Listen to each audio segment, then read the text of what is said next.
everyone and welcome to the Docker and Kubernetes full course.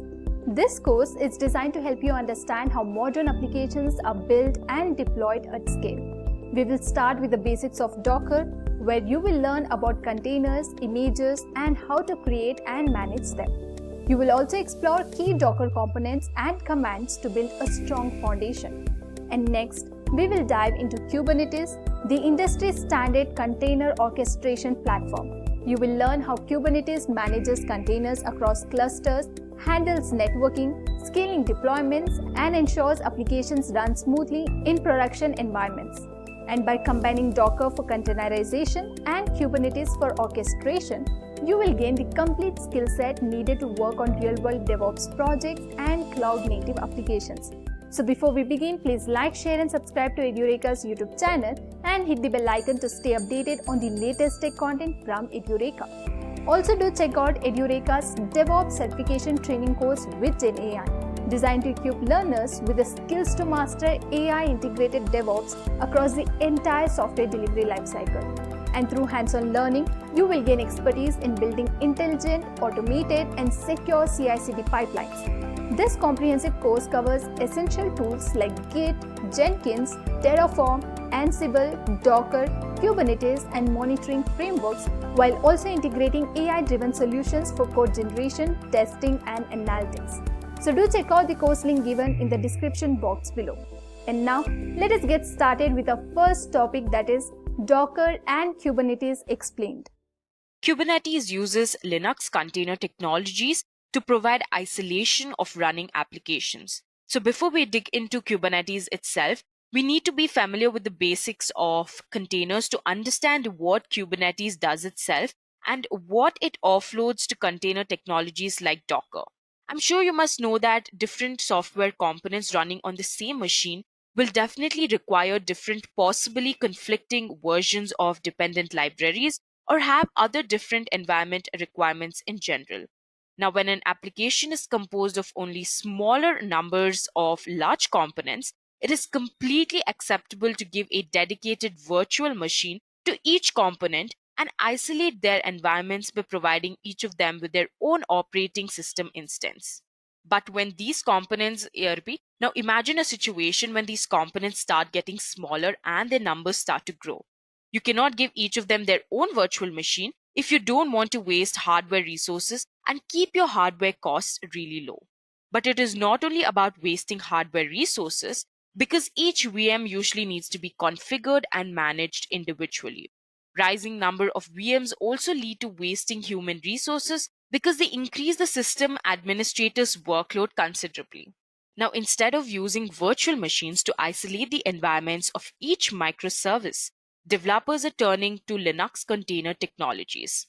So what they really do is they allow you to run multiple services on the same host machine while not only exposing a different environment to each of them, but also isolating them from each other, similarly to VMs, but with much less overhead. Now, containers are amazing if you're working and scaling up applications up to 100 or 200 or in a very large number. A process that is running in a container runs inside the host's operating system like all the processes, but the process in the container is still loaded from other processes. Now, to the process itself, it looks like it's the only one running on the machine and in its operating system. So now, comparing the container to the virtual machine, containers are much more lightweight that allows you to run higher numbers of software components on the same hardware, mainly because each virtual machine needs to run its own set of system processes, which requires additional compute resources in addition to those consumed by the component's own process. A container, on the other hand, is nothing more than a single isolated process running in the host operating system. What it really does is it consumes only the resources that the application consumes and without the overhead of any additional process. So you're not wasting any more hardware. Now, because of the overhead of VMs, you often really end up grouping multiple applications into each VM because you do not have enough resources to dedicate a whole virtual machine to each application. So when using containers, you can have one container for each application, as you can see in the figure. The end result is that you can fit much more applications on the same bare metal machine. Now that we've discussed the differences between virtual machines and containers, and we have also understood that containers are simply a form of OS virtualization, which allow us to run higher numbers of software components on the same hardware with less overhead, let's move ahead and talk about Docker. By this point, you must be wondering that how exactly containers can isolate processes if they're running on the same operating system, right? So two mechanisms really make this possible. The first one is the Linux namespaces, which makes sure each process sees its own personal view of the system. The second one is Linux control graphs or C groups, which limit the amount of resources the process can consume, like, for example, CPU, memory, network bandwidth, and so on. Now, by default, each system initially has one single namespace. All system resources such as file system, process IDs, user IDs, etc. belong to the single namespace. But you can definitely create additional namespaces and organize resources across them. The other half of container isolation deals with limiting the amount of system resources a container can consume.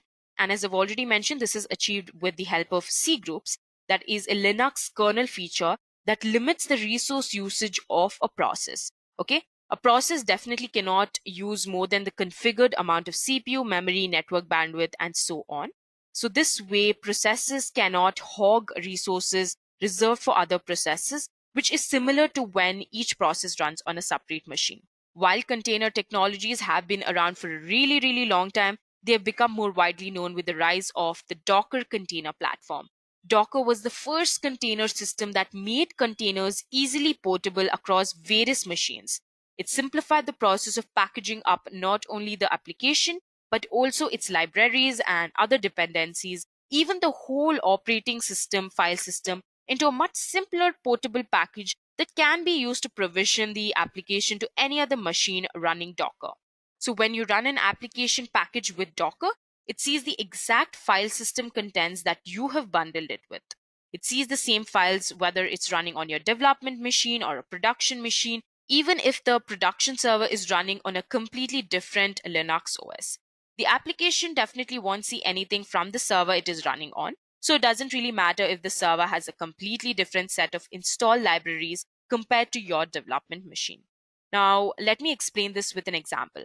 Okay, if you package your application with the files of the whole Red Hat Enterprise Linux operating system, the application will believe it is running inside this Red Hat Enterprise Linux OS. So both when you run it on your development computer that runs on Fedora and when you run it on a server running Debian or some other Linux distribution, only the kernel may be different. This is similar to creating a virtual image by installing an operating system into a VM, installing the app inside it, and then distributing the whole VM image around and running it. Docker achieves the same effect, but instead of using VMs to achieve application isolation, it simply uses Linux container technologies that we've already talked about. And here, instead of using big monolithic VM images, it uses container images, which are usually very small. Okay. And the big difference between Docker-based container images and VM images is that container images are composed of layers, which can be shared and reused across multiple images. This means only certain layers of an image need to be downloaded if the other layers were already downloaded previously when running a different container image that also contains the same layers. So Docker is simply a platform for packaging, distributing, and running applications. It allows you to package your application together with its entire environment. Now that we've understood what is Docker and how it really works, let's talk about some of its concepts, okay? Docker is a platform for packaging, distributing, and running applications. And as we've already mentioned, it allows you to package your application together with its whole environment. And this can be either a few libraries that the application requires, or even all the files that are usually available on the file system of an installed OS. Docker really makes it possible to transfer this package to a central repository from which it can then be transferred to any computer running Docker and executed there.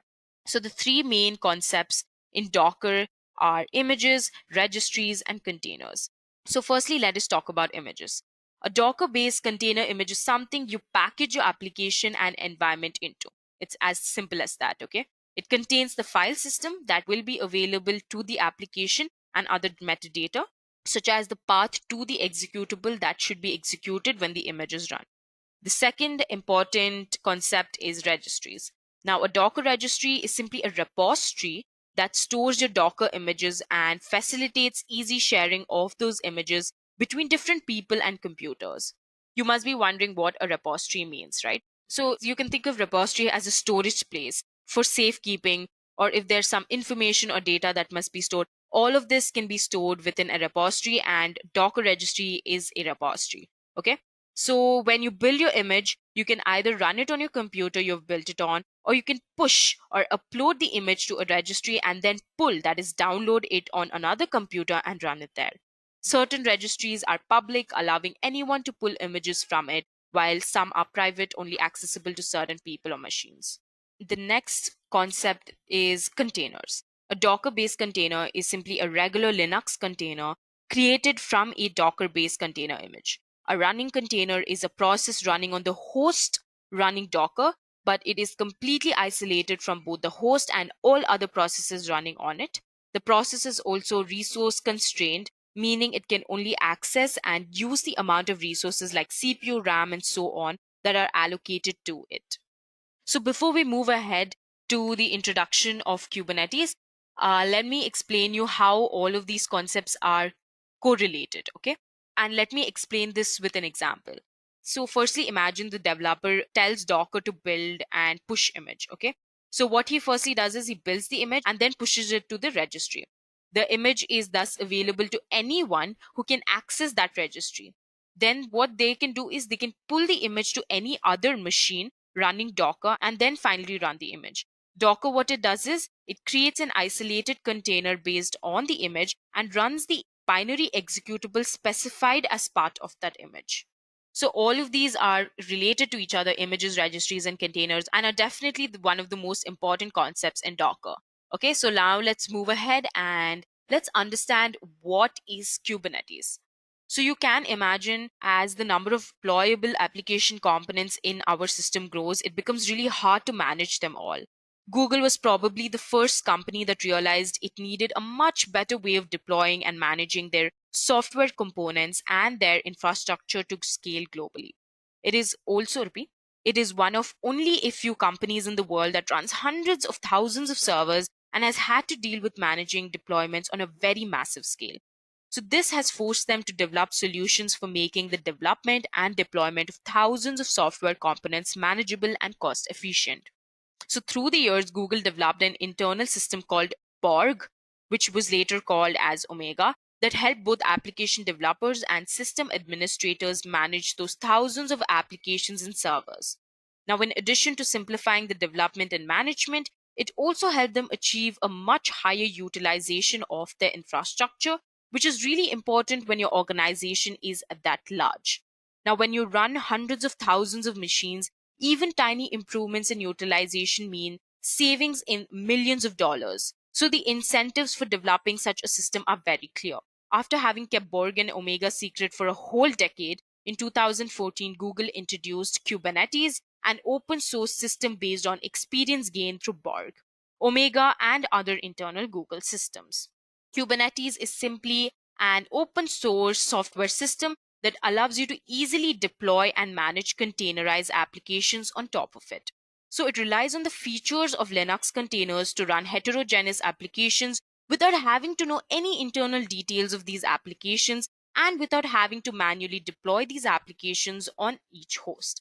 Because these applications run in containers, they do not affect other applications running on the same server, which is extremely critical when you run applications for completely different organizations on the same hardware.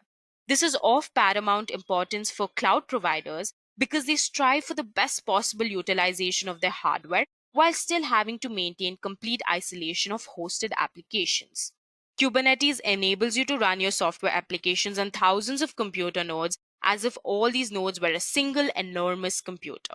It abstracts away the underlying infrastructure and by doing so, simplifies the development, deployment, and management for both development and the operations teams. Deploying applications through Kubernetes is always the same, whether your cluster contains only a couple of nodes or thousands of them. The size of the cluster makes no difference at all. Additional cluster nodes simply represent an additional amount of resources available to deployed applications. So let us understand the core of what Kubernetes really does. So this is the simplest possible view of a Kubernetes system, okay?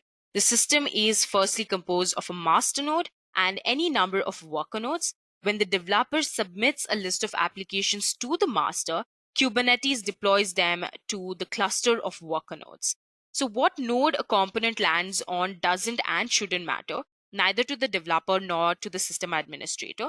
The developer can specify that certain applications must run together and Kubernetes will deploy them on the same worker node.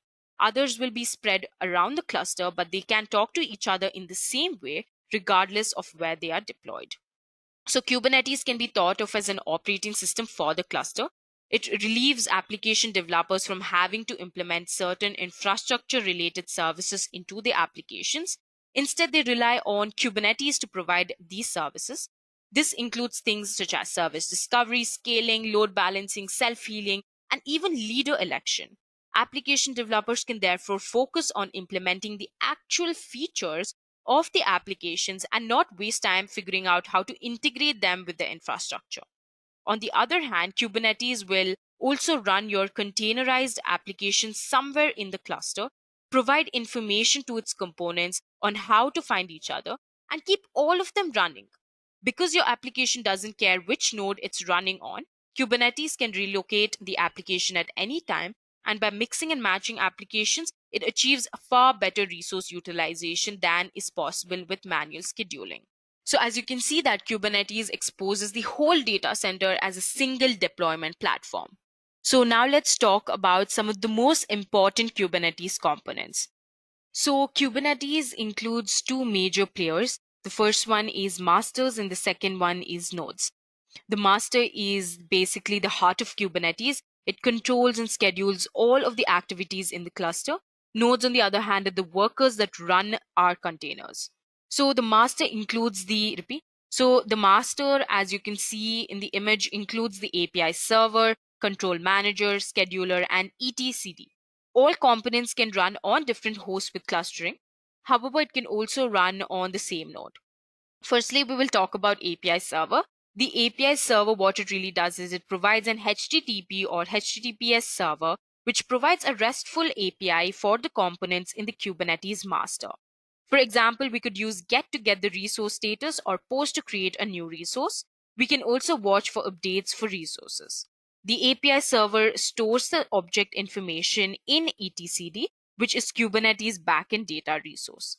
So now let's move ahead and talk about Control Manager, also known as Kube Control Manager. Okay, now the Control Manager is a set of control loops that watch the changes in the API server and ensure the cluster is in its desired state. Let me explain this with an example.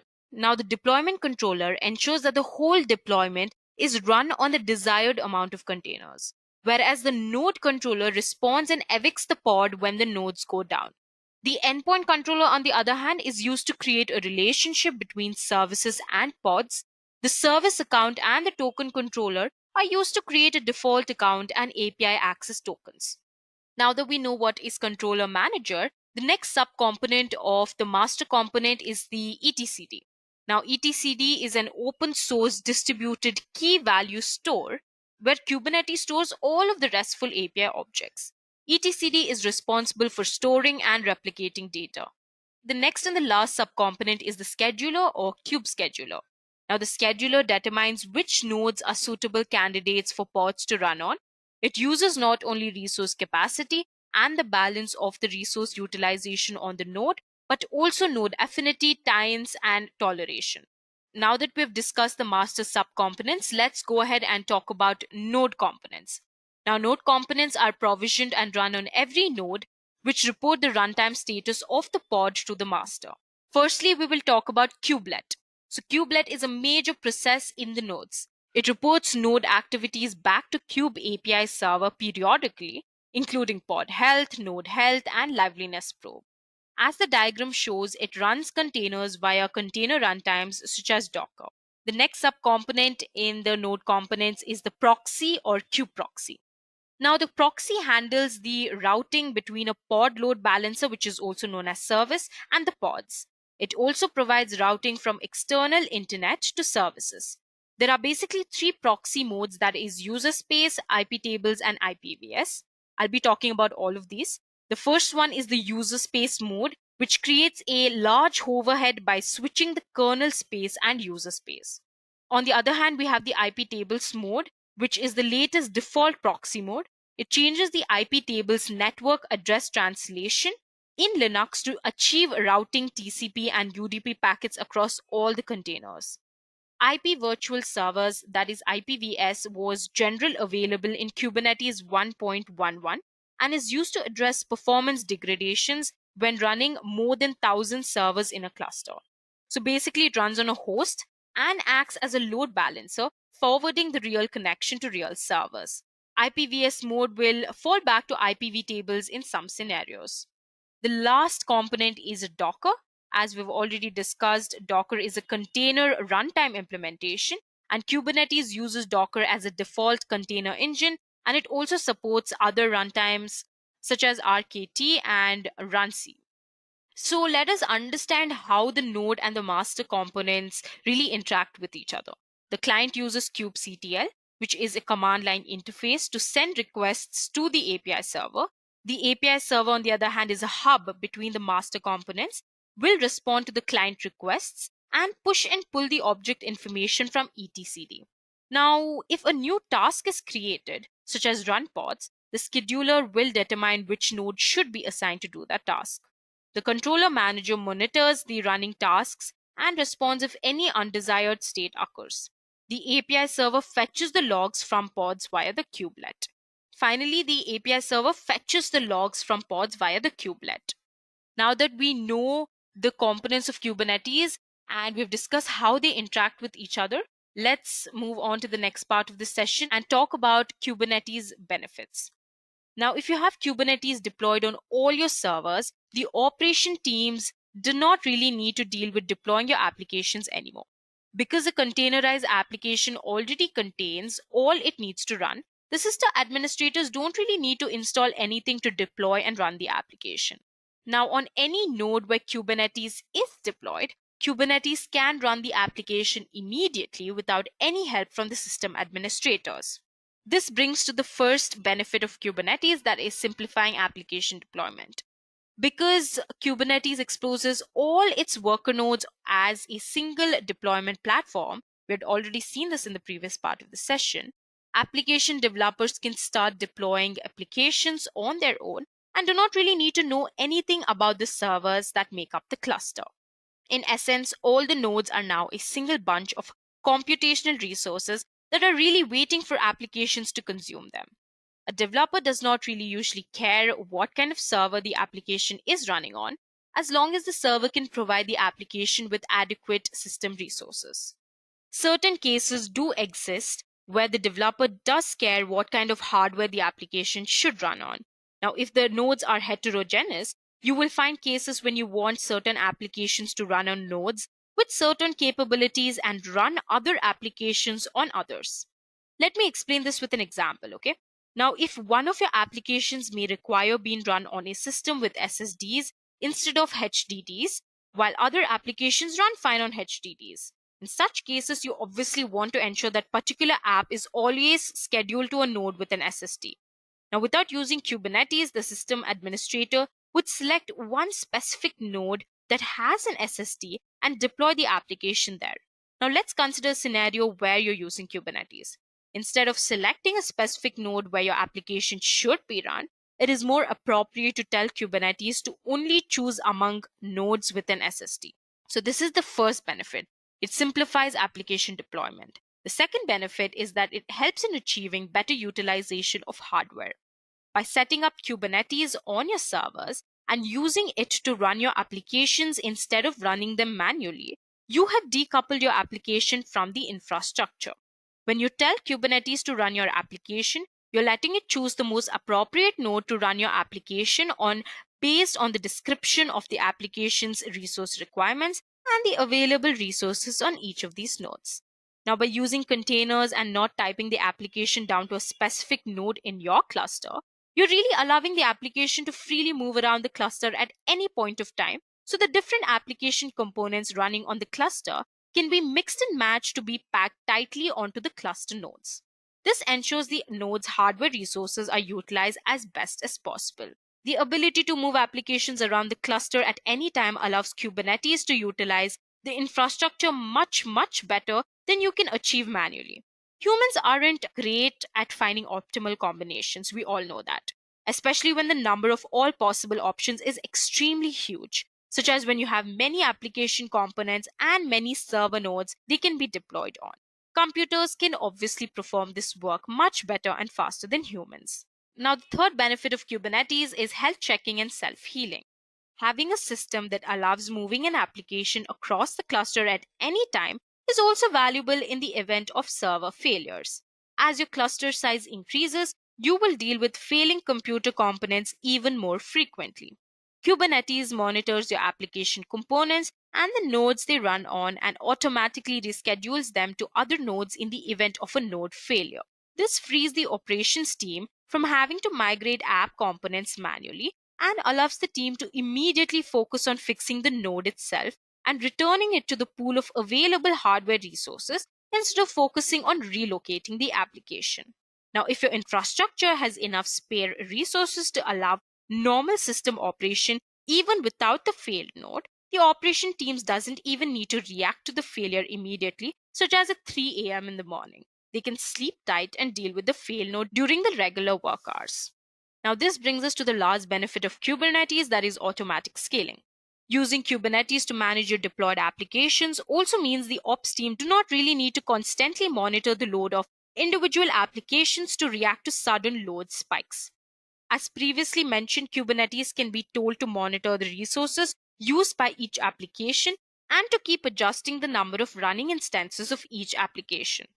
If Kubernetes is running on cloud infrastructure, where adding additional nodes is as easy as requesting them through the cloud provider's API, Kubernetes can even automatically scale the whole cluster size up or down based on the needs of the deployed applications.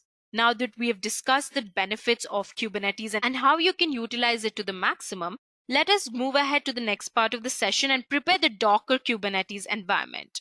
So firstly, we will have to have a system running Ubuntu 18.04 or Ubuntu 20.04.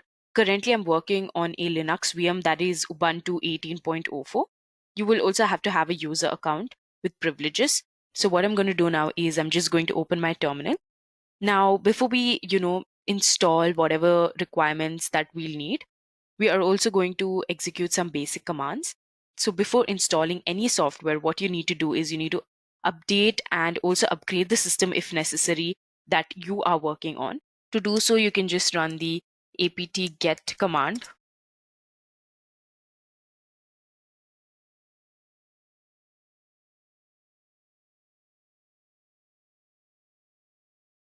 Okay, once you have successfully updated your system, what we're going to do now is we're going to make sure to install or check whether you already have the required packages, that is curl package and also the transport HTTPS package. Okay, so for this, what I'm going to do is I'm just going to execute the command apt get install curl. Okay, and this will install curl for me. So since I already have the newest version, nothing has been, upgraded or installed or removed. Okay. Now, next, what we're going to do is we are going to execute the apt get command to install transport HTTPS. So even the apt transport HTTPS is already the newest version. So I don't have anything that is going to upgrade or install or even remove. So if you don't have curl or if you don't have apt transport HTTPS, then it is going to go ahead and install all of these for you. And it's going to take some time, obviously. So you'll have to be patient. Now I'm just simply going to clear my screen. The next step is to install VirtualBox Hypervisor. So if I haven't mentioned this already, you will need a virtual machine in which you can set up your node clusters. Okay. That is, you can set up your single node cluster with Minikube, or you can create your own clusters and scale them up. For this, it is really, really important that you have a virtual machine that is already set up in your VM or any of your Linux machine.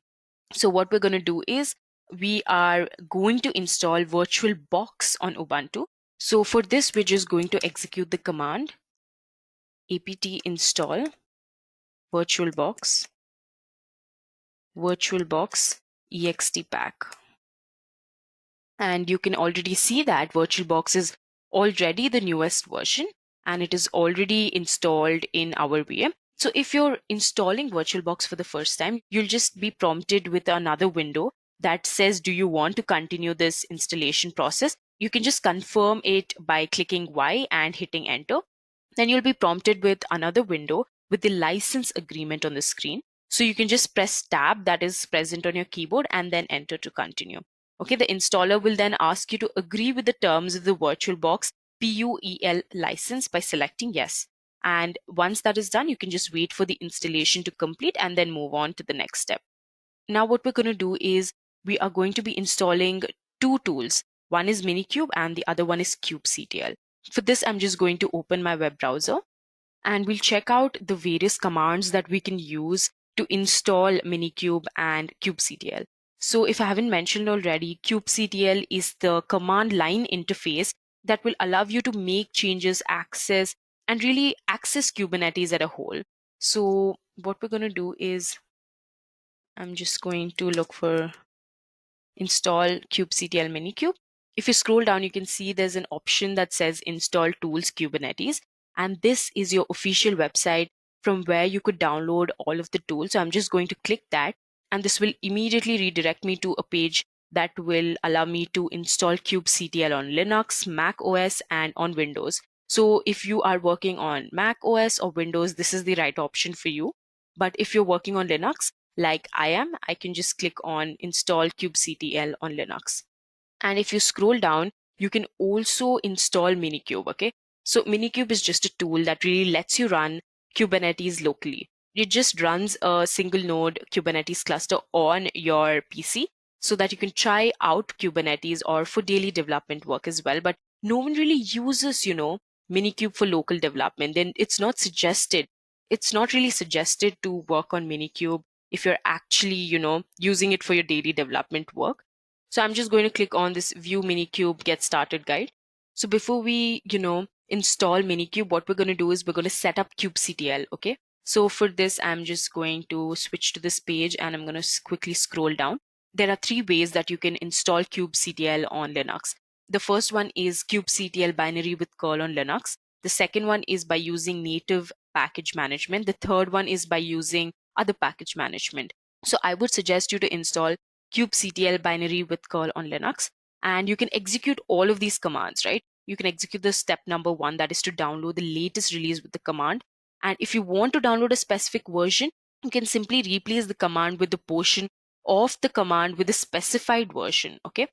And there's also an example as how you could do that. So if you just want to download the latest version, you can execute the first command. Then you can validate the binary, okay? You can just download the kubectl checksum file and then validate it. If it is valid, the output will say okay. If it hasn't, then it says kubectl has been failed. Then you can just figure out where you have made the mistake.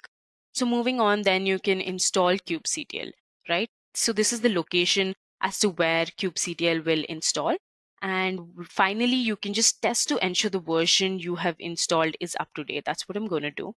I'm going to copy this. Since I have already kubectl installed in my VM, I'm just going to check the version. You can see the client version, you can see the Git version, you can see the build date, you can see the Go version. All of the information is given here. So now what I'm going to do is I'm going to switch back and I'm going to switch the tab to Minikube Start. So as I've already mentioned, Minikube is just local Kubernetes, right? It's focused on making it easy to learn and develop for Kubernetes. All you will need is Docker, a container, or a virtual machine environment, and Kubernetes is a single command away. So there are some prerequisites, right? You'll have to have 2 CPUs or more. You have to have 2 GB of free memory. You'll need to have 20 GB of free disk space. You'll need internet connection. You'll need a container or virtual machine manager such as Docker, Hyper-V, Hyper-Kit, all of that, VirtualBox, etc. So we have successfully downloaded VirtualBox, right? But we haven't downloaded Docker. So I'm just going to open a tab. I'm just going to click on Docker. So this will redirect me to my official website of Docker. So I'm just going to click on that. So once that is done, I'm just going to click on this option that is available on the right hand corner that says Get Started. So this will allow you to set up Docker, right? So there are three different types of Dockers. Okay, there's Docker Desktop, there's Docker Hub, there's Play with Docker, which is basically a cloud-based Docker environment, whereas Docker Hub is a cloud-based application registry. So it is like, GitHub, where you can share your development results and also share what you've been working on and collaborate with your team online. Whereas Docker Desktop really allows you to, work locally and work for yourself, right? Just create a local environment and do what you have to do. So what we're going to do now is we're just going to download what we need. You can download for Mac Intel chip, you can download for Mac Apple chip, you can download for Windows, you can view the Linux engine. So I'm just going to click on that. So once that is done, you can just pick on the community that you're working on, whether it's Fedora, CentOS, or Azure, Ubuntu. So since we are working on Ubuntu, you can just click on, Ubuntu community. So once this is done, you can read a description, you can see the reviews, and you can also see the resources. So once you click on the resources, you can see the detailed installation instructions. And this will allow you to install Docker engine on Ubuntu. So there are some OS requirements. You can also uninstall the older versions. And finally, you can just install Docker. So now to set up Docker, all you have to do is follow these instructions. You have different ways of installing Docker. You can choose the one which will allow you to install Docker using the repository. So firstly, you will have to set up the Docker. And once that is done, then you will have to add the Docker's official GPJ key. And then all you have to do is you will have to use the command to set up the stable repository, okay? And you have to check the architecture of your Linux machine, okay? Whether it is ARM64 or it is AMD 64. So based on the architecture of your Linux machine, then you just choose the final command to set up the repository and you can execute it in your terminal, okay? Once that is done, you will compulsorily have to install the Docker engine using the install Docker C, Docker CE, CLI, containerized.io. And if you have a specific version that you'd like to install, you can just do that too. And if you just don't want to, then you can just skip the step. And finally, you can just verify if the Docker engine has been successfully installed in your Linux machine by executing the run command, okay? So that's what we're going to do. So I'm just going to check if Docker has been installed. And you can see that it says hello from Docker. So all of the information, a brief, summary of what you can do with the help of Docker is given below. So you know that Docker is up and running. So that's great. Now that we have installed Docker, let's switch back to Minikube. So all of my requirements have been successfully satisfied. So now what I'm going to do is I'm simply going to install Minikube.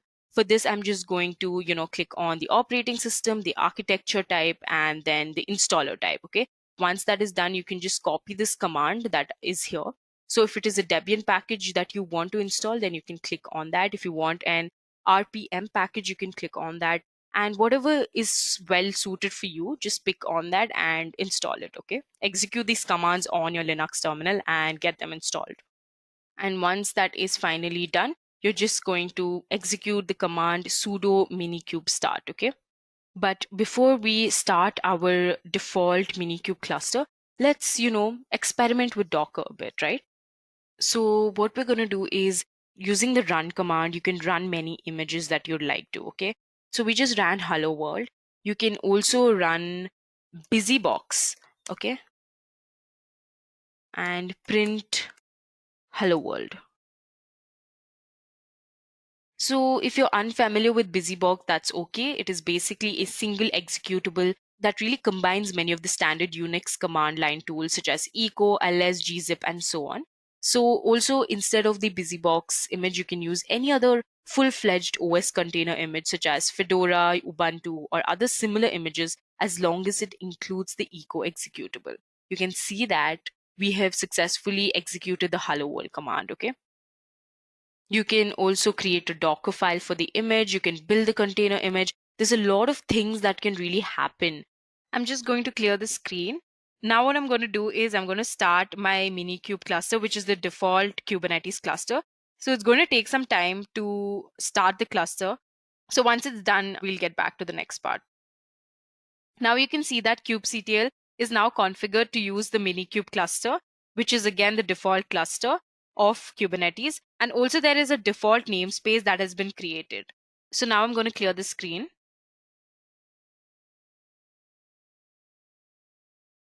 So now what I'm going to do is I am going to use the kubectl pod command, and I'm going to use the A flag to display all of the namespaces that have been created in Kubernetes.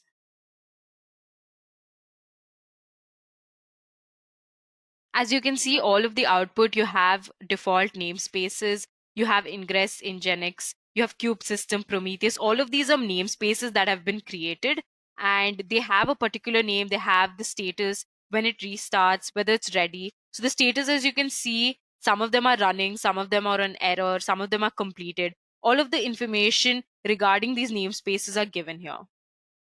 Now I'm just going to execute the Minikube dashboard command. So this will activate the dashboard for Kubernetes. So once that's executed, you can access the URL via a web browser.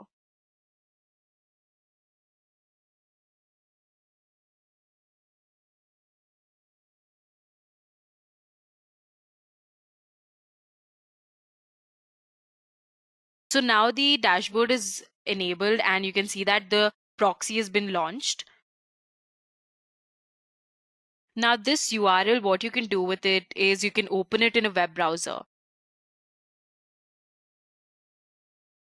So as you can see the deployments, workload status, you can see on the left-hand side the workload services, config and storage, clusters, custom resource definition, settings, and about. So you can access to any of these and you can see the status. You can literally monitor your entire cluster based on this dashboard. And if you scroll down, you can see there's deployments, there's pods, the deployments that have been created in the past, and also the pods that you have created in the past before. If you keep scrolling down, you have stateful sets, ingresses, you have the services that are currently created and have been running, persistent volumes, secret storage classes, all of the services that Kubernetes really offers to you. So I'm just going to switch back to my terminal and I'm just going to clear the screen. Once that is done, what I'm going to do is, so I'm just going to use the docker pull Ubuntu command, and this will pull the Ubuntu image from Docker. So as you can see that the Docker is going to pull the image Ubuntu from library Ubuntu. Now I'm going to use the run command -it-d to run Ubuntu successfully. You can see that Ubuntu has been containerized and run successfully in the container with the container ID D8, 3D047, so on. I'm just going to use the docker ps command and just get the information of all the containers. Use the A flag for more information.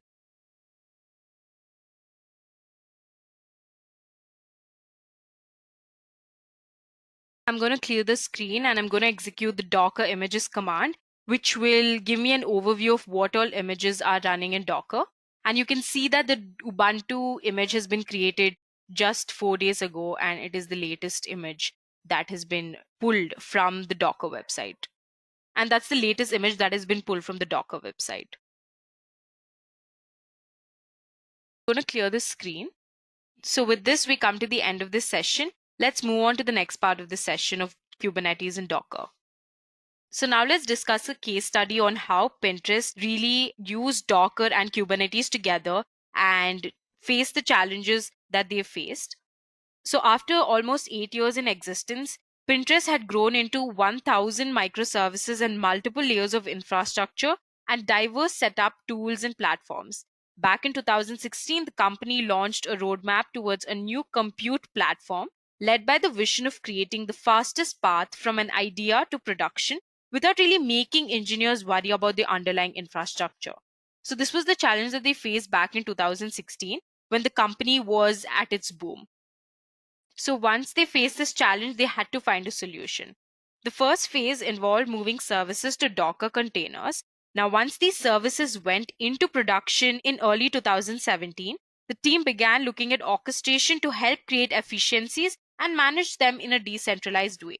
After an evaluation of various solutions, Pinterest went with Kubernetes. Now, by moving to Kubernetes, the whole team was able to build on demand scaling and new failover policies, in addition to simplifying the overall deployment and management of a complicated piece of infrastructure such as Jenkins. They not only saw reduced build times but also huge efficiency wins. For instance, the team reclaimed over 80% of capacity during non peak hours. As a result, the Jenkins Kubernetes cluster now uses 30% less instance hours per day when compared to the previous static cluster.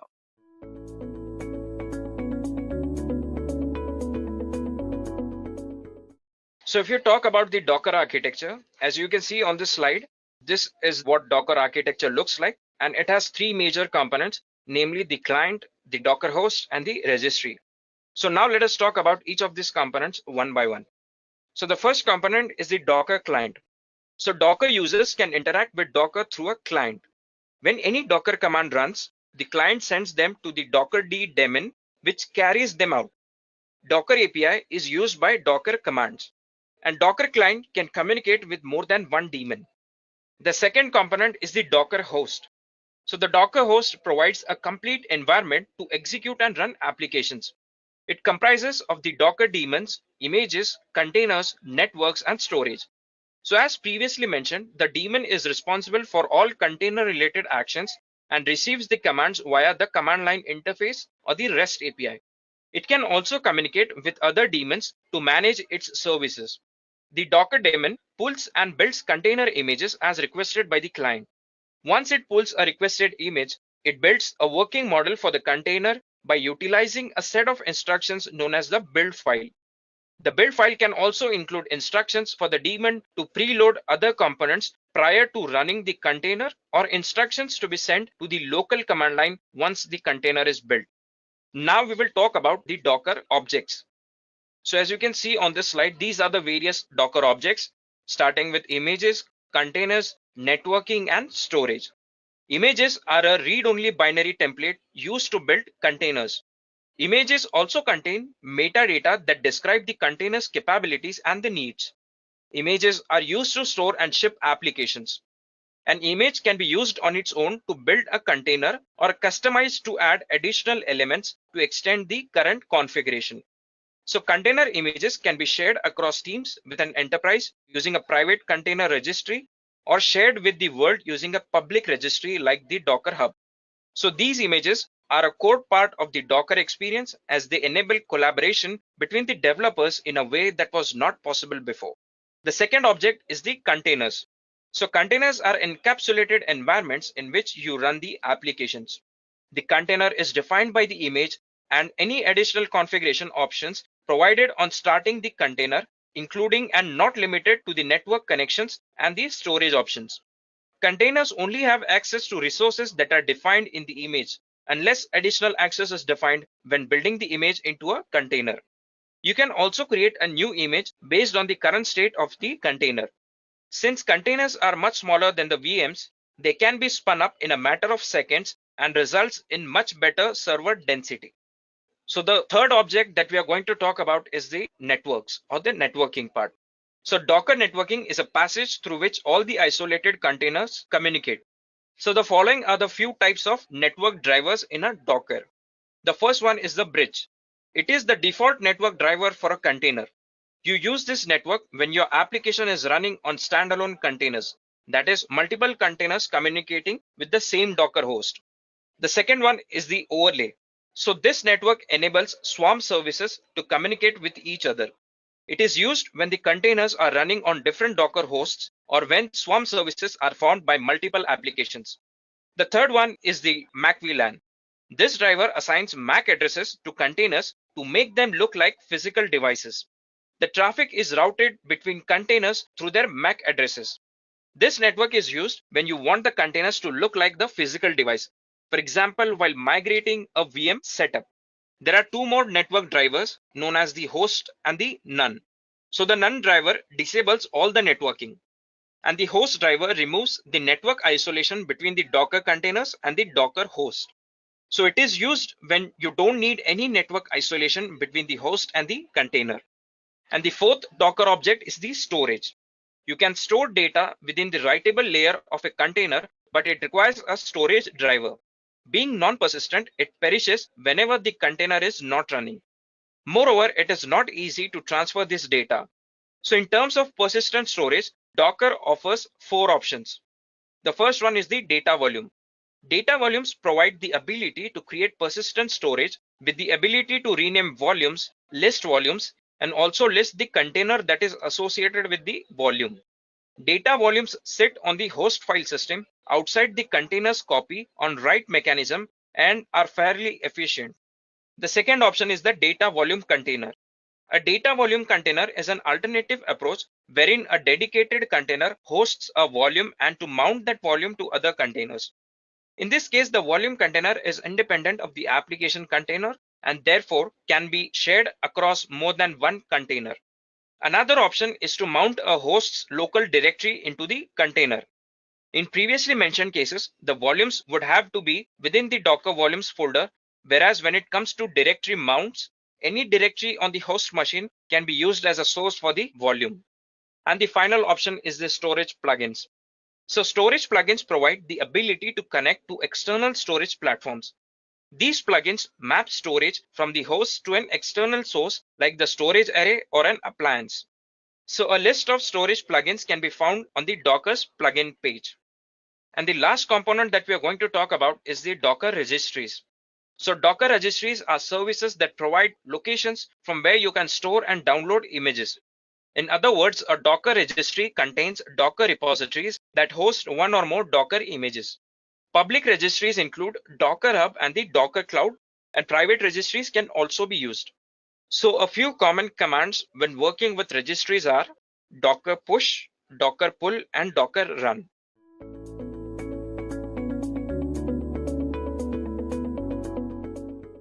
The commands that you see on your screen here, they are the ones which are most commonly used. So if you are a DevOps engineer or if you're just someone that's working on Docker, then you might have already used these commands or you might use them in the near future. Some of those commands are Docker version, Docker help, Docker pull, Docker run, Docker build, Docker login, Docker push, Docker PS. Here PS stands for Docker processes. And this command is used to see what are the active containers currently. And then you have Docker images, then you have Docker stop, Docker kill. There is Docker RM, which of course stands for Docker remove, Docker RMI, which stands for remove images. We have Docker exec, and this is used to access the bash of any active container. And then we have Docker commit, we have Docker import, Docker export, Docker container, Docker compose, Docker swarm, and Docker service. So these are the 20 plus Docker commands which are most commonly used. Now, without wasting much time, let me get started and discuss each of these commands. Docker version. This command is used to find out what is the version of your Docker engine. Okay, so remember, there will be two flags that will come in before writing version. And then we have another command, which is Docker, again, two flags, and then help. Now, this is basically used to list down all the possible commands that you can use with Docker. So here, Docker will be your parent command, and whatever child commands that are possible here as permutation combinations, those will be listed down. Now let me quickly open my terminal and execute these two commands for you. Do remember that I will be using my Linux virtual machine, okay? And this Linux virtual machine of mine is an Ubuntu machine, and it's hosted on my VM, like I said. So I'm just going to open my terminal over here, and the first command that we are supposed to execute is Docker version, right? So as you can see, the version of my Docker engine is 17.05. Okay, so that's how this command works. Now the next command that we were supposed to execute is Docker help. That of course would also come with two hyphens.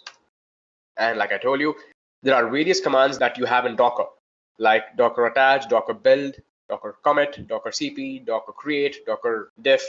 So all of these are the other child commands that can be used with Docker, okay, as a primary command. So I hope that was clear. And at any point of time, if you people have any doubt with respect to usage of any command in Docker, then you can just use the help, right? And help will basically tell you the different commands that are there along with a description. So it will also explain what each and every command does. Now, let's say you have Docker a build, then you can see the explanation that it says build an image from a Docker file, right? So that's a good enough explanation. If I was a guy that's working on Docker, then I would know which option to use, right? Similarly for everything. So for Docker RM, it says remove one or more containers, and then for Docker start, it says start one or more stopped containers, and many more. So whenever in your free time, you can use the Docker help command and see what are the different commands possible along with their explanation. Okay, so I am going to clear the screen and go back to my PPT and check what are the next set of commands that I can execute. And remember, these are all still basic Docker commands. Okay, so the next command is Docker pull. Now, the Docker pull command is used to pull any image from the Docker hub. Okay, and then we have Docker images command, which of course lists down all the images in your local repository. Now, in the previous command, we do a Docker pull, right? So for the first time, you will not have any image in your local repository. You will have to pull it from your Docker hub. And when you pull it from your Docker hub, it gets stored in your local repository. And once it is there in your local repository, you can run the Docker images command and then check all the different images. So all the images will be listed down. Okay, so that's about these two commands. And then we have Docker run command. Now, the Docker run command is basically used to execute that image. And I'm pretty sure you are aware that whatever you download from the Docker hub are images, right? And if you want a running instance or if you want it to be active, then you have to run it, because what you will have to deal with, they are containers, right? And to get containers running, then you have to basically run those images. That's the same thing that we are doing here. The command is Docker run along with the image name. So supposing I'm pulling an Ubuntu image from Docker, so I will be using this command, Docker pull Ubuntu. Okay, and if I want to execute this image and get a running container out of it, then I would have to basically go here and run the command Docker run along with that particular image name, Docker run Ubuntu. Okay, guys, so I think you have a decent understanding of these three commands. Now let me again go back to my terminal and execute these three commands and show you how they work. So I'm back to my terminal here. Okay, so here let me write down the command Docker pull Ubuntu. Now by running this command, I am pulling the latest Ubuntu image from my Docker hub. Okay, so when you hit enter, in spite of the fact that I did not specify any tag over here as latest, it's pulling the latest image that is available on the Docker hub. Okay, so let the process happen, guys. Give it a minute. Perfect. So now you can see the status here, right? It says it has downloaded a newer image for Ubuntu, that is with the tag latest. Now, if I want to check if this image has actually been pulled, then I can run the command Docker images. Now, let me run that command by first clearing the screen and then actually running the command Docker images. When you hit enter, like I said, you have the entire list of images available in your repository over here. The entire list is down over here, correct? So you have custom image, you have version ns/custom image, right? So this is another image which I created. If you want to check if your image is latest, then you look at Ubuntu here, right? So this has the tag as latest. And this was an image which was created 10 days ago in my local repository. And it is about 112 MB. Okay, this is the one which we downloaded recently and it has the latest tag. So this is how you check the different images that you have in your local repository, guys. Okay, so I'm going to clear the screen and now it's all about executing a Docker image. So for sample purpose, I can even run any kind of an image and get a container, right? So before I execute an Ubuntu image, let me execute a simple hello world container.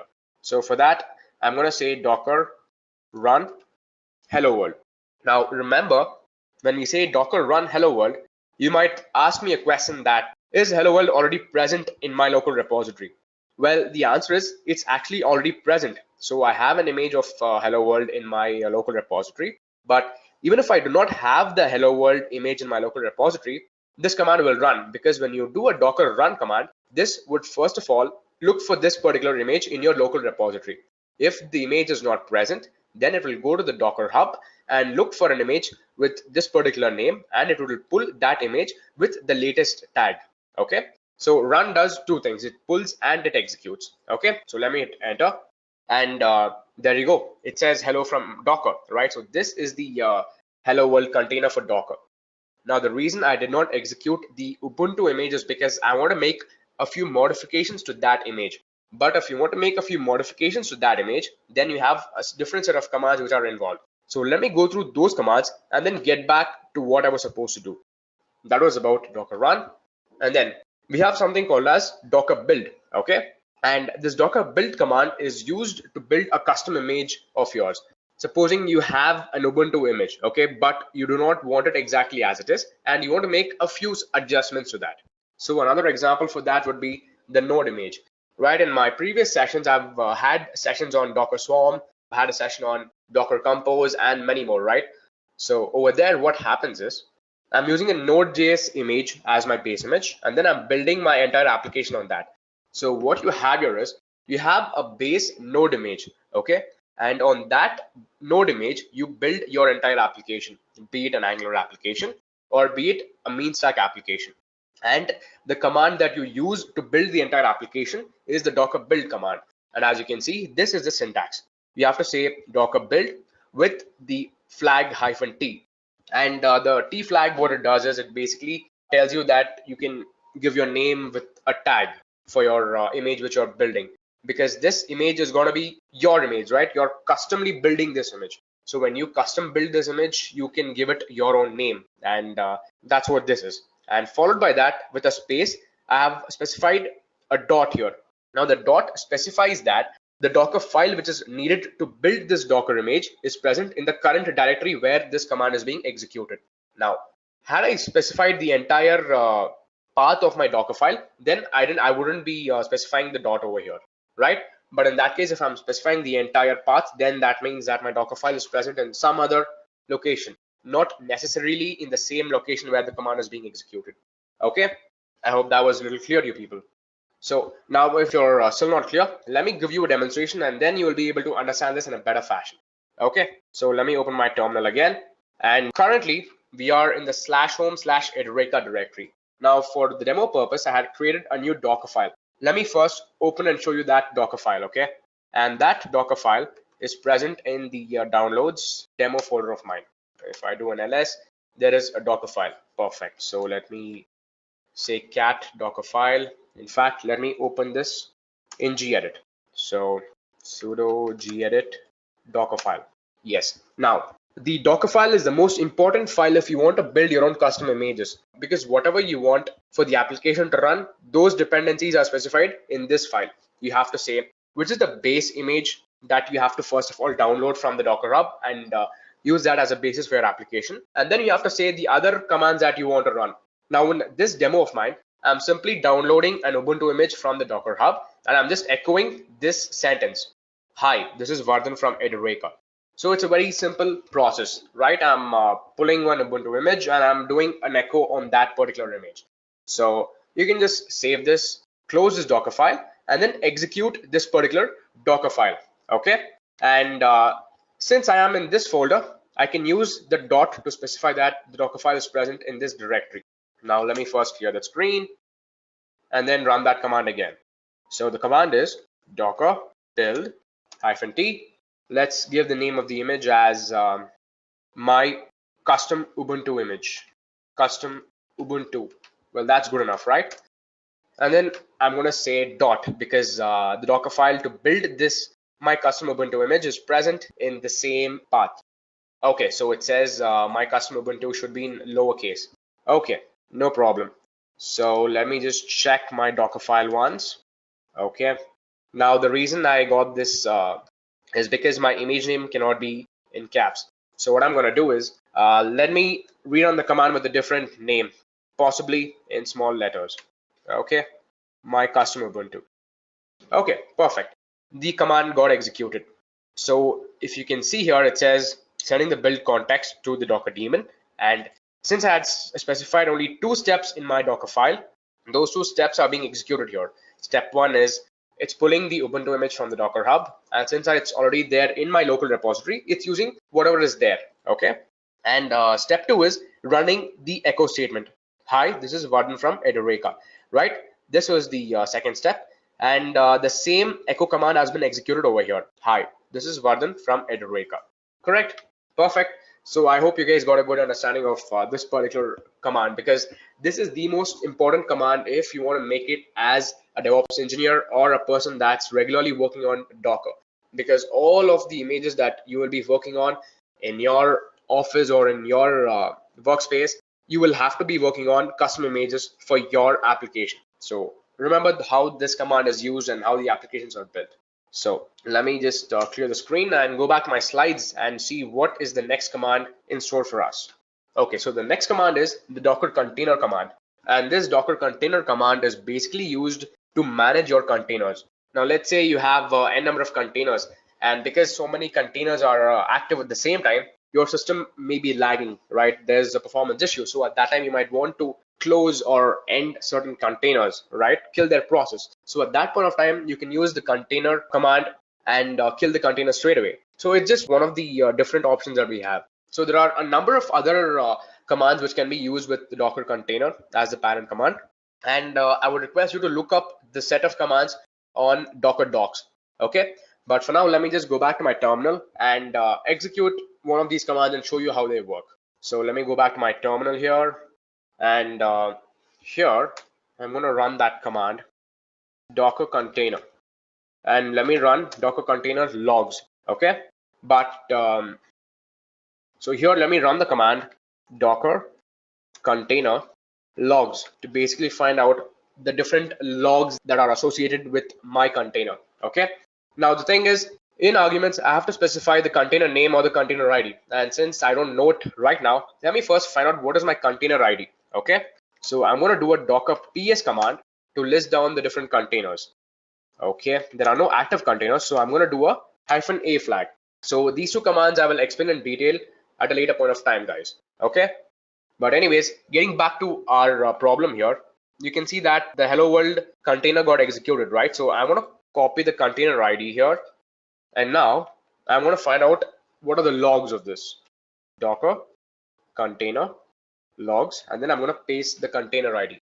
This way, whatever logs were generated for this container, those would be displayed. Perfect.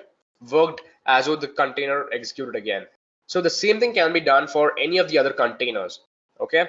If I do a docker ps-a and see there are so many other containers which are there right in my system, I can copy the container ID of any of these and I can execute the same thing again and again.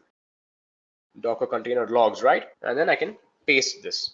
So this time the logs of this particular container, which is 916 and this entire ID, this logs have come out. And like I said, with Docker container, you have various other options, correct? You have options like Docker container kill, you have Docker container remove and all those things. So I can use a Docker container remove and hit enter. And basically when I do that, this particular container is off. So if you remember this ECC, right? This container is the hello world container. And when I said RM, this container is removed. So if I go back and do docker ps-a, then the first entry for the hello world container would not be present. And yes, as you can see, it's not present, right? The hello world container is not present here. Now that's what I want to show you. So I've cleared my screen. And now let me get back to my slides. So I basically executed the docker container logs command and the docker container rm command. So you have various other options. Like I said, you have the container kill, which can be used if you want to kill any one particular container. Okay, you can use the docker container run command to start any container which has been temporarily stopped or which is inactive. Okay, and if you want to again start the container from something that has been stopped, you can use the docker container start command. And these are just a few of the commands, and the entire list of docker container commands can be found in Docker docs. Okay, so I would request you to go to Docker docs and then see the entire list of commands if you want to learn more about this command. In the meanwhile, let me go to the next slide and continue with our session. The next command that we're going to talk about is the docker login command. Okay, and as simple as it sounds, this is used to log into your Docker Hub account. Can any of you guess why we would need to log in? Well, it's for the simple reason that you might want to push any of your image that you have created locally, right?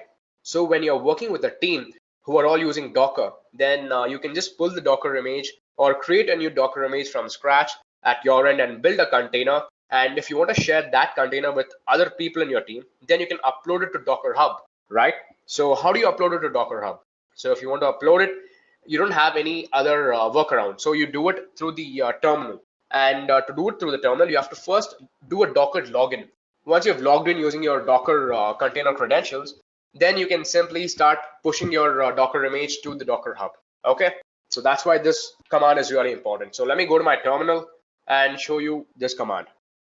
The command is docker login. When I hit enter, it says login with your Docker ID to push all images from Docker Hub. If you don't have a Docker ID, it says head over to this website. So this is where you can create a new Docker ID. Okay, and the username, it says in brackets, it says VardhanNS. That's my username because I'm already logged in. So I'm just going to hit enter without entering the username again. And the password I can enter is my password. So that, of course, I'm not going to reveal to you people. But once you enter the password and hit enter, then it says login succeeded, right? If your credentials are a match, then you are successfully logged in. And once you're logged in, you can start pushing your Docker images, which you worked on locally, to your Docker Hub. Okay, perfect, right? So let's clear the screen and get back to our slides. Now, like I said, the next command is basically to push your Docker image to your Docker Hub. Remember, the command should have your Docker ID / the image name. Okay, my Ubuntu image, this may be the name of the image that you might have created locally. Okay, but if you want to push it to the Docker Hub, you have to tag it with a name, and that name should be your Docker ID. Okay, so let me get to the terminal and show you how this command works. So let me first look for the image that I want to upload to my Docker Hub. Okay, so when I hit Docker images, the list of all the images come out. And if you remember, my custom Ubuntu is the name of the image which I created. Now let me try pushing this image to the Docker Hub. Okay, so I'm going to copy this and first clearing the screen. And here I need to tag this image with my Docker ID, right?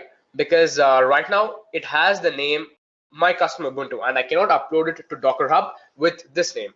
Now, since I have to tag it with my name, there's a command called docker tag, and here you have to specify what is the which image that you want to tag. So the image is my custom Ubuntu, and here let me specify my Docker ID / the image name. So I'm going to say VardhanNS. Okay, now that's my Docker ID and / my custom Ubuntu image, right? So this is the name of my image. I can even change the name, but I've just retained my custom Ubuntu as the name of my image. So when I hit enter, this image would be getting uploaded to Docker Hub.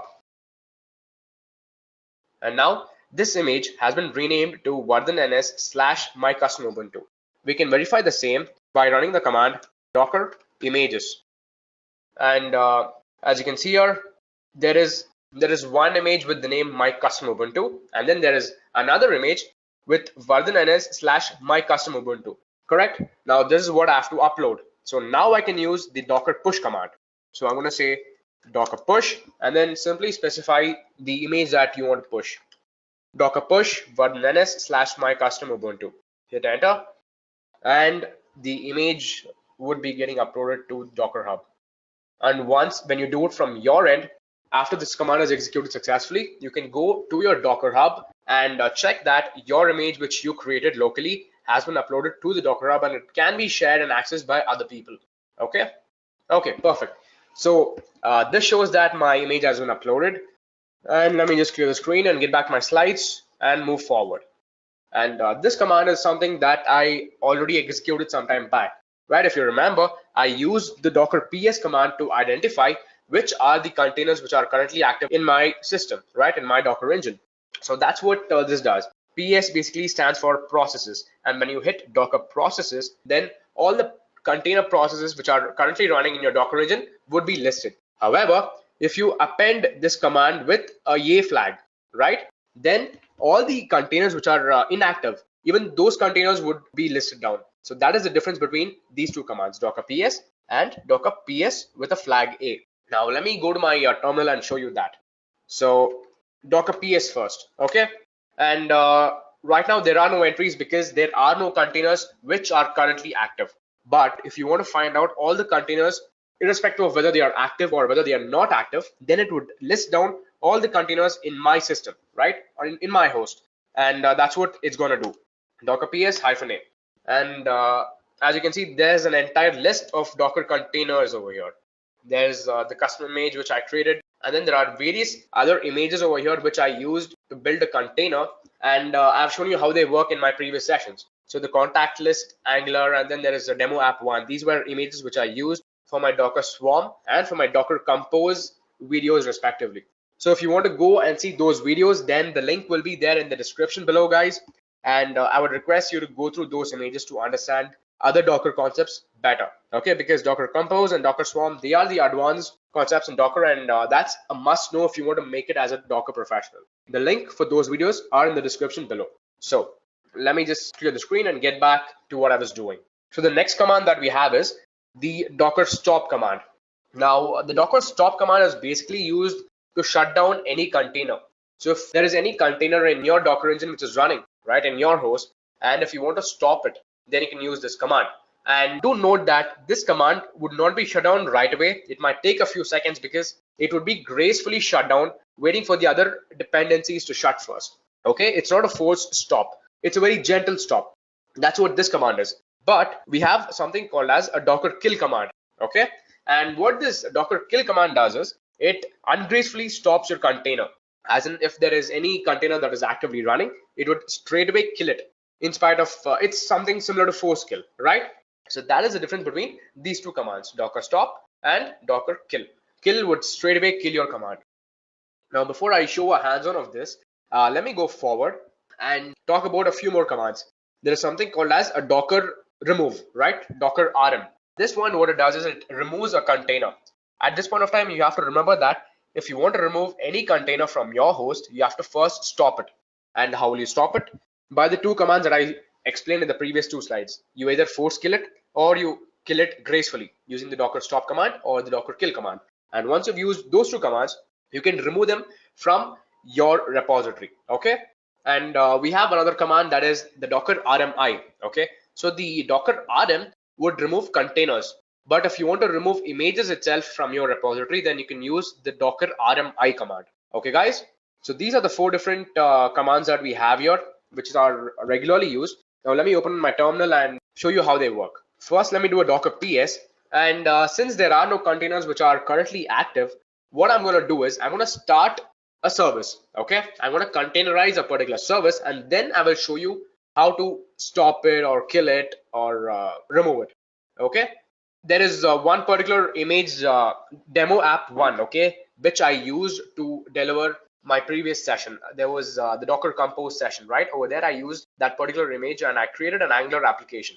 So I'm going to first start that service, and the command for that is docker run -rm. I'm going to say port number is 4200:4200 because it's an Angular application. Let's give it a name. It's -- name, right? So let's give it a name, my Angular application, or let's give it a name, my demo application. Okay, and demo app one is the name of that image. So when you hit enter, first the image would come up, right? The image would be spun and the container would come up. Let's just wait for the container to become active. So let me first open a new tab of this terminal. Okay, and here let me run the command docker ps, and you can see that 42 seconds ago this app was created, right? The demo app one. Here it says the webpack is compiled successfully. So if I go to my Firefox, the service would be active, the Angular application would be active. Okay, but if I want to temporarily stop this container, or if I want to kill this, then I can use those commands docker stop, or I can use docker kill. Okay, so let's use those commands and see how they work. I'm going to say docker stop followed by the container ID, correct? Hit enter. So the Docker service has stopped. Now if I do a docker ps command, this container would not be active. Okay, and over here also you can see that which was temporarily compiled, it has ended, right? Even the service is not hosted anymore. So that's how the Docker stop command works. So let me go to this command and restart the same service. And over here, this time, instead of using the Docker stop command, let me say Docker kill. Okay, sorry, I've just used the same container ID, right? So I need to do a Docker PS first. Okay, and yeah, now this is the container ID which I have to kill. So I'm going to say Docker kill, pasting this container ID and hit enter. And that container has also ended. So even the service has exited from here, right? So that's how you kill a container. That's the difference between the stop command and the kill command. Okay, so I'm just going to clear the screen. And after these two commands, there are two commands like Docker RM and Docker RMI, right? They are used to remove containers and images respectively. So let me go ahead and do that. First, let's run the command Docker RM, okay? And now we have to specify which container you want to kill or remove. So for that purpose, let me first find out which are the different Docker containers that are there in my system. So when I do a Docker ps-a, there are a number of containers. And from here, let me remove this test angler container. Okay, this is the name of the image and this is the container ID. So I'm going to copy this container ID and go back here. Let me clear it. And here, let me run the Docker RM with the container ID. And when this is returned, it means that my container has been deleted successfully. And the benefit with this is I have freed up a little more space in my host, right, in my Docker engine. Now guys, similarly, we saw how to remove a container. Okay, now let me go here. Let me do a Docker images. So these are the list of the different images that are there in my repository. And if I want to remove any of these images, then I can do Docker RMI. And what we have here is we have a Redis image and we have an Alpine image, which I do not need. So let me copy this Redis image and remove this image from my repository. So the command is Docker RMI this time, because remove image is what it stands for. And I can specify the image name, or I can even specify the image ID. So image name is good enough. So that's what's happening, right? It says untagged and deleted. Perfect. Now I can clear the screen, and what I wanted to show you, I've showed you already. Now if I run the Docker images command again, then Redis would not be visible here. So you can see Alpine, but you can't see Redis, correct? So that's how it works. So let me go back to my slides and go to the next command. We spoke about stop, we spoke about kill, we spoke about Docker RM, and we also spoke about Docker RMI. Now the next command that is in question is the Docker exec command. Okay, and this command is used to access any active container, right? Any container that is actively running. If you want to access the bash of that particular container, then you can use this exec command. Okay, and we use IT flag over here. So you can either use -IT together, or you can use -I space -T. Now what I does is it's basically, it says access your container in interactive mode. So that's the option this flag specifies, and that's why we're able to access the container. Okay, and you have to specify which container you want to access, followed by the word bash. So let me go back to my terminal and show you how that works.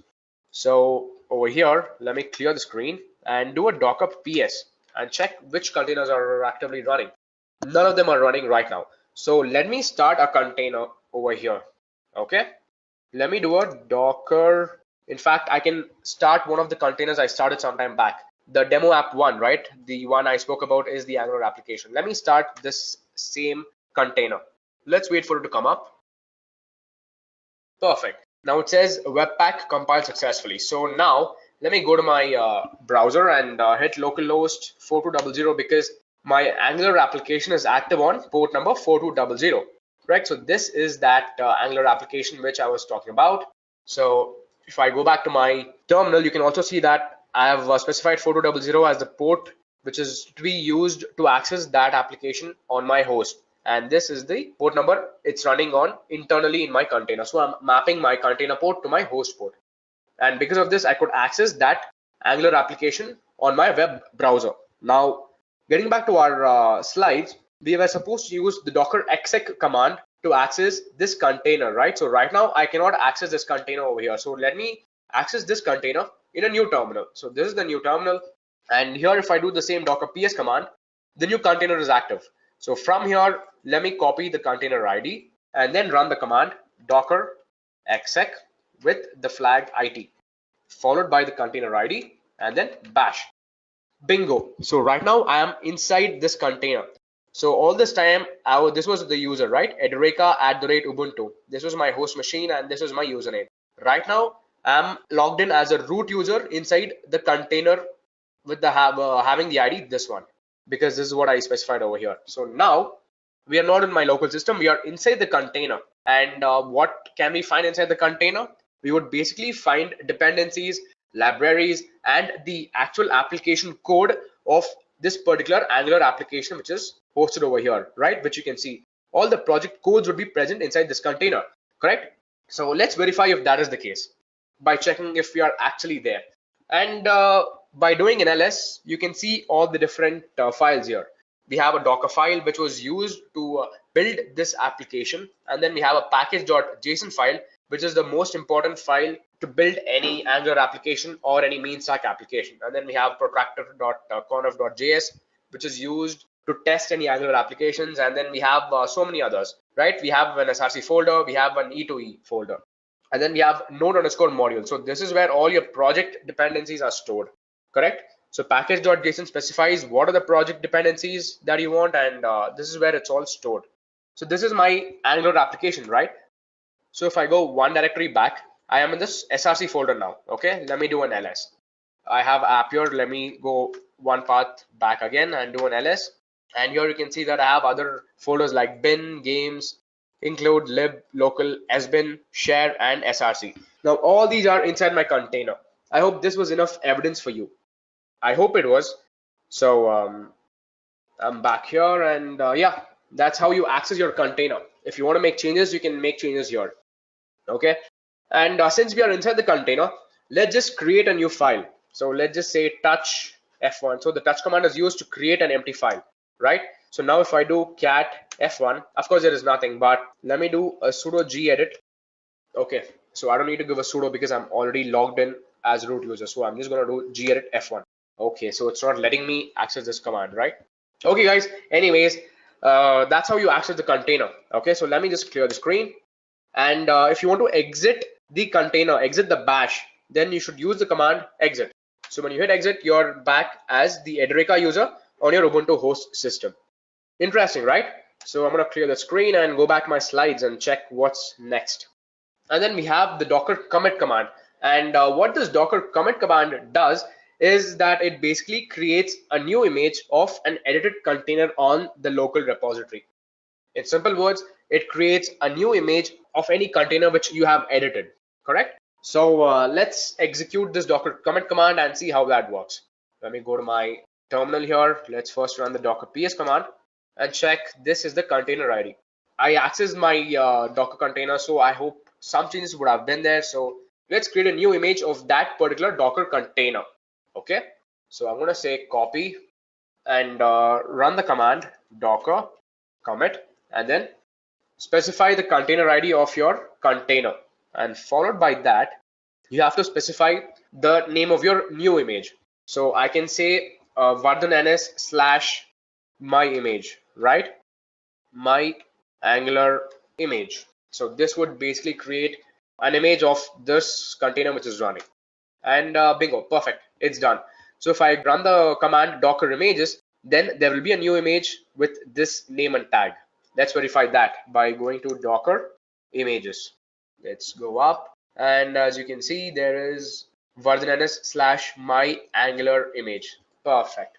This is what we wanted to verify, correct? So let me clear the screen and go back here. And yes, the webpack is compiled successfully. This was the message we got earlier. So anyways, let's not worry about that. That's what a docker command does. So if I want to stop this container service, then from the new terminal, let me just kill that container service, correct? So this is the ID. I'm going to copy this, and then I'm going to say docker container stop, and my container would have stopped. So here, yes, my service has stopped over here. Bingo. So I'm going to clear the screen in both the places. Okay, now let me get back to my slides. So the next command that we're going to talk about is the docker export command. correct? So the Docker export command is basically used to export any Docker image in your system into a tar file, correct? So this tar file is going to be saved in your local file system, and it's not going to be inside Docker anymore. This is another way of sharing your Docker images, right? So one way was by uploading it to Docker Hub. But in case you don't want to do that, you don't want to upload it to Docker Hub because the image is very heavy. So in that case, this is an alternative which is used in the industry, where we do a Docker export from one machine and we save that image as a tar file. And this tar file is imported inside the destination system, and over there it can be accessed again and the container can be run. So let me show you an example of that by first of all getting to it. Okay, so it says Docker export, right? So this is the syntax for that. Okay, you say Docker export, you use the output flag with 2 hyphens. You can specify the name of the tar file that you want to store it with, and then you have to specify your image name over here. Okay, so the image name over here is my container, so you'll have to specify your image name. So let me go to my virtual machine, and what are the Docker images that I have available? There is /my Angular image, there is my custom Ubuntu. So what I'll do is, let me save this my custom Ubuntu image. Okay, this is my image and the image ID is this, right? So I'm going to copy this, go back to this terminal, and what I'll do here is I'll say Docker export double hyphen, which is the flag. I'm going to say output flag is equal to, I have to specify the name of my tar file, right? So my Docker tar file, I can say that my Docker tar file, and here I have to specify the container name. So Docker images wouldn't do for that, so I'm going to do a Docker ps-a. So I have a custom image here, right? So let me save this particular image. So I'm going to copy the container ID, copy this, and paste it over here, which indicates that I will create a tar file of this particular container, and this tar file would be saved in this repository itself, Edureka@Ubuntu. Now since it's a heavy container, it's going to take a few seconds, and it's done. And we can verify that by doing an ls. The name we gave was my Docker tar file, correct? And then you can see there's a my Docker tar file, which is basically a tgz file. So if you go back to your documents, you can see that there's a new tar file, my Docker tar file, that was created, and you can verify the same my Docker tar file over here. This is the newly created tar file. So I can go back to my slides here, and let me just clear the screen. Okay, perfect. So going back to my slides, I've shown you how the Docker export command works and what's the benefit. Now in the next slide, we have the Docker import command. Now the Docker import command is basically used to import any tar file. If you have any tar file which has been given to you by your fellow developer, and if you want to create a container out of that one, then you have to import it, right? So how is that possible? So this is the syntax for that. The command is Docker import and then the complete path of that demo file, of that tar file. Okay, so for this particular purpose, I have already created one tar file because I wanted to create one which can be imported very soon. So I created a tar file over here, demo tar. So it is present inside my downloads folder, correct? So let me import that file. So I'm going to say Docker import, and then I have to specify the complete path. So it's /home/Edureka/downloads/demotar. Let's hit enter, and this particular image has been successfully imported. You can verify that by seeing the first few characters of the newly created image. Okay, so let's run the command Docker images over here, and you can see that just recently, 23 seconds ago, a new image was created, right, with the same image ID 23EF, and it is the same image ID over here, right? It starts with the same sequence characters, and right now it has no name. So that is how you easily import Docker images. Okay, you first export it and then you can import it. So let me just clear the screens of both the tabs, and now getting back to my slides, I'm done with my Docker import command, and now comes the advanced Docker commands. Okay, so up till here we saw the Docker commands which are very basic and which can be executed easily. But here comes the challenging part: Docker Compose and Docker Swarm. Right, these are all advanced concepts in Docker, which solves a lot of business problems. And of course, the commands are also little advanced in nature. So first, let's start with Docker Compose. There are two variations to it, and the two syntax can be seen over here: Docker-compose build and Docker-compose up. So these are the two commands which work very similar to Docker build and Docker run, right? So Docker build is basically used to build a new image from a Docker file, correct? Similarly, a Docker compose build is used to build your Docker compose by using your Docker YAML file. Now your YAML file stands for yet another markup language, and now in the YAML file we can specify which all containers we want to be active, okay? And you have to specify the path of the different Docker files which will be used to create those containers or those services.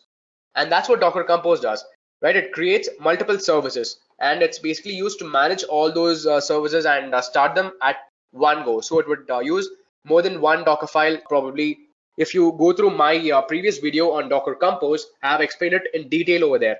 I have used 3 different Docker files, and using those 3 Docker files, I have created 3 services, right? And the 3 different services are the Angular service, the Express and Node service, and the MongoDB service. The MongoDB was used as a database, the Express and Node was used as my backend server, and Angular was used for my front end. Okay, now the link to this video is present in the description below. Okay, but let me just quickly wrap this up by saying that if you want to build that, you use the Docker Compose build, and if you want to start your Docker Compose and start the container service, then you can use the Docker Compose up. This is very similar to the Docker run command. Okay, and that's what your Docker Compose does, right? It creates multiple Docker services and containerizes each of them and gets the different containers to work together. So perfect. Let me go back to my terminal and let me do that for you. So Docker PS, there is nothing. So right now we are in the home/Edureka folder, correct? So let me do ls, and there is a folder called mean stack app. So I'm going to cd into this particular folder. And here, if I do an ls, you can see that there's a Docker compose.yaml file. So let me do a gedit Docker compose.yaml file. So over here, you can see that I have specified the commands to create 3 different services. One is the Angular service, other is the Express service, and finally my database service. Okay, I've explained all these things in my previous video. I repeat, the link for that video would be in the description below. Okay, so let me quickly execute this YAML file. Okay, so if I do a Docker compose build, then this command would look for this Docker compose file inside this directory. Okay, and then it would once this image is built, I can straight away execute that command by using the Docker compose up. Okay, so I'm just gonna replace build with up. This way my Docker compose would also be up and running. Earlier I showed you an Angular application, and this time it's going to be an entire mean stack application, which is going to involve everything: MongoDB, Express, Angular, and Node.js. So my Express is up and running, my Angular is up and running, my MongoDB is active on port number 27017, my Express would be active on port number 3000, and Angular, as usual, would be active on port number 4200. So let's verify the same by going over here. Okay, it also says Webpack compiled successfully. So this time if I refresh this, there's a different application that would come up. Correct. So this is my mean stack application. On port number 4200 is the front end. On port number 3000, this is my server end, which simply says foobar. And then on port number 017, there is my MongoDB. Right, so these are the 3 different services which are active on my various port numbers. So going back to my terminal, I can do a Docker PS to verify that there are 3 different services of mine which are running. Now, if I want to stop each of these services, I can simply do a Control-C from here, and hopefully it stops. Yes, all 3 services have stopped. Let me execute the same command, and this time, yeah, they're all gone, right? So the Docker PS command shows no containers active. Bingo. So I'm going to clear the screen out.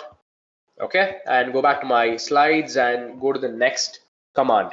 And the next advanced command that we have is the Docker Swarm command.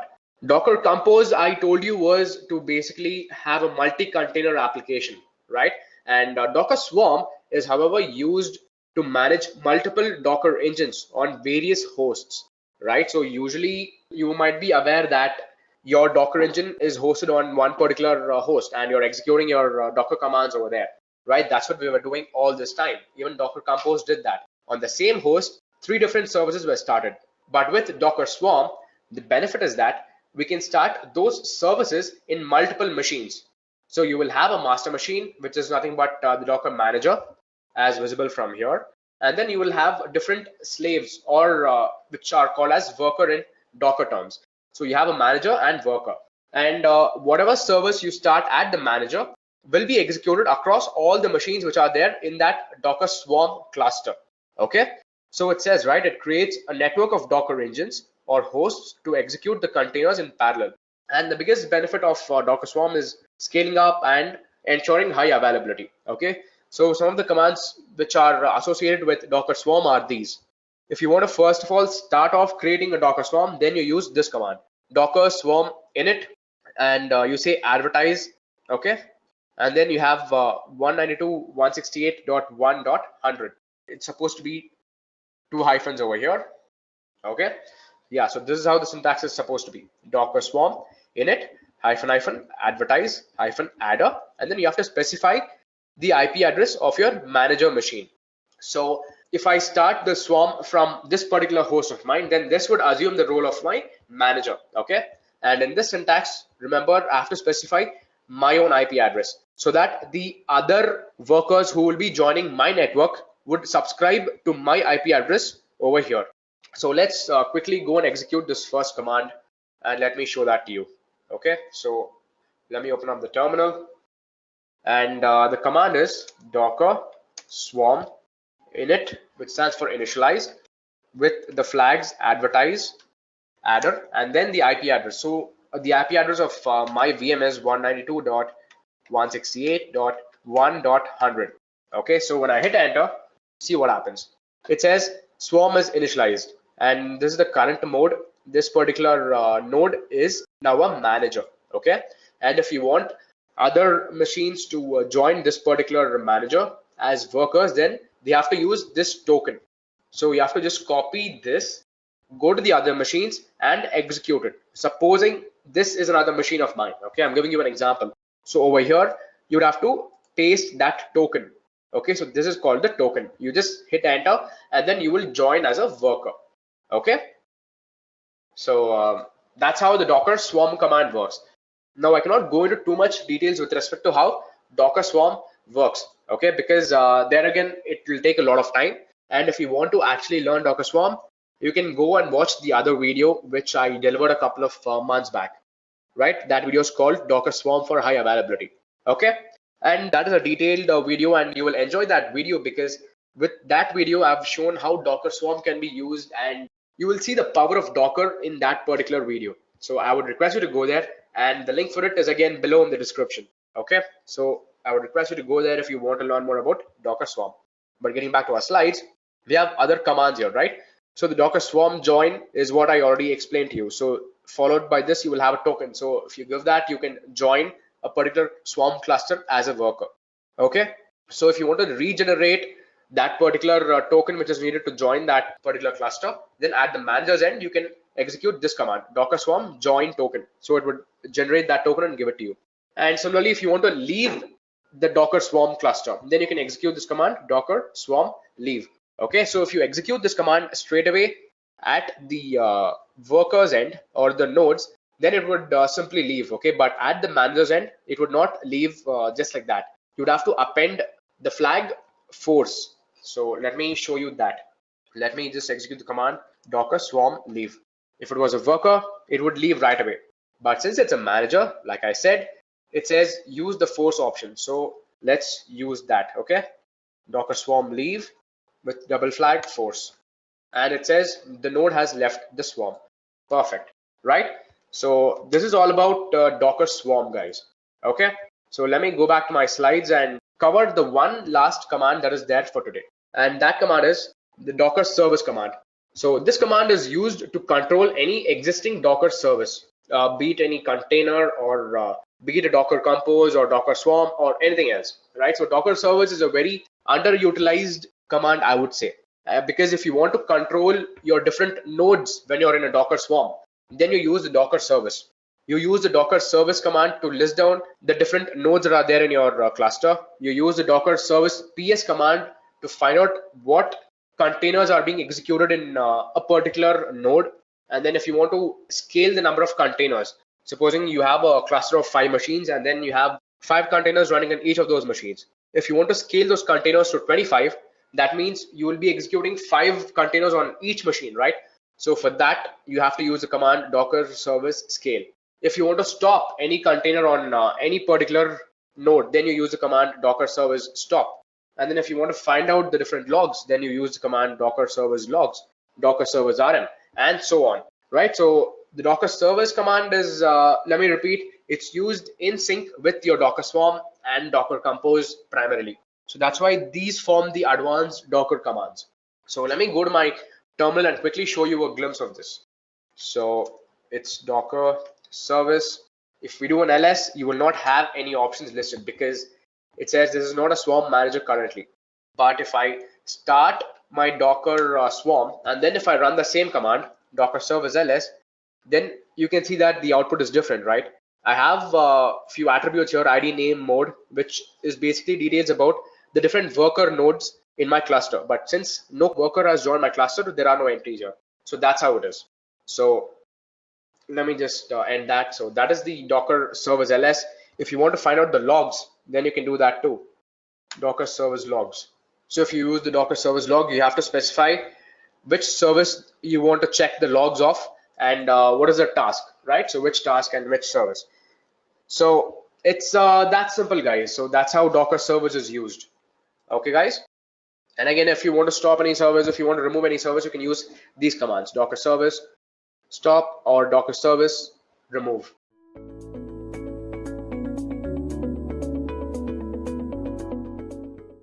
So why should we use Docker for Windows? Now, the first reason is that it avoids the work on my machine but doesn't work on the production problem. Alright. Now, this problem occurs due to the inconsistent environment throughout the software development workflow. Now, for example, let's say that a developer has built an application on Windows environment, and when he sends the application to the testing server, it fails to run. Now, this happens because the testing server operates on an outdated version of Windows. Now, obviously, the application does not support the dependencies needed to run on the outdated version of Windows. So because of the difference in the software versions in the development and testing server, the application will fail. But when it comes to Docker, we can run our application within a container which contains all the dependencies of the application, and the container can be run throughout the software development cycle. Now, this practice provides a consistent environment throughout. Now, apart from that, it improves productivity. So by installing Docker on Windows, we're running Docker natively. If you've been following Docker for a while, you know that Docker containers originally supported only Linux operating systems. But later Docker made its platform available for other operating systems, but with a simple limitation. Now the limitation was that Docker engine ran inside a Linux-based virtual machine image on top of the operating system. So basically you could run Docker from Windows or any other operating system, except Linux was still the middleman. But thanks to the recent release, Docker can now natively run on Windows, which means that Linux support is not needed. Instead, the Docker container will run on Windows kernel itself. Alright. So guys, just like I mentioned earlier, Docker for Windows supports native networking. Now, not only the Docker container, the entire Docker toolset is now compatible with Windows. This includes the Docker CLI, Docker Compose, data volumes, and all of the other building blocks for Dockerized infrastructure, which are now compatible with Windows. But how is this advantageous? Now, since all the Docker components are locally compatible with Windows, they can run with minimal computational overhead. Now let's move on to the prerequisites. So before you install Docker for Windows, you need to check if you're running on a Windows 10, Pro Edition, Enterprise, Education, Student Edition, 64-bit system. Now guys, a point to note here is that Docker will not run on any other Windows version. So if you're running on an older Windows version, you can install the Docker toolbox instead. Okay. Now, Docker for Windows requires a type 1 hypervisor, and in the case of Windows, it's called the Hyper-V. Now, what is Hyper-V? Hyper-V is basically a lightweight virtualization solution built on top of the hypervisor framework. So you don't need a virtual box, you just have to enable hypervisor. Alright, and also you need to enable the virtualization in BIOS. Now, when you install Docker for Windows, by default, all of this is enabled. But in case you're facing any issue during installation, please check if your Hyper-V and your virtualization is enabled. Alright, moving on. So guys, when you install Docker, these components are also installed automatically. So first we have the Docker engine. Now guys, whenever we say Docker, we actually mean Docker engine. Now the Docker engine basically contains the Docker daemon, REST API for interacting with the Docker daemon, and a command line interface client that communicates with the daemon. Now Docker daemon accepts Docker commands such as Docker run, Docker build, and all of that from the Docker client. Alright. Now the next component is Docker Compose. Docker Compose is basically used to run multiple Docker containers at once. Now we'll be discussing more about this in the further slides. After that, we have the Docker machine. Now Docker machine is used to install the Docker engine. It is basically what you install on your local system. Okay. Docker machine has its own client known as a Docker machine and a Docker engine client known as Docker. Alright. Now at last we have Kitematic. Now what is Kitematic? Kitematic is an open source project built to simplify the use of Docker on Windows. It basically helps to automate the installation of Docker, and it also provides a very interactive user interface for running Docker containers. Alright. So it's more like a UI tool. Now let's look at the Docker registry. Now Docker has its own registry known as Docker Hub. Now Docker Hub is basically where you store all your Docker images. Now these images can be pulled from the remote server and then they can be run locally on your system. In fact, you can also push the Docker images that you have created onto Docker Hub and you can share it with other users on Docker Hub. So in short, Docker Hub is basically the storage house for all your Docker images. Now let's move on to the demo. So we're going to begin with installing Docker for Windows. Now before we go ahead, guys, you have to make sure that you're using a Windows 10 Pro, Enterprise, Education or Student Edition. One more important point to note here is that if you're using a virtual box on your system, you won't be able to run it because a virtual box will not work with the hypervisor enabled. But in order for your Docker for Windows to work on your system, the hypervisor must be enabled. So guys, basically you cannot run Docker for Windows and a virtual box on the same system side by side. Okay, so if you have a virtual box in your system, it's not going to work because you'll be enabling your hypervisor. So let's get started by installing Docker for Windows. Now in order to install Docker for Windows, you need the Docker for Windows installer. Now I'll leave a link in the description box so that you can download the installer. So guys, I've already installed the Docker for Windows installer. Y'all can go ahead and download it from the link in the description. Now here you can see that I've run the installer. So now let's just wait for the installation to complete. Okay, now let's just click on OK. Alright, so it's unpacking files. Alright, so the installation is completed. So guys, once you've installed it, just open the Docker for Windows app. Alright, it's here on my desktop. So when you try to start the application, you'll see a whale icon on the status bar. Alright, here you can see the whale icon. Now when the whale icon becomes stable, it means that Docker has started and you can start working on it. Okay. So this icon needs to get stable. That means that Docker has started. Alright. So you can see a message popped up like this. Okay, it says Docker is now up and running. Alright. So guys, you can either log into your Docker Hub account from here or you can use the Docker login command and log in. Alright. I'm going to go ahead and log into my Docker Hub account.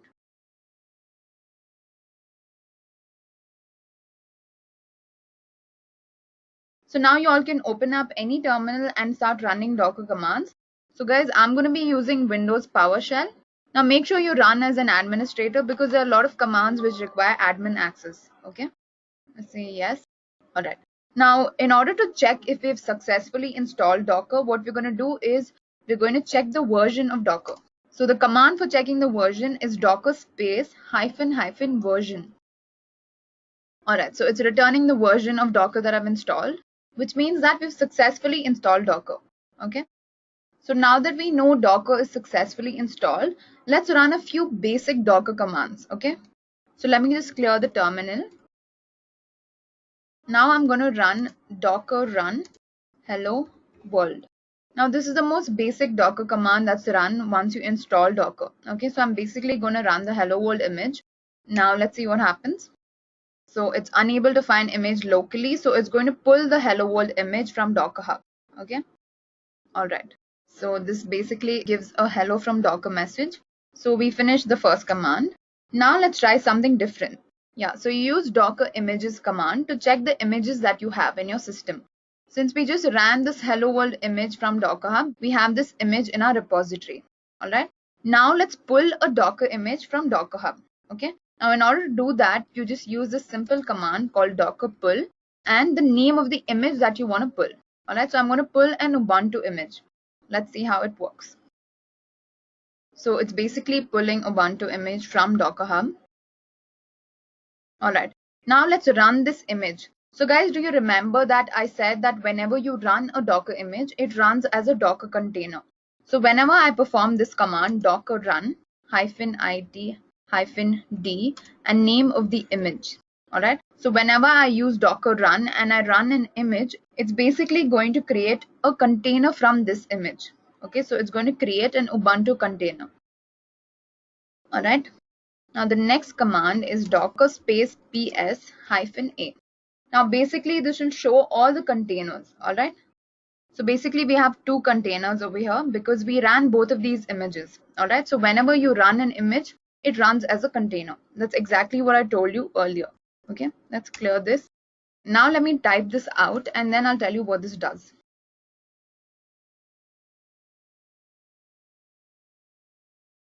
All right.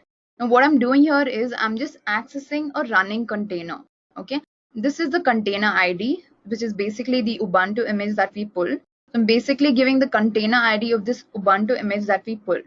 Now we're basically within the container. Okay, you can perform commands like, let's say, echo hello. All right, so it says hello. Now what you can do is you can just exit from here. All right, so you come out of the container.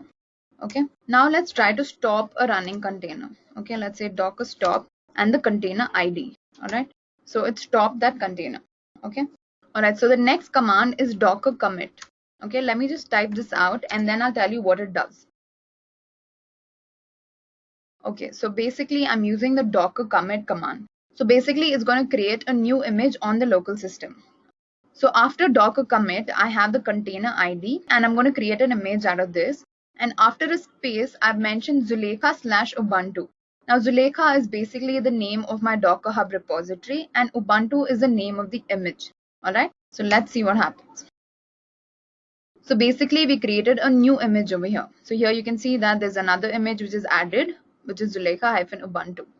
Okay, it has a new image ID and so on. All right. Now guys, if you perform this command without logging into Docker Hub, they're going to ask you to log in first.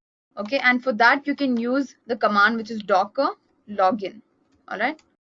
Now I've already logged in earlier in the session. So that's why it says login succeeded. Otherwise, it's going to ask you for your credentials. All right. It's going to ask you for your username and your password. Okay. Now what we're going to do is we're going to push this image to Docker Hub. So we're going to use the docker push command along with the name of my Docker Hub repository and the image name. All right. So it's preparing and it's going to push this image to Docker Hub. All right. Now let's say that you want to delete a container. So what you can do is you can use the docker rm command. So basically the command goes docker rm and the container ID. Okay. All right. Now let's look at our containers. Now we have only one container. So basically the container with container ID, this got deleted. Okay. Similarly, you can also remove Docker images. All right. So first let's look at the Docker image ID that you want to remove. All right. Let's say I want to remove Zulekha Ubuntu. Okay. I'm just going to use this image ID and the command is docker rmi and the image ID. Now let's look at the Docker images. Now you can see only Ubuntu and Hello World is there. So this is how you remove Docker images, and I also showed you how to remove Docker containers. So those of you who weren't familiar with Docker have a good idea of how simple Docker commands work. Now if you all want a more in-depth video about Docker and Docker commands, I'm going to leave a link in the description So you can go ahead and watch that content. Alright, so now I'm going to create a simple Python web application using Docker Compose. Okay, now let me tell you a little bit about this application. It basically uses Flask framework and it maintains a hit counter in Redis. So guys, for those of you who don't know what Flask is, it is basically a web development framework which is written in Python. And Redis is an in-memory storage component. It is basically used as a database. Okay. Now guys, don't worry if you don't know Python. This program is very understandable. So we're basically going to use a Docker Compose to run two services, which is web service and Redis service. Now what this application does is it's going to maintain a hit counter every time you access a web page. So each time you access the website, a hit counter gets incremented. Okay, it's simple logic. Just increment the value of the hit counter when the web page is accessed. Okay. Alright, so let's begin with creating a directory for your application. It's always a good practice to have a directory which stores all of your code. Alright, so let's start with creating a directory. Let's say web application. Alright, now I'm going to change to that directory. So guys, I've already typed out the entire code because I didn't want to waste a lot of time. So what I'm going to do is I'm just going to open up the files and I'll explain what the code does. Alright, so I have all of my code written in Notepad++. So I'm just opening up Notepad. Also guys, I want to tell you that you don't have to install Python or Redis. We're just going to use Docker images for Python and Redis. Okay. So first what you have to do is you have to create a Python file. Okay. I've called it web app. So I'm not going to spend a lot of time over here. I'll just tell you what we're doing. So first of all, we're going to begin with importing the dependencies. So we're going to import real time. We need Redis. We also need Flask. Okay. These are the requirements that we're going to import. After that, we're just initializing the name of the application. So here we're just hosting the database and we're connecting to Redis using the port number 6379. Alright, this is the default port. Then we define the get hit count function. This basically returns a number of hits. So we're also setting the retries to 5 in case the page does not load. While all of this holds true, the incremented hits are returned. And if there's an error, then we have an exception. So we've also defined exceptions in case of errors. This function is basically to display the hello world message along with the hit counts. So this is the Python file. It's very simple, guys, very understandable. You don't have to be a pro in Python to understand this. This is very understandable. All right. Now the next file you're going to create is a txt file which I've named requirements.txt. Okay. Now over here I'm just going to add my requirements, which is Flask and Redis. So next we have the Docker file. Now this Docker file is used to create Docker images. Okay, I mentioned this earlier in the session that you require Dockerfiles to create Docker images. Okay, so first we're just setting the base image. So we're building an image starting with Python 3.4. Now in this line, we're just going to add the current directory into this -code path of the image. Then we're going to change the working directory to this path. After this, you're going to use a package manager of Python to install the requirements that I mentioned in my requirements.txt file. Okay, so these two were the requirements, which is Flask and Redis. And then finally, we're just setting the default command for the containers to Python web app. Okay, so it's basically going to run my web app. Now we finally have a Docker Compose file. Like I mentioned earlier that a Docker Compose or a YAML file is going to contain all of the services. So there is web service over here and there is Redis service. So we're basically running two containers over here or two services over here, which is web and Redis. So now the web service is basically building the Docker file in the current directory. Alright, the dot signifies the current directory. And it forwards the expose port 5000 on the container to the port 5000 on the host machine.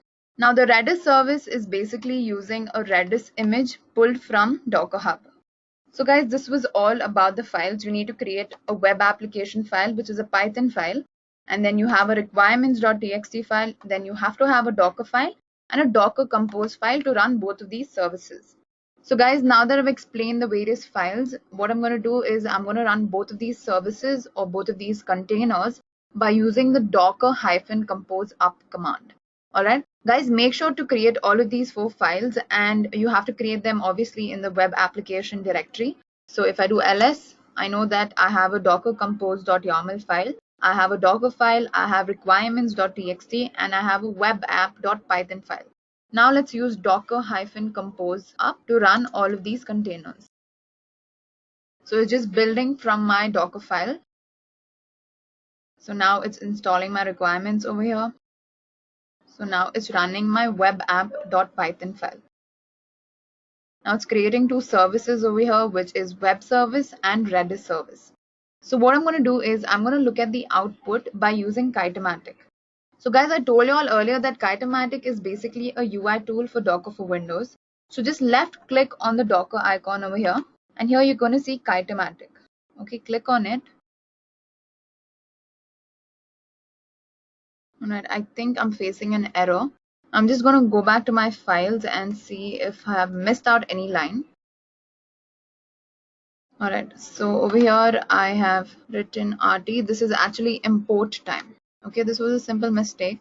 So let me just save this and let's try and run this again. Now it should definitely work. I'll just clear the terminal and we're going to use docker-compose up. Alright. Now guys, what I'm going to do is I'm going to show you the output using Kitematic. Here you can see an option Kitematic. So click on this. Now it shows two applications over here which are running. One is the web service and the other is the Redis service. Now when you go to the web service, you can see the output over here. Let's click on this. So whenever you refresh the page, the hit count increases. So this is how the application works. If you keep refreshing, the hit count will keep increasing. So guys, this was a simple web application. And I also showed you all how to view this using Kitematic. Okay. So now you can see that this is green, which means that it's running. Alright, you can also restart the container, you can stop it, you can enter into the container and you can run a few commands. Okay, you can use Kitematic in a lot of other ways.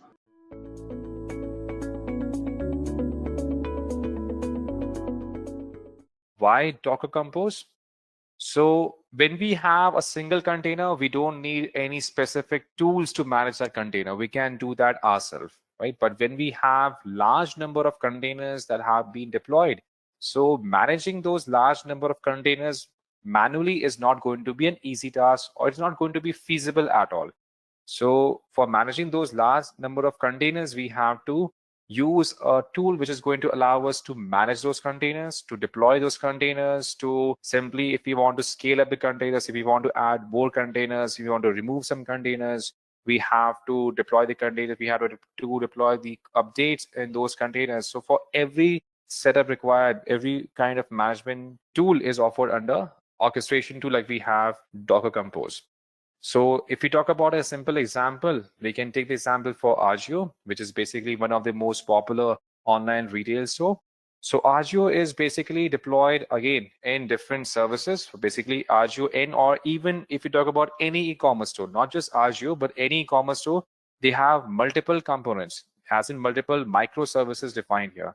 So for example, Agio being an online e-commerce store, it has a component for server, where it allows the users to log in or sign up for a new account. Then it has a different service for catalog, where the users can browse through the entire products. And then we have the shopping cart, which is again offered as a service, where the users can keep the products that they like, or they would like to check out with. And then we have other service for checking out, which is integrated with any of the popular online payment gateways. Now, these all services are deployed separately. They are not deployed on a single server, but they're not bundled together, because if we do that, and if we have bundled them all together, and if we have any issues in any single component, then that is going to create issue for the other components as well. That means in case there's an issue with the catalog, then the login account server, the shopping cart, these checkout, again, these functionalities are also going to be hampered. If there's some issue with the checkout, then all the other services are also going to be hampered. Because even if there's something wrong with only one service, then still, so for example, if there's something wrong with the checkout, still the users can create their account, they can browse through the entire product, they can add them to the cart, but they won't be able to check out for a certain time period till the time the developers team, they fix the issue. That means at least all the other components will be up and running without any issues. And that's why it is always a better method to go for medium to large scale applications, where we can define the entire services into microservices. So basically we have a complete service together offered as an online retail store. And then here we are dividing the entire services into multiple microservices component. where the login account can have access to their own database for accounts, where catalog can have its own data set, data access to any database defined for only for specific products. Then we can have a separate database for cart, a separate database for checkout. That means they all are working separately. They are not dependent on a single resource. And the idea behind microservice is that some type of applications becomes easier to build and maintain when they are broken down into smaller pieces which work together. That's the main idea. And it becomes much easier to do the entire maintenance, patching up the servers, taking care of, you can say, applying any maintenance window or upgrading the servers as and when required. And that is the main concept of using microservices, especially for these large retail stores.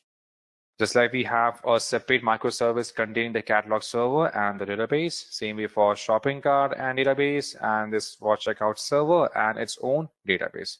So each of these microservices could be scaled up in its own container if required without disturbing the others. That's the main concept of using microservices here. And using Docker Compose, we can connect all the isolated containers as a single service. So basically, Compose makes sure that, suppose if we want to start the application, right? So we don't need to go individually in each and every service component. For example, here, we don't have to go to each and every service and then start them manually. Because if we have 15 different microservices deployed for a single application, and then starting, stopping, or managing each and every service manually is not going to be an easy task, correct?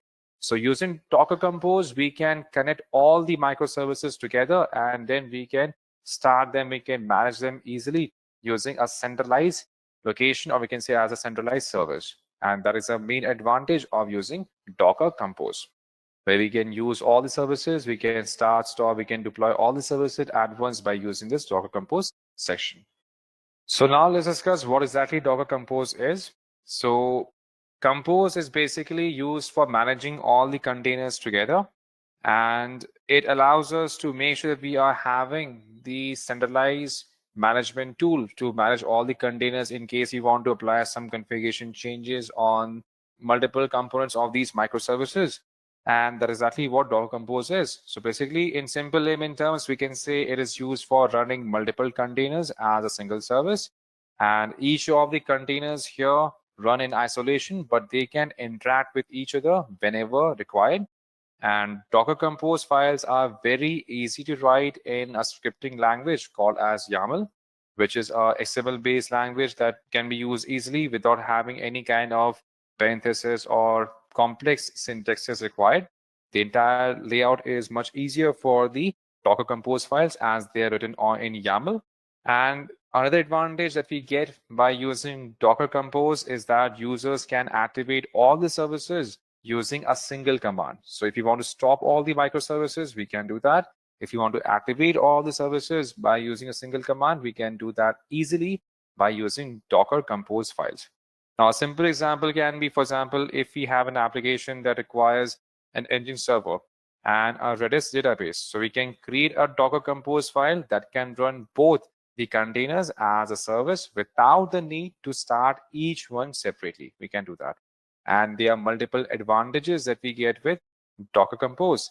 So basically here, if we talk about Docker Compose, then it offers a single host deployment. That means we can run everything on a single piece of hardware. We don't need to have multiple hardwares for running the entire environment. It is quick and easy to configure as well. It offers a high level of security. That means all the containers are completely isolated. When we say they are able to communicate with each other, that doesn't mean that we are compromising the security. They are still completely isolated from each other. And then it simply reduces the entire threat landscape here. And it offers easier configuration due to the YAML scripting, which is much easier to structure. Even for those who are not proficient in the coding aspects, they can still make use of YAML script for configuring the entire containers in an easier manner by using Docker Compose. And then it also offers a high level of feasibility, and again, it offers a high level of productivity. So basically, it reduces the time it requires to perform the task, and thus increasing the entire level of productivity that we can achieve from this entire Docker Compose tool. So What is a compose file? So compose file, as we have seen, it's simply written in YAML script.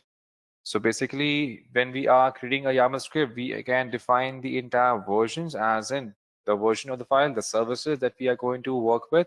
Like we have the database. So here we can choose the image as Postgre. Here we can choose define the environment as in the Postgre database, the user, the password for the current environment that we are working with. And then for web services, we can define the entire build command, whatever command we want to be executed for the current web version. Then we can define the volume, the ports, depends upon the entire configuration that needs to be done for the web servers. So that's why we can define the entire services. Like we have microservices. Then we can manage these services individually by defining the service properties. And here we can notice there are no parentheses required. There are no semicolons towards the end. And that makes the entire deployment of this compose file much easier because it is based on simple YAML script. And the compose file is basically a YAML file definition service in networks and volume. The default path for compose file is .docker and -compose.yaml. So this is basically the default path for Docker file. Although if we want, we can customize that. But again, in case we want to maintain the homogeneity of the file structure, it is recommended to make sure we are keeping the default path the same. And it contains a service definition which configures each container started for that particular service. So now let's see how we can install Docker Compose in our system. So first of all, the process of installation is going to be a bit different based on the platforms that we are going to choose. So as a part of a hands-on, we are going to work on Ubuntu platform, which has been deployed on a cloud service by AWS. So based on the platform you're going to use, suppose if you're going to install this on a Windows server, on a Linux server, and that too based on your own system, that's going to be a bit different. So I'll be guiding you all on how we can take care of different installations. But for our hands-on, we are going to make use of the Ubuntu server running on as a part of EC2 instance service offered by AWS Cloud Platform. So first of all, to get started, we have to use a simple basic command in Linux. So first of all, we have to deploy the EC2 instance, and then we can get connected to that server by using PuTTY or using any other SSH client. And then we can start by using the pip library for installing Docker Compose in our system that we want to use as a part of Docker Compose file.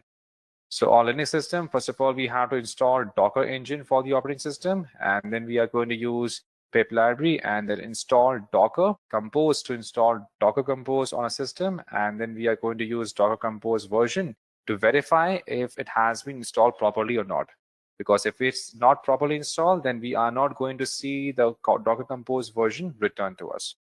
So let's see how we can install Docker on Ubuntu platform. So currently what we have done here, we have an EC2 instance running on top of the Ubuntu image, and we are going to install Docker Compose on this particular server. So basically there are some prerequisites that needs to be installed and configured on the server before we can start with installation of Docker Compose. We do need to have the entire pip package. We need to have the entire Docker engine already installed and configured. And for getting details on how we can install these different Docker engines, so you can find the references to install these different packages and how to configure them as a step-by-step guide in the description below. So we are going to use the pip library that we have already configured on this entire Docker engine. So we are going to use a common command as sudo pip install Docker Compose. And once we are done with installation, then we are going to check for the version and see if the correct version has been installed or not. Because if we are not getting the version returned, then that means there is some error and we have to do the installation again. So to make things comfortable for you all, so that you don't have to strain your eyes, let's increase the font size. So we can go to configuration. Currently, we are using Mobile System as our SSH client. We can use any of the other SSH client. It is not mandatory to use only a single platform. Depending upon your comfort level, you can use any of the SSH client as per the comfort level. So let's increase the font size from 10 to, let's say we increase it to 16. Let's restart the instance. Now we can clear the screen. Now here we are going to work on installation of this Docker Compose file. So first of all, we have to use a command set as sudo Then we are going to use a pip library. And here we are going to define install docker-compose. So this is going to refer to the pip package manager we have already defined. And then it is going to refer to this package and download the entire Docker Compose library for us. So as you can see, the entire package has been downloaded. And to make sure that the entire package has been correctly installed, we can refer to Docker Compose and version, because again, this is going to make sure that we are having the right version installed. And if there is not installed, then again, we are going to see an error. That means the current version has not been installed properly. So I hope this entire installation process is clear for everyone. So we have to use a command as docker pip, and there may be some different versions of pip you may have installed. For example, if you are using pip 2 or pip 3, then you have to maintain the version there, and then docker-compose.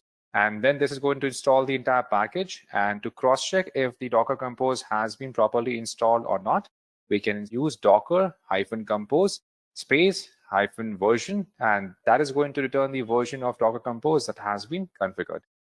So we had seen how we can install Docker Compose. Now next we are going to see a Docker Compose hands-on.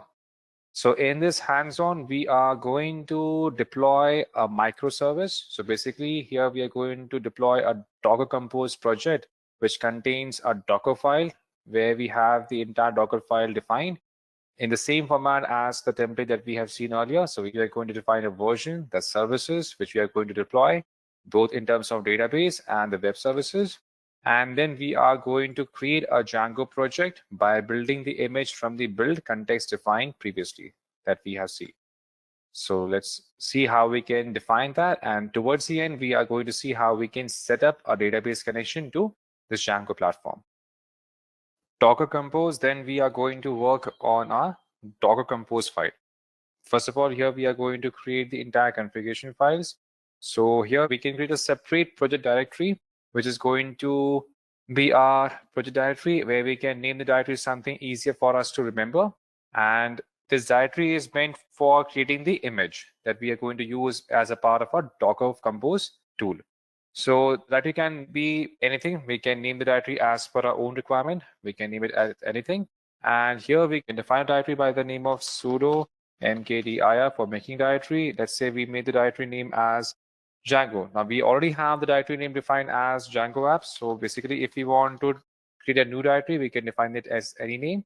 And we already have defined a directory by the name of Django apps. So we can switch to the directory. For example, say we want to switch to the directory, here we can define the name as Django-app. And in here, we are going to create 3 main files that we are going to work with our Docker Compose. So first file we are going to work is Dockerfile, which is basically the file that is used to create the image. So for creating the Docker file, we can use any of the editors. We can use V editor, we can use Nano editor, whatever editor we are comfortable with. Let's say we can make use of Nano editor. Now, basically, when we are creating a file, we should be giving the sudo as in the admin privileges. So we can define sudo, and then we can define the editor name as Nano editor, and then we can define the name of the file. Now, when we are creating a Docker file, we don't have to define any extension. So Docker file doesn't have any extension, so we don't need to write any extension in the beginning or towards the end as well. It is simple, plain Docker file. So here we have defined the Docker file where we are going to define from the library as Python for version 3. And then we are going to define the environment on Python buffered. We are keeping the value to 1. And currently we are defining the run command here from the make directory where we have stored the entire code. So basically Docker file will contain, is going to define the entire application image where we are going to run multiple build commands that is going to configure the image itself. And then we are going to define the work directory where exactly we want to copy the current requirement text. So requirement text is going to contain the entire dependencies that needs to be configured, right? So basically this file is used as a part of the Docker file itself. And in requirement.txt, we are going to define the Django version and the binary package that we are going to create separately. So here we define the file name as requirements.txt that we are going to create. And then we are going to define the run command that is going to be executed when we are once we are creating the image. again, this entire command is going to be executed from the pip library. We are going to install the parameters that we are going to define in requirements.txt file. And then we are going to copy it in the default location of the code. So this is what needs to be there in our Docker file as a part of our hands-on. Now to save this Docker file, we have to simply press Ctrl X, and then it is going to ask for a confirmation that if yes, if we want to overwrite any of the file, then we can press Shift yes and to overwrite the current file. Once we are done, then this is going to be saved. And after creating this Docker file, just to make sure that we are done with Docker file creation, whatever we have entered has been saved correctly, we can again open up the nano editor, and here we can see the entire code being visible to us again. So that is going to make sure that the entire code has been successfully updated. So to close this, we can again press Ctrl X in case we are using the Windows system, or in case we are using the Mac, we can use Command X. So we can press the Ctrl X statement, and that is going to simply bring us out of the nano editor. So now once we are done creating the Docker file, then we are going to create a requirements.txt folder, text file in the same project folder. We don't have to change the path. We have to create a requirements.txt in the same project directory. So for again creating the file, we can again type the same command as sudo. We can use nano editor. We can define the name as requirements.txt. So we have to make sure that there's no typos in this requirements file, and once we enter, we can see that file that we have created where we had defined the Django version and then the binary package that we want to define in this particular requirements file, because again at the end Docker is going to install the requirements that we have specified in this Docker file.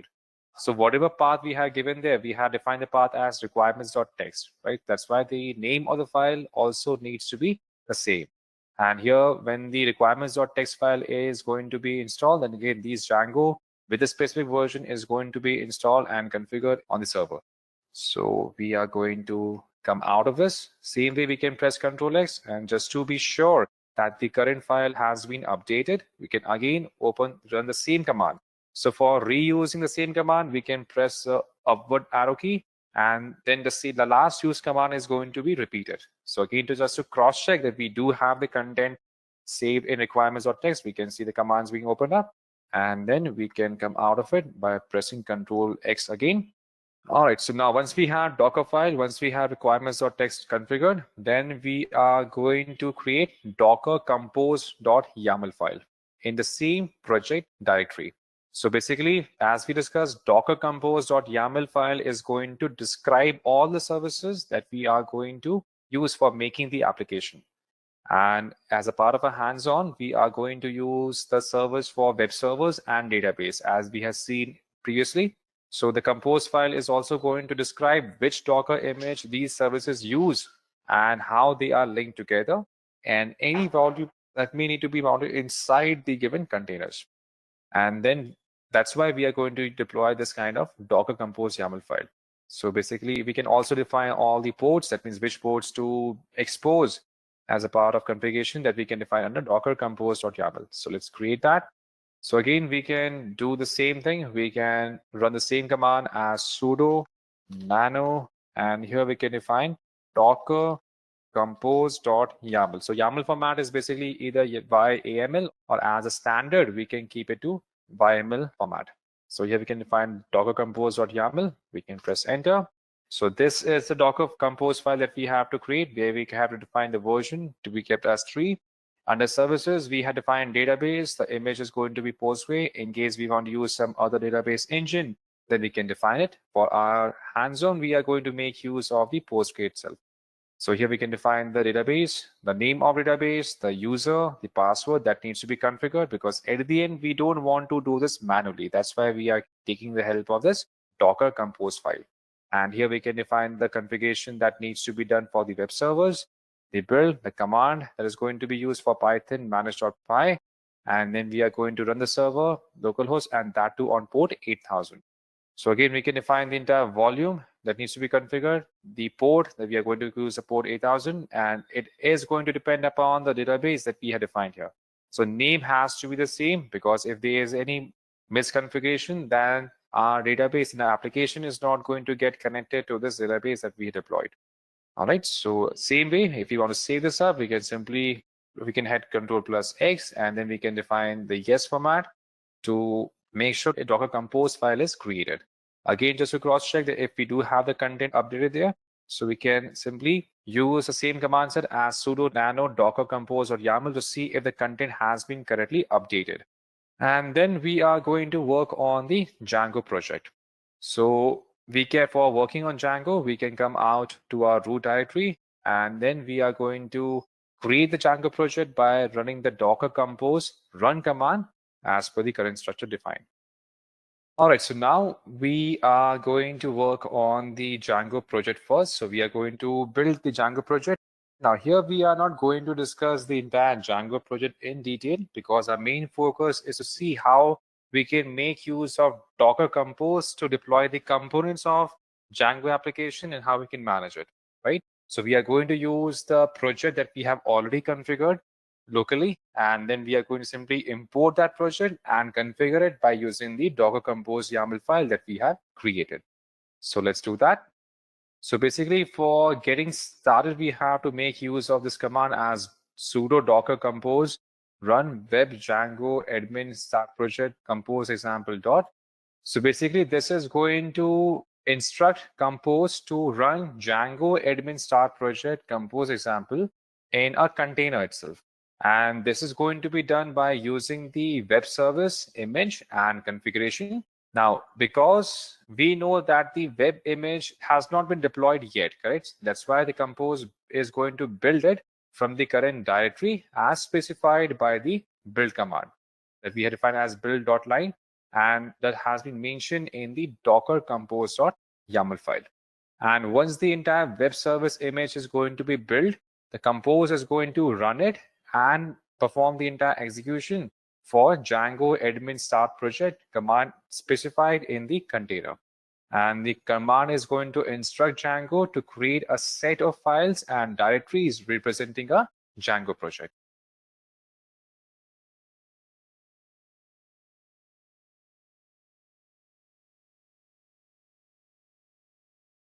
Now, currently what we have done here, we have installed the entire Django project, and basically here we have defined the Django project from the entire container. So now once the entire web services has been built, now as we know here, currently we are working on the entire Docker part, right? Now the files for Django admin has been created, or there's going to be defined here owned by the root user, because the entire container runs as a root user itself. And for changing the ownership, we can define the sudo change ownership, and we can change the ownership back to the root user itself. So let's do that. Now, for changing the ownership, we can execute the command set as ch owners. Basically here, using the admin privileges of sudo, we can use the ch owner for changing the ownership, and then we are changing the ownership back to the user. Now, this has to be defined here. For example, currently, if we have connected via Ubuntu, because currently we are using with the platform for EC2, where we have connected by the name of Ubuntu user itself, right? So here we can change the username, define. Currently, we are running Docker. Suppose if we are using this entire setup on your Mac or Windows, then we should have the ownership of all the files, which includes the files generated by Django admin. Now, to see the list of the files, we can simply use the ls-l command to see the entire list of all the files that has been generated. And for seeing the entire ownership of all those files, we can simply use a command as ls, and then we will be able to see the list of all the files along with the ownership that has been defined by using the command as ls space -l, especially when we are using the Windows or the Linux systems. And now we are going to connect to the database. Now in this section, we are going to connect the database server with the Django application that we deployed. And in the project directory, we have to simply edit the settings.py file. So where we are going to replace the entire credentials for the current database that we have defined. So let's do that. So for editing the file here, again, we can make use of the same nano editor. Depending upon whichever editor we are comfortable with, we can make use of V editors or nano editor depending upon the requirement. And here we have to specify the path for compose example, because that is what we have created. And then we can define the file path as settings.py. Here we have to open this settings.py file.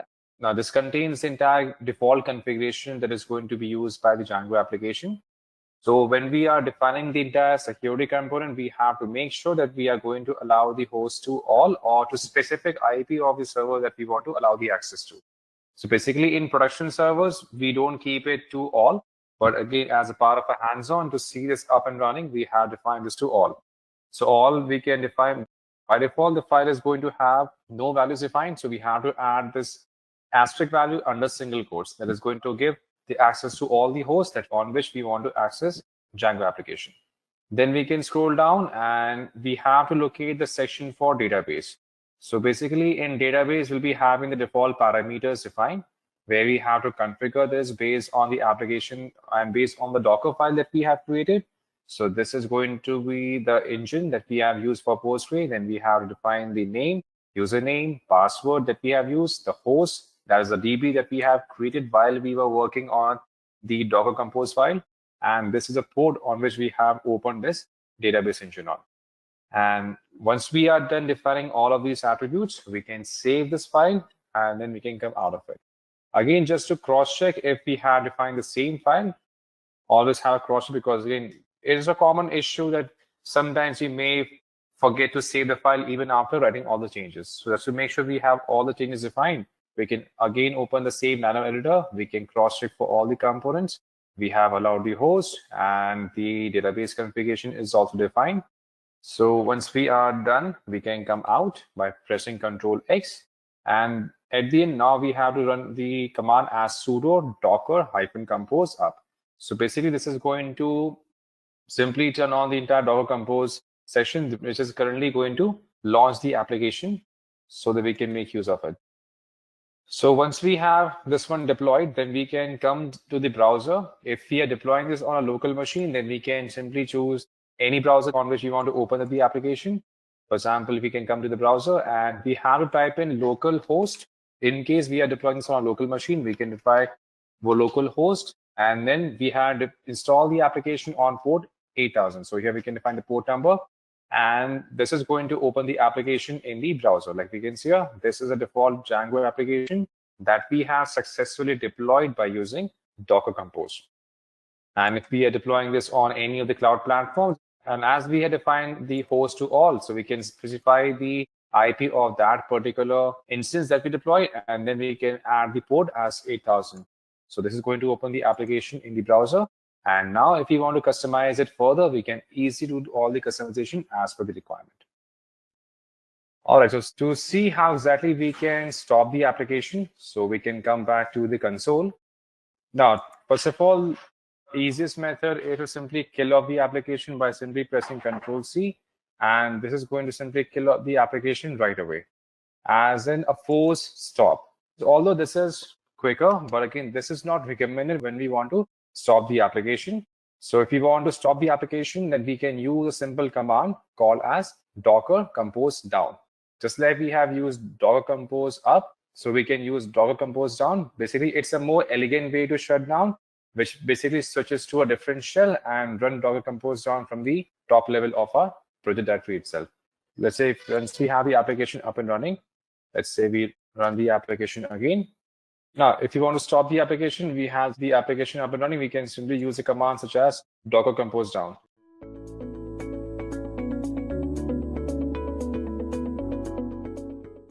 Let me show you the workflow of Docker. Alright guys, so this is the general workflow of Docker. So a developer writes a code that defines all the application requirements and dependencies in an easy to write Docker file, and this Docker file produces Docker images.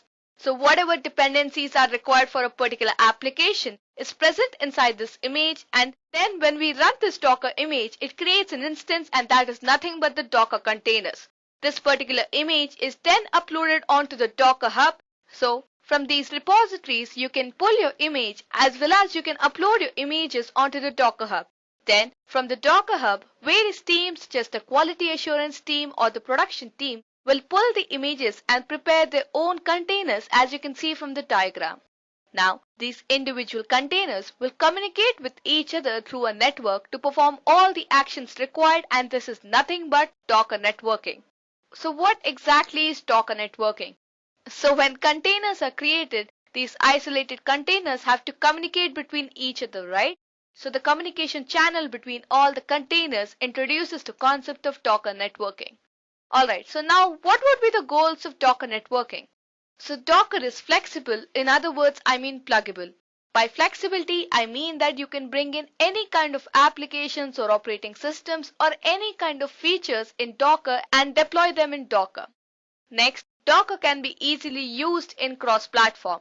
By cross-platform, I mean you can have n number of containers running on different operating systems, like one container can run on the Ubuntu host, other container can run on the Windows host, etc. like that, right? So you can have all these containers work across with the help of Swarm clusters. After that, we have Docker offering scalability. As Docker is a fully distributed network, it makes the applications grow and scale individually. Then we have Docker using decentralized network. This enables the capability to have your applications spread and highly available.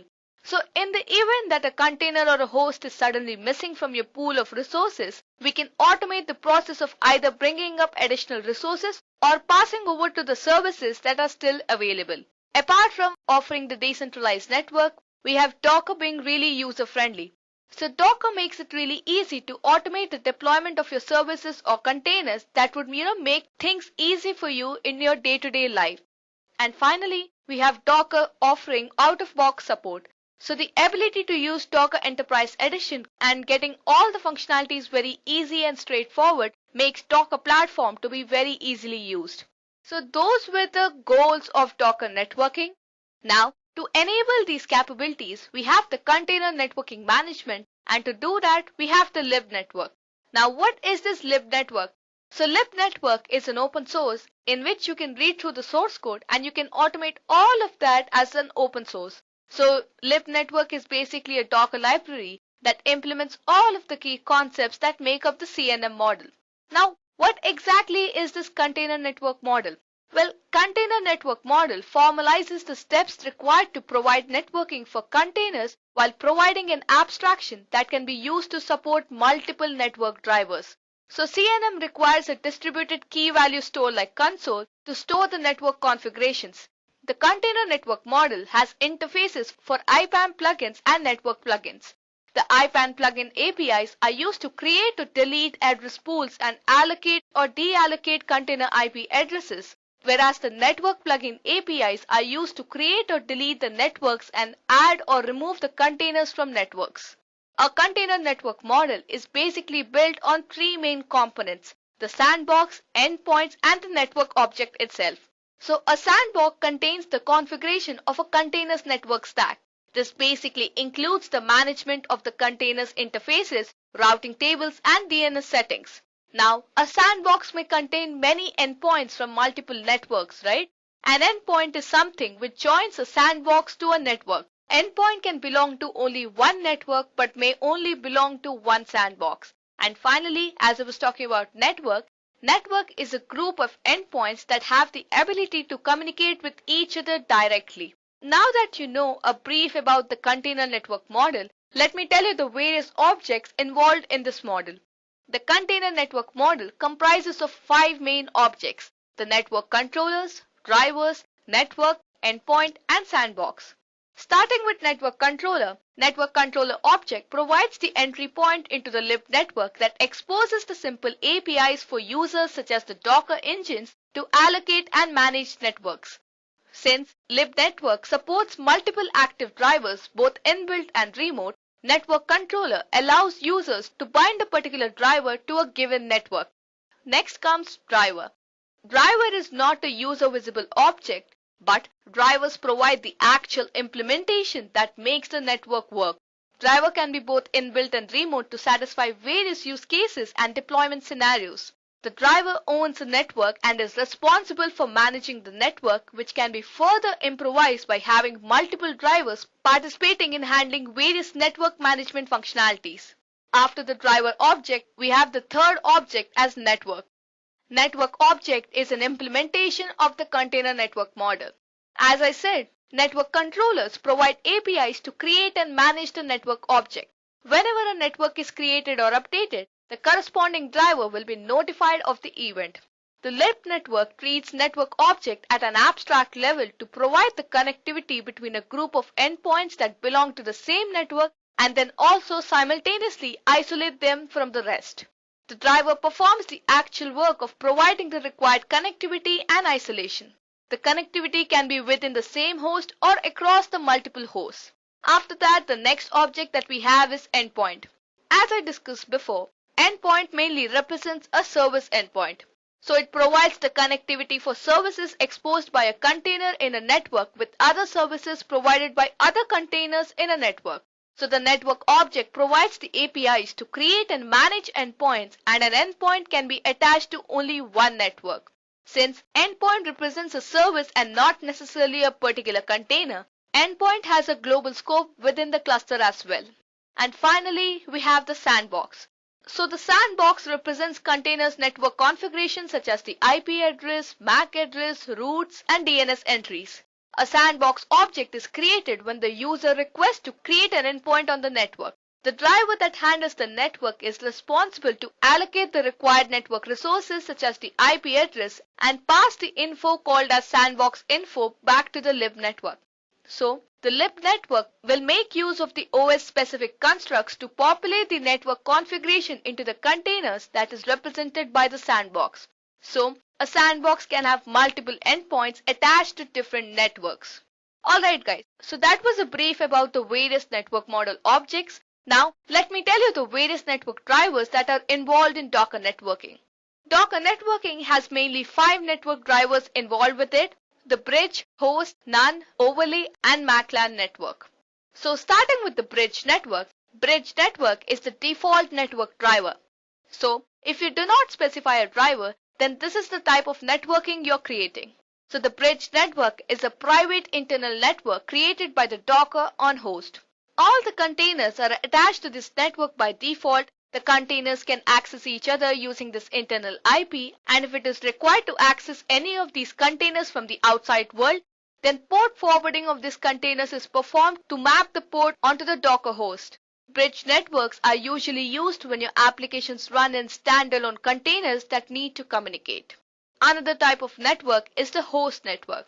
This removes the network isolation between the Docker host and the Docker containers, and then it uses the host networking directly.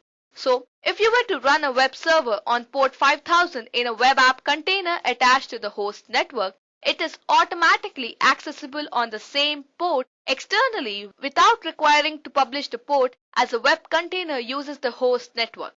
This would also mean that, unlike before, you will now not be able to run multiple web containers on the same host on the same port, as the port are now common to all the containers in the host network.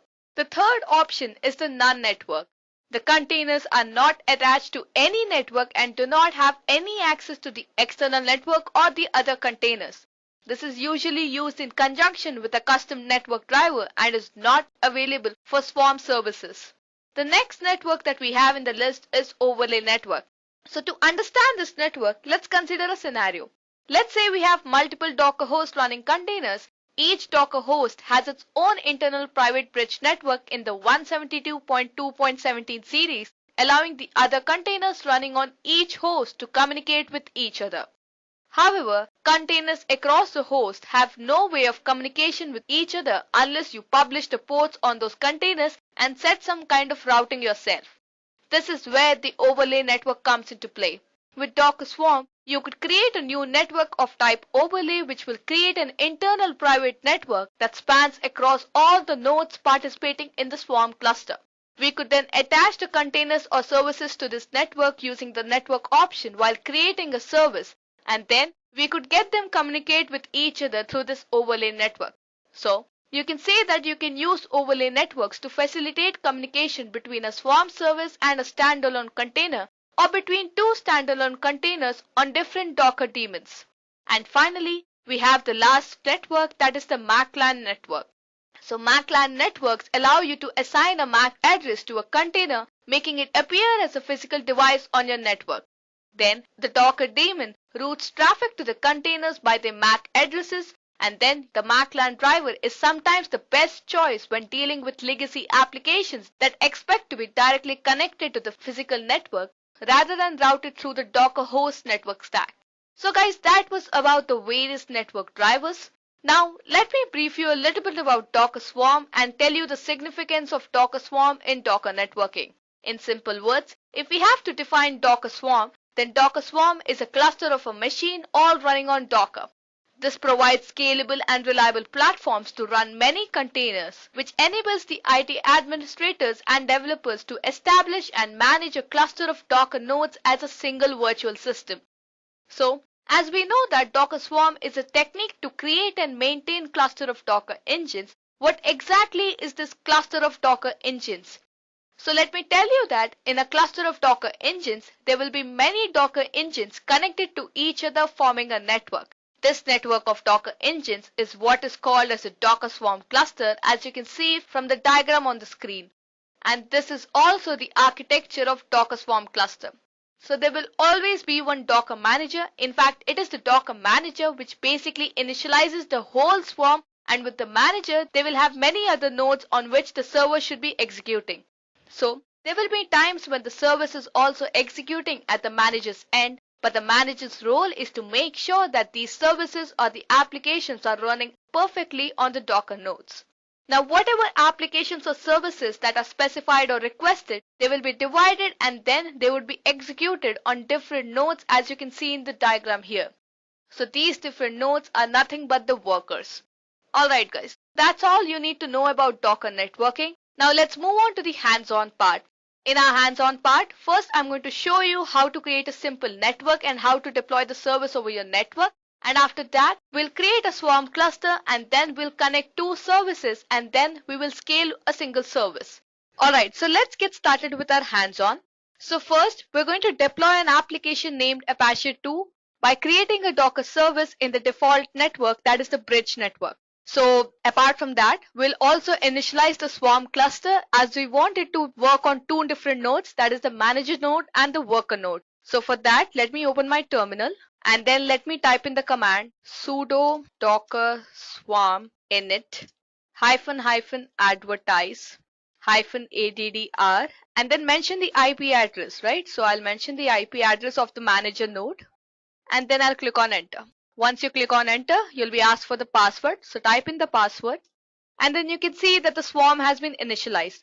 Now to connect the slave node to this particular manager, you have to copy this link and then go to the slave node, open the terminal and then paste it here.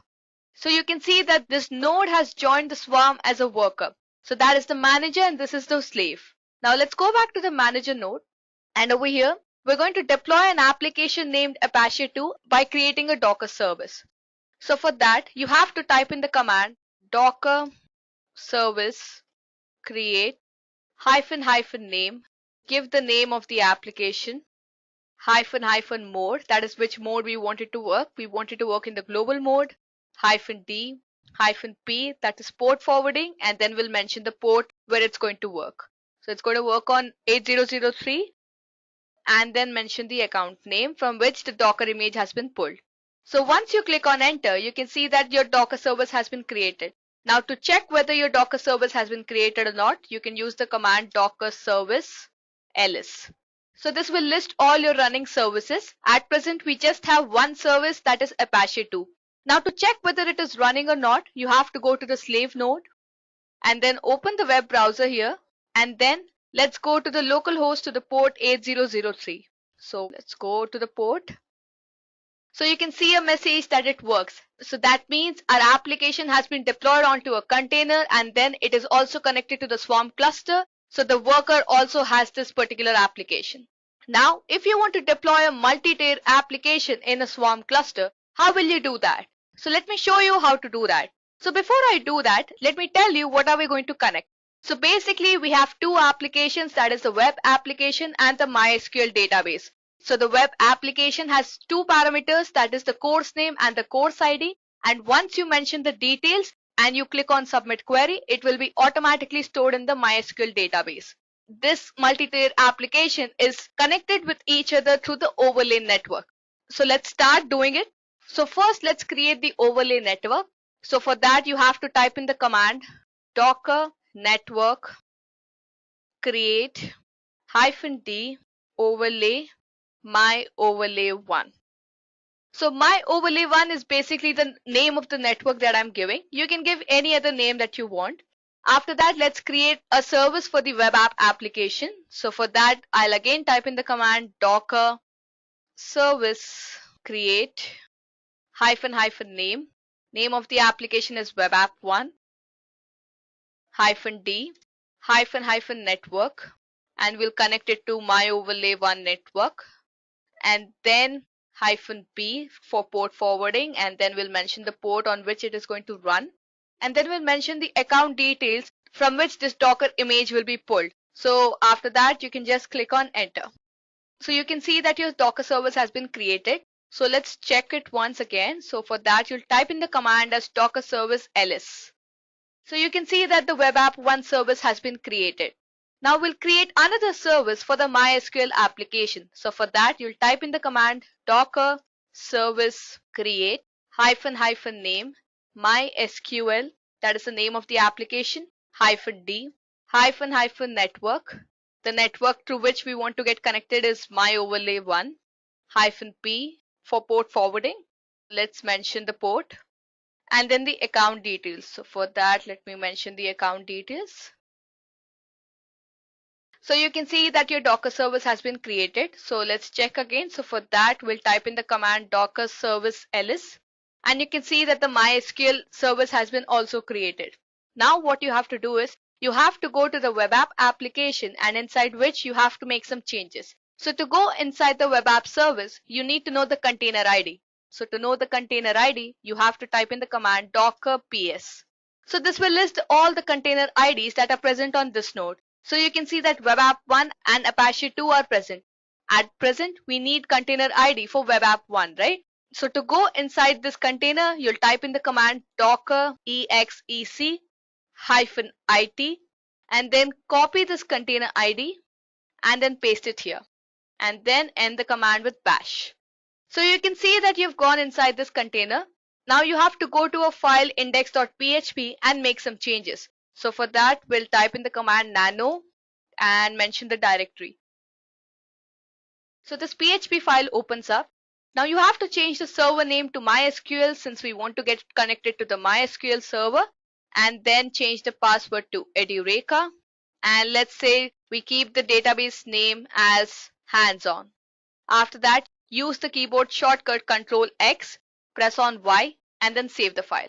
So once you're done with this, you have to exit the container. So for that, type in exit, and you can exit the container. Now you must have observed here that only the web app and the Apache 2 services can be seen on this node, whereas we are not able to find the MySQL. That is because it is present in the slave node. So let me show you there. So let me go to the terminal, type in docker ps, and you can see that the MySQL service is over here. So why is that so? That's because Swarm is performing load balancing. It is dividing its containers into 2 different nodes so that it can balance the load properly. So now what you have to do is you have to go inside the MySQL container. So for that, you'll type in the command docker exec -it, and then mention the container ID of this particular container, and then end the command with bash. So you'll go inside this particular container. Now once you're inside this particular container, you need the access to use MySQL commands. So for that, you'll type in the command mysql -u root -p Edureka. So once you type in this command, you can see that you've got the access to use the MySQL commands. So -u is basically the user, and -p is for the password. And if you have a question that why are we using -it here, that's because we're opening the container in the interactive mode. So once you get the access of MySQL, you have to create a database, and then you have to create a table inside it. So for that, you'll use the MySQL commands such as create database hands-on, and then you have to use that database. So for that, you'll type in the command use hands-on. So you can see a message that the database has been changed. Now you have to create a table. So for that, type in the command create table. Let's say courses is the name of the table, and then mention the 2 parameters. So we have course name, which is of varchar type. Let's say it allows a length of 15 characters. And let's say we have course ID of varchar types of 12 characters. And after that, close the bracket, and this creates a table for you. After that, you have to exit your MySQL connection. So for that, you'll type in exit, and then you have to again come out of this container. So again, type in the command exit, and you'll be out of this container. Now what you have to do is you have to go to the slave mode and then run this index.php file. So for that, let me open localhost. Since the web application service was running on 8001 and index.php file. Alright, so you can see that our Docker sample app has been opened up. Now before you include the details, let me go back to my web app container and let me show you what all I've changed in the file. So you have to mention the server name to be MySQL, your username to be root, password to be your password, and then database what I've mentioned there, that is hands-on. And the name and ID would be the parameters that I would give. So it would be course name and course ID. And then you have a basic PHP file in which you write the SQL command that insert into the course name and the course ID, which will basically include the details that we fill into the application to be stored directly into this table. Now let's go back to the slave node. And now let's mention some details. So let's say we mention a detail to be blockchain and the course ID to be randomly some number. And then we'll submit the query. Once you submit the query, you can see that a new record has been created successfully. So let me just create few records.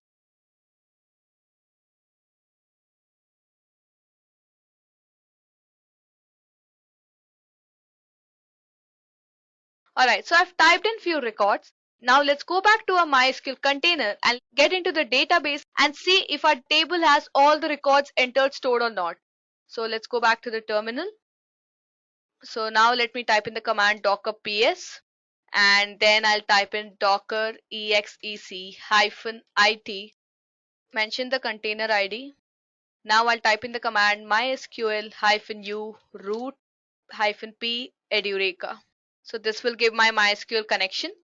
So now I'll type in the command as use hands-on. So database has been changed. Now I'll type in the command as show tables. So it will show me the tables that I've included in database. So I have this table included. Now let me type in the command select star from courses. So this will basically list all the details that are stored inside this table. So you can see that we have entered so many details with the help of this web app, and that were directly stored into our MySQL database. So guys, that's how you can, connect multi-tier applications over the overlay network.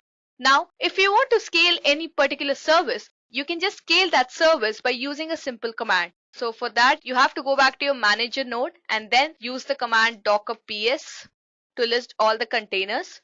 Alright, so we have two containers. Let's suppose we want to scale this web app service for around 5 times. So you can do that with a simple command, that is docker service scale web app 1 is equal to 5. So you can see that the web app 1 service has been scaled to 5 times. Now, if you want to check whether it is working or not, you just have to type in the command docker service ps web app 1. So you can see 5 instances of the same services. So guys, that's how you can deploy a simple application over the default network and also connect multi-tier applications with an overlay network, and finally you can scale any particular services. So guys, that was a short demo on Docker networking.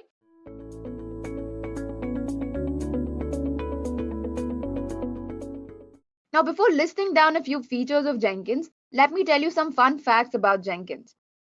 Currently, there are over 24,000 companies which use Jenkins. To name a few, there is Google, Tesla, Facebook, and Netflix. Now, there has to be a reason why such reputed and successful companies make use of Jenkins.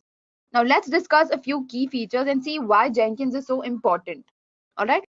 Now, the first feature is that it is an open source, freely available tool which is very easy to use. It has various features like the build pipeline plugin, which lets you graphically visualize the output. And apart from that, there is also a feature known as user input, which lets you interact with Jenkins. All right.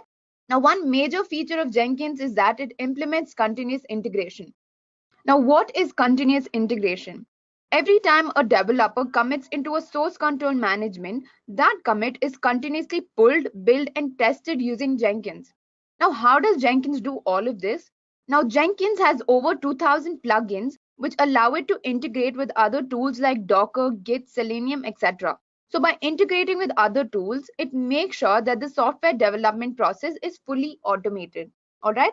So it is also an automation server which makes sure that the software delivery cycle is fully automated. Now let's see how Jenkins works. So here you can see there is a group of developers committing their code into the source code repository. Now every time a developer makes a commit, it is stored in the source code repository. Now what Jenkins does is, every time a commit is made into the source code repository, Jenkins will pull that commit, build it, test it, and deploy it by using plugins and other tools. All right. Now, not only is it used for continuous integration, it can also be used for continuous delivery and continuous deployment with the help of plugins. So by integrating with other tools, the application can be deployed to a testing environment where user acceptance tests and load testing is performed to check if the application is production ready. And this process is basically continuous delivery. Now it can also make use of plugins to continuously deploy the applications to a live server. So here we saw how Jenkins can be used for continuous integration, continuous delivery, and continuous deployment by integrating with other tools. All right. Now let's move on to what is Docker.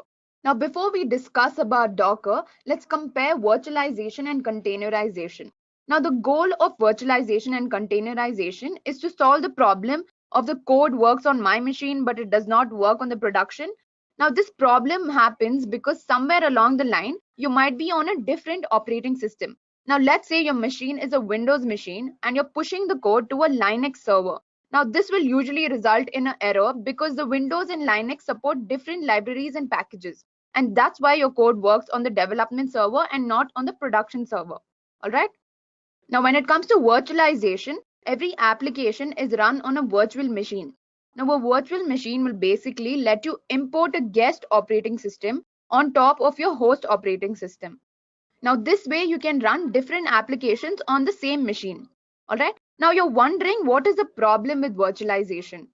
Now one major drawback of virtualization is that running multiple virtual machines on the same host operating system will degrade the performance of the system. Now this is because the guest operating system running on top of your host operating system will have its own set of kernel and set of libraries and dependencies which take up a lot of resources like the hard disk, processor, and RAM. And another drawback is that it takes time to boot up, which is very critical when it comes to a real-time application. All right. Now to get rid of these drawbacks, containerization was introduced. Now in containerization, there is no guest operating system. So instead, the application will utilize the host operating system itself. So basically, every container is going to share the host operating system, and each container will have its own application and application specific libraries and packages. All right. So within a container, there is going to be an application and the application specific dependencies. I hope this is clear, guys. Now that we've discussed containerization, let's see how Docker uses containerization. Now Docker is basically a containerization platform which runs applications within different Docker containers. So over here you can see that there is a host operating system on top of which there is a Docker engine. Now this Docker engine will basically run container number 1 and container number 2. Now within these two containers are different applications along with their dependencies. All right. So basically within a container, every application is going to have its own dependencies installed. So it does not have to bother any other container. Okay. So basically there is process level isolation that happens here. All right. Now there are three important terminologies to remember when it comes to Docker. Now the first is the Dockerfile. Now the Dockerfile basically contains the code which defines the application dependencies and requirements. All right. And through the Dockerfile, you're going to produce the Docker image which contains all the dependencies such as the libraries and the packages of the application. Next is the Docker container. Now every time a Docker image is executed, it runs as a Docker container. So basically Docker container is a runtime instance of a Docker image. So now let's look at a Docker use case. Now over here you can see that I've created a Docker file. Now within the Docker file, I basically defined the dependencies of the application. Now out of this Docker file, a Docker image is created. So basically the libraries and the packages that the application needs is installed within the Docker image. Now every time the Docker image is run, it runs as a Docker container. Now these Docker images are pushed into a repository known as Docker Hub. Now this repository is very similar to the Git repository, wherein you are committing code into the Git repository. In this case, you're going to commit Docker images into the Docker Hub repository. All right. Now you can either have a private or public repository depending on your requirements. Now after the image is published to Docker Hub, the production team or the testing team can pull the Docker images on their respective servers and then build as many containers as they want. All right. Now this ensures that a consistent environment is used throughout the software development cycle. Now let's look at what are microservices. Now guys, I'm going to explain what microservices is because we need to deploy a microservice based application in our demo. Just to take it up a notch, I've implemented microservices. Now first, let's look at the monolithic architecture. Now over here, let me explain this with a small example. Now on the screen, you can see that there is an online shopping application which has 3 services: customer service, product service, and cart service. Now these services are defined within the application as a single instance. So when I say single instance, it means that these 3 servers will share the same resources and databases, which make them dependent on each other. Now, if they share resources, obviously they're dependent on each other, right? Now, you must be wondering what's wrong in this architecture. Now, let's say that the product service stops working because of some problem. Now, because the services are dependent on each other, the customer and the cart service will also stop functioning. So basically, if one service goes down, the entire application is going to go down. All right. Now, when it comes to a microservice application, the structure of the application is defined in such a way that it forms a collection of smaller services or microservices, and each service has its own database and resources. All right. So basically, customer microservice, product microservice, and cart microservice will have their own database and their own resources. And therefore, they're not going to be dependent on each other. All right. So they are basically independent, autonomous microservices. All right. Now let's look at a few advantages of microservices. Now the first advantage is independent development. Now when it comes to a monolithic application, developing the application takes time because each feature has to be built one after the other. So in the case of the online shopping example, only after developing the customer service, the product service can be started. So if the customer service takes 2 weeks to build, then you have to wait until customer service is completed, and only then you can start building the product service. All right. But when it comes to a microservice architecture, each service is developed independently. And so you can develop customer service, cart service, and product service parallelly, which will save up a lot of time. All right. Now the next advantage is independent deployment. Now similar to independent development, each service in a microservice application can be deployed irrespective of whether the service before it was deployed. So each service can basically deploy individually. Now fault isolation. Now when it comes to monolithic application, if one of the services stopped working, then the entire application will shut down. But when it comes to a microservice architecture, the services are isolated from each other. So in case any one service shuts down, there will be no effect on any other service. Now the next advantage is mixed technology stack. Now each microservice can be developed on different technology. Now for example, the customer service can be built on Java and the product service can be built on Python and so on. All right. So basically you're allowed to use mixed technology to build your microservices. Now next is granular scaling. Now granular scaling means that every service within an application can be scaled independently. So basically the services are not dependent on each other. They can be developed, deployed at any point of time, irrespective of whether the previous service is being deployed or not. So guys, I hope you're clear with the advantages. Now over here, we're going to compare how microservices can be deployed by using virtual machines and Docker containers. All right. Now when it comes to a virtual machine, now let's say that we have a microservice application which has 5 services. Now in order to deploy these 5 services on a virtual machine, we'll need 5 virtual machines. All right. Now each virtual machine will be for one microservice. Now for example, if I allocate 2 GB RAM for each virtual machine, then 5 of these virtual machines will take up 10 GB RAM. And the microservices may not even require so much of resources. So we'll just end up wasting these resources, and at the same time, you're occupying too much disk space, which will degrade the system's performance. Now let's see how Docker containers deploy microservices.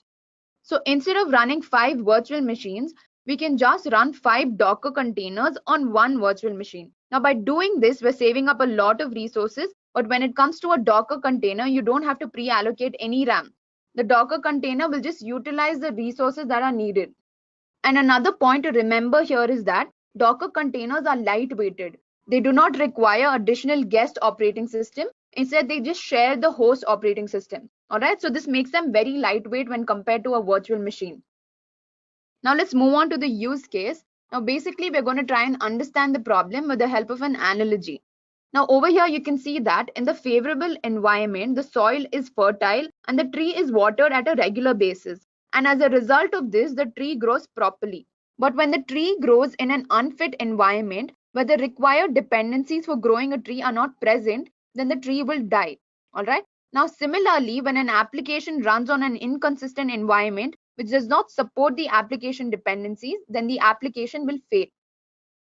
All right, guys, now let's look at the problem statement with a small example. Now let's say that a developer is building an application using LAMP stack. Now after the application is developed, it is sent for testing. Now this application runs properly on the testing server, but when it is deployed to production, a feature or the entire application fails. Now this may happen because the Apache version of the LAMP stack is outdated on the production server. So due to the difference in the software versions on the production and development server, the application fails. Now in order to get rid of the inconsistent environment problem, we're going to deploy an application using Docker. Now Docker will make sure that the environment throughout the development cycle is consistent. Now deploying a monolithic application can cause many problems. Like for example, if one of the features of the application stops working, then the entire application will shut down. So for this reason, we're going to create a microservice based application and build it on the Jenkins server and finally use Docker to maintain a consistent environment throughout the cycle. So over here, you can see that there are 4 microservices, and for each microservices, I've built a Docker file. All right. So first, let me discuss what each of these microservices do. Now the account service and the customer service are the main microservices, whereas the discovery and gateway services are supporting microservices. Now account service will basically hold the account details of a customer, and similarly the customer service will have a list of customer details. Now discovery service, which is a supporting service, will hold details of the services that are running on the application. And apart from that, it will also register every service in the application. Now what the gateway service does is, on receiving a client request, it will route the client request to the destination service. Now to be more specific, it will provide the IP address of the destination service. Okay. So now that you know how these microservices work, let's move on to the next part. Now basically these microservices are coded and their dependencies are put into a Docker file. Now for each of these Docker files, a Docker image is created by packing the Docker image with the jar files. Now how do you create a jar file? A jar file is created by running the mbn clean install command, which basically cleans up anything that was created by the previous builds, and it will run the pom.xml file, which will download the needed dependencies. So whatever dependencies are needed are stored in this jar file. All right. Now once the Docker file is packaged with the jar file, then a Docker image is created for each of these microservices. So here we are going to use Jenkins to automate all of these processes. So Jenkins is basically automatically going to build and then push these Docker images to Docker Hub. Now after the images are pushed to Docker Hub, the quality assurance or the production team can pull these images and build as many containers out of it. All right.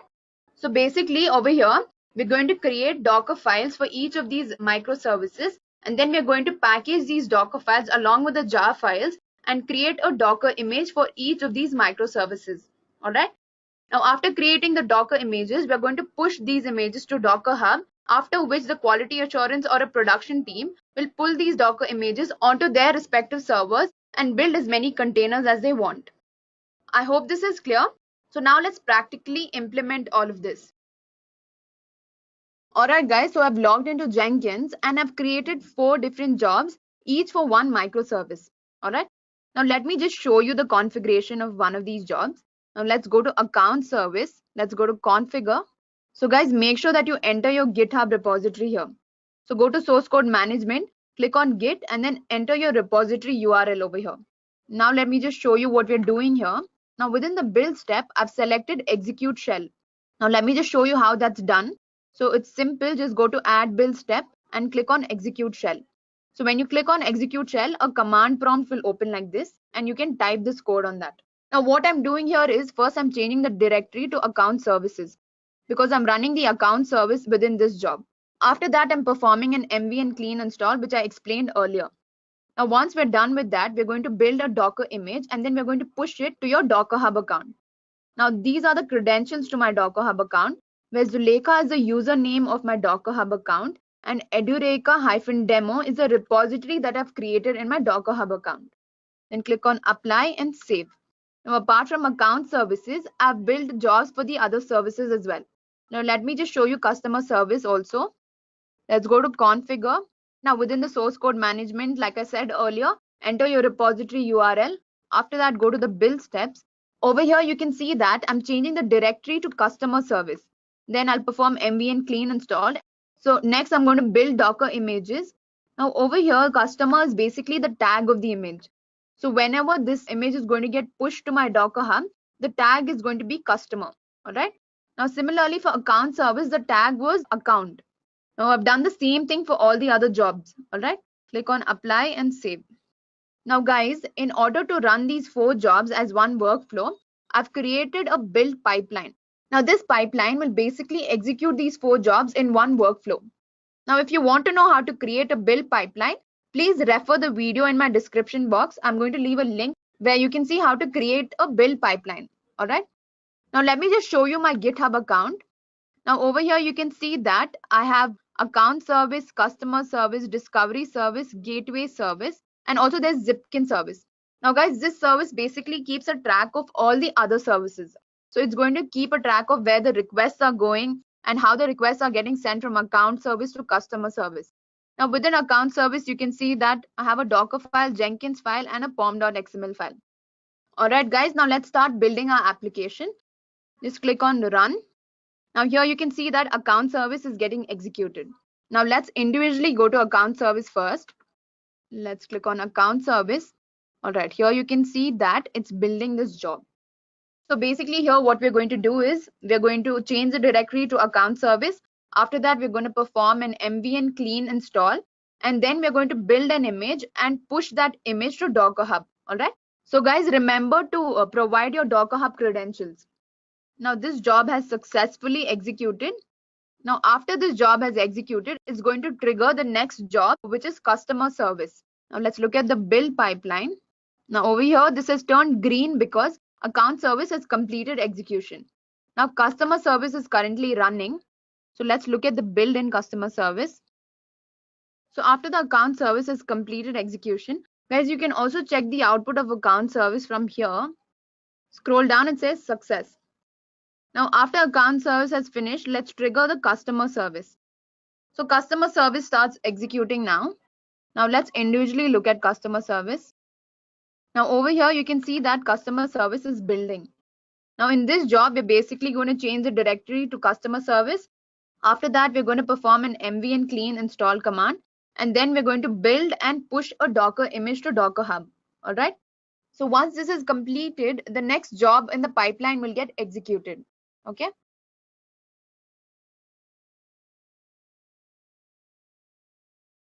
All right, guys. So this is successfully executed. Now you can see that customer service has also turned green, which means that it has successfully finished building. All right. All right, guys. So you can see that customer service has completed execution. Now let's trigger the build of discovery service. Now let's look at the output of discovery service. So guys, you can see the output from here itself. Let's click on console. All right. So within the discovery service again, we're going to change the directory to discovery service. After that, we're going to perform an MV and clean install. And once we're done with that, we're going to build an image and then we're going to push it to Docker Hub. Guys, make sure you have entered your Docker Hub credentials.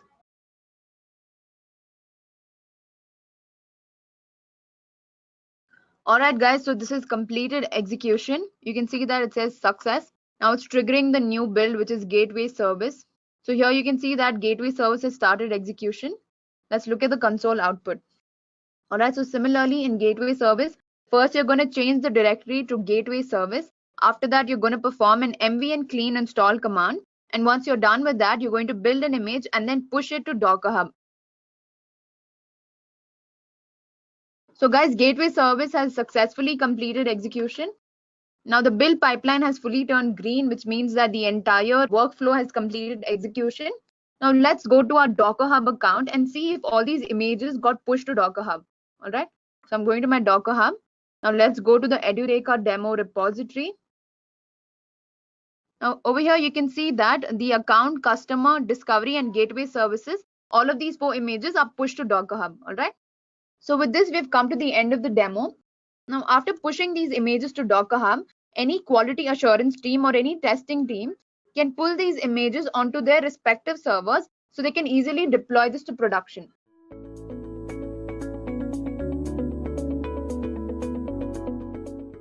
Let's start with this meme, a very popular meme regarding Docker. As you can read, it says, it works on my machine. Well, then we'll ship your machine. And that is how Docker was born. And exactly this is the reason why Docker was made. No matter what technology or platform you're studying, if you read about its history, why it was made, if you go for the question why it was made, you'll get to know it better. You'll get to understand it better. So yeah, the problem that many of the developers were facing or are still facing who are not using something like Docker is that if you have ever done, let's say, web development using PHP or .NET or Node.js or any other web technology, you must have heard or used the phrase, while development, where someone is saying, but it works on my machine. Each programming language or any server platform has their own configuration files or settings. Let's say if you're developing a web application using PHP, there is a php.ini file for configuration. If you're working on .NET projects have a web.config file. The servers that you use, let's say Apache or Nginx, they have their own configuration files. So it's highly probable that these configurations are different on your local development machine and the actual server where you're deploying them. And it can be a time consuming process, a massive headache for you to get things working on the server. To solve these problems, what Docker gives you is a very easy tool wherein you're deploying application on the server, and Docker takes care of everything regarding the application, where its configurations and settings and everything remains same on your local environment and the server as well, and many other things. So this diagram is a very good illustration of how Docker works. This is the host operating system, which in my case is Windows. It can be Windows or Linux or Mac. Docker runs on any operating system. So upon that, over the host OS, we have the Docker, the application, and Docker can have multiple containers where each container is running an application. So this container can run a PHP website, the other container can run a .NET website, and they both are independent of each other, the libraries and everything. So it's like an isolated environment, separate from one another. Over here, you might have a question regarding like how is Docker different from, let's say, a virtualization. You might have heard of platforms like VMware or let's say VirtualBox. Those platforms or that technology is the diagram that you see on the left, where it's a machine level virtualization. So over your actual hardware, you install multiple operating systems. That's very heavy on resources. Obviously, if the virtualized OS that you are installing, if it needs 4 gigabytes of RAM, your OS and your platform should have more than that. To give away 4 gigabytes of RAM to just a virtual OS, and running multiple ones means you need a lot of resources, RAM, CPU, storage, etc., etc. That is also a kind of virtualization, but that is machine virtualization. In our case, what we are doing is just a operating system level virtualization, where the OS, our OS, let's say in my case Windows, gives a kind of a virtual space to just an application. That's it. But the application still uses the same shared resources of the underlying OS. So the case on the right is like a diagram of a container system, which is similar to Docker. So the app1, app2, app3, these running in their own containers, and this container engine you can imagine as Docker. So again, these share the things of the operating system. So they share the same RAM, they share the same storage, but they have their own kind of a isolated container in which they run. If you want to read more about this in depth, you can go and read about OS level virtualization. But again, coming back to today's agenda, we'll continue with seeing how Docker works, and then we'll have a look at the demo. So moving on to Docker basics. So to put it simply, there are mainly three things you need to know about in Docker: the Docker file, Docker images, and the Docker container. Docker file, to put it simply, is just a text document. That text file has a list of commands for Docker, where Docker will know exactly what to do. That's it. We'll see in our demo how to create that and what kind of commands it needs. Docker image. Docker image is a read-only file that Docker creates for itself, which then it will use to run your application in any container. Docker file is a text document, so it's not read-only. It's human readable and editable. Image is that's kind of a compiled file that Docker creates for itself, and it's a read-only file. And finally, Docker container is where all the action happens. It's actually the running instance of a Docker image. This is where the real thing happens and your application runs. Now, moving on, we'll have a look at the hands-on demo of running a Node.js app in Docker. But before that, let me tell you something about the prerequisites. First of all, if you are using Windows, go to Task Manager, go to Performance tab over here, and you should have virtualization enabled over here to running Docker on your system. If you don't have that, you can just search for like Windows 8 enable virtualization or Windows 10 enable virtualization. There is a high chance these days it will already be enabled, but just in case if it's not, you can search for this. You'll usually get a link like this of Microsoft website. If you open it, and it will have a step-by-step instruction of how to enable this. This is obviously for Windows 8. If you're using Windows 10, you gotta see and what steps need to be done for that. That's one thing. If you're using Windows 10, you'll obviously, if you go for Docker download, you'll see they have this product called Docker Desktop. Now the prerequisite for this is for Windows, runs only on Windows 10, not any version below that. If you are using any operating system below that, let's say like me, which is Windows 8, you can use a Docker toolbox. So yeah, even over here, it tells about checking the virtualization is enabled or not. And over here is the link from where you can download the Docker toolbox. It's a GitHub link. So you can download the exe from here, the latest one from here, install it. And once you have it installed, you'll see these three icons. We're interested in the first one. If we open that, it might take a few seconds. So yeah, you should be able to see the Docker whale icon. So if you see this, it means your Docker is successfully installed and you're ready to go. Okay, so let's start with our Docker and Node.js tutorial. So why use Node.js with Docker?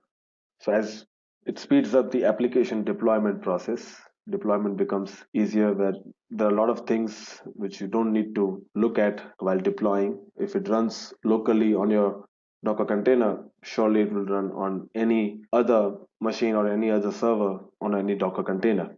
Application portability increases. You're developing on Windows, deploying on a Linux. You don't need to care about all that. If it works in one container, it will work in another container. Simplifies the version control process, promotes component reuse, very light footprint, and puts less overhead on the app. Now let's start with a simple Node app.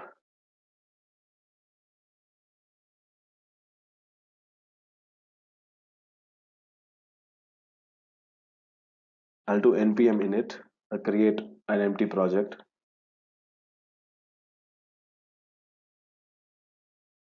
So we have a empty package.json file. We'll go ahead and install Express.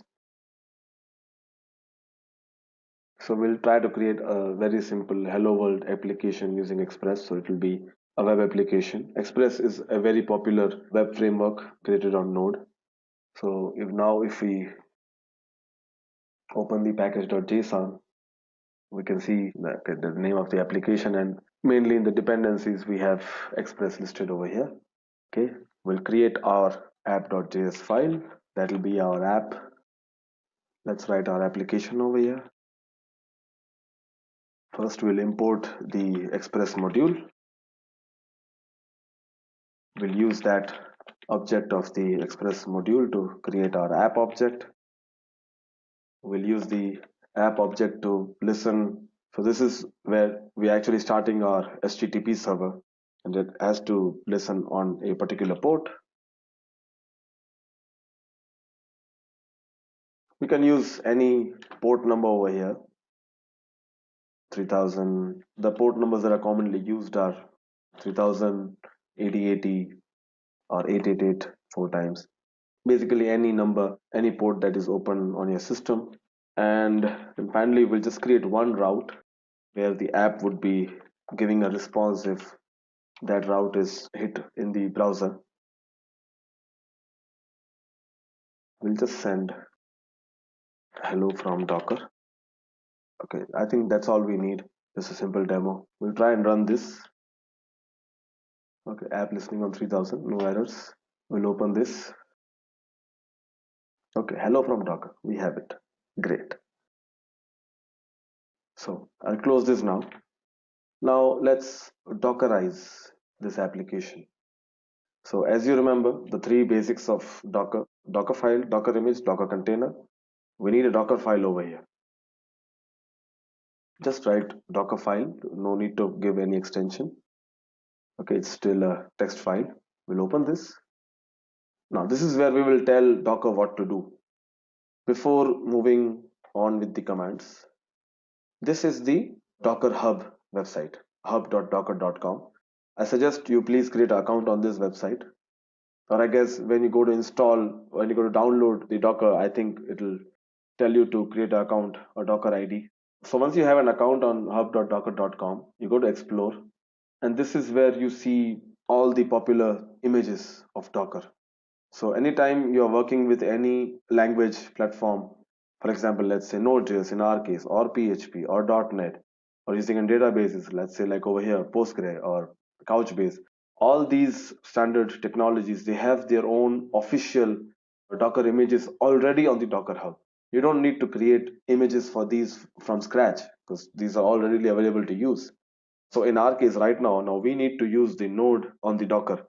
So you just search for node. Okay, and as you can see, we have node. It's an official image. Official image means this particular Docker image is created by the people who create node. Okay, like Mongo Express. So this Docker image is created by the people who actually create the Mongo Express library. Okay, and then obviously there are verified publishers, like for example Microsoft, and anybody can upload a Docker image over here in the hub. Okay, and you can also filter them by the categories, the kind of image that you want, the supported OS, supported architectures, etc., etc. So for us, all we need is this node Docker image. So this is the image upon which our image will be built and the container would be working. Okay, so coming down, how to use this image. Okay, so you need to go to this guide. It'll open the GitHub page of node.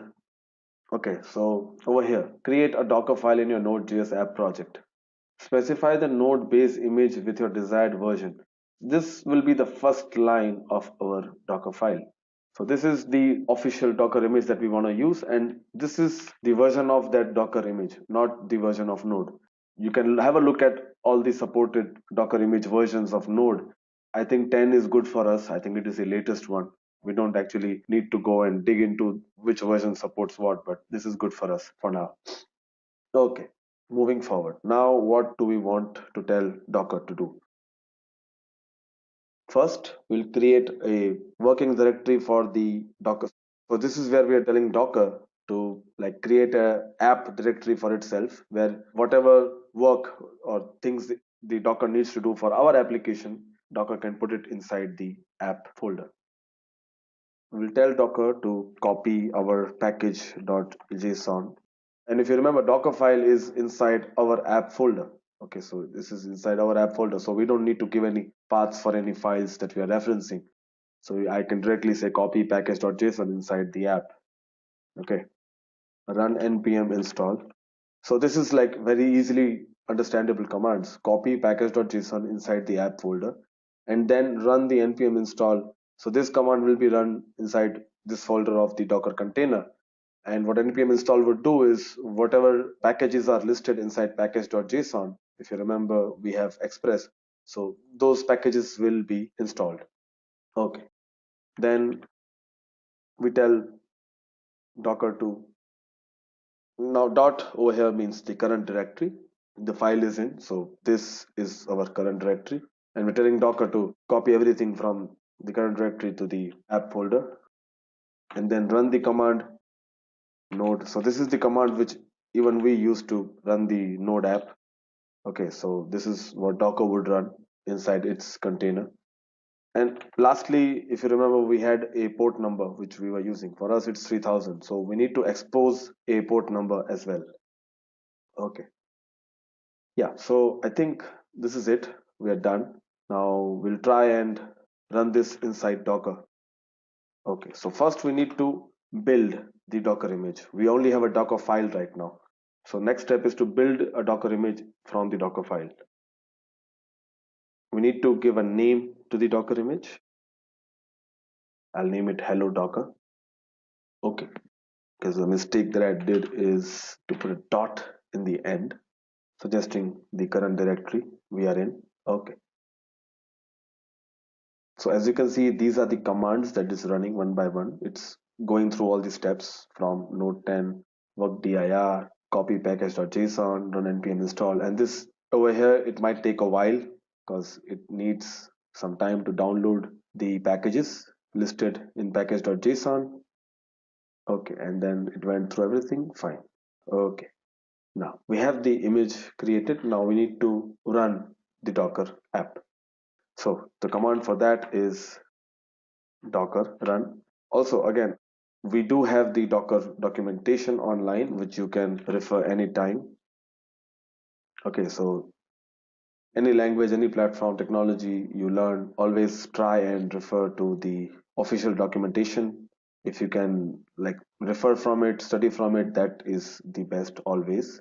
Another thing, even in the terminal, in the console, you can always look at help. It'll list out all the options that you can give to the command. So these are the options for the run command, not the docker command, the run command. Okay, all the options for the docker command would be, okay, docker help. Okay, so these are all the subcommands and options that you can use with Docker. So moving on, we're going to run the image docker run. Now it means we want the Docker to run in an interactive shell. So if you look at the options, that's not required, but it's good. Okay, so -i interactive keeps standard input open even if not attached, and T allocate a sudo tty means a terminal. So Docker run, and we want to tell Docker which port we are exposing and which port we are using inside the application. So again, if you look at help, there is this P option, publish list, publish a container's port to the host. So we'll be creating a Docker container which is running on the host. Host is our Windows operating system. We need to tell which port the Docker is exposing and which port is being used by the app inside. This port 3000 over here and this 3000 over here can be different. Okay, it's not compulsory that they should be the same all the time. We can have 8000 over here and 3000 over here, and all we need to do is map it in the command. But over here it's the same. So Docker run. So it what basically would do is, I'll show you when the command runs. So this first 3000 is the port number we listed in the Docker file, the port exposed by Docker, and the second one is what our app is using. Okay, now our image name was Hello Docker. Let's run this. Okay, we have some error. It says it's already allocated. Okay, we'll try another port. This may be due to because I was already doing some tests and running this. Now, once I've changed the Docker file, I need to rebuild my image. So we'll run the build command again. Okay. Now I'll run the image. Docker run interactive 888 and 3000 inside the application. Hello Docker. And we have running. Now let's try and run again. Okay, the site can't be reached. Now, if you remember, we have this Docker toolbox thing open, and it has its own machine IP 192.168.99.100. 192.168.9900, port number 3000. Okay.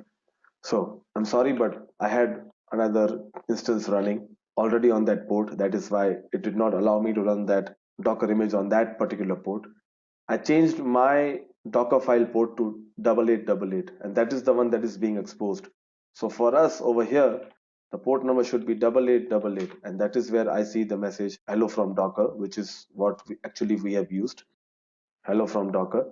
The reason why 3000 is working is because there's already another Docker instance running in the background, which I didn't close, and it says hello world. So there's actually another Docker container already running on that port, and that is why it did not allow me to run the Docker container on this port. So as you can see, I already had one running, which I forgot about. Sorry about that. So our app is running right now on the port 8888, and that is the port exposed by Docker to my operating system, which is Windows. But the port on which the app is running inside the Docker container is 3000. So the app is still running on 3000, but Docker is exposing our app to port 8888, and that is what we have mapped over here. And minus -it means it's interactive. Right now, this message, what you're seeing, is actually from a console inside the Docker container. This is not from our own CMD or command line. Okay, so now I can press Control C to end this. Okay, yeah. So as you can see, it has ended. Okay, so I was able to give it the command to end it, and that command went to the console of Docker container.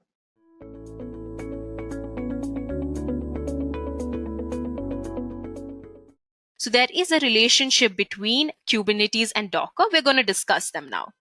So if Docker is containers and Kubernetes is container orchestration, why would anyone ask, should I use Docker or Kubernetes? Now, in reality, the two tools are actually complementary to each other and help build cloud-native or microservice architectures. Docker is mostly used during the first days of a containerized application. It really actually helps build and deploy the application's container or containers. In cases where the application's architecture is very simple, Docker can address the basic needs of the application's lifecycle management.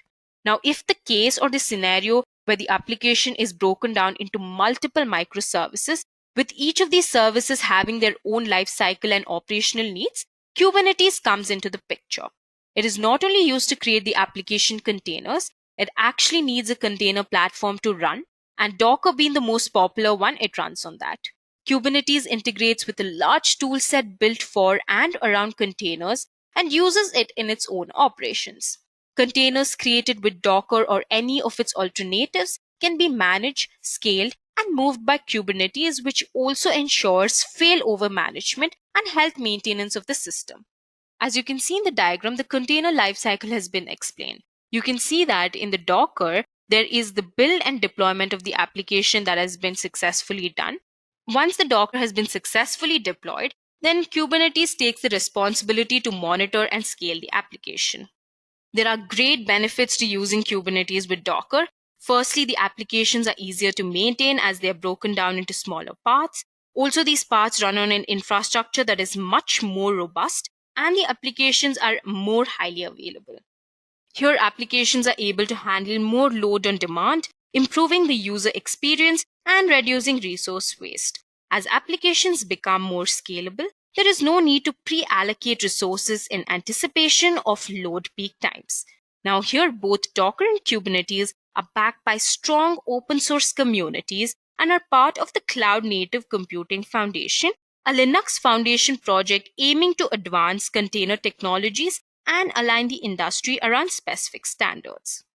Now that we understand that Docker and Kubernetes have a really great relationship together, let's move ahead and address the main topic of today's session, that is Kubernetes versus Docker.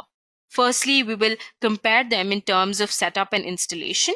As you can see on the screen, Kubernetes really requires a series of many manual steps to set up the master and worker node components in a cluster of nodes. It's really hard and complicated to install Kubernetes. But on the other hand, that is installing Docker is a matter of one-liner commands on Linux platforms like Ubuntu and CentOS.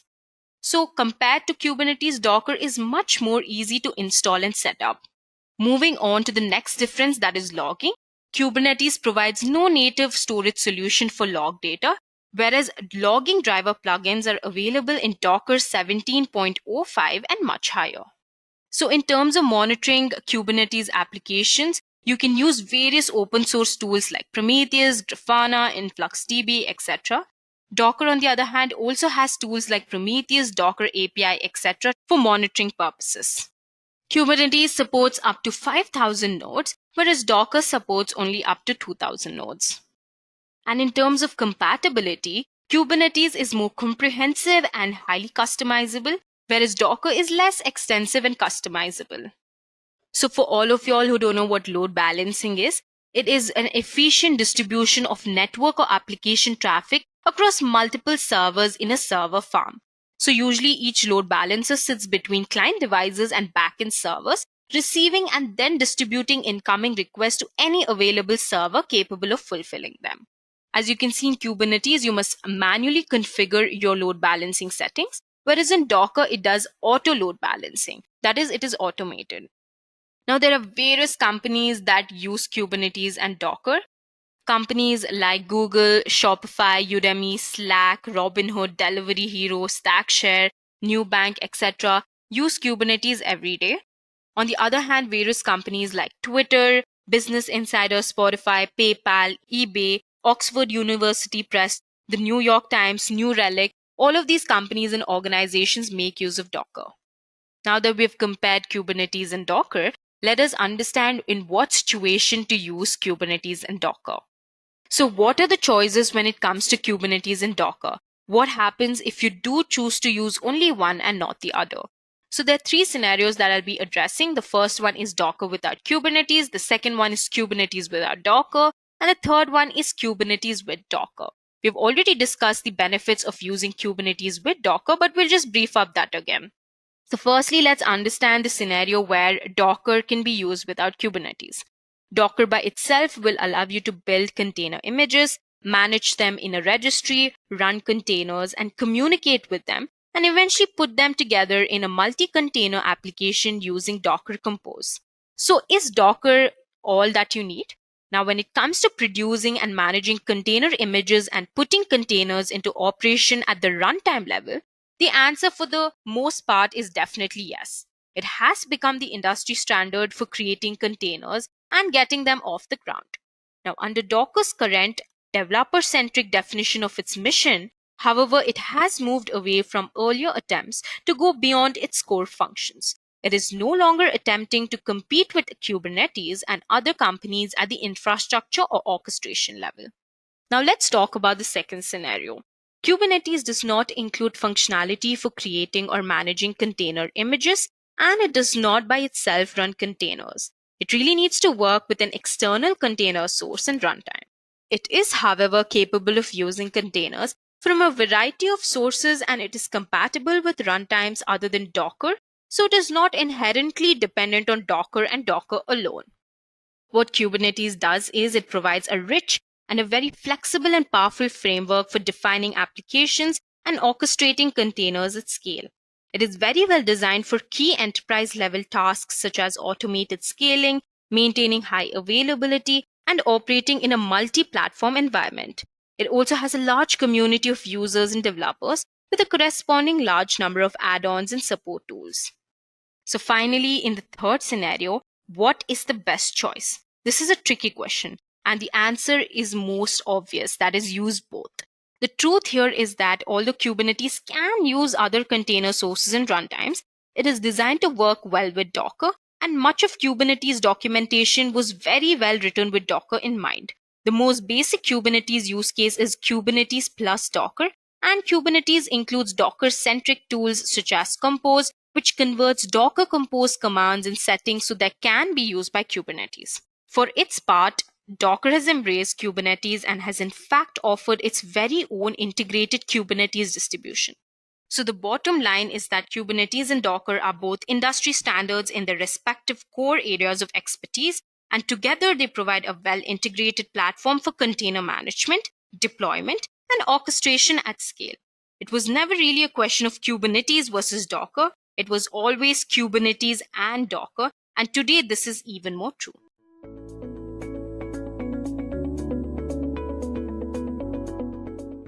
Why do we need Kubernetes? Okay, now to understand why do we need Kubernetes, let's understand what are the benefits and drawbacks of containers. Now, first of all, containers are good. They are amazingly good, right? Any container for that matter of fact, a Linux container or a Docker container or even a Rocket container, right? They all do one thing. They package your application and isolate it from everything else, right? They isolate the application from the host mainly. And this makes the container fast, reliable, efficient, lightweight, and scalable.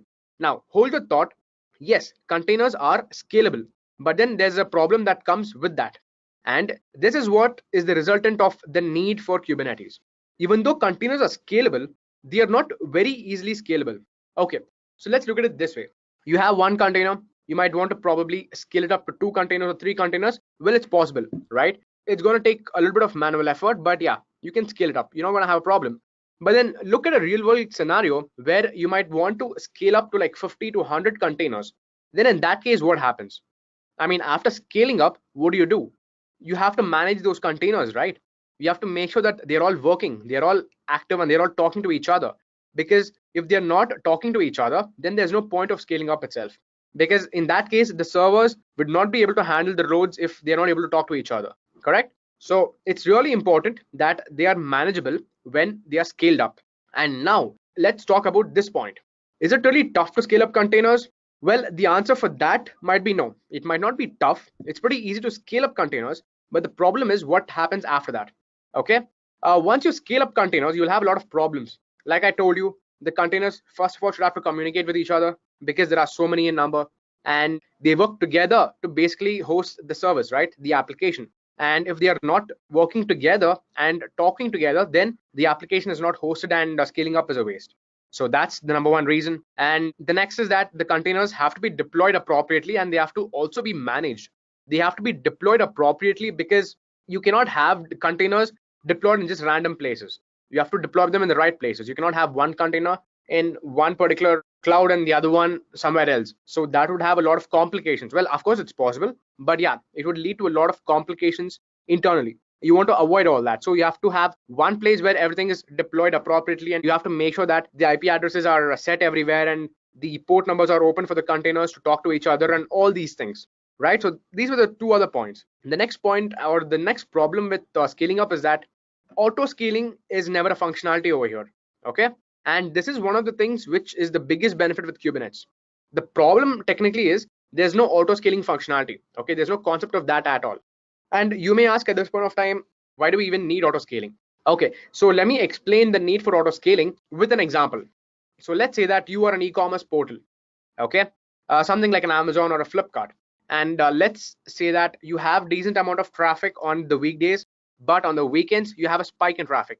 Probably you have like 4x or 5x the usual traffic. And in that case, what happens is maybe your servers are good enough to handle the requests coming in on weekdays, right? But the requests that come on the weekends, right, from the increased traffic, that cannot be serviced by your servers, right? Maybe it's too much for your servers to handle the load. And maybe in the short term, it's fine. Maybe once or twice you can survive, but there will definitely come a time when your server will start crashing because it cannot handle that many requests per second or per minute. And if you want to really avoid this problem, what do? You have to scale up. And now, would you ideally keep scaling up every weekend and scaling down after the weekend, right? I mean, technically, is it possible? Will you be buying your servers and then setting it up? And every Friday, would you be again buying new servers, setting up your infrastructure? And then the moment your weekday starts, would you just destroy all your servers, whatever you built? Would you be doing? No, right? Obviously, that's a pretty tedious task. So that's where something like Kubernetes comes in. And what Kubernetes does is it keeps analyzing your traffic and the load that's being used by the container. And as and when the traffic is reaching the threshold, auto scaling happens, wherein if the servers have a lot of traffic and if it needs more such servers for handling requests, then it starts scaling up the containers on its own. There's no manual intervention needed at all. So that's one benefit with Kubernetes, and one traditional problem that we have with scaling up of containers. Okay, and then the one last problem that we have is the distribution of traffic. That is still challenging without something that can manage your containers. I mean, you have so many containers, but how will the traffic be distributed? load balancing, how does that happen? You just have containers, right? You have 50 containers. How does the load balancing happen? So all these are questions we should really consider, because containerization is all good and cool. It was much better than VMs. Yes, containerization, it was basically a concept which was sold on the basis of scaling up, right? We said that VMs cannot be scaled up easily, so we told use containers, and with containers you can easily scale up. So that was the whole reason we basically sold containers with the tagline of scaling up. But in today's world, our demand is ever more that even the regular containers cannot be enough. So scaling up is so much or in so detail that we need something else to manage your containers. Correct? Do we agree there? We need something, right? And that is exactly what Kubernetes is. So Kubernetes is a container management tool. All right. So this is open source, and this basically automates your container deployment, your container scaling and descaling, and your container load balancing. The benefit with this is that it works brilliantly with all the cloud vendors, with all your public cloud vendors or your hybrid cloud vendors, and it also works on premises. So that is one big selling point of Kubernetes, right? And if I should give more information about Kubernetes, then let me tell you that this was a Google developed product. Okay, it's basically a brainchild of Google, and that pretty much is the end of the story for every other competitor out there, because the community that Google brings in along with it is going to be huge. Or basically the head start that Kubernetes would get because of being a Google brainchild is humongous, and that is one of the reasons why Kubernetes is one of the best container management tools in the market, period. And given that Kubernetes is a Google product, they have written the whole product on Go language, and of course now Google has contributed this whole Kubernetes project to the CNCF, which is nothing but the Cloud Native Computing Foundation, or simply Cloud Native Foundation, right? You can just call them either that, and they have donated their open source project to them. And if I have to just summarize what Kubernetes is, you can just think of it like this. It can group like a number of containers into one logical unit for managing and deploying an application or a particular service. So that's a very simple definition of what Kubernetes is. It can be easily used for deploying your application. Of course, it's going to be Docker containers which you will be deploying, but since you will be using a lot of Docker containers as part of your production, you will also have to use Kubernetes, which will be managing your multiple Docker containers, right? So this is the role it plays in terms of deployment. And scaling up, scaling down is primarily the game of Kubernetes. From your existing architecture, it can scale up to any number you want. It can scale down anytime. And the best part is the scaling can also be set to be automatic, like I just explained some time back, right? You can make Kubernetes would analyze the traffic and then figure out if the scaling up needs to be done or the scaling down can be done, and all those things. And of course, the most important part, load balancing, right? I mean, what good is your container or group of containers if load balancing cannot be enabled, right? So Kubernetes does that also. And these are some of the points based on which Kubernetes is built. So I'm pretty sure you would have got a good understanding of what Kubernetes is by now, right? A brief idea at least. If you have any doubts, then I would request you to put your comments or queries on the comment section below. All right, my Edureka team will get back to you at the earliest. So moving forward, let's look at the features of Kubernetes. Okay, so we've seen what exactly Kubernetes is, how it uses Docker containers or other containers in general. But now let's see some of the selling points of Kubernetes, or why it's a must for you. Let's start off with automatic bin packing. When we say automatic bin packing, it's basically that Kubernetes packages your application and it automatically places containers based on their requirements and the resources that are available. So that's the number one advantage. The second thing, service discovery and load balancing. There is no need to worry. I mean, if you're going to use Kubernetes, then you don't have to worry about networking and communication, because Kubernetes will just automatically assign containers their own IP addresses and probably a single DNS name for a set of containers which are performing a logical operation. And of course, there will be load balancing across them. So you don't have to worry about all these things. So that's why we say that there is service discovery and load balancing with Kubernetes. And the third feature of Kubernetes is that storage orchestration. With Kubernetes, you can automatically mount your storage system of your choice. You can choose that to be either a local storage or maybe on a public cloud provider such as a GCP or AWS, or even a network storage system such as NFS or other things, right? So that was the feature number 3. Now, feature number 4, self-healing. Now, this is one of my favorite parts of Kubernetes. Actually, not just Kubernetes, even with respect to Docker Swarm, I really like this part of self-healing.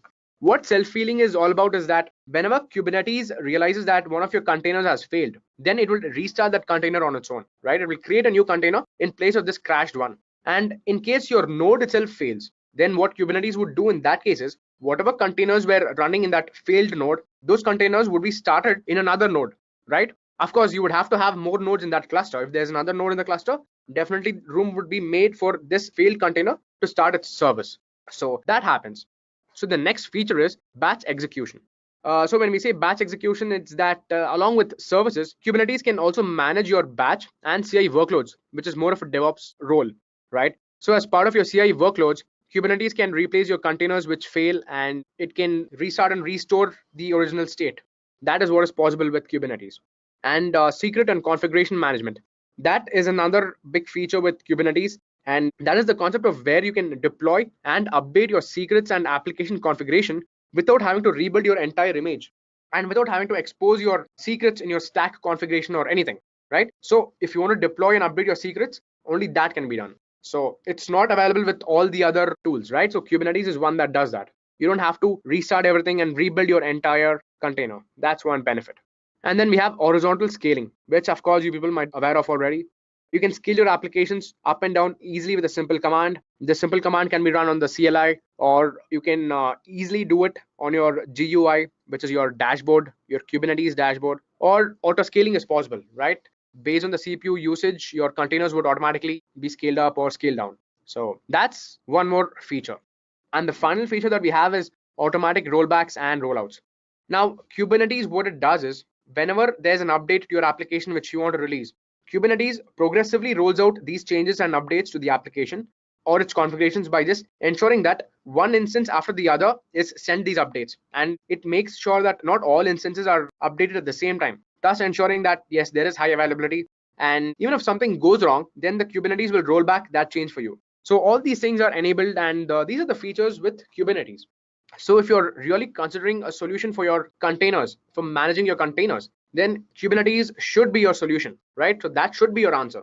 So that is about the various features of Kubernetes. Now, moving forward, here let's talk about a few of the myths surrounding Kubernetes. And we are doing this because a lot of people have confusion with respect to what exactly it is. So people have this misunderstanding that Kubernetes is like Docker, which is a containerization platform, right? That's what people think. And that is not true. So this kind of a confusion is what I intend to solve in the upcoming slides. I will talk about what exactly Kubernetes is and what Kubernetes is not. Let me start with what it's not. Now, the first thing is that Kubernetes is not to be compared with Docker because it's not the right set of parameters which you are comparing them against. Docker is a containerization platform and Kubernetes is a container management platform, which means that once you have containerized your application with the help of Docker containers or Linux containers, and when you are scaling up these containers to a big number like 50 or 100, that's where Kubernetes would come in. When you have like multiple containers which need to be managed, that's where Kubernetes can come in and effectively do it. You can specify the configurations and Kubernetes would make sure that at all times these conditions are satisfied. So that's what Kubernetes is. You can tell in your configurations that at all time I want these many containers running, I want these many pods running, and so many other needs, right? You can specify much more than that. And whatever you do, at all times, your cluster master or your Kubernetes master would ensure that this condition is satisfied. So that is what exactly Kubernetes is. But that does not mean that Docker does not solve this purpose. So Docker also have their own plugin. I wouldn't call it a plugin. It's actually another tool of theirs. So there's something called as Docker Swarm. And Docker Swarm does a similar thing. It does container management, like mass container management. So similar to what Kubernetes does, when you have like 50 to 100 containers, Docker Swarm would help you in managing those containers. But if you look at who is prevailing in the market today, I would say it's Kubernetes because Kubernetes came in first. And the moment they came in, they were backed by Google and they had this huge community which they just swept along with them. So they have like hardly left any market for Docker and for Docker Swarm. But that does not mean that they are better than Docker because they are at the end of the day using Docker. So Kubernetes is only as good as what Docker is. If there are no Docker containers, then there's no need for Kubernetes in the first place. So Kubernetes and Docker, they go hand in hand. Okay, so that is the point you have to note. And I think that would have also explained the point that Kubernetes is not for containerizing applications, right? And the last thing is that Kubernetes is not for applications with a simple architecture. Okay, if your architecture, if your application's architecture is pretty complex, then you can probably use Kubernetes to uncomplex that architecture. Okay, but if you're having a very simple one in the first place, then using Kubernetes would not serve you any good, and it could probably make it a little more complicated than what it already is. right? So this is what Kubernetes is not. Now, speaking of what exactly Kubernetes is, the first point is Kubernetes is robust and reliable. Now, when I say robust and reliable, I'm referring to the fact that the cluster that is created, the Kubernetes cluster, right? This is very strong. It's very rigid and it's not going to be broken easily. The reason being the configurations which you specify, right? At any point of time, if any container fails, a new container would come up, right? Or that whole container would be restarted. One of the things will definitely happen. If your node fails, then the containers which are running in a particular node, they would start running in a different node, right? So that's why it's reliable and it's strong, because at any point of time, your cluster would be at full force. And at any time, if it's not happening, then you would be able to see that something's wrong and you have to troubleshoot your node and then everything would be fine. So Kubernetes would do everything possible, and it pretty much does everything possible to let us know that the problem is not at its end and it's giving the exact result that we want. That's what Kubernetes are doing. And the next thing is that Kubernetes actually is the best solution for scaling up containers, at least in today's market, because the two biggest players in this market are Docker Swarm and Kubernetes. And Docker Swarm is not really the better one here because they came in a little late.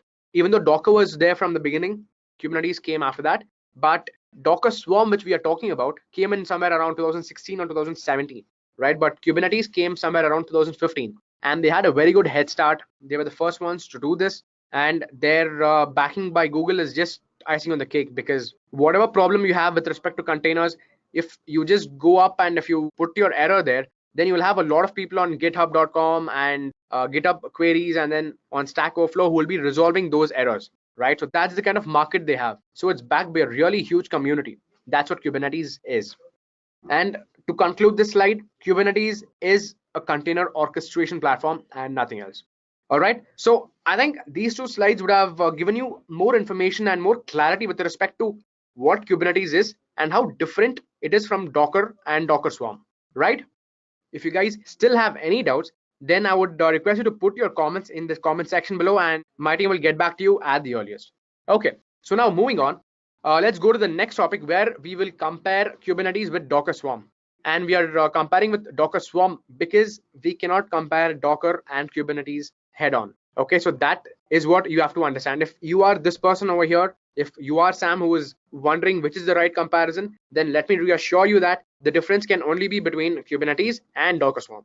Okay, so let's go ahead and see what the difference is actually. Let's start off with your installation and configuration. Okay, so that's the first parameter we'll use to compare these two. And over here, Docker Swarm comes out on top because Docker is a little easier. You have around 2 or 3 commands which will help you have your cluster up and running. That includes the node joining the cluster, right? But with Kubernetes, it's way more complicated than Docker Swarm, right? So you have like close to 10 to 11 commands which you have to execute, and then there's a certain pattern you have to follow to ensure that there are no errors, right? Yes, and that's why it's time consuming and that's why it's complicated. But once your cluster is ready, that time Kubernetes is the winner, because the flexibility, the rigidness, and the robustness that Kubernetes gives you cannot be offered by Docker Swarm. Yes, Docker Swarm is faster, but yes, not as good as Kubernetes when it comes to your actual working. And speaking of the GUI, once you have set up your cluster, you can use a GUI with Kubernetes for deploying your applications, right? So you don't need to always use your CLI. You have a dashboard which comes up, and the dashboard, if you give it admin privileges, then you can use it. You can deploy your application from the dashboard itself. Everything just drag and drop, click functionality, right? With just click functionality, you can do that. The same is not the case with Docker Swarm. You have no GUI in Docker Swarm, okay, period. So Docker Swarm is not the winner over here. It's Kubernetes. And yes, going to the third parameter, scalability.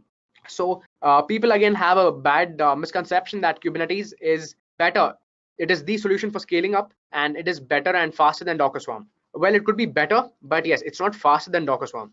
Even if you want to scale up, right, there's a report where I recently read that the scaling up in Docker Swarm is almost 5 times faster than the scaling up with Kubernetes.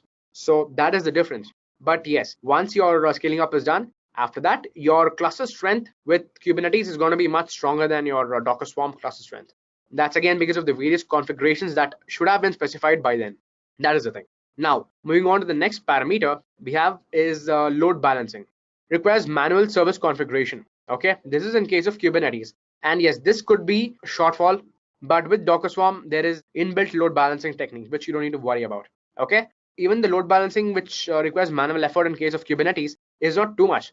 There are times when you have to manually specify what are your configurations. You have to make a few changes, but yes, it's not as much as what you're thinking. And speaking of updates and rollbacks, what Kubernetes does is it does the process scheduling to maintain the services while updating. Okay. Yeah, that's very similar to how it works with Docker Swarm, wherein you have like progressive updates and service health monitoring happens throughout the update. But the difference is when something goes wrong, Kubernetes goes that extra mile of doing a rollback and putting you back to the previous state, right? Before the update was launched. So that is the thing with Kubernetes. And the next parameter we are comparing those two upon is data volumes. So data volumes in Kubernetes can be shared with other containers, but only within the same pod. So we have a concept called pods in Kubernetes. Okay, now pod is nothing but something which groups related containers, right? A logical grouping of containers together. So that is a pod. And whichever containers are there inside this pod, they can have a shared volume, okay, like storage volume. But in case of Docker Swarm, you don't have the concept of pod at all. So the shared volumes can be between any other container. There is no restriction with respect to that in Docker Swarm. And then finally, we have this parameter called the logging and monitoring. So when it comes to logging and monitoring, Kubernetes provides inbuilt tools for this purpose. Okay, but with Docker Swarm, you have to install third-party tools if you want to do logging and monitoring. So that is the fallback with Docker Swarm, because logging is really important. One, because you will know what the problem is, you'll know which container failed, what happened, where is exactly the error, right? So logs would help you give that answer. And monitoring is important because you have to always keep a check on your nodes, right? So as the master of the cluster, it's very important that there's monitoring. And that's where Kubernetes has a slight advantage over Docker Swarm. Okay, so that's my take on the difference between Kubernetes and Docker Swarm. And I would also love to hear what's your take on this, right? I would like to know if you would use Kubernetes or Docker Swarm, and I would also know why, if you prefer simplicity or if you prefer stability. That choice could be yours, and it's something that's arguable, right? It's a debatable topic. So I would like to hear what are your thoughts. So please drop in your comments at the bottom. We have a comment section, right? Our videos. So put it right there. And probably in one of our future videos, we will discuss about that. But before I finish this topic, there is this one slide I want to show you, which is about the statistics. So this stat, I picked it up from this Platform 9, which is nothing but a company that writes about tech. Okay. And what they've said is that the number of news articles that were produced, right, in that one particular year had 90% of those covered on Kubernetes compared to the 10% on Docker Swarm. Amazing, right? That's a big difference. That means for every one blog written or for every one article written on Docker Swarm, there are 9 different articles written on Kubernetes. And similarly for web searches. For web searches, Kubernetes is 90% compared to Docker Swarm's 10%. And publications, GitHub stars, the number of commits on GitHub, all these things are clearly won by Kubernetes everywhere. So Kubernetes is the one that's dominating this market, and that's pretty visible from this stat also, right? So I think that pretty much brings an end to this particular topic. Now moving forward, let me show you a use case. Let me talk about how this game, this amazing game called Pokemon Go, was powered with the help of Kubernetes. I'm pretty sure you all know what it is, right? You guys know Pokemon Go. It's the very famous game, and it was actually the best game of the year 2017. And the main reason for that being the best is because of Kubernetes. And let me tell you why. But before I tell you why, there are a few things which I want to just talk about. I'll give you an overview of what Pokemon Go is, and let me talk about a few key stats. So Pokemon Go is an augmented reality game developed by Niantic for your Android and for iOS devices. Okay, and those key stats read that they've had like 500 million plus downloads overall and 20 million plus daily active users. Now that is massive. Daily, if you're having like 20 million users plus, then you have achieved an amazing thing. So that's how good this game is. Okay. And then this game was actually initially launched only in North America, Australia, New Zealand. And I'm aware of this fact because I'm based out of India and I did not get access to this game because the moment news got out that we have a game like this, I started downloading it, but I couldn't really find any link or I couldn't download it at all. So they launched it only in these countries. But what they faced, right, in spite of just releasing it in these 3 countries, they had like a major problem. And that problem is what I'm going to talk about in the next slide. Right, so my use case is based on that very fact that in spite of launching it only in these 3 countries or in probably North America and then in Australia and New Zealand, they could have had a meltdown but rather with the help of Kubernetes, they used that same problem as the basis for their success. So that's what happened. Now let that be a suspense, and before I get to that, let me just finish this slide. One amazing thing about Pokemon Go is that it has inspired users to walk over 5.4 billion miles in a year. Okay, yes, do the math. 5.4 billion miles in 1 year. That's again a very big number. And it says that it has surpassed engineering expectations by 50 times. Now, this last line is not with respect to the Pokemon Go, the game, but it is with respect to the backend and the use of Kubernetes to achieve whatever was needed. Okay, so I think I've spent enough time over here. Let me go ahead and talk about the most interesting part and tell you how the backend architecture of Pokemon Go was. Okay, so you have a Pokemon Go container which had two primary components. One is your Google Bigtable, which is your main database where everything is going in and coming out. And then you have your programs, which is run on your Java cloud, right? So these two things are what is running your game. MapReduce and Cloud Dataflow were something which was used for scaling up. Okay, so it's not just the container scaling up, but it's with respect to the application, how the program would react when there are these increased number of users and how to handle increased number of requests. So that's where the MapReduce is the paradigm comes in, right? The mapping and then reducing that whole concept. So this was their one deployment. Okay, and when we say into 5, it means that they had their server capacities which could go up till 5 times. Okay, so technically they could only serve X number of requests, but in case of failure conditions or heavy traffic load conditions, the max the server could handle was 5x, because after 5x the server would start crashing. That was their prediction. Okay, and what actually happened at Pokemon Go on releasing in just those 3 different geographies is that the moment they deployed it, the usage became so much that it was not X number of times, which is technically their failure limit, and it is not even 5x, which is the server's capability, but the traffic that they got was up to 50 times more than what they expected. So you know that when your traffic is so much, then you're going to be brought down to your knees. That's a definite and that's a given, right? This is like a success story, and this is too good to be true kind of a story. And in that kind of a scenario, if the requests start coming in are so much that if they reach 50x, then it's gone, right? The application is gone for a toss. So that's where Kubernetes comes in, and they overcome all the challenges. How do they overcome the challenges? Because Kubernetes can do both vertical scaling and horizontal scaling at ease. And that is the biggest problem, right?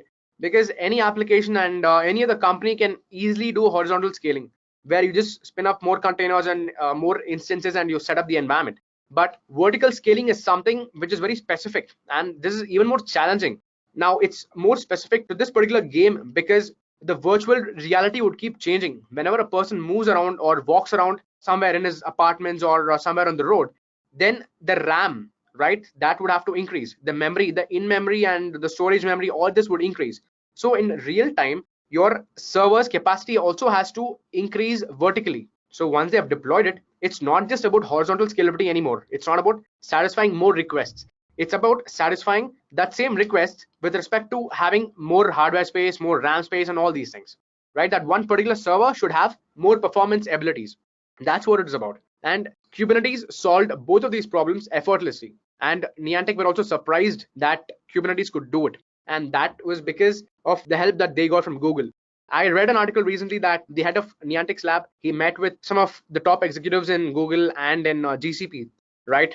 And then they figured out how things are supposed to go. And they, of course, met with the heads at Kubernetes, and they figured out a way to actually scale it up to 50 times in a very short time. So that is the challenge that they were presented. And thanks to Kubernetes, they could handle 50 times the traffic that they expected, which is like a very one-off story, and which is very, very surprising that, something like this would happen. So that is about the use case, and that pretty much brings an end to this topic of how Pokemon Go used Kubernetes to achieve something. Because in today's world, Pokemon Go is a really revered game because of what it could, right? It basically beat all the stereotypes of a game, and whatever anybody could have anything negative against the game, right? So they could say that these mobile games and video games make you lazy, they make you just sit in one place and all these things, right? And Pokemon Go was something which was different. It actually made people walk around and it made people exercise. And that goes on to show how popular this game became. If Kubernetes lies at the heart of something which became so popular and something that became so big, then you should imagine how big Kubernetes or how useful Kubernetes is, right? So that is about this topic. Now, moving forward, let me just quickly talk about the architecture of Kubernetes, and then after that, I'll wrap up the session with a demonstration. Okay, so the Kubernetes architecture is very simple. You have the kube master, which controls pretty much everything. Okay, you should note that it is not like Docker Swarm where your kube master will also have containers running. Okay, so there won't be containers over here. So all the containers will be running, all the services which will be running will be only on your nodes. It's not going to be on your master. And you would have to first of all create your master. That's the first step in creating your cluster. And then you would have to get your nodes to join your cluster. Okay, so be it your pods or be it your containers, everything would be running on your nodes. And your master would only be scheduling or replicating these containers across all these nodes and making sure that your configurations are satisfied, right? Whatever you specify in the beginning. And the way you access your kube master is via two ways. You can either use it via the UI or via the CLI. So the CLI is the default way, and this is the main way technically, because if you want to start setting up your cluster, you use the CLI, you set up your cluster, and from here you can enable the dashboard. And when you enable the dashboard, then you can probably get the GUI, and then you can start using your Kubernetes and start deploying by just with the help of the dashboard, right? By just the click functionality, you can deploy an application which you want, rather than having to write a YAML file or feed commands one after the other from the CLI. So that is the working of Kubernetes. Okay, now let's concentrate a little more on how things work on the node end. Now, as said before, Kubernetes master controls your nodes, and inside nodes you have containers. Okay, and now these containers are not just contained inside them, but they are actually contained inside pods. Okay, so you have nodes inside which there are pods, and inside each of these pods there will be n number of containers depending upon your configuration and your requirement. Right now, these pods which contain n number of containers are a logical binding or a logical grouping of these containers. Supposing you have an application X which is running in node 1. Okay, so you will have a pod for this particular application, and all the containers which are needed to execute this particular application will be a part of this particular pod, right? So that's how pod works, and that's what the difference is with respect to Docker Swarm and Kubernetes, because in Docker Swarm you will not have a pod, you just have containers running on your node. And the other two terminologies which you should know is that of replication controller and service. Your replication controller is the master's resource to ensuring that the requested number of pods are always running on the nodes, right? So that's like your confirmation or an affirmation which says that, okay, this many number of pods will always be running and these many number of containers will always be running, something like that, right? So you say it, and the replication controller will always ensure that's happening. And your service is just an object on the master that provides load balancing across a replicated group of pods, right? So that's how Kubernetes works. And I think this is good enough introduction for you. And I think now I can go to the demo part, right, guys? If you guys have any doubts, I would request you to again put it in the comment section, and my team will get back to you. And in the meanwhile, let me get to the final part of this video, wherein I will show you how to deploy applications on your Kubernetes via either your CLI or either via your YAML files or via your dashboard. Okay, guys, so let's get started. And for the demo purpose, I have two VMs with me. Okay, so as you can see, this is my kube master, which would be acting as my master in my cluster. And then I have another VM, which is my kube node 1. Okay, so it's a cluster with one master and one node. All right, now for the ease of purpose for this video, I have compiled the list of commands in this text document, right? So here I have all the commands which are needed to start your cluster, and then the other configurations and all those things. So I'll be using these. I'll be copying these commands, and then I'll show you side by side, and I will also explain when I do that as to what each of these commands mean. Now, there's one prerequisite that needs to be satisfied, and that is the master should have at least 2 core CPUs, okay, and 4 GB of RAM. And your node should have at least 1 core CPU and 4 GB of RAM. So just make sure that this much of hardware is given to your VMs, right? If you're using Ubuntu or a Linux operating system, well and good. But if you're using a VM on top of a Windows OS, then I would request you to satisfy these things, okay? These two criteria. And I think we can straight away start. Let me open up my terminal first of all. Okay, this is my node. I'm going back to my master. Okay, yes. So first of all, if you have to start your cluster, you have to start it from your master's end. Okay, and the command for that is kubeadm init. You specify the pod network flag and the API server flag. we are specifying the pod network flag because the different containers inside your pod should be able to talk to each other easily, right? So that was the whole concept of self-discovery, which I spoke about earlier during the features of Kubernetes. So for the self-discovery, we have like different pod networks using which the containers would talk to each other. And if you go to the documentation, the Kubernetes documentation, you can find a lot of options there.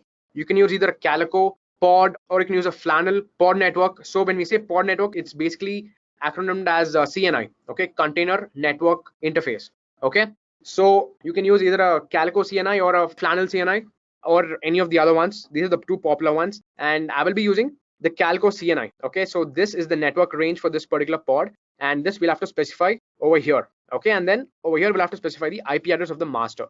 So let me first of all copy this entire line, and before I paste it here, let me do an if config and find out what is the IP address of this particular machine, of my master machine. The IP address is 192.168.56.101, okay. So let's just keep that in mind, and let me paste the command over here.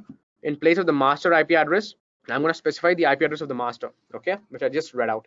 It is 192.168.56.101.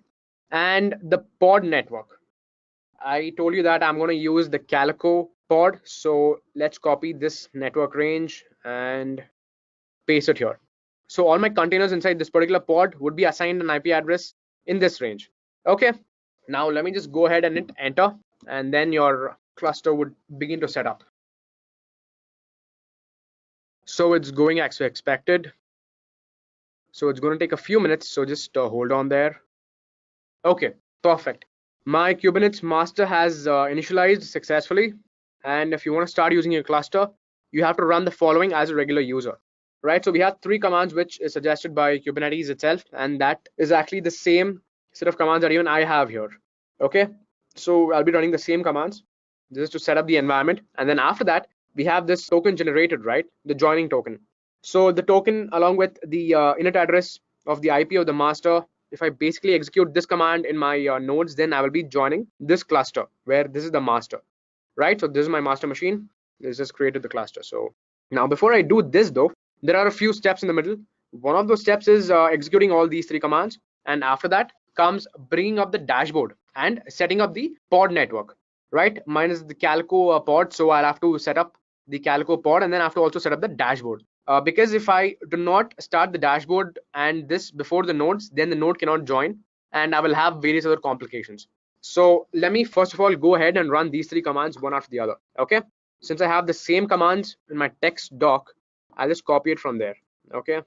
I'll say Control C, paste, enter, okay, and I'll copy this line. So remember, you have to execute all these things as regular user, okay. You can probably use your sudo, but yeah, you'll be executing it as your regular user. And it's asking me if I want to overwrite the existing whatever is there in this directory. I would say yes, because I've already done this before. But if you are setting up the cluster for the first time, you will not have this prompt, okay. Now let me go to the 3rd line, copy this and paste it here, okay, perfect. Now I've run these 3 commands as I was told by Kubernetes. Now the next thing that I have to do is, before I check the node status and all these things, let me just set up the network, okay, the pod network. So like I said, this is the line, this is the command that we have to run to set up the Calico network, okay, to allow the nodes to join our particular network. So it will be copying the template of this calico.yaml file which is present over here in this docs, okay.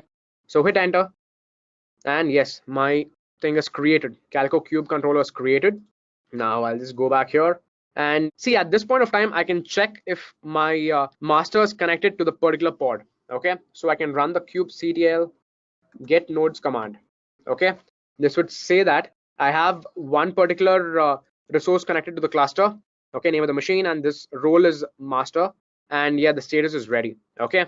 If you want to get an idea of all the different pods which are running by default, then you can do the kubectl get pods along with a few options, okay. You should specify these flags, and they are all namespaces, and with the flag O specify wide, okay. So this way I get all the pods which are started by default, okay. So there are different services like etcd for kube controllers, for the Calico node, for the etcd master, for every single service, there's a separate container and pod started. Okay, so that's what you can understand from this part. Okay, that is the safe assumption. Now that we know the cluster is ready and the master is part of the cluster, let's go ahead and execute this dashboard. Okay, remember, if you want to use a dashboard, then you have to run this command before your nodes join this particular cluster, because the moment your nodes join into the cluster, bringing up the dashboard is going to be challenging and it will start throwing errors. Okay, it will say that it's being hosted on the node, which we do not want. We want the dashboard to be on the server itself, right, on the master. So first, let's bring the dashboard up. So I'm going to copy this and paste it here. Okay, enter. Great, my Kubernetes dashboard is created. Now the next command that you have to get your dashboard up and running is kubectl proxy. Okay, with this you'll get a message saying that it's being served at this particular port number. And yes, you are right now there. You can, if you access localhost, what was the port number again? Localhost, yeah, 127.0.0.1 is localhost. Okay, followed by port number 8001. Okay, yeah, so right now we are not having the dashboard because it is technically accessed on another URL. But before we do that, there are various other things that we have to access. I mean, we have to set. Okay, because right now we have only enabled the dashboard. Now if you want to access the dashboard, you have to first of all create a service account. Okay, the instructions are here. Okay, you have to first of all create a service account for your dashboard. Then you have to say that, okay, you are going to be the admin user of this particular service account, and you have to enable that functionality here. You should say dashboard admin privileges, and you should do the cluster binding. Okay, the cluster role binding is what you have to do.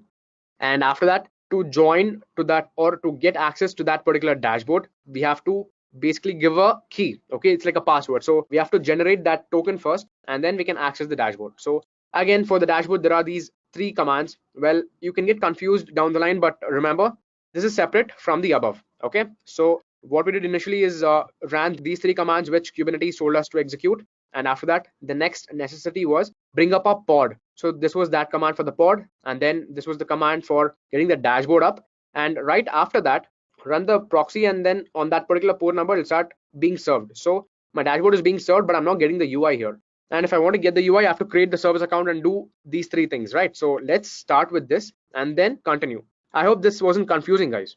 Okay, I can't do it here, so let me open a new terminal. Okay, here I'm going to paste it, and yes, service account created. Let me go back here and execute this command where I'm doing the role binding. I'm saying that my dashboard should have admin functionalities, and that's going to be the cluster role. Okay, cluster admin, and then the service account is what I'm using, and it's going to be in default namespace. Okay, so when I created the account, I said that I want to create this particular account in default namespace. So the same thing I'm specifying here. Okay, dashboard admin created. Good. So let's generate the token that is needed to access my dashboard. Okay, before I execute this command, let me show you that once. So if you go to this URL, right, /API/v1/namespaces. Yep, let me show it to you here. Okay, so this is the particular URL where you will get access to the dashboard. Okay, login access to the dashboard, localhost 8001 API v1 namespaces /kubesystem/services/https Kubernetes dashboard :/proxy. Okay, remember this one. That is the same thing over here, and like I told you, it's asking me for my password, so I would say token, but let me go here and hit the command and generate the token. So this is the token. I'm going to copy this from here till here. I'm going to say copy, and this is what I have to paste over here. All right, so sign in and update. Yes, perfect. So this is my dashboard, right? This is my Kubernetes dashboard, and this is how it looks like. Whatever I want, I can get an overview of everything. So there is workloads. If I come down, there is deployments. I have option to see the pods, and then I can see what are the different services running among most of the other functionalities. Okay, so right now we don't have any bar graph or pie graph showing you which cluster is up, which pod is up and all, because I have not added any node and there is no service that is running, right? So I mean, this is the outlay of the dashboard. Okay, you will get access to everything you want from the left. You can drill down into each of these namespaces or pods or containers, right? Now if you want to deploy something through the dashboard, right, through the click functionality, then you can go here. Okay, but before I create any container or before I create any pod or any deployment for that matter of fact, I have to have nodes, because these will be running only on nodes, correct? whatever I deploy, they run only on nodes. So let me first open up my node and get the node to join this particular cluster of mine. Now, if you remember, the command to join the node got generated at the master end, correct? So let me go and fetch that again. So that was the first command that we ran, right? This one. So let's just copy this and paste this one at my node end. This is the IP of my master, and it will just join at this particular port number. Let me hit enter. Let's see what happens. Okay, let me run it as root user. Okay, perfect. Successfully established connection with the API server, and it says this node has joined the cluster, right? Bingo. So this is good news to me. Now if I go back to my master, and in fact if I open up the dashboard, there would be an option of nodes, right? So initially now it's showing this master. Master is the only thing that is part of my nodes. Let me just refresh it, and you would see that even node-1 would be a part of it, right? So there are two resources, two instances. One is the master itself and the other is the node. Now if I go to overview, you will get more details. If I start my application, if I start my service or containers, then all those would start showing up here, right? So it's high time I start showing you how to deploy it. To deploy it using the dashboard, I told you this is the functionality. So let's go ahead and click on this create. And yeah, mind you, from the dashboard is the easiest way to deploy your application, right? So even developers around the world do the same thing. For the first time, probably they create it using the YAML file, and then from there on, they start editing the YAML file on top of the dashboard itself, or they create or deploy the application from here itself. So we'll do the same thing. Go to create an app using functionality, click functionality, you can do it over here. So let's give a name to your application. I'll just say Edureka Demo. Okay, let that be the name of my application. And I want to basically pull an Nginx image. Okay, I want to launch an Nginx service. So I'm going to specify the image name in my Docker hub. Okay, so it says either the URL of a public image or any registry, or a private image hosted on Docker hub or Google Container Registry. So I don't have to specify the URL per se, but if you're specifying a Docker hub, if you're specifying this image to be pulled from Docker hub, then you can just use the name of the image which has to be pulled. That's good enough, right? Nginx is the name, and that's good enough.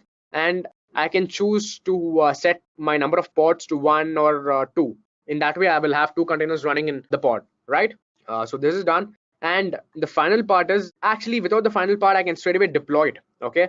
But if I deploy it, then my application would be created, but I would just not get the UI. I mean, I won't see the Nginx service. So that I get the service, I have to enable one more functionality here, okay? The servers here, click on the drop down, and you will have external option, right? So click on external. This would let you access this particular service from your host machine, right? So that is the definition. So you can see the explanation here. An internal or external service can be defined to map an incoming port to a target port seen by the container. So Nginx, which would be hosted on one of the container ports that could not be accessible if I don't specify anything here. But now that I've said access it externally on a particular port number, then it would get mapped for me. By default, Nginx runs on port number 80. So the target port would be the same, but the port I want to expose it to, that I can map it to anything I want. So I'm going to say 82. All right. So that's it. It's as simple as this. This way your application is launched with 2 pods. So I can just go down and click on deploy. And this way my application should be deployed. My deployment is successful. There are 2 pods running. So what I can do is I can go to the service and try to access the UI, right? So it says that it's running on this particular port number 82153. So copy this and say localhost 32153. Okay, hit enter. Bingo. So it says welcome to Jenkins, and I'm getting the UI, right? So I'm able to access my application which I just launched through the dashboard. It was as simple as that. So this is one way of launching or making a deployment. There are 2 other ways, like I told you. One is using your CLI itself, your command line interface of your Linux machine, which is the terminal, or you can do it by uploading the YAML file. You can do it by uploading the YAML file because everything here is in the form of YAML or JSON. Okay, that's like the default way. So whatever deployment I made, right, that also those configurations are stored in the form of YAML. So if I click on view or edit YAML, all the configurations I specified, the default ones have been taken. So I said the name should be Edureka Demo. That is what has been taken over here. That is the name of my deployment. Okay, so kind is deployment. The version of my API, it's this one, extension slash v1 beta 1. And then under metadata, I have various other lists. So if you know how to write a YAML file, then I think it will be a little more easier for you to understand and create your deployment, because YAML file is everything about lists and maps. And these YAML files are always lists about maps and maps about lists. So it might be a little confusing. So probably we'll have another tutorial video on how to write a YAML file for Kubernetes deployment, but I would keep that for another session. Okay, let me get back to this session and show you the next deployment. Okay, the next deployment technique. So let me just close this and go back to overview. Okay, so I have this one deployment. Very good. Okay, so let's go to this. Yeah, so what I'll do is let me delete this deployment. Okay, or let me at least scale it down, because I don't want too many resources to be used on my node also, because I will have to show 2 more deployments, right? So I have reduced my deployment over here, and I think it should be good enough. Great. So let's go back to the kube setup, this document of mine. So this is where we were, right? We could check our deployments, we could do all these things. So one thing which I might have forgotten is showing the nodes which are part of the cluster, right? So this is my master. Yeah, so I kind of forgot to show you this kubectl get node. So the same view that you got on your dashboard, you get it here also. I mean, these are the 2 nodes and this is the name and all these things. Okay, and I can also do the kubectl get pods, which would tell me all the pods that are running. Edureka demo is the pod which I have started. Okay, this is my pod. Now if I specify with the other flags, right, with all namespaces and with wide, then all the default pods which get created along with your Kubernetes cluster, those will also get displayed. Let me show you that also, just in case.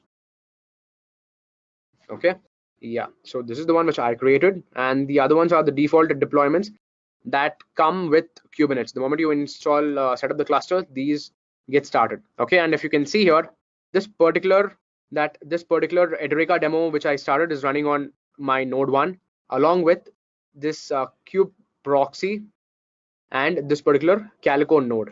So these 2 services are running on master and node, and this one is running only on my node 1, right? You can see this, right? The Calico node runs both on my node over here and on my master, and similarly the kube proxy runs on my node here and on my master. So this is the one that's running only on my node. Okay, so getting back to what I was about to explain you, the next part is how to deploy anything through your terminal. Now to deploy your same Nginx application through your CLI, we can follow these set of commands. Okay, so there are a couple of steps here. First of all, to create a deployment, you have to run this command. Okay, kubectl create deployment Nginx, and then the name of the image that you want to create. This is going to be the name of your deployment, and this is the name of the image which you want to use. So Control C, and let me go to the terminal here. On my master, I'm executing this command, kubectl create deployment. Okay, so the deployment Nginx is created. If you want, we can verify that also over here. So under deployments, right now we have 1 entry, Edureka demo, and yes, now you can see there are 2, Nginx and Edureka demo. So this is pending. I mean, it would take a few seconds. So in the meanwhile, let's just continue with the other steps. Once you have created your deployments, you have to create the service. Okay, you have to say which is the node port which can be used to access that particular service, right? Because deployment is just a deployment. You're just deploying your container. If you want to access it, like I told you earlier, from your from your host machine or all those things, then you have to enable the node port. If you want to get your deployments on your terminal, you can run this command, kubectl get deployments. Okay, Nginx also comes up over here, right? If you want more details about your deployment, you can use this command, kubectl describe. You'll get like more details about this particular deployment as to what is the name, what is the port number it's residing on, and all these things. Okay, let's not complicate this. You can probably use that for your understanding later. So once that is done, the next thing that you have to do is you have to create the service on the nodes. You have created the deployment, but yes, create the service on the nodes using this particular command, kubectl create service and say node port. Okay, this means you want to access it at this particular port number. You're doing the port mapping 80:80. Okay, container port 80 to the internal node port 80. Okay, so service for Nginx is created. And if you want to check which of the deployments are running in which nodes, you can run the command kubectl get svc. Okay, this would tell you, okay, you have two different services, Edureka Demo and Nginx, and they are running on these port numbers and on these nodes, right? So Kubernetes is the one which got created automatically. Edureka Demo is the one which I created. Okay, Nginx is again the one which I created. Kubernetes comes up on its own. I'm just specifying to you because this is a container for the cluster itself. Okay, so let's just go back here, and then yes, and similarly, if you want to delete a deployment, then you can just use this command kubectl delete deployment followed by the name of the deployment, right? It's pretty simple. You can do it this way. Otherwise, from the dashboard also you can delete it, like how I showed you earlier. Click over here and then you can click on delete, and then if you want to scale it, you can scale it. So both of these deployments of mine have one pod each, right? So let's do one thing. So let's just go to the Nginx service, and here let's try accessing this particular service. Localhost. Okay, perfect. Here also it says welcome to Nginx, right? So with this you can understand that the port mapping worked, and by going to service you will get to know on which port number you can access it on your host machine, right? So this is the internal container port mapped to this particular port of mine. Okay, now if not for this, if this doesn't work, you can also use the cluster IP for the same thing.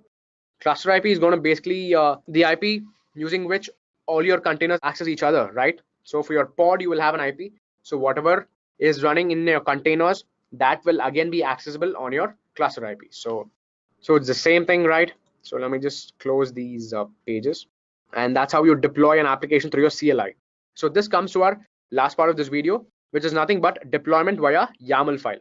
So for again deployment via YAML file, you have to write your YAML code, right? You have to either write your YAML code or your JSON code, correct? So this is the code which I have written, which is in YAML format, and in fact I already have it in my machine here. So how about I just do an ls? Yeah, there is deployment.yaml, right? So let me show you that. So this is my YAML file. Okay, so here I specify various configurations similar to how I did it using the GUI, or I did it using the CLI. It's something similar. It's just that I specify everything in one particular file. Here, if you can see that I have specified the API version. Okay, so I'm using extensions dot slash b1 or beta 1. Okay, I can do this, or I can just simply specify version 1. I can do either of those. And then the next important line is the kind.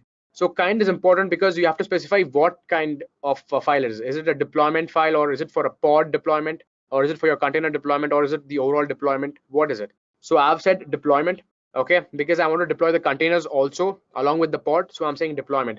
In case you want to deploy only the pod, which you realistically don't need to, okay, why would you just deploy a pod?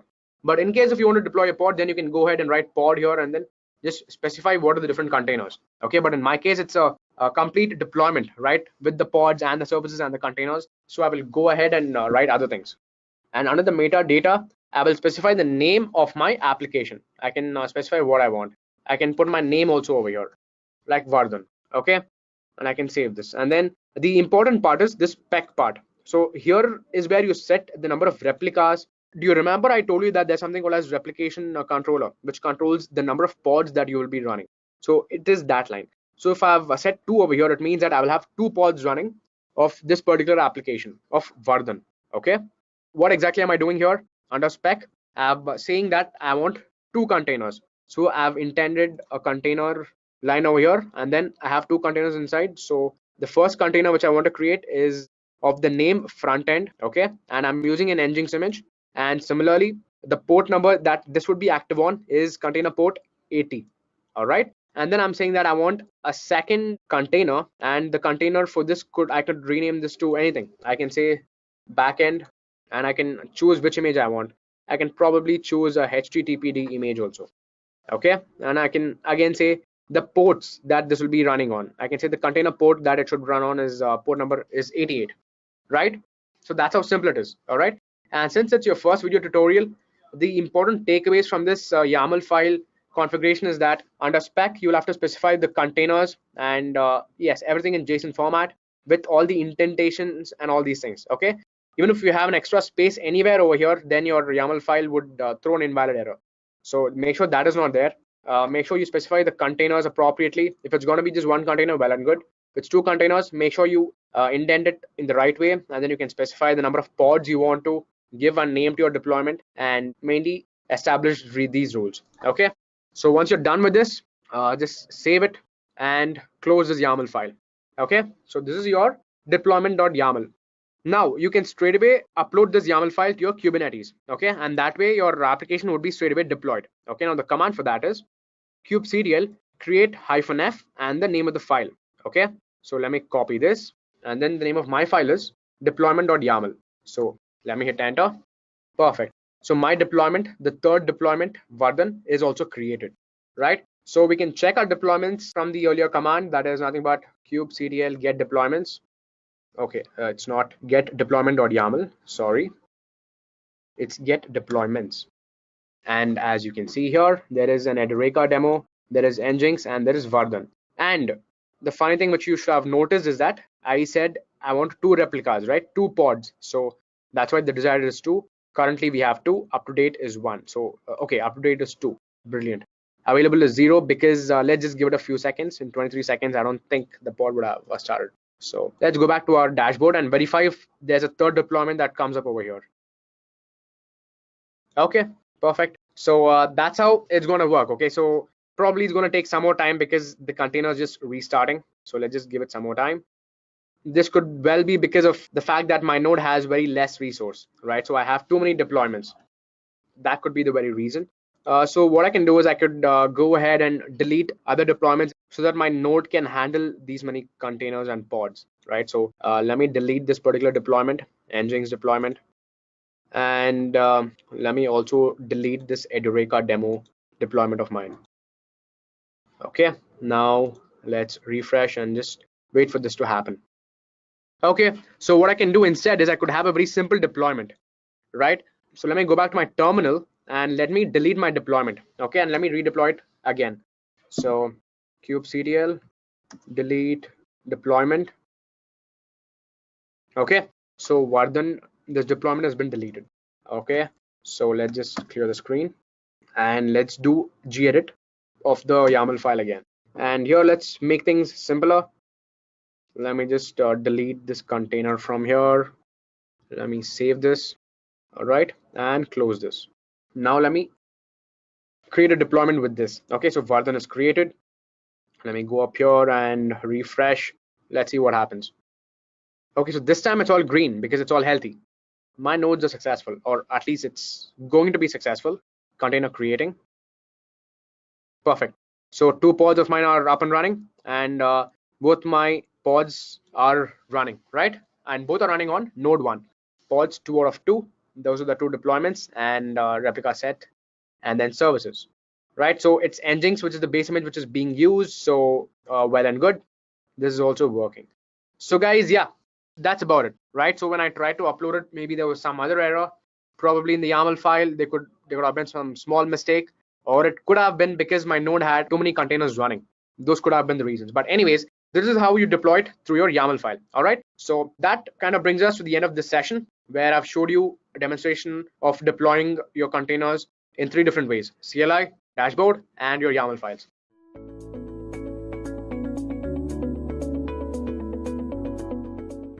Kubernetes architecture has mainly 3 components: the master nodes, the worker nodes, and the distributed key value stores like etcd.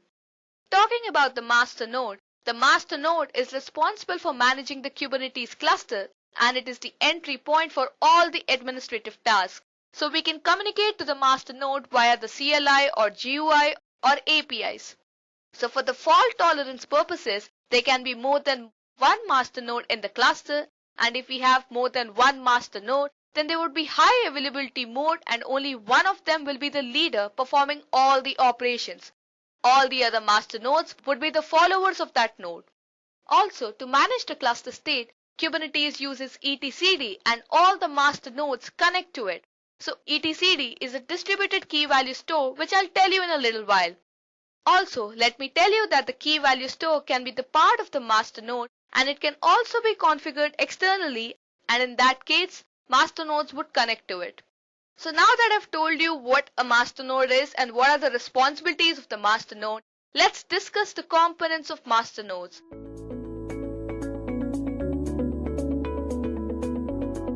So a master node has mainly 4 components: the API server, the scheduler, the control manager, and etcd. So now let me tell you about all these components one by one. So starting with API server, all the administrative tasks are performed via the API server within the master node. A user sends the REST commands to the API server, which then validates and processes the request. After executing the request, the resulting state of the cluster is stored in the distributed key value store.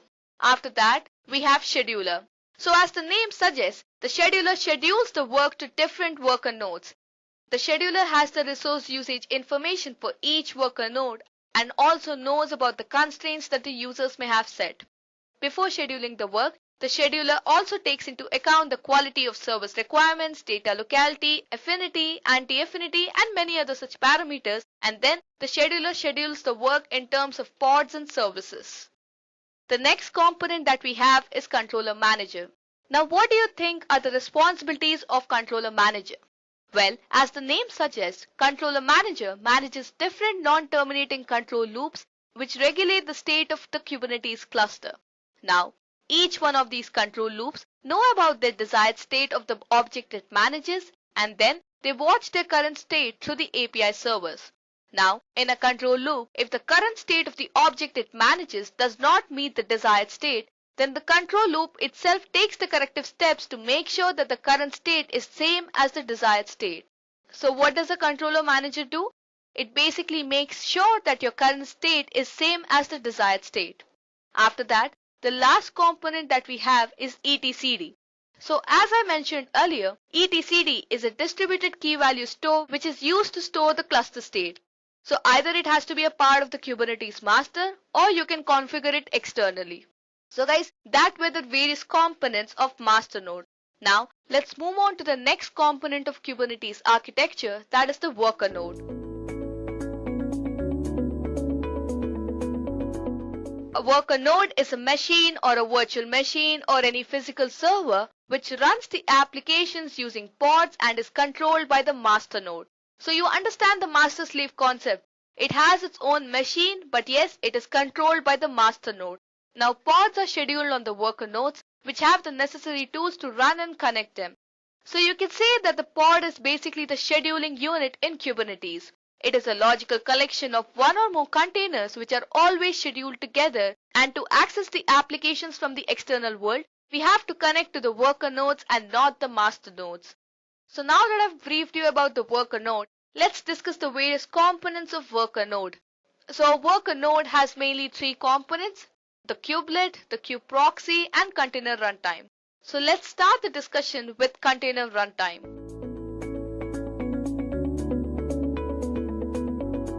So a container runtime is basically used to run and manage a container's lifecycle on the worker node. So some examples of container runtimes that I can give you are the container, RKT, LXT, etc.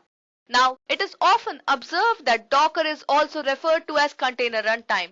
But to be precise, let me tell you that Docker is a platform which uses containers as container runtime. Alright, so now that you've understood what container runtime is, let's move on to the second component, that is kubelet. So kubelet is basically an agent which runs on each worker node and communicates with the master node. So if you have 10 worker nodes, then kubelet runs on each and every worker node. Then it receives the pod definition via various means and runs the containers associated with that pod. It also makes sure that the containers which are part of the pods are healthy at all times. So what does a kubelet do? It basically runs in all the containers. It makes sure that your containers which are part of various pods are always healthy at all times. So the kubelet connects to the container runtime using the container runtime interface, which consists of various protocol buffers, gRPC APIs, and libraries. So as you can see on the screen, the kubelet connects to the CRI shim to perform containers and image operations. Now, CRI implements 2 services, that is the runtime service and the image service. The image service is responsible for all the image-related operations, while the runtime service is responsible for all the pod and container-related operations. So these 2 services have 2 different operations to perform. Now let me tell you something interesting here. Container runtimes used to be hard-coded in Kubernetes, but with the development of CRI, Kubernetes can now use different container runtimes without the need to recompile. So any container runtime that implements CRI can be used by Kubernetes to manage pods, containers, and container images. So now let me give you an example of a CRI shims. So Docker shim and CRI container are two examples of CRI shim. With Docker shim, containers are created using Docker installed on the worker nodes, and then internally Docker uses container to create and manage containers. With CRI container, we can directly use Docker's small offspring containers to create and manage containers. So these were two simple examples of CRI shims. Now let's move on to the third component of worker node, that is kube proxy. So kube proxy is the network proxy which runs on each worker node and then listens to the API server for each service point creation or deletion. So for each service point, kube proxy sets the route so that it can reach to it.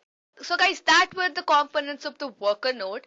So now let me move on with the session by discussing the third component of Kubernetes architecture, that is etcd. So as I mentioned before, Kubernetes uses the etcd to store the cluster state.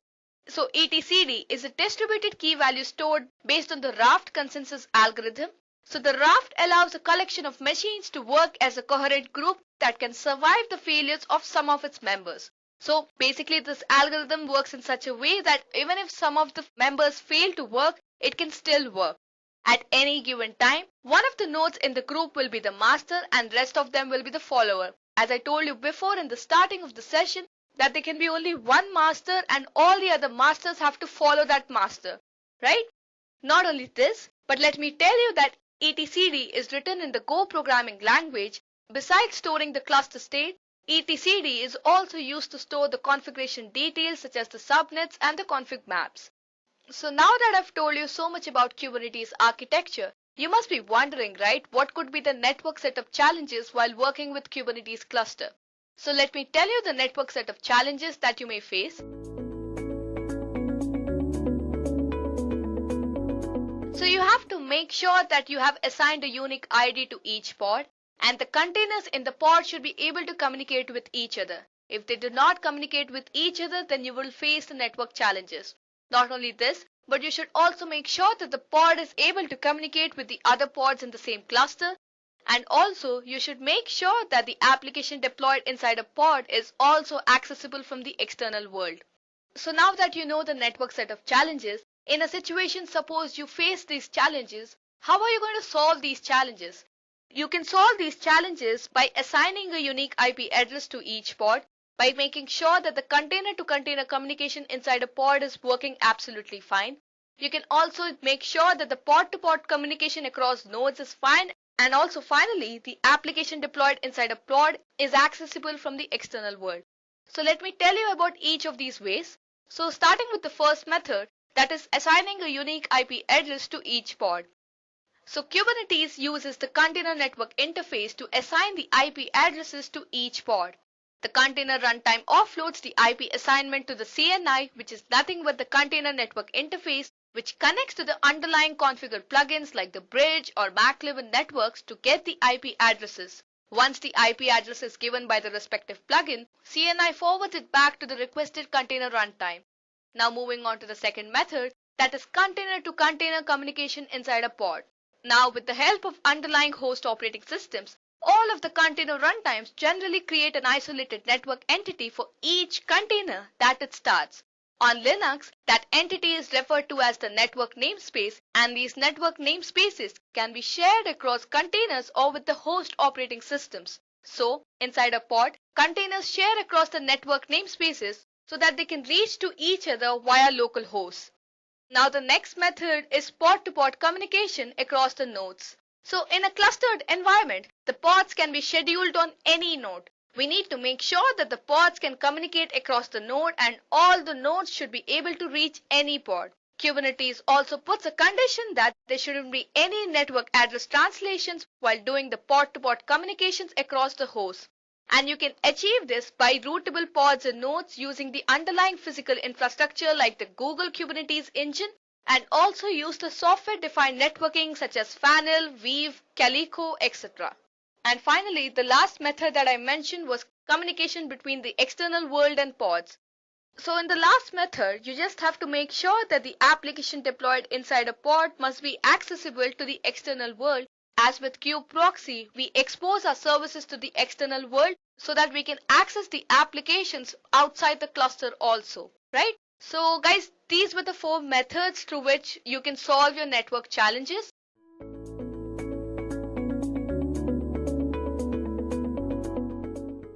Now there are various steps that we have to run both at the master's end and the slave end, and then a few commands only at the master's end to bring up the cluster, and then one command which has to be run at all the slave ends so that they can join the cluster.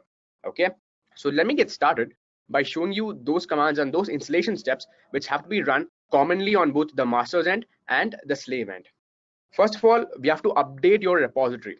Okay, since I'm using Ubuntu, I'll have to update my apt-get repository. Okay, and after that, we will have to turn off the swap space, be it the master's end or the slave's end.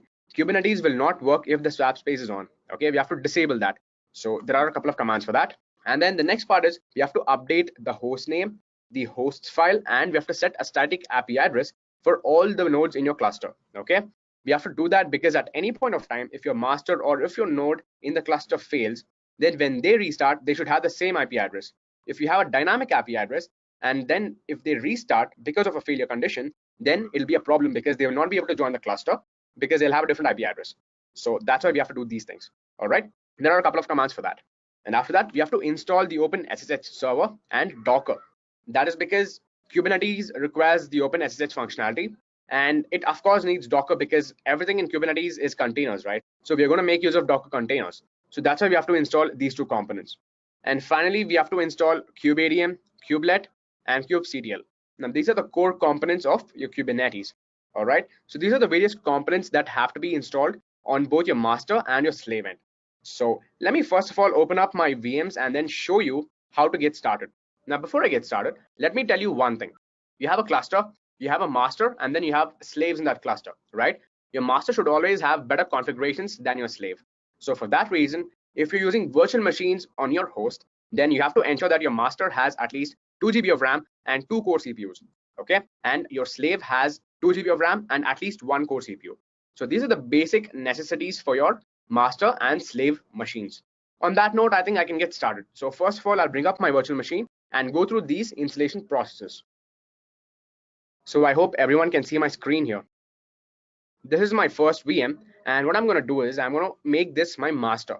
Okay, so all the commands to install the various components are present with me in my notepad. Okay, so I'm going to use this for reference and then quickly execute these commands and show you how Kubernetes is installed. So first of all, we have to update our apt-get repository. Okay, but before that, let's log in as su. Okay, so I'm going to do a sudo su so that I can execute all the following commands as sudo user. Okay, so sudo su, there goes my root password, and now you can see the difference here, right? Here I was executing it as a normal user, but from here I'm a root user. So I'm going to execute all these commands as su. So first of all, let's do an update. I'm going to copy this and paste it here. apt-get update updates my Ubuntu repositories. All right, so it's going to take quite some time, so just hold on till it's completed.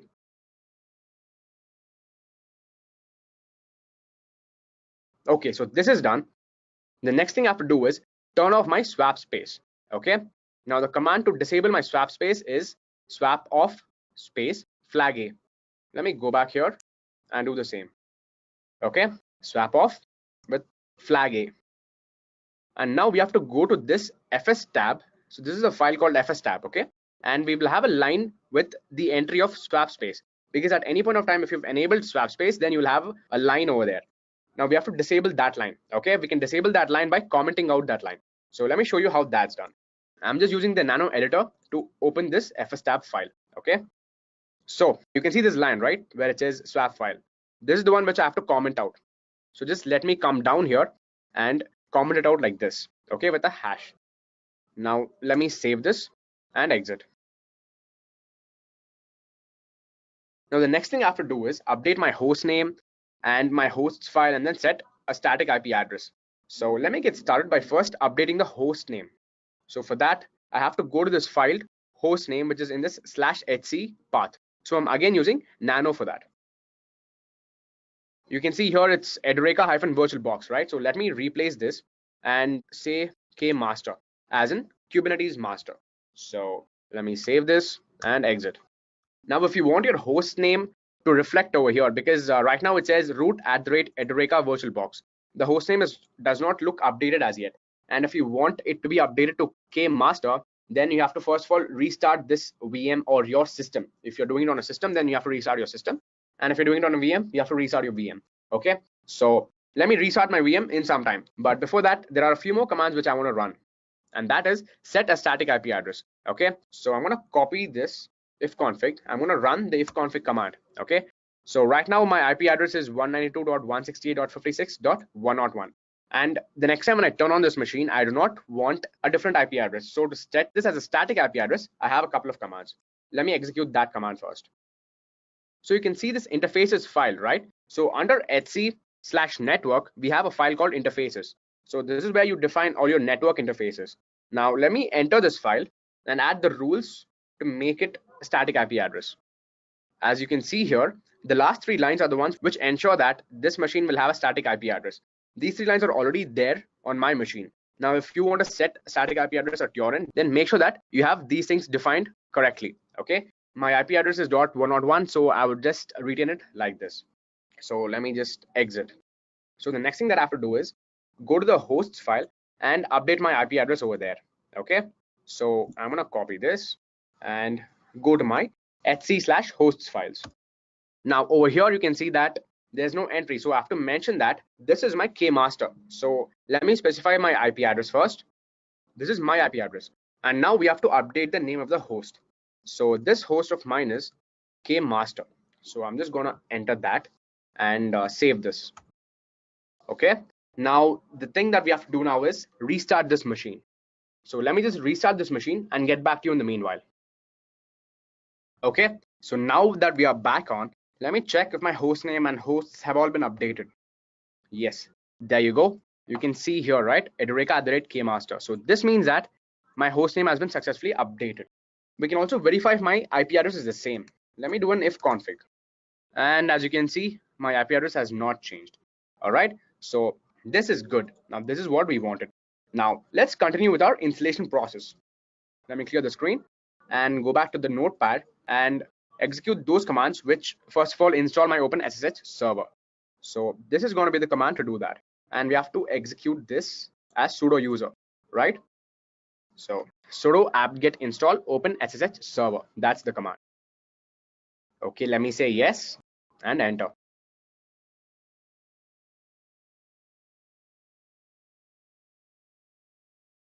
Okay, so my SSH server would have been installed by now. Let me clear the screen and install Docker. But before I run this command which installs Docker, I need to update my repository. Okay, so let me log in as sudo first of all. Okay, sudo su is the command, and okay, I've logged in as root user. Now the next thing is update my repository. So I have to do an apt-get update. Now again, this is going to take some more time, so just hold on till then.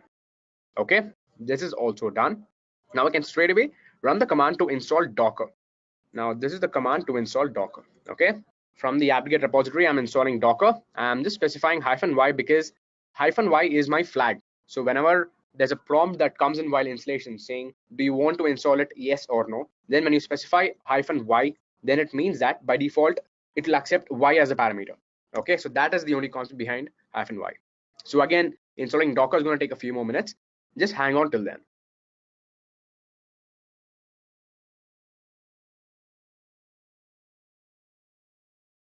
Okay, great. So Docker is also installed. Okay, so let me go back to the notepad.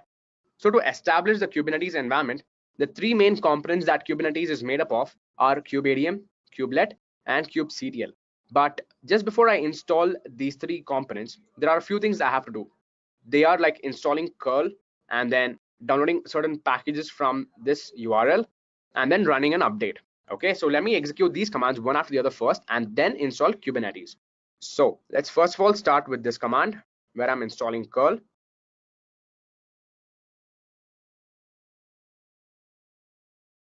Okay, now the next command is basically downloading these packages using curl, and curl is basically this tool using which you can download these packages using your command line. Okay, so this is basically a web URL, right? So I can access whatever packages are there on this web URL and download them using curl.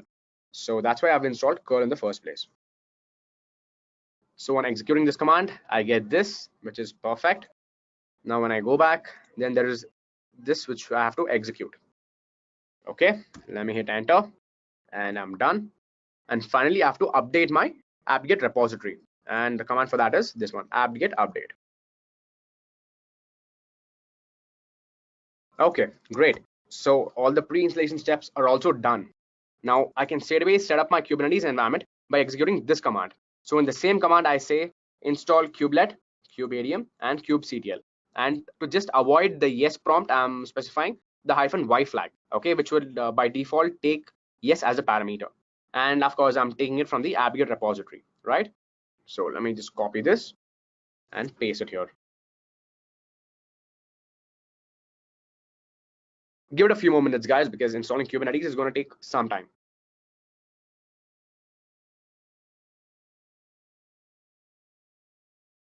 Okay, bingo. So my Kubernetes has also been installed successfully. Okay, now let me conclude the setting up of this Kubernetes environment by updating the Kubernetes configuration. Okay, so there's this file here, right? kubeadium.conf. So the kubeadium is the one that's going to let me administer my Kubernetes. So I have to go into this file and add this one line. Okay, so let me first of all open up this file using my nano editor. So let me again log in as sudo su, and this is the command. So as you can see, we have these set of environment variables. So right after the last environment variable, I have to add this one line, and that line is this one.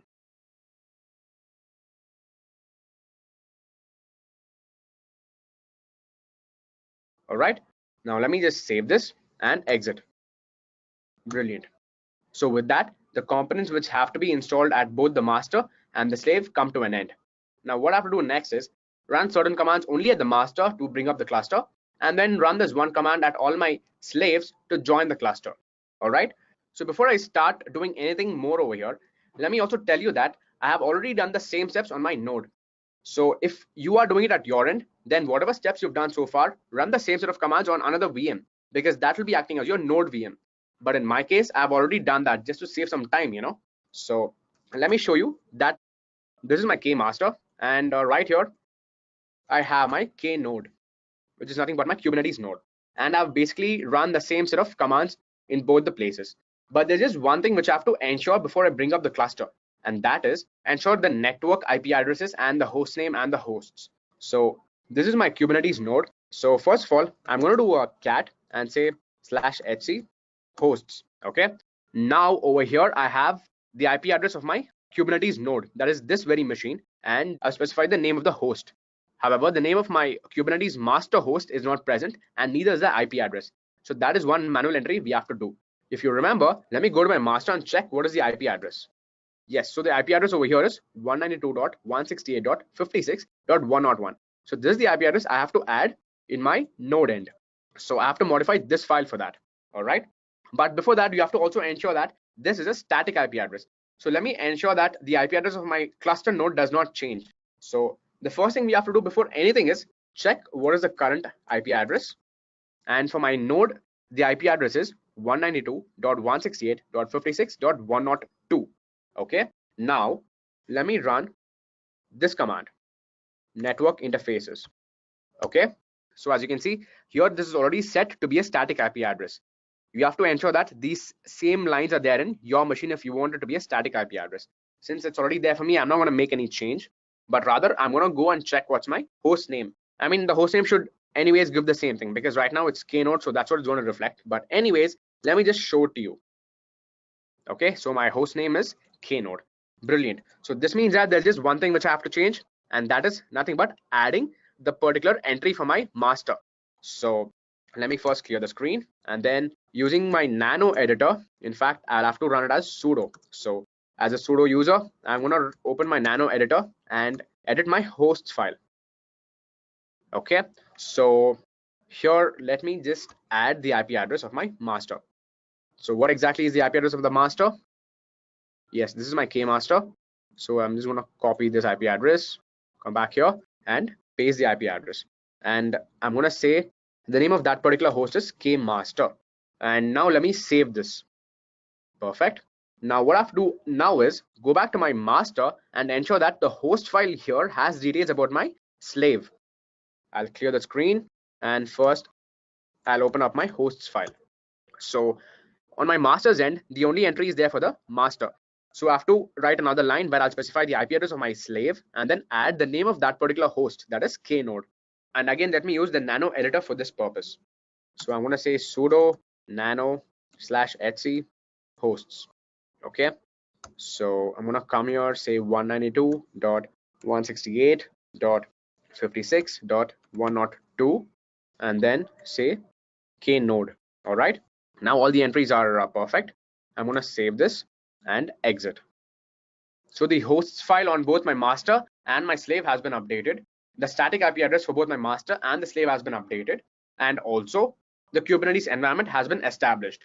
Okay. Now, before we go further and bring up the cluster, let me do a restart because I've updated my hosts file.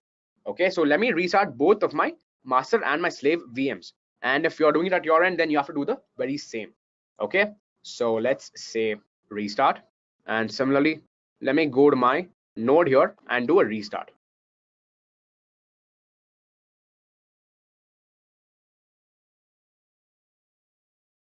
Okay, so I've just logged in, and now that my systems are restarted, I can go ahead and execute the commands at only the master's end to bring up the cluster. Okay. So first of all, let me go through the steps which are needed to be run on the master's end. So at the master, first of all, we have to run a couple of commands to initiate the Kubernetes cluster, and then we have to install a pod network. We have to install a pod network because all my containers inside a single pod will have to communicate over a network. Pod is nothing but a network of containers. So there are various container networks which I can use. So I can use the Calico pod network, I can use the Flannel pod network, or I can use anyone. You can see the entire list in the Kubernetes documentation. And in this session, I'm going to use the Calico network. Okay, so that's pretty simple and straightforward. And that's what I'm going to show you next. So once you've set up the pod network, you can straight away bring up the Kubernetes dashboard. And remember that you have to set up the Kubernetes dashboard and bring this up before your nodes join the cluster. Because in this version of Kubernetes, if you first get your nodes to join the cluster, and after that, if you try bringing the Kubernetes dashboard up, then your Kubernetes dashboard gets hosted on the node. And you don't want that to happen, right? If you want the dashboard to come up at your master's end, you have to bring up the dashboard before your nodes join the cluster. So these will be the three commands that we will have to run: initiating the cluster, installing the pod network, and then setting up the Kubernetes dashboard. So let me go to my master and execute commands for each of these processes. So I suppose this is my master, and yes, this is my master. So first of all, to bring up the cluster, we have to execute this command. Let me copy this, and over here we have to replace the IP addresses. So the IP address of my master, right? So this machine, I have to specify that IP address over here because this is where the other IP addresses can come and join. This is the IP address of the master, right? So I'm just saying API server advertise the address 56.101 so that all the other nodes can come and join the cluster on this IP address. And along with this, I have to also specify the pod network. Since I've chosen the Calico pod network, there's a network range which my Calico pod network uses. So CNI basically stands for Container Network Interface. If I'm using the Calico pod network, then I have to use this network range. But in case if you want to use a Flannel pod network, then you can use this network range. Okay, so let me just copy this one and paste it. All right, so the command is sudo kubeadm init pod network followed by the IP address from where the other nodes will have to join. So let's go ahead and hit enter. So since you're doing it for the first time, give it a few minutes because Kubernetes takes some time to install. So just hold on until that happens. All right. Okay, great. Now it says that your Kubernetes master has initialized successfully. That's good news. And it also says that to start using your cluster, you need to run the following commands as a regular user. Okay, so note that log out as a sudo user and as a regular user, execute these three commands. And also if I have to deploy a pod network, then I have to run a command. Okay, so this is that command which I have to run to bring up my pod network. So I'll be basically cloning the YAML file which is present over here. So before I get to all these things, let me show you that we have a kube join command which is generated, right? So this is generated at my master's end, and I have to execute this command at my node to join the cluster. But that would be the last step, because like I said earlier, these three commands will have to be first executed, then I have to bring up my pod network, then I have to bring up my dashboard, and then I have to get my nodes to join the cluster using this command. So for my reference, I'm just going to copy this command and store it somewhere else. Okay, so right under this, let me just store this command for later reference. And in the meanwhile, let me go ahead and execute all these commands one after the other. These are as per Kubernetes' instructions, right? Yes, I would like to rewrite it. And then, okay. Now that I've done with this, let me first of all bring up my pod network. Okay, now the command to bring up my pod network is this.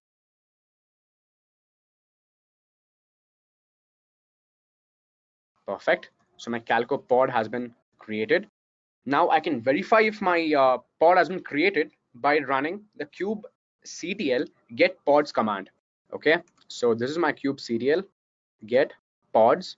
I can say -o wide all namespaces. Okay, by specifying the -o wide and all namespaces, I'll basically get all the pods ever deployed, even the default pods which get deployed when the Kubernetes cluster initiates. So basically the Kubernetes cluster is initiated and deployed along with a few default ones, especially for your pod network.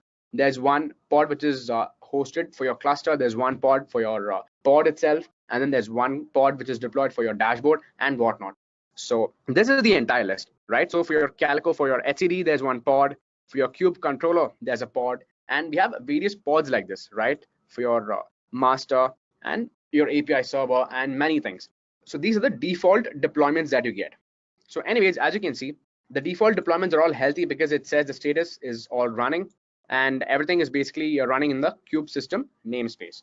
All right. And it's all running on my K master. That's my Kubernetes master. So the next thing that I have to do is bring up the dashboard before I can get my nodes to join.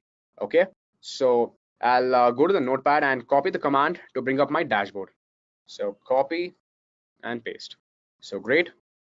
This is my Kubernetes dashboard, which has, basically this pod has come up. Now, if I execute this same kubectl get pods command, then you can see that I've got one more pod which is deployed for my dashboard basically. So last time this was not there because I had not deployed my dashboard at that time, right? So I had only deployed my pod network and whatnot and the other things, right? So I've deployed it and the container is creating. So in probably a few more seconds, this would also be running. So anyways, in the meanwhile, what we can do is we can work on the other things which are needed to bring up the dashboard.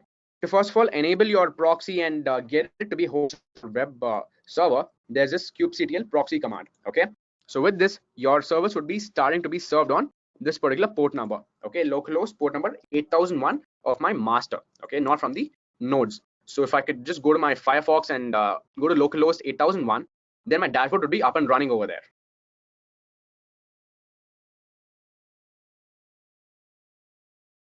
So basically my dashboard is being served on this particular port number. But if I want to actually get to my dashboard, which shows my deployments and all my services, then that's a different URL. Okay. So yeah, as you can see here, localhost 8000/API/v1, right? This entire URL is which is going to lead me to my dashboard. But at this point of time, I cannot log into my dashboard because it's prompting me for a token. And I do not have a token because I have not done any cluster role binding and I have not mentioned that I am the admin of this particular dashboard. So to enable all those things, there are a few more commands that we have to execute, starting with creating a service account for your dashboard. So this is the command to create your service account. So go back to the terminal and probably a new terminal window, execute this command. Okay, so with this, you're creating a service account for your dashboard.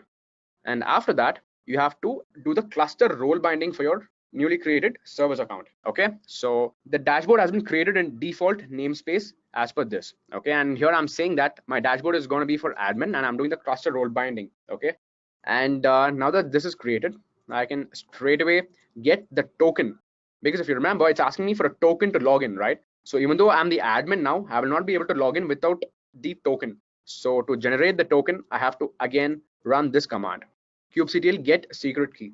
Okay, so I'm going to copy this and paste it here. So this is the token, or this is the key that basically needs to be used. So let me copy this entire token and paste it over here.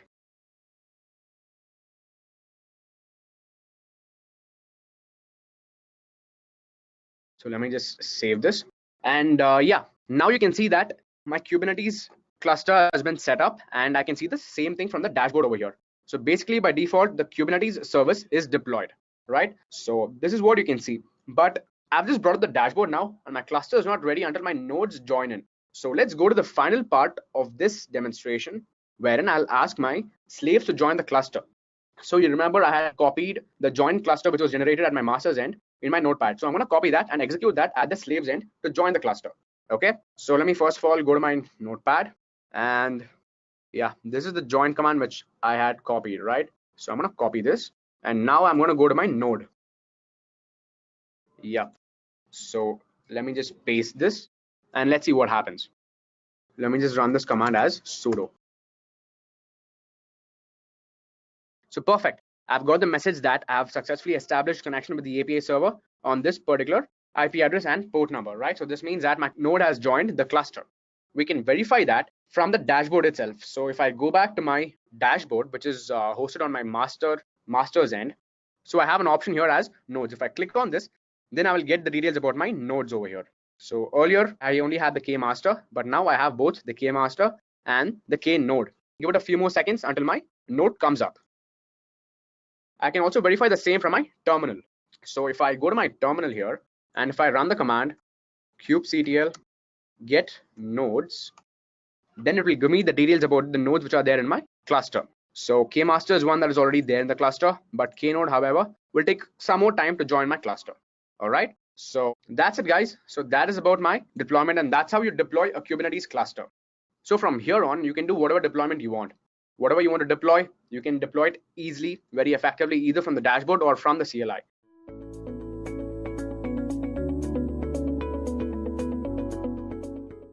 First, you need to have 2 or more CentOS 7 servers.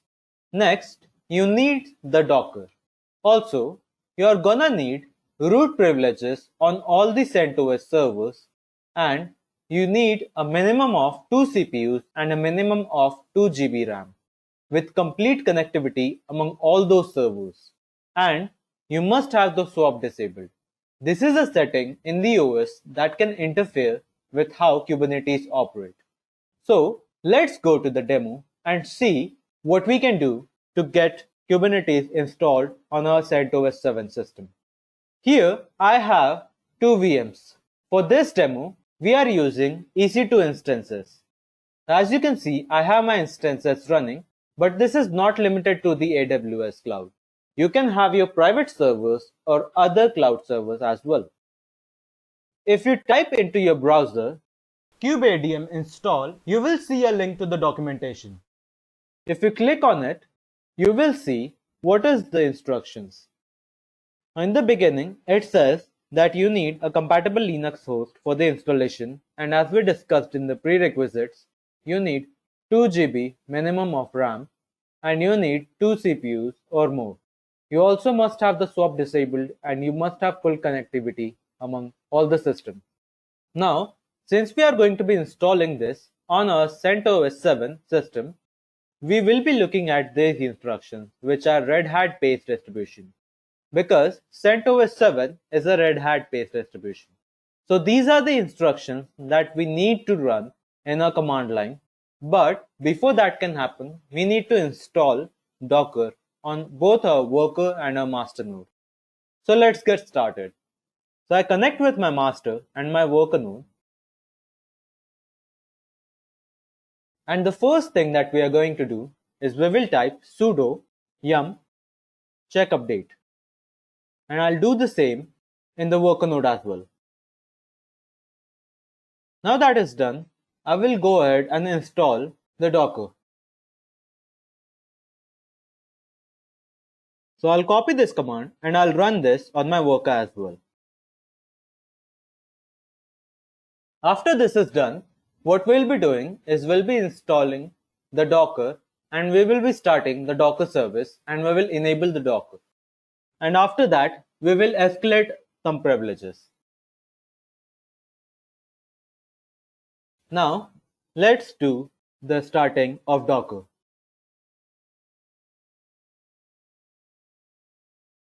Now, I'll type the same command in my worker node as well. Now, let's check the status of our Docker. So as you can see, the Docker is active and running, but the service is still disabled. To change that, we will change the status to enable. And now, if we check again the status, it should say that our service is enabled. So we do the same thing on our worker as well. And let's confirm the status. So both our master and worker are now configured, and now we can move on to the next step of installing the Kubernetes. So let's go to our documentation and then copy all of these commands into our notepad, because this is all the commands that we will be running. And because this command is a comment, we will just remove this.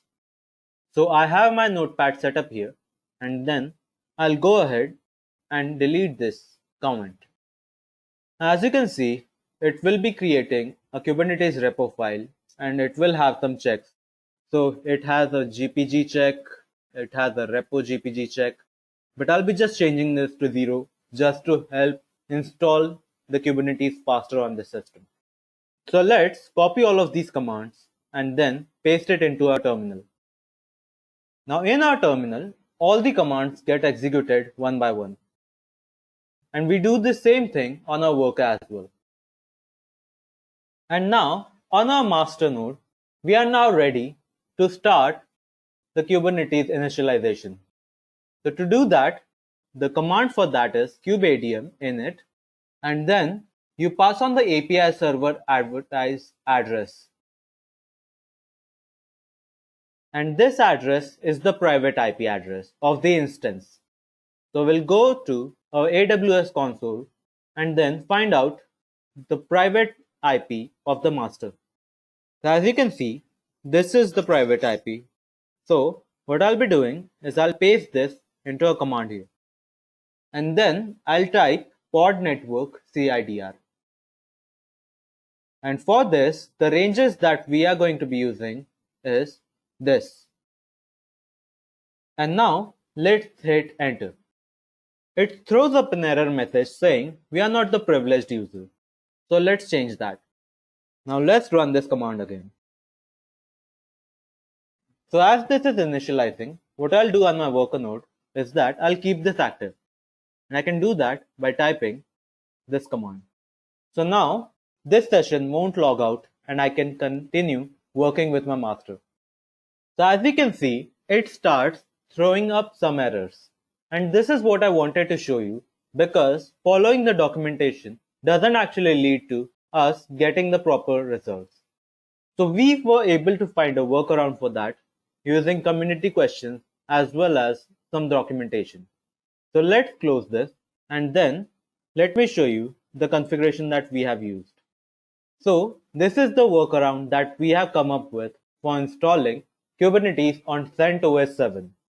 So if we look at the documentation, you can see here, if we scroll up, under this portion, letting IP tables see bridge traffic, this was one of the workarounds that we were able to fix. What we have essentially done here is we have copied all of these commands and we have pasted this. And other such things have been used to fix the Kubernetes. So I'll copy these commands and I'll paste this into our master node. And here I'll be pasting this to get the Kubernetes to work on our master. Now these commands reload the daemon and then it restarts the Docker. And essentially afterwards the kubeadm initialization should essentially work. Okay, now let's try running the initialization again. So it starts throwing up some errors. So what we can do is I'll type kubeadm reset to reset everything and then type in yes, And now let's run the kubeadm init again. So as you can see, it says that we were successful and now we can start using our cluster. But before we can do that, we need to run these commands. And afterwards, we can join our worker nodes by using this command. So what I'll be doing is I'll be copying all of this into my notepad. And then I'll paste it here. Now I'll execute these top 3 commands right away. Remember, this has to be done on the master. That is, these commands have to be run on the master. Okay, now that we have done this, we should be able to see our nodes. So to do that, what we'll type is kubectl get nodes. And as we can see, the master is now active, but it is not in the ready status. We can also check the status of the pods by typing this command. So in here, as you can see, the core DNS, that is the first 2, are still in the pending status and everything else is running. What this means is that the networking is not yet smooth.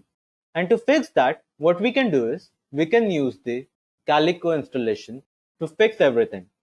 So if you type into your browser install Calico, you should go over to the documentation.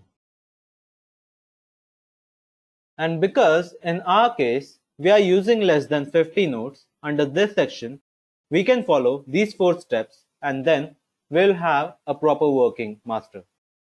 So the first step is to copy this command and paste it. So I'll paste this into our master and then let's see what the documentation says. So if you're using pod CIDR, which we did before the initializing, then we can skip on to the next step. So let's skip this. And the third step says that you can customize the manifest as necessary. Now, we don't need that. So we'll directly go over to the 4th command, which says the applying of the manifest using the following command. So I'll just copy this command and I'll paste this in my master. And now let's see the status of our pods. So as you can see, this is now working, and if we click hitting refresh, we should be able to see the status change. So it is still in the initialization phase and now it seems like it is working. But let's wait. And as you can see, now the network is properly set up. So right now what we can do is we can go ahead on our worker node and then try to connect it to our master. But before that, some configuration things have to be done. So to keep this session active, I'll again type in this command and I'll go on to my worker node and then try to configure. Now these steps are what I found works in my case because the CentOS 7 needs some type of configuration to be done before it can work smoothly with the Kubernetes. So for that, I have come up with this workaround.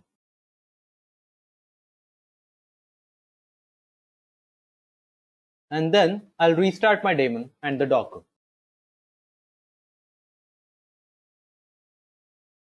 And then I restart the kubelet. Now I'll type in systemctl enable kubelet service. And now I should ideally be able to connect to the master. And to connect my worker node with my master, what I'm gonna do is I'll copy this command, which was an output from the master, and then I can copy this command into my worker node, and then we should be able to connect with our master node. Now in here, it says that we were able to get this connected. Now let's type in this command on our master to see if we were successful or not. And now, as you can see, we have been connected with our master. And we can see the status over here as ready. So now that you have some idea on how you can install Kubernetes on your CentOS 7 system, feel free to experiment and then learn more about this.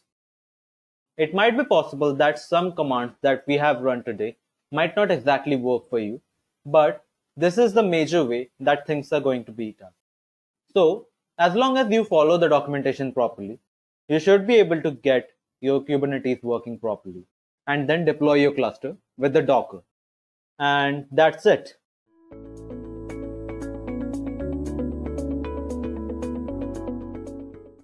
Firstly, we will understand why do we need Kubernetes. Okay, Kubernetes is a portable, extensible, open source platform for really managing containerized workloads and services that facilitates both declarative configuration and automation. This is the technical, definition of Kubernetes. But because of its large, rapidly growing ecosystem, Kubernetes is very famous. Kubernetes services, support, and tools are widely available on the internet.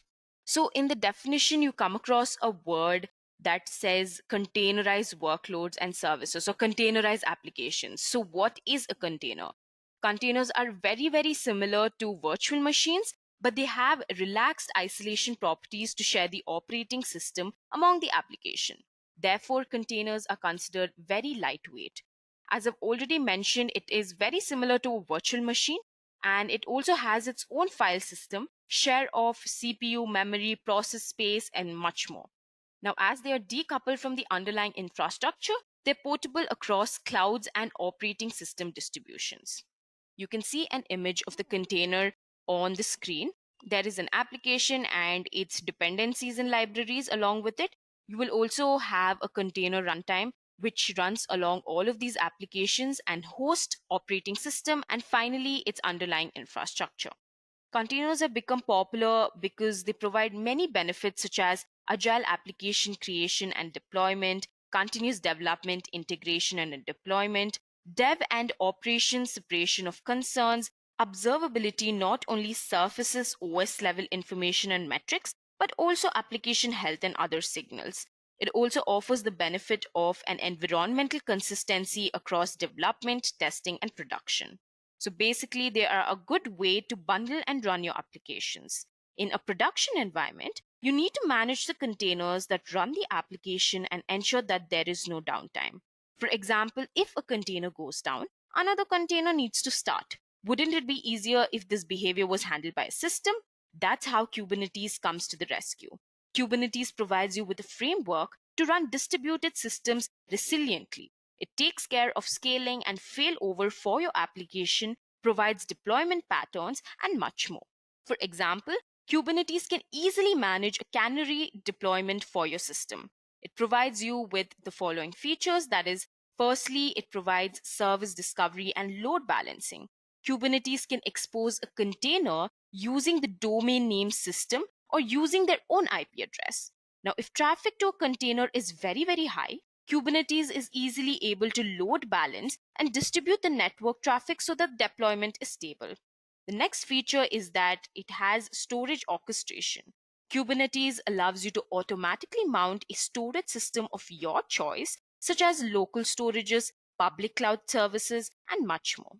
It also offers the feature of automated rollouts and rollbacks. Here you can describe the desired state for your deployed containers using Kubernetes, and it can change the actual state to the desired state at a control rate. I'll explain you with this an example. Now, for instance, you can automate Kubernetes to create new containers for your deployment, remove existing containers, and adopt all their resources to the new container. Moving on, you also have automated bin packing. Here you can provide Kubernetes with a cluster of nodes that it can use to run containerized tasks. You can tell Kubernetes how much CPU and memory, that is RAM, each container needs. Kubernetes can fit containers onto your nodes to make the best use of your resources. Another feature is self-healing.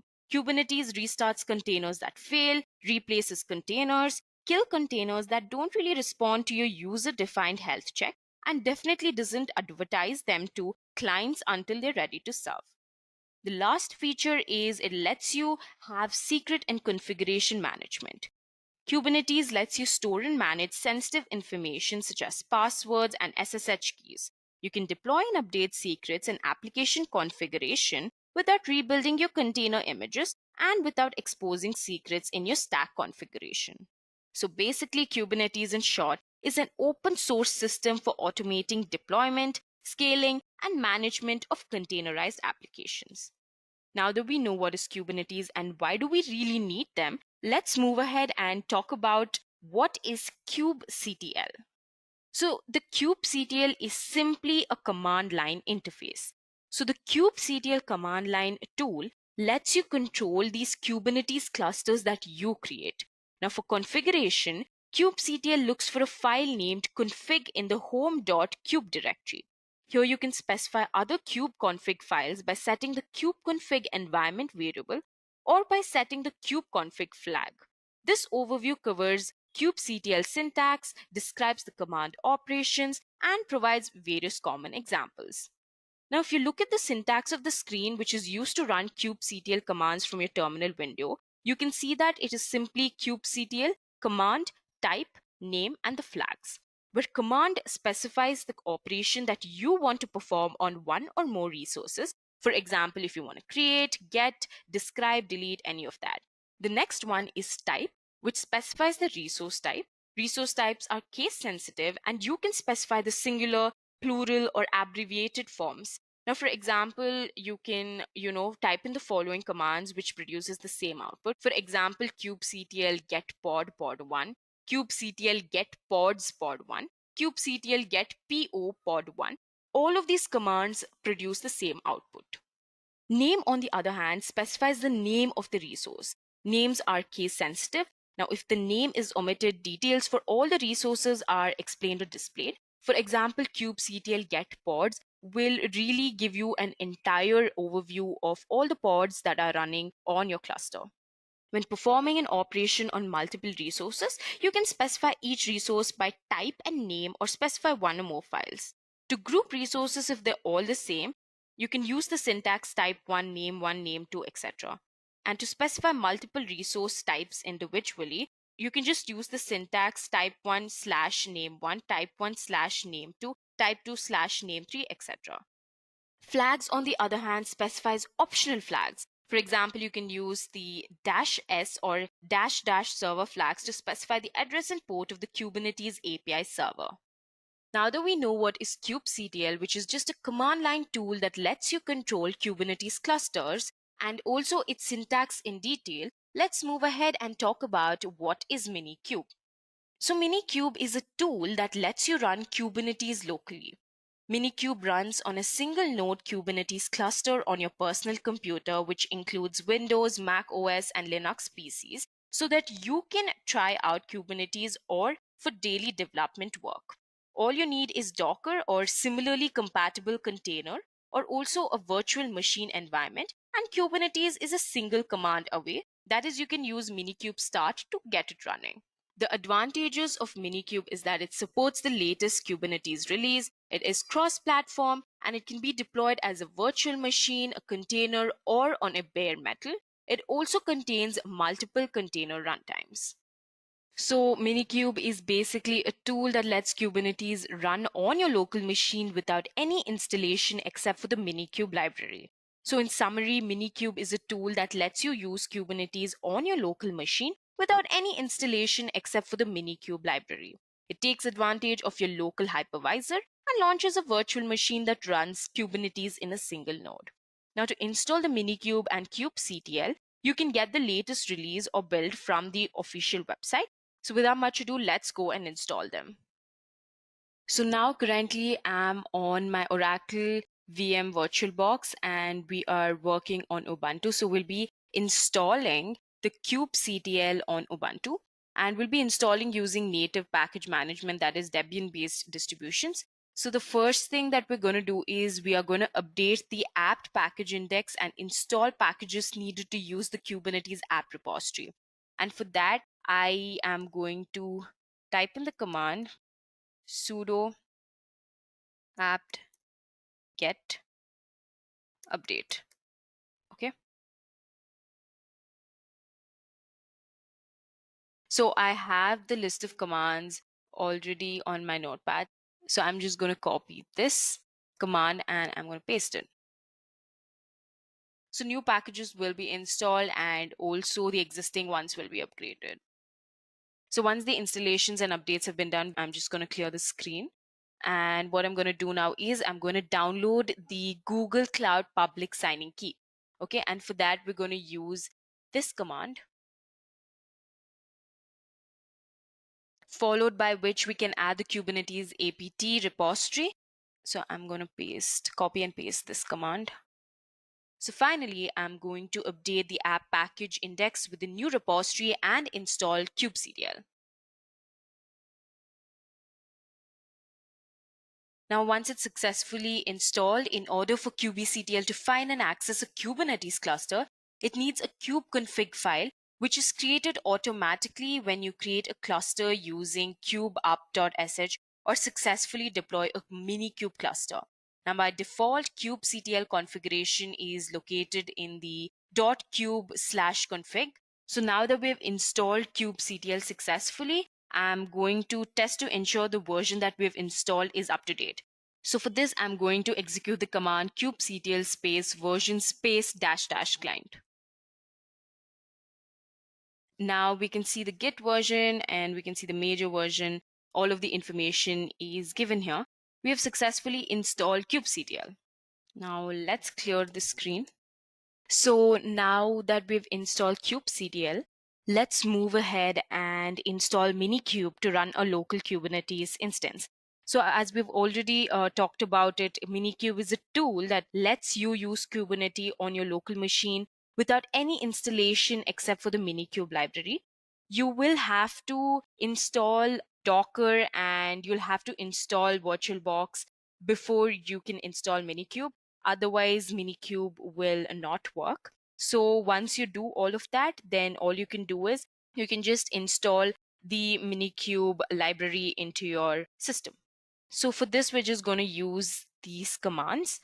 I'm just going to copy them and paste them. And once Minikube is installed, you can verify the version that is running. The following command, that is Minikube version. You can see that we've installed version v1.20.0. So you can start the Minikube by using the command sudo minikube start. Now, once the startup phase has finished, which will take some amount of time, your Kubernetes client, that is kubectl, will have a Minikube context and will automatically start using this context. So you can also see that kubectl is configured to using Minikube cluster and default namespace by default. We'll talk about namespace in a bit. Now let us just check what nodes we will have in our cluster, which will return the Minikube hostname. And for this, I'm just going to clear my screen and type in the command sudo kubectl get nodes. You can see there is a node Edureka. Its status is ready. So let us check out each of the commands that are available, some of the basic commands that are available. So first one is the get command. So what it does is the first command, it lists all the pods in PS output format. Okay.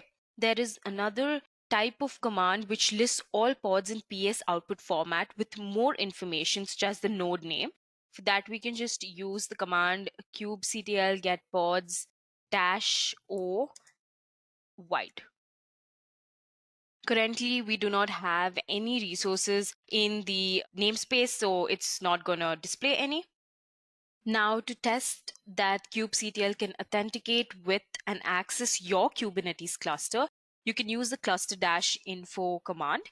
So you can type in the command sudo kubectl cluster-info. And if kubectl is successfully authenticated with your cluster, you should see the following output. So kubectl is configured using kubeconfig configuration files. And by default, kubectl will look for a file called config in the home/.kube directory. Now to view your kubectl configuration, you can use the view sub command. So I'm just going to type sudo kubectl config space view. And this will give you the API version, that is v1, the cluster, that's Minikube.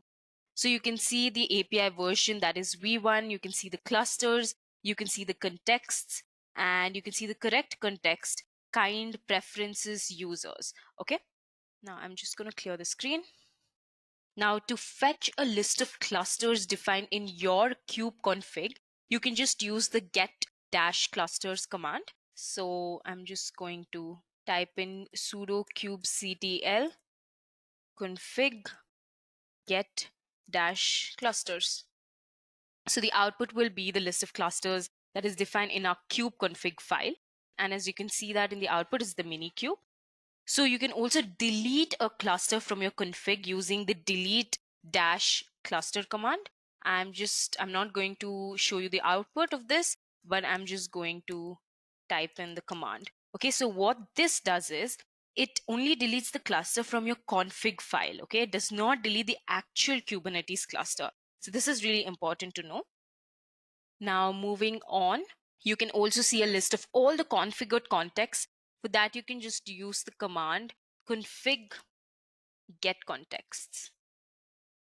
And what it does is it gives you the name of the cluster and the authentication information and the namespace.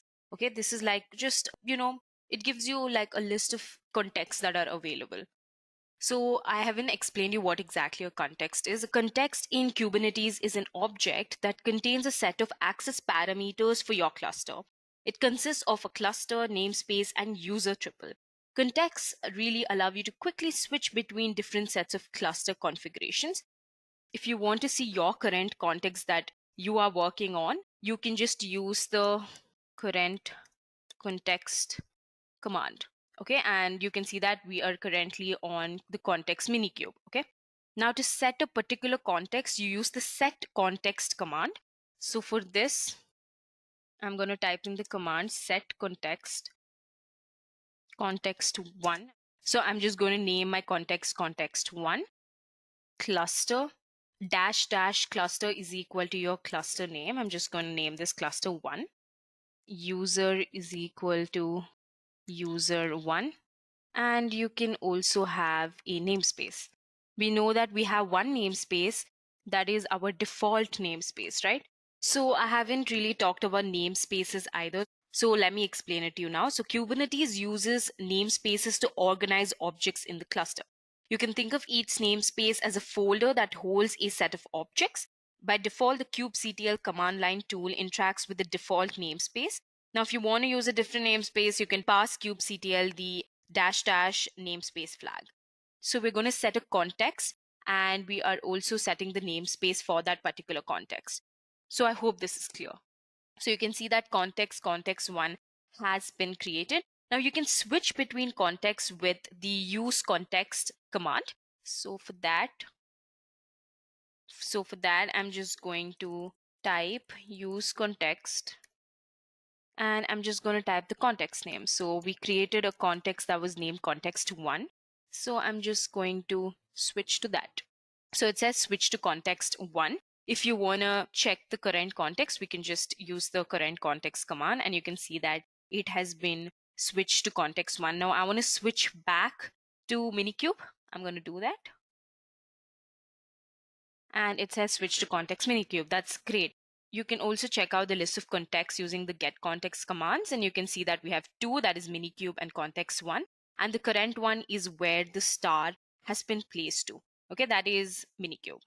Now, if you want to delete a particular context, we can do that. Okay, we will use the sudo kubectl config delete context and the context name. So we'll just name it context1. Okay. Now it says deleted context1 from the particular location.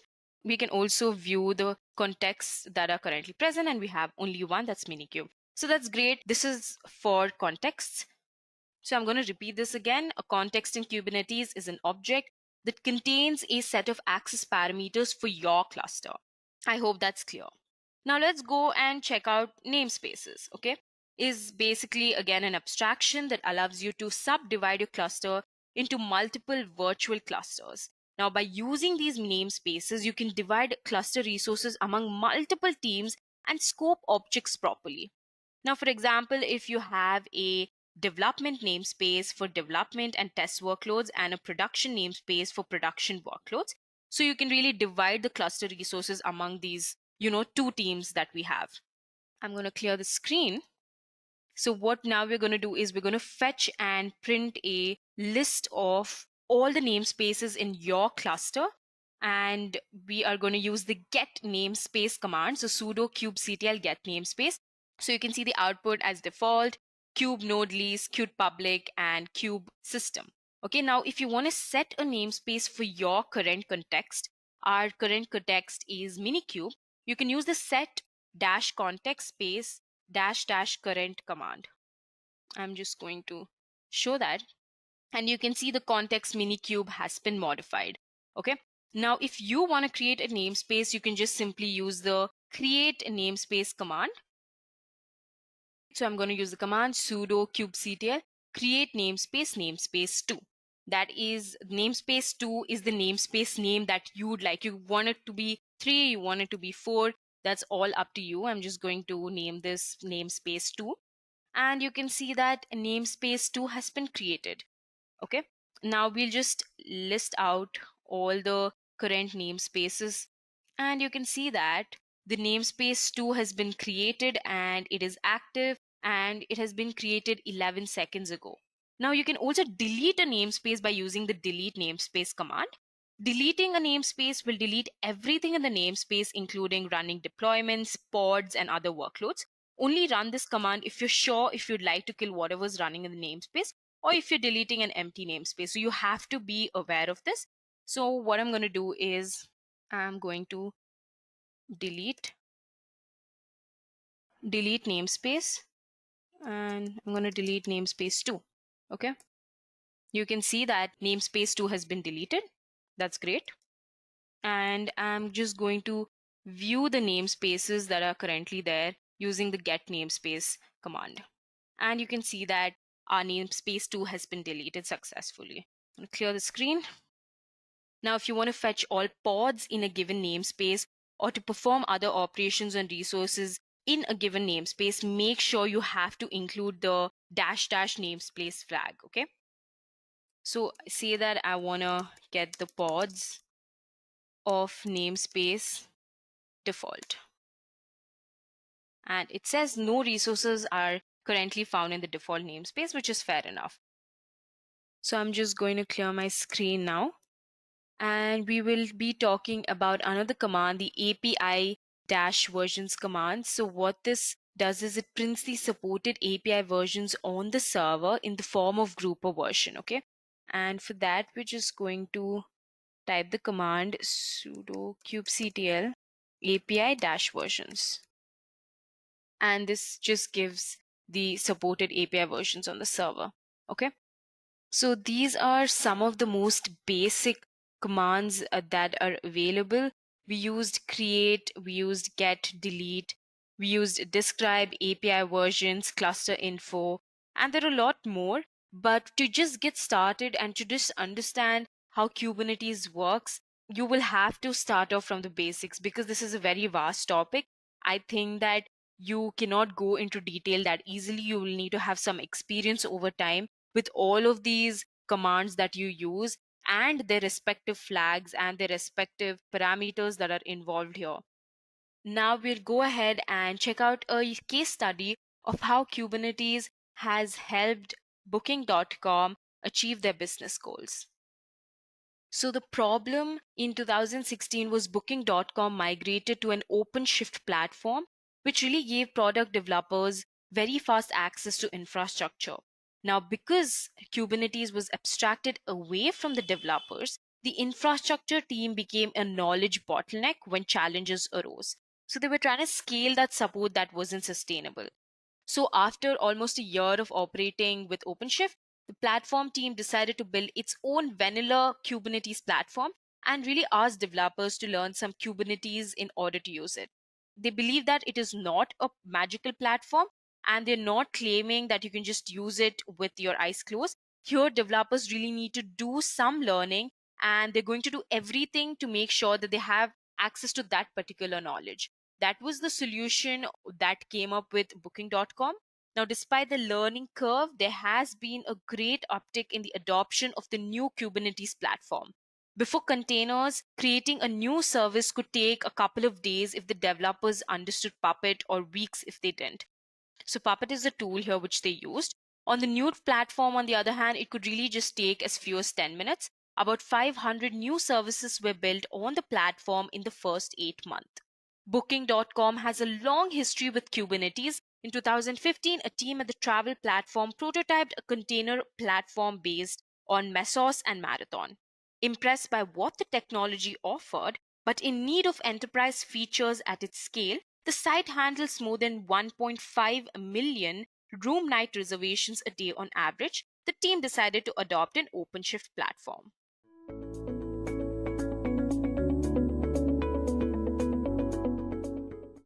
What is YAML? YAML's official definition is a human-friendly data serialization standard for all programming languages. YAML's main advantage over other similar formats like JSON or XML is its human readability. That is, it was specifically designed to be easily readable and editable by humans. This makes it very ideal for dual human-machine use cases, such as log files, configuration files, inter-process messages, and in this case, also for Kubernetes config and definition files. Now let us discuss some of the most common use cases as to why YAML files were really created.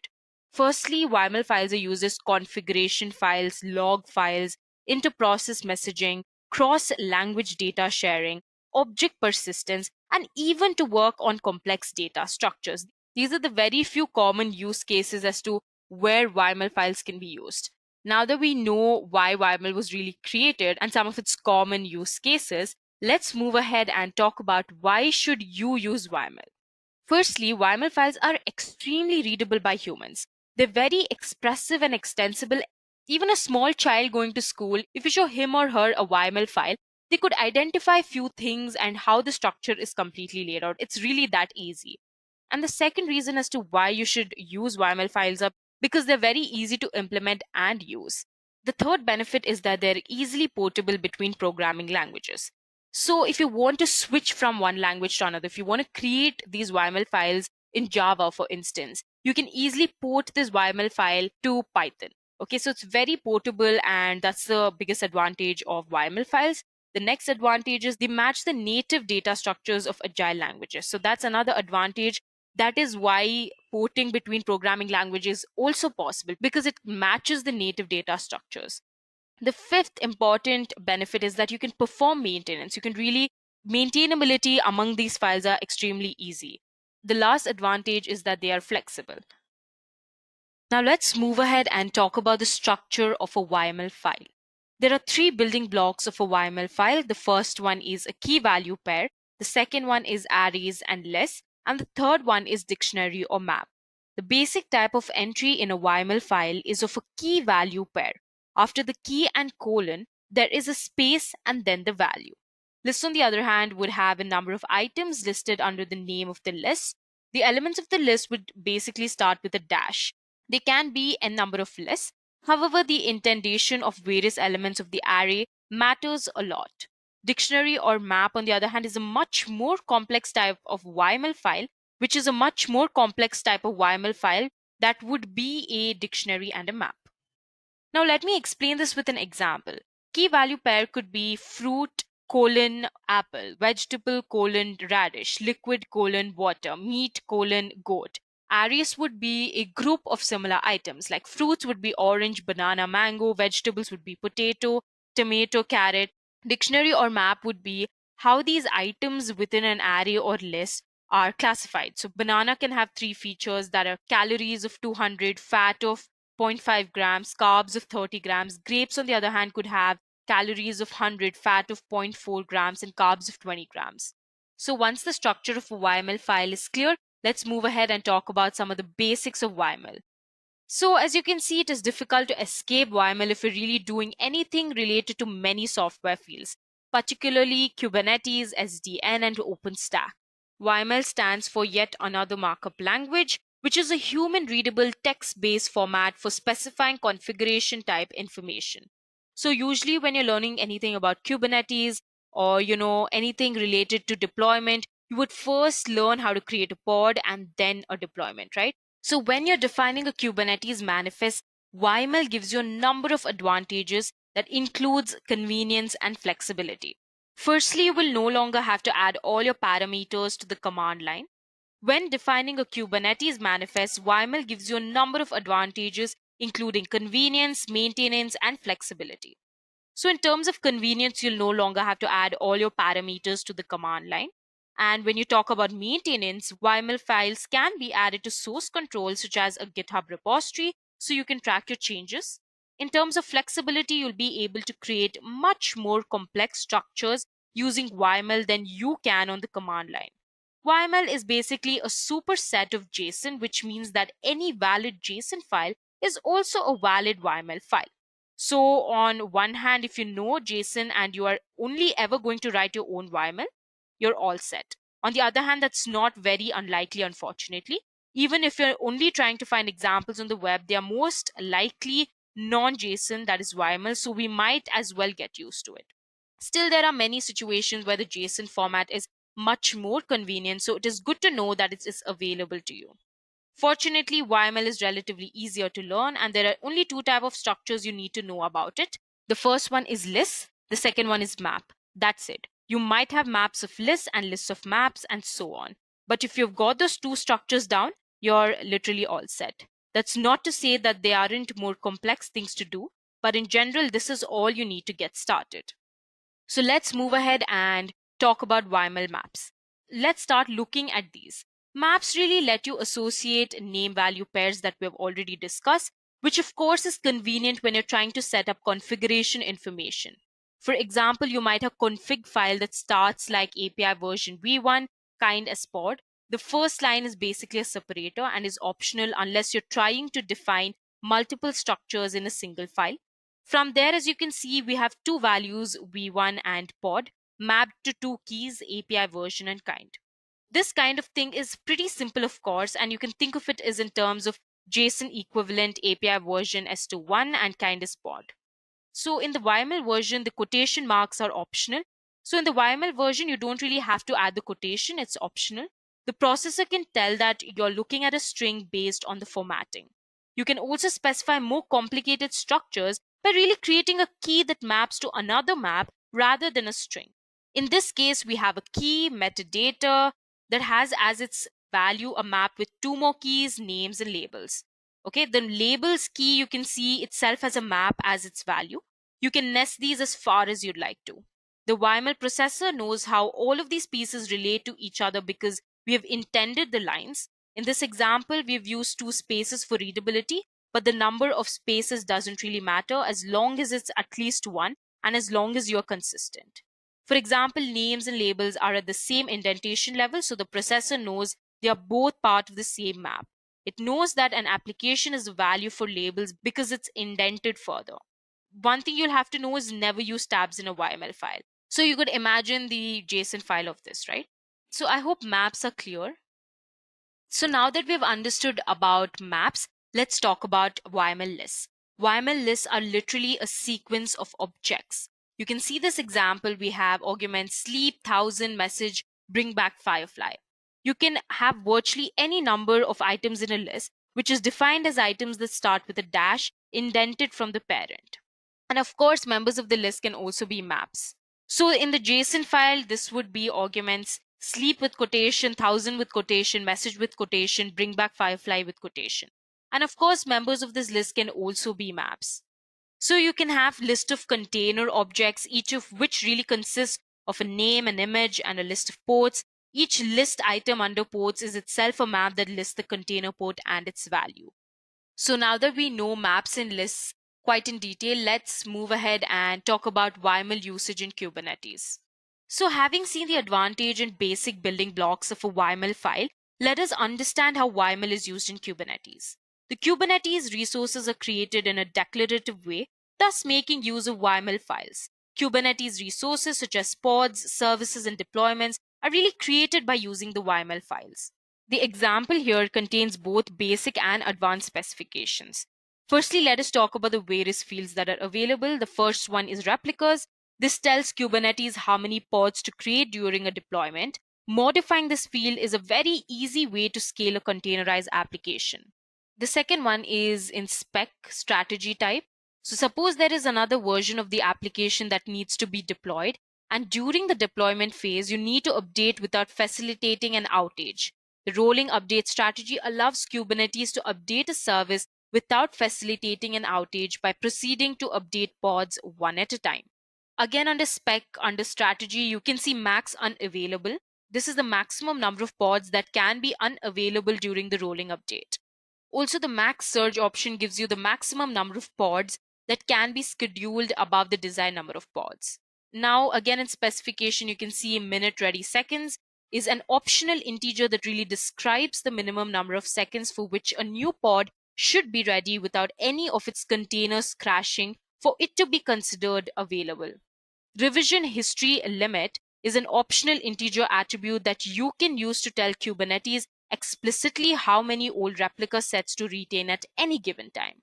Under metadata labels, you can add labels to a deployment specification, whereas the selector under spec is an optional object that tells the Kubernetes deployment controller to only target pods that match the specified labels.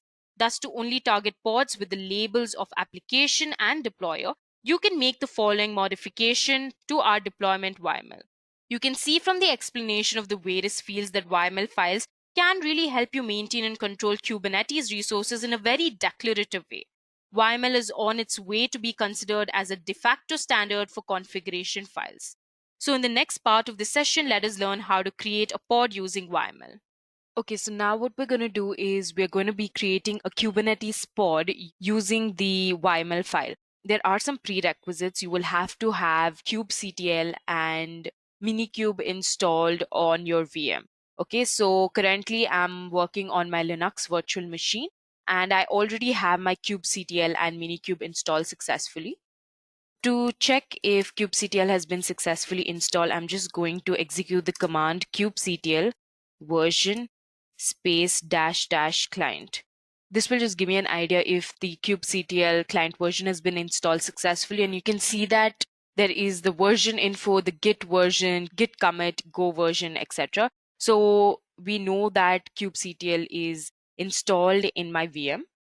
Now, if you want to start the default Minikube cluster, all you have to do is execute the Minikube start command. For this, I'm just going to type Minikube start. This command will automatically start the Minikube cluster for me in less than a minute.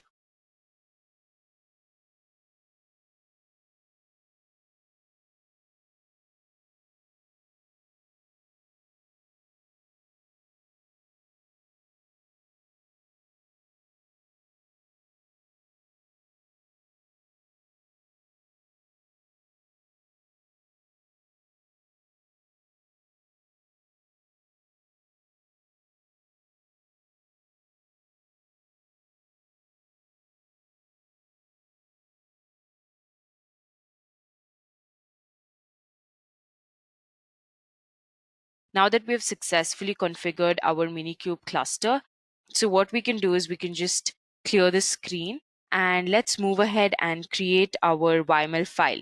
So the first thing that we're going to do is we're going to learn how to create a Kubernetes pod using the YAML file. Now, to create a Kubernetes pod with this file, you first need to create an empty file and assign it the necessary access permission, and then you define the necessary key value pairs, that is lists. The important lists are the API version, the kind that is basically the pod, its name, and the containers that are present within the pod. So now what we're going to do is we're going to create a file that is named pod1.yml, okay? So now what we're going to do is we're going to code the YAML to create a pod that has been named new pod. So first I'm going to specify the version. The API version is v1 and the kind will be pod. The metadata will specify the metadata. Its name will be new pod. Labels. The labels will be app and environment, and this will be test. Once that is done, we're going to execute the specification. Here we have containers. And here the name will be test container and image will be nginx. I'm just going to specify a dash. I'm just going to save this file, and once I've saved, I'm just going to use the kubectl apply command pod.yml. So you can see that there's a new pod that has been created, and once that is successfully executed, you're going to get new pod has been created.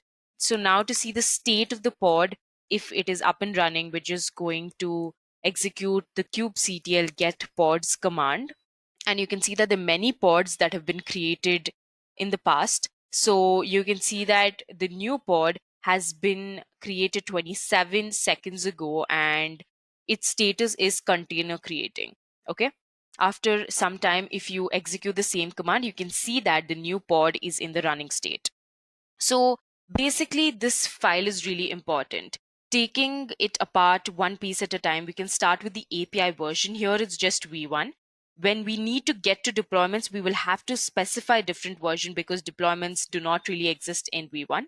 Next, we are specifying that we want to create a pod to hold our application or cloud service. We might specify instead a deployment, job, service, and so on, depending on what you're trying to achieve. Moving on, we specify the metadata. Here we're specifying the name of the pod as well as the label we'll use to identify the pod in Kubernetes. Okay, then we will finally configure the actual objects that really make up the pod. Okay, the spec property includes any containers, memory requirements, storage volumes, network, or other details that Kubernetes needs to know about, as well as properties such as whether to restart the container if it fails, etc. All of that specifications can be mentioned here. So we have a fairly minimal definition here, that is a name, that is the front end, and the image on which it's based on, that is nginx. And if you want to mention one port on which the container will listen internally, you can also mention that. You can also move ahead and specify more complex properties such as a command to run when the container starts, arguments it should use, a working directory, or whether to pull a new copy of the image every time it's instantiated. You can also specify when deeper information such as the container's exit log, all of that can be specified here. So now that we have finished the first part and created our first pod using the YAML file, let's move ahead to the next part of the session. Okay, so now what we're going to do is we're going to be creating a deployment using the YAML file. So let's quickly switch back to our terminal and get started.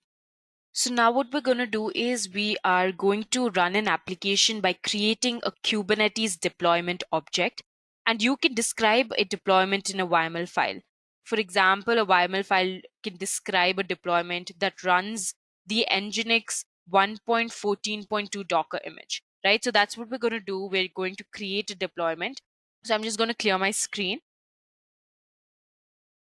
So what I'm going to do is I'm going to name this as deployment.yml. Okay. And once I create this, I'm going to just add all of its fields, right? So firstly, I'm going to add the API version, that is apps/v1. Then the kind will obviously be a deployment. Then I will specify the metadata field. Here I'm going to specify its name as nginx deployment. Once that is done, I'm just going to mention the spec. So here I have the field selectors and then match labels under it. And the app here is going to be nginx, right? Okay. After this, I will set the replicas to 2. So what this really does is it tells deployment to run 2 pods matching the template. And now I'm going to specify the template field. Under this, I'm going to specify the metadata field, followed by labels. And here we're going to specify the app again, that's nginx. I'm going to give specifications to the containers. And here the name nginx, image is going to be nginx 1.14.2, and the ports. And then under the ports field, we're just going to specify the container port, which is 80. Once we've completed writing the code in the YAML file, what we're going to do is we are quickly going to save this file, and we are going to create a deployment based on the YAML file, right? So for this, I'm simply going to use the kubectl apply command. With the help of the F flag, I'm just going to create this deployment, right? So let's do it. You can see that the deployment has been successfully created. You can also, really describe this information, right?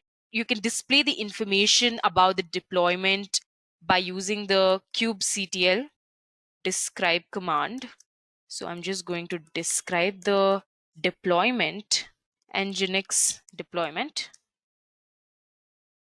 And you can see that the output is available. You can see its name, that is the Nginx deployment. You can see the namespace, it's been created in the default namespace. The labels, if there are any annotations, the selector, the replicas, there are 2 right now, and the strategy type is rolling update. All of the detailed information about this deployment has been given or described after this command has been executed.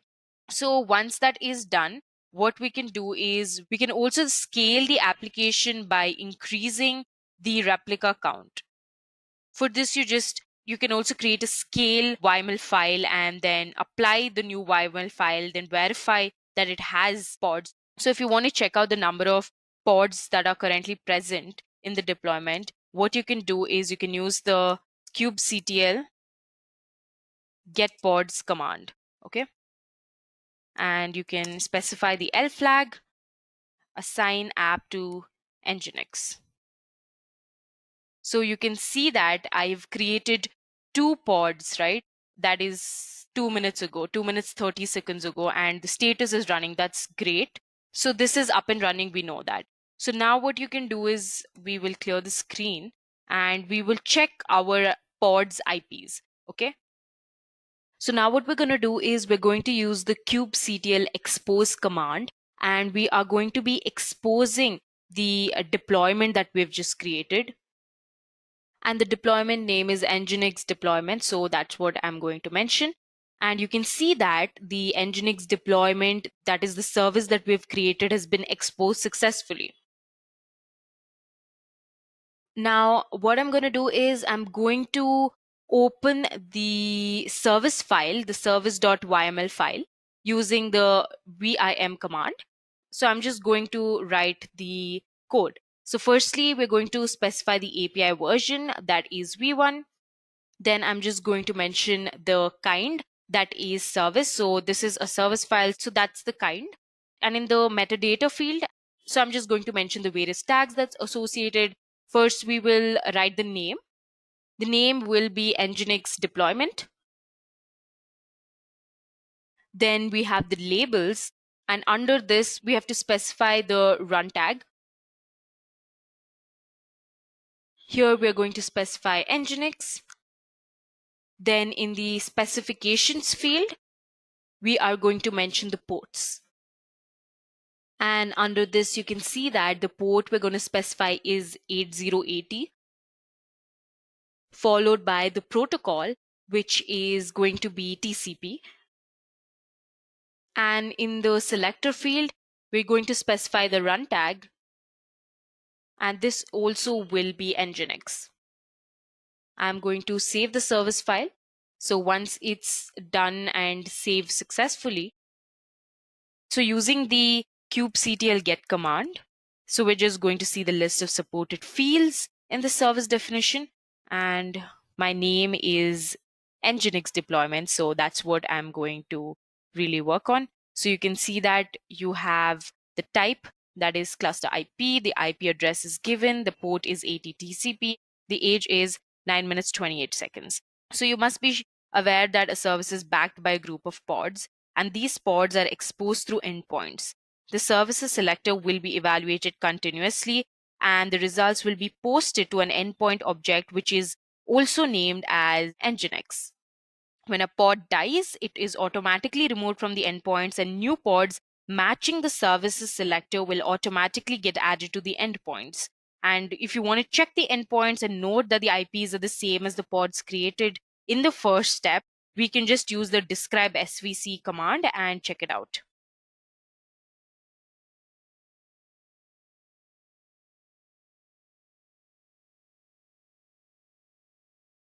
And you can see that the name is Nginx here, namespace is default, the app is equal to Nginx. You have the selector, all of the information is given here. And the endpoints is 172.17 and so on. Now we're just going to execute the get command.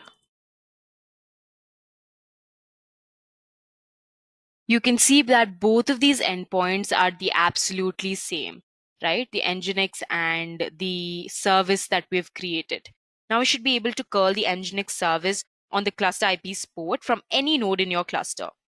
So now I'm just going to clear my screen. So this is all you have to know to get started with the Kubernetes YAML tutorial.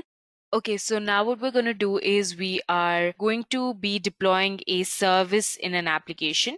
So for this, firstly, what we have to do is we'll have to create a YAML file, and I'm just going to create a deploy.yml file. And as you can see, the file opens. So here I'm just going to type out the entire code. So you can run an application by creating a Kubernetes deployment object, and you can describe a deployment in a YAML file. So now let me explain this code, okay? We start with the API version. Here it is apps/v1. So next we're specifying that we want to create a deployment to hold your application or service. We might specify instead a job, pod, service, and so on that we already know, depending on what we're trying to achieve. Next, we specify the metadata. Here we'll be specifying the name of the pod as well as the label we'll use to identify the pod to Kubernetes. And then we will configure the actual objects that make up the pod. The spec property includes any containers, memories, replicas, all of that. So here we have a simple, fairly minimal definition and name for the spec container. In the spec property, we have containers, that is a name and an image and different ports. You can also specify more complex properties such as a command to run when the container starts, arguments it should use, a working directory, all of that. Okay, and then moving on to the next part, we add 3 dashes, and then in the next part, we'll mention the service. So you can see that the API version is v1, the kind is service. We're creating a metadata where the name of the metadata is Nginx. And using the spec property, we're going to specify the type, which is node port, a selector where the app is named node port, and ports by default and for convenience, the target port is set to the same value as the port field. So the port is set to 80, the target port is also set to 80. And we also have an optional field. For convenience, the Kubernetes control plane will allocate a port from a default range. So the node port here is specified as 3007. We're quickly going to save the file. Now that we've talked about the YAML file in detail, let's go ahead and save this. Now, once the file has been saved, let's use the kubectl apply command. You can see that the deployment and the service has been created. And what we're going to do is we're going to use the kubectl get server. And you can see that Nginx on port with cluster IP 10.99.84.28 has been successfully created, and it's been deployed on port 30007. So what I'm going to do now is I'm going to open a web browser. I'm just going to add the external IP on which my instance is running on 30007, and you can see that the application has been successfully created. You can see that there's welcome Nginx and there's some more details that has been given. So just by creating one YAML file, we can add the application and the service and deploy it all together. So this is how easy it is to work with Kubernetes using YAML files.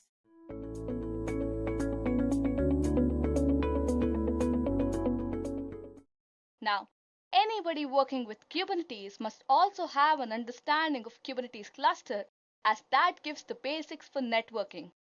So let me tell you what exactly Kubernetes cluster is. Now, the basic fundamental behind Kubernetes is that we can enforce what's called a desired state management, and really what that means is that I'm going to feed a cluster service in a specific configuration, and then it will be up to the cluster services to go out and run that configuration in my infrastructure, right? So one of the main components of the Kubernetes clusters is the API that sits in front of all of these services. So this is like the building block of a system, and the second building block of a system is a worker. So what is a worker? Well, a worker is just like a container host. So one unique thing about the worker or a container host in Kubernetes environment is that it does have a kubelet process, and that is responsible for communicating with the Kubernetes cluster services, and this whole setup with the workers and APIs and the pods is known as Kubernetes cluster. Now, let me explain you with an example here. So you can see this deployment file, right? So this deployment file has all the configuration that is required to feed into the cluster services. So it has pods, it has replicas, each pod has various container images which are going to be fed to the cluster services, and then it will be up to the cluster services to divide the pod and replicas into the worker nodes. So in this example over here, we have two pods, with the first pod having 2 container images and 3 replicas, and the second pod having only 1 container image and 2 replicas. Now, once this configuration is fed to the Kubernetes cluster services, it will be up to the cluster services to schedule these pods and the workers. So as you can see over here, the worker 1 has pod 1 replica 1 and pod 2 replica 2. The worker 2 has only 1 pod with 1 replica, and the third worker again has 2 pods with 2 replicas. So this can depend on the cluster services completely. Now, the main aim of cluster services is to make sure that the configuration is running across all of the containers or the workers. Now, you must be knowing about Docker, right? When Docker was there, why did Kubernetes come up? Because this has an approach of networking in a different way. So there are mainly 4 distinct networking problems to solve with Kubernetes that we have to deal with. The first one is the container to container communication. The second one is the pod to pod communication. The third one is pod to service communication. And the fourth one is external to service communication. So don't worry guys, I'll discuss each one of these communications in this session. So let me brief you about each one of them one by one. Now, container to container communication is basically the communication between 2 container images. The pod to pod communication is the communication between 2 different pods having various images and the replicas. The pod to service communication is how a service enables a pod to communicate with any other pod. And external to service communication is how something out of the cluster can communicate something which is inside the cluster. Now, before I get into the depth of all these, let me tell you the fundamental requirements of any network implementation in Kubernetes. So all the containers can communicate with containers without NAT. All the nodes can communicate with all the containers without NAT, and it's also vice versa. Not only this, but the IP that the container sees itself is the same IP that others see. So these are some fundamental requirements that you need to understand before you start with Kubernetes networking. So now, as I was talking so much about Kubernetes networking, let me tell you what Kubernetes networking is all about. So Kubernetes networking mainly deals with the communications between pods, services, and external services to the one in clusters. So it's all about communications. So for your better understanding, I've divided the networking concepts into containers and pods, services, and ingress networks. So first, let's start with containers and pods. Now, what do you think pods are? Well, pods are nothing but the basic units of Kubernetes applications that are built from. So a pod consists of one or more containers that are allocated on the same host and are configured to share a same network stack or other resources as volumes. In simple terms, we can just say that the containers in a pod can reach each other on the local host. So for example, if a pod has 5 container images, all the container images can interact with each other on the local host. Now let's consider an example here. So starting from the top, we have a physical network and a Docker bridge connected to it. So attached to that, we have 2 containers, one working at virtual Ethernet 0 and the other one working at virtual Ethernet 1.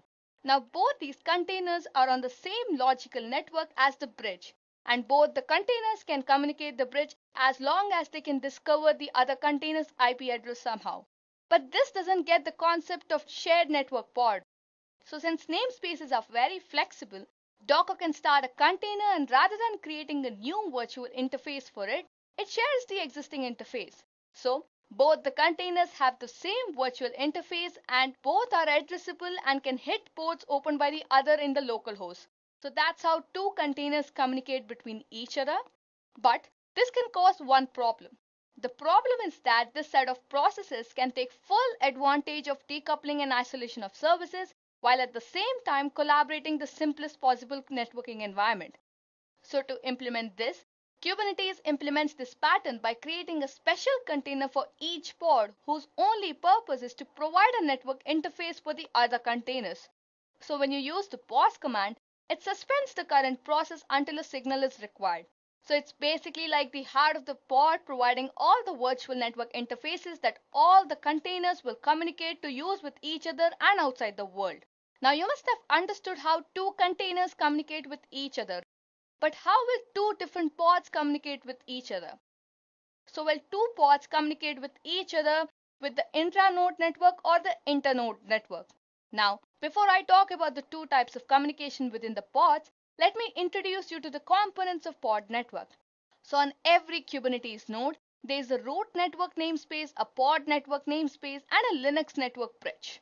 Now, each pod has its own network with a virtual Ethernet pair connecting it to the root network. So this is basically like a pipe pair with one end in the root network and the other end in the pod network.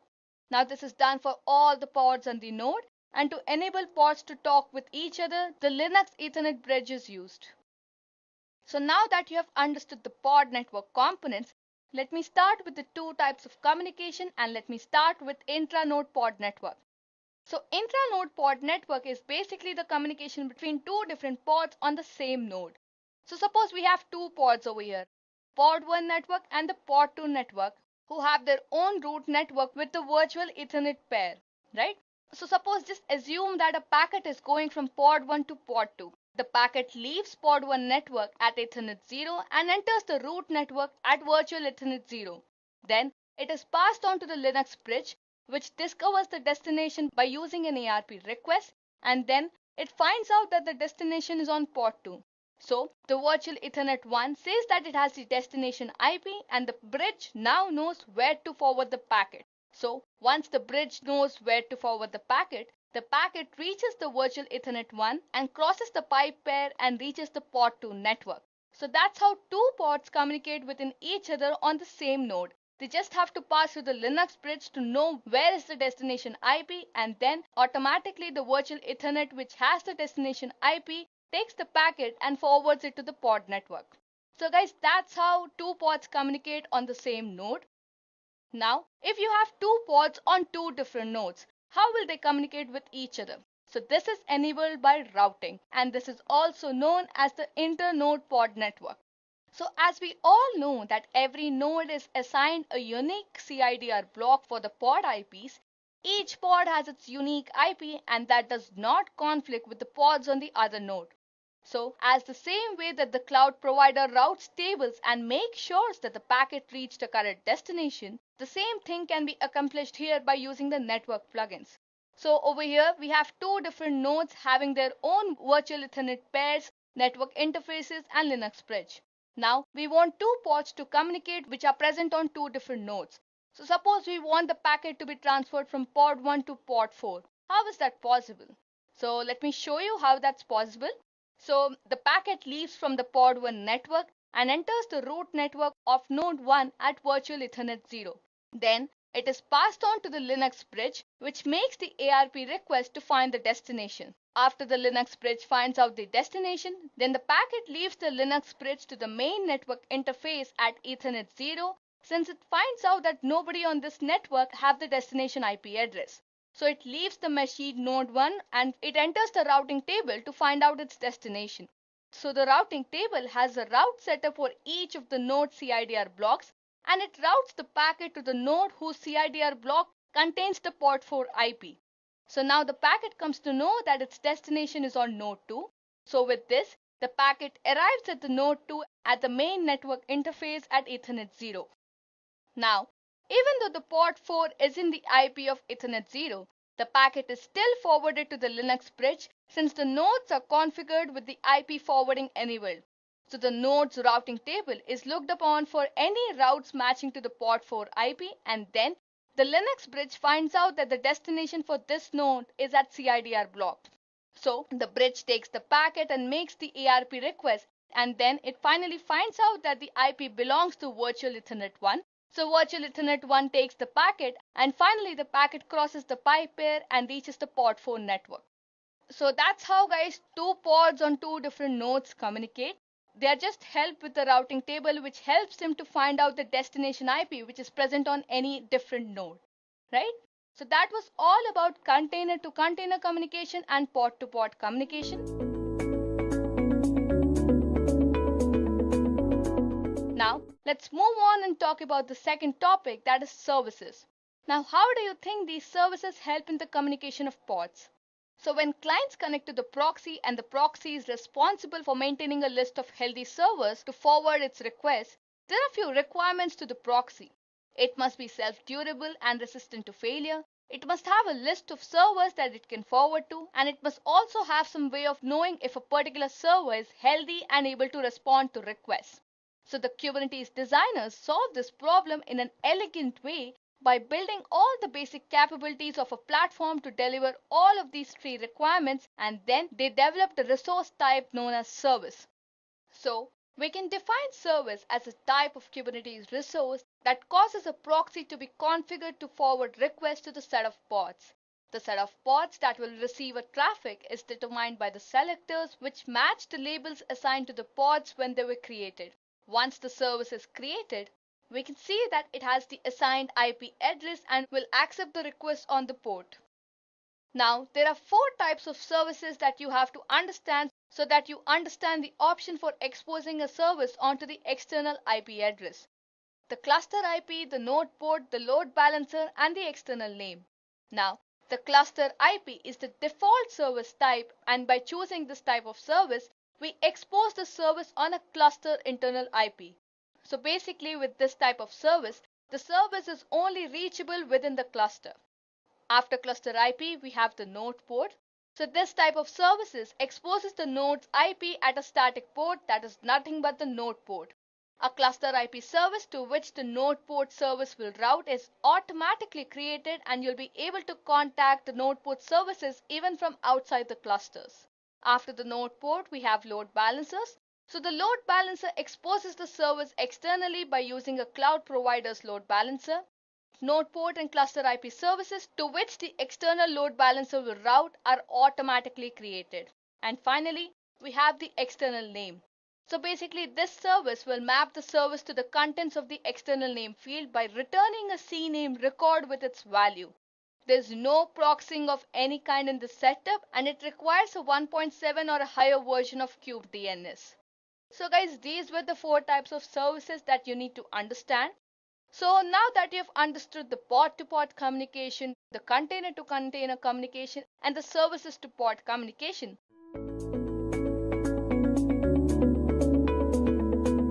let's deep dive into the external-to-service communication. And this comes with none other than the Ingress network. So Ingress network is a collection of rules that allow inbound connections which can be configured to give services externally through reachable URLs, load balanced traffic, or by offering name-based virtual hostings. So Ingress is the most powerful way of exposing services. The services and pods have IPs only routable within the clusters. It acts like an entry point to the Kubernetes cluster. Ingress is also an API object that manages the external access to the services in a cluster with the HTTP request. And then, finally, it also sits in front of the multiple services and acts as a smart router, right? So now that I've told you about Ingress networks, let me tell you how does it work. So let me explain you with an example. So we have two nodes having the pod and the root network namespaces with a Linux bridge. In addition to this, we also have the virtual Ethernet device called the Flannel 0, which is a network plugin. Now what the network plugin does is that it basically helps to route the packet to the desired destination. So over here, we want to route the packet from port 1 to port 4, which are on two different nodes. So the packet leaves pod 1 network at Ethernet 0 and enters the root network at the virtual Ethernet 0. Then it is passed on to the Linux bridge, which makes the ARP request to find the destination, and then when it sends the ARP request, it finds out that the nobody on this pod has the destination IP address. So the Linux bridge sends the packet to the flannel 0 as the node's routing table is configured with flannel 0 for IP forwarding. Now, the flannel daemon talks to the API server of Kubernetes to know all the pod IPs and their respective nodes to create mappings to the node IPs. The network plugin then wraps this packet in a UDP packet with extra headers changing the source and the destination IPs to their respective nodes, and then it sends the packet out via Ethernet 0. Now, since the routing table already knows how to route the traffic between the nodes, it sends the packet to the destination node 2, and then the packet arrives at Ethernet 0 of node 2 and goes back to the flannel 0 to decapsulate and emit it back into the root network namespace.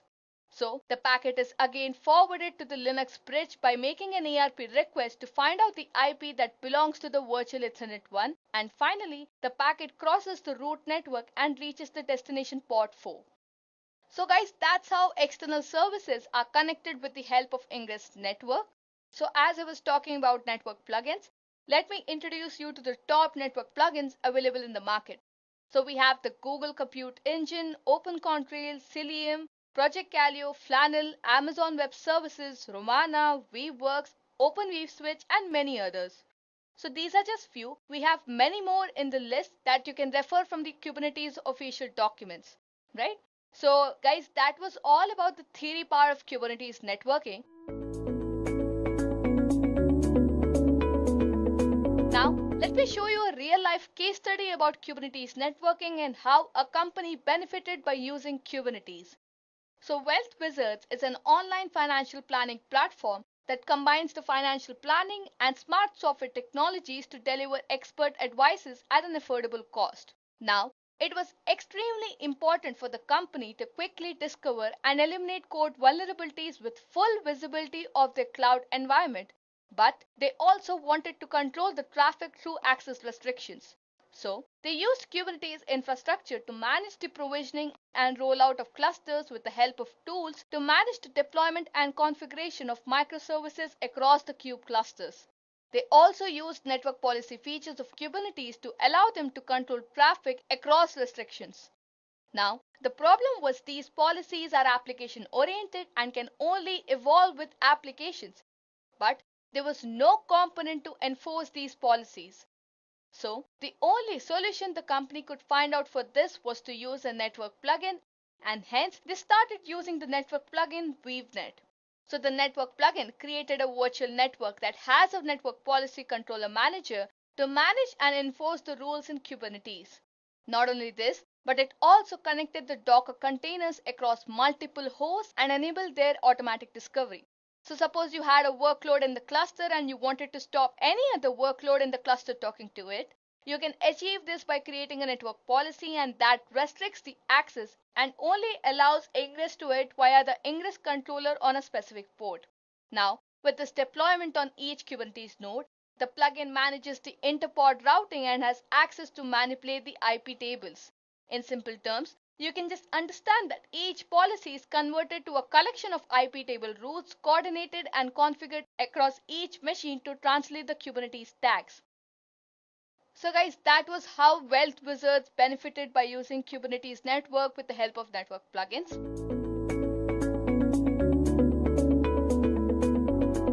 Now, as I was talking so much about network plugins, let me show you practically how it is done. So we're going to deploy a multi-tier application over Kubernetes networks which are present on two different pods and have a container image.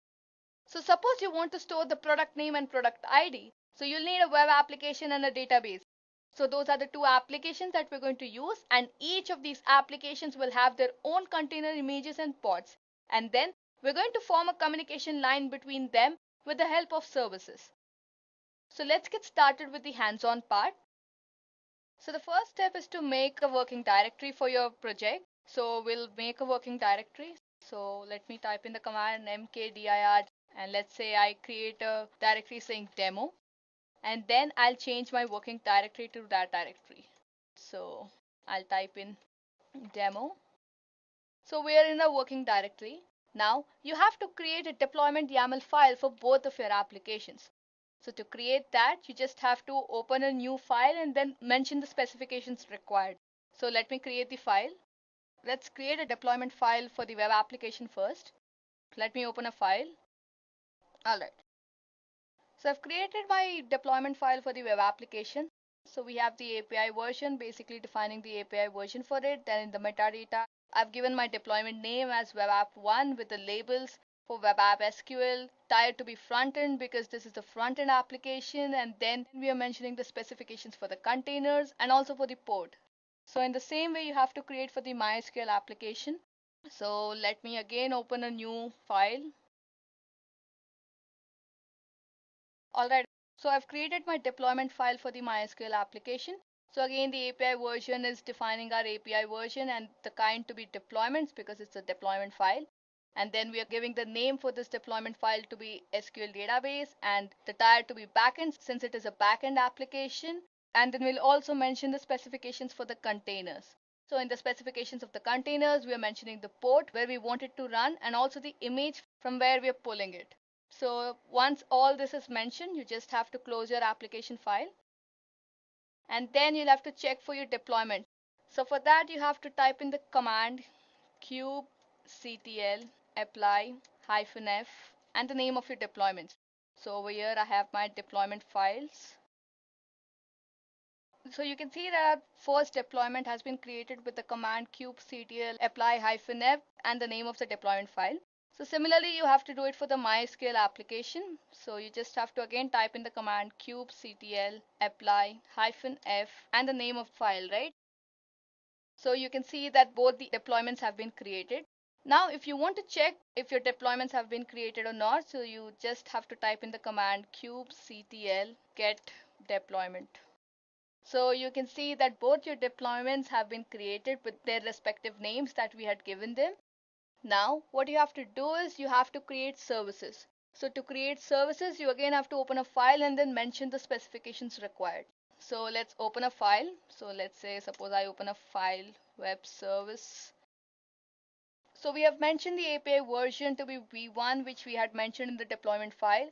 The kind to be service because it's a service that we are creating, the name of the service, and then the app name, and the tier to be front end because we're creating the service for the front end applications, and the port. So the type of service that we're choosing is the node port. So I'll save this file and then I'll close this. Similarly, I'll do it for the MySQL service. Let me create a new file, MySQL service, and mention the specifications. Alright, so again, we have mentioned the API version to be v1, the type to be service, because with service that we're creating, the name, the tier to be backend, because it's a backend application that we're dealing with, the port, and the type of service is cluster IP. So once it is done, I'll save this file and then I'll close this. Once your services are created, you have to again deploy your services.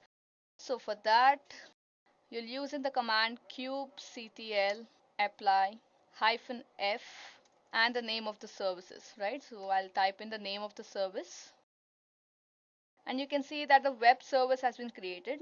Similarly, we'll create for the MySQL service. So I'll again mention the command kubectl apply -f and the name of that file. So that's MySQL service. Now, once both of your services are created, just to check if your services are done or not, you just type in the command kubectl get services. So you can see that apart from your Kubernetes cluster service, you also have the web app service and the SQL services. So now you have to check the configuration of pods after you're done creating with the services. So for that, you'll type in the command kubectl get pods. So you can see that the web application and the SQL are running on two different pods and have their own container images. So now to create a communication line between the web app application and the database, you have to go inside each container image and you have to configure some stuff. So let's first go inside the web app container. So for that, I'll type in the command kubectl exec -it the container ID of the web app application, and end the command with a bash. So once you're inside this container, what you have to do is you have to open the index.php file, which is basically the configuration file for your web app application. So for that, I'll type in the command nano, and then I'll mention the directory. So once your configuration file has been opened up, you have to change the server name, password, and the database details that you want. So let's mention the server name to be web app SQL1 that we mentioned for the MySQL container. The password to be Edureka since it's my user ID password. The database name to be, let's say, product details. So once you're done mentioning all the details, you just have to save this file. Once you're done saving this file, come out of this container. So for that, type in the command exit and you'll be out of this container. So now once you're out of the web app container, you'll come inside the MySQL container. So for that, you'll type in the command kubectl exec-it, the container ID, and bash. Then you'll have to get the access to the MySQL container. So type in the command mysql-u root-p and your password. So now once you've got the access to the MySQL container, you have to create the database and the table that you mentioned in the web app containers configurations. So for that, you'll type in the command create database product details, and then you'll use the database. For that, you'll type in use product details.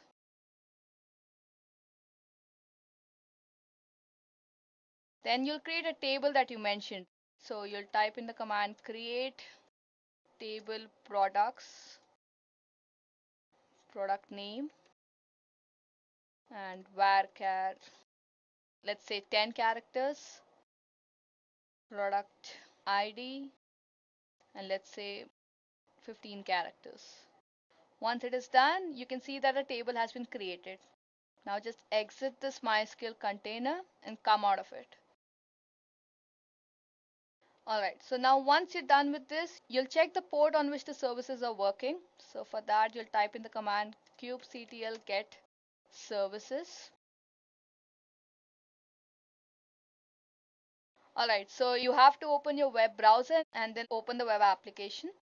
So you can see that our web application has been opened up. Now let's input some values. So let's say I input headphones with some ID, and then I'll submit query. So you can see that a new record has been created successfully. So let me type in some input so that I can show you in the database whether they are stored or not.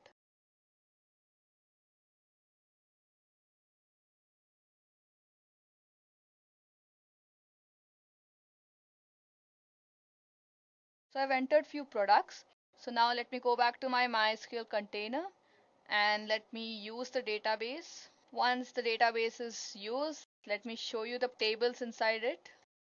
So we just have one table, that is products. So we'll select all the tuples from products. So for that, I'll type in the command select staff from products. Alright, so as you can see that we have got the output of all the products that we have given as input. So there was one product that I did not give an ID, and rest all stored with the product name and the product ID.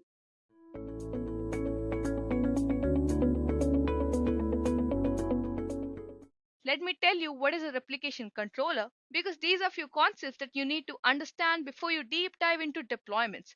So starting with replication controller, the replication controller helps to achieve the desired state by making sure that the desired number of pods always exist.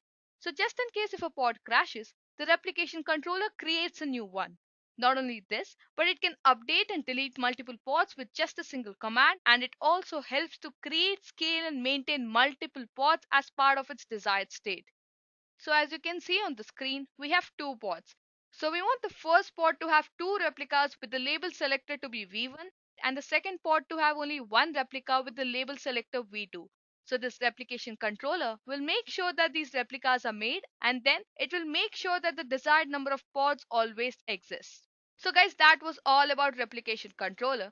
Now let me tell you about replica sets. Replica sets do almost everything same as that of the replication controller. It ensures that the specified number of pod replicas are running at any given point of time. But you might be wondering, right, what is the key difference between replica set and replication controller if they have the same job to do? Well, the main difference comes from the support of selectors. So replica set supports the set based selectors, whereas the replication controller supports only the equity based selectors. Now, what is the difference between these two selectors? Well, let's start with the equity based selectors. So the equity based selectors matches the same exact word or phrase. So for example, if you say that the label selector app should be Nginx, then it will only look for the pods which have a label app equal to Nginx and nothing else. So it will not look into anything else with any other name. It will only look for the pods which have the name Nginx. So similarly, the set based selectors is where you can define a proper set. So suppose that we define a set having the name Nginx nps hello. Now if the app is equal to any of the Nginx nps or hello, then the selector will take this as a true result. So that's the difference, guys. In the equity based selectors, the selector matches only to the exact word, and in the set based selectors, the selector matches to a proper set. Alright, so now that you've understood both these terms, let's jump into a main topic, that is deployment. So what do you think these deployment controllers are? As the name suggests, it's all about deploying a file, right? It's all about deploying something in action. So deployments are basically upgraded and higher version of replication controllers. So they manage the deployment of replica sets, which is also an upgraded version of the replication controller. And then they have the capability to update the replica set and are also capable of rolling back to the previous version. So deployment controllers are declarative in nature to provide the required informations or updates to the pods and replica sets.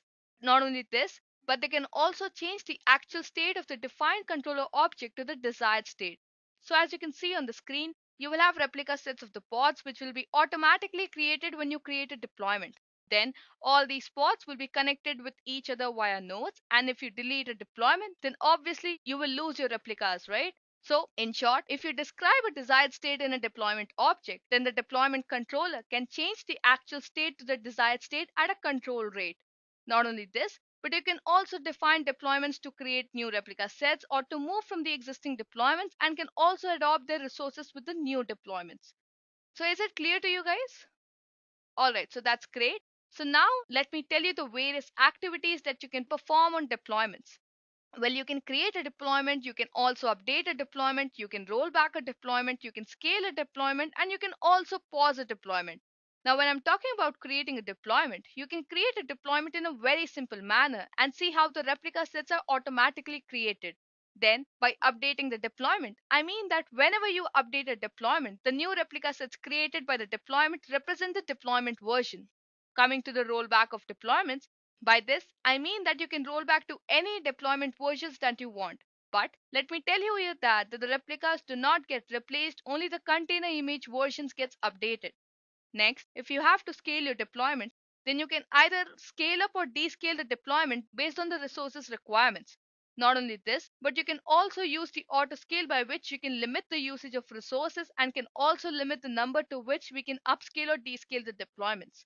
And finally, you can also pause the working pods, make the changes required, and then resume back the pods. So guys, these are few use cases of deployments. Don't worry, I'm going to show you each one of them. So starting with the creating of deployments, let me tell you that we're going to just create a simple deployment, and then I'll show you how the replica sets run in the background. Alright guys, so let's get started. So first we want to create a deployment. So to create a deployment, you have to open a file, right?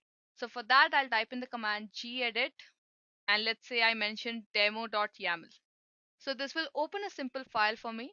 Now what I have to do is I have to create my deployment file. So for that, you have to mention some specifications, okay? So let's start mentioning the specifications. So first I have to mention the API version. So for that, let me type in my API version to be, let's say, apps/v1. Then let's say kind to be deployment, because it's a deployment file that we're creating. In metadata section, I'll mention the name of my deployment to be Nginx deployment, because I'm trying to deploy an Nginx container. So let me type in Nginx deployment. In the labels section, let's say app to be Nginx, because as I said, we are deploying an Nginx container. So let me mention that. In the spec section, let's say I'll mention the replicas to be 3. in the selector section, which is an optional section that you can choose to. Let's say I mention the match labels to be again app for Nginx, so that I want it to get matched. Then in the template section, I'll again mention the metadata and the labels. So let's say the metadata and labels to be again app.nginx. Then I'll again create a spec section where I'll mention my container port. So that's basically the port where it's going to run. So let's type in the spec section. Name to be Nginx. Let's say I choose the image version to be 1.7.9. So I'll type in the version and then I'll mention the ports. So let's say it runs on the port 80. So I'll mention that. All right. Now, once I've mentioned this, let me just give you a summary of it. So I've created a deployment named Nginx deployment indicated in the metadata name field. Then this deployment will create 3 replica pods, which are indicated in this replica field. Now the selector field defines how the deployment will find which pods to manage. In this case, I've just simply selected one label defining in the pod template. However, it can be done in a more sophisticated way as per your requirement. So the template field basically indicates the pods that run in one container. So it has the metadata labels apps, right? So basically the pods are labeled with app::nginx. It will create one container and then it will name it Nginx. So the Nginx image is at version 1.7.9 and it will open at a port 80 so that the container can send and accept the traffic. Guys, that was our deployment file. So just now save this file and now close this file. All right. Now, once your deployment file has been created, you have to deploy that deployment file. So there are basically 2 ways to do that. Either you create and deploy that file in just one go, or you just apply the previous deployment to it. So since we have already created a deployment, we're just going to apply the deployment. So for that, you have to type in the command kubectl apply -f and the deployment file name. So that is demo.yaml. So you can see the output that our deployment has been created. Now, if you want to create your deployment file, you have to type in the command kubectl create -f and the deployment file name. So once you put in this command, it will open a blank file for you. You again have to create your deployment file, and once you save that file, it will automatically get deployed. So now that you can see that our deployment has been created, let's just check our deployment. So for that, you have to type in the command kubectl get deployments. Now, once you put in this command, you can see the output that our file has been deployed. Now you see these fields, right? The name, desired, current, up to date, available, and age. What do these fields signify? Well, the name lists the names of the deployments in the cluster. The desired displays the desired number of replicas of the application, which you define when you create the deployment. So this is basically the desired state. As I showed you while creating the deployment file, I've mentioned 3 replicas. The current field displays how many replicas are currently running. The up-to-date displays the number of replicas that have been updated to achieve the desired state. The available field displays how many replicas of the application are available to your users. And the age displays the amount of time that the application has been running. So guys, these were the fields that you get when you type in this command kubectl get deployment. Now, if you want to check the number of replicas running and you want to check the replica set, for that you have to type the command kubectl get rs.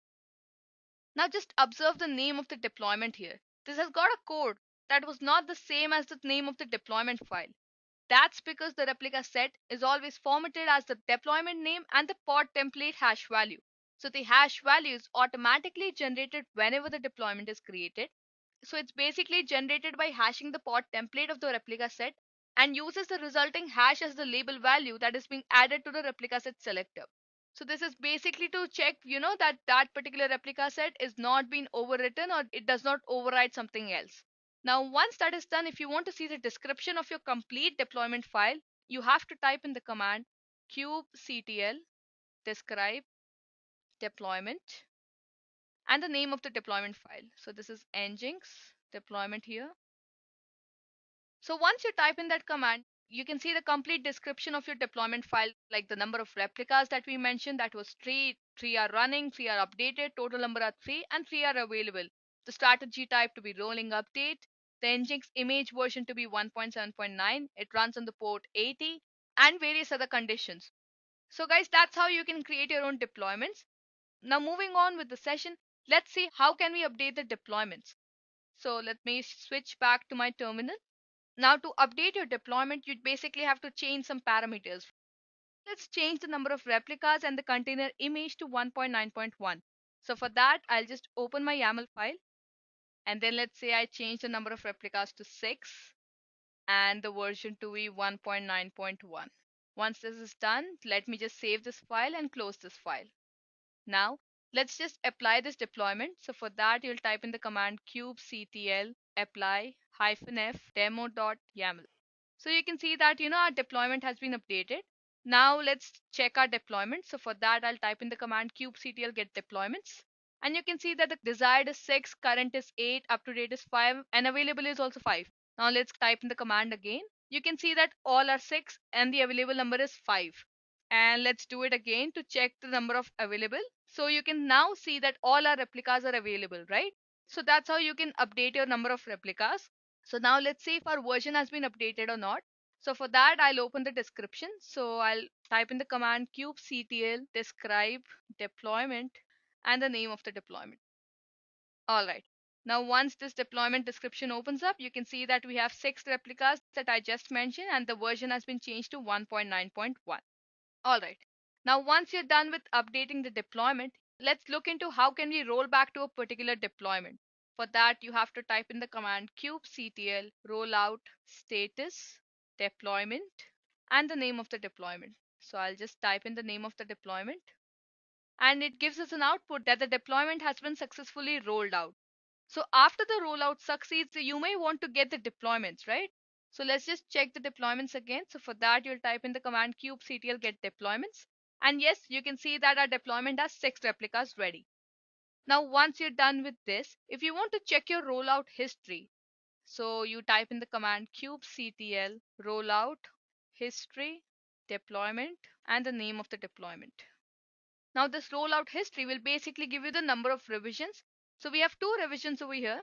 Now if you want to roll back to a particular revision, you have to type in the command kubectl rollout undo deployment, name of the deployment, and then space hyphen 2 hyphen revision, and then mention the revision's name.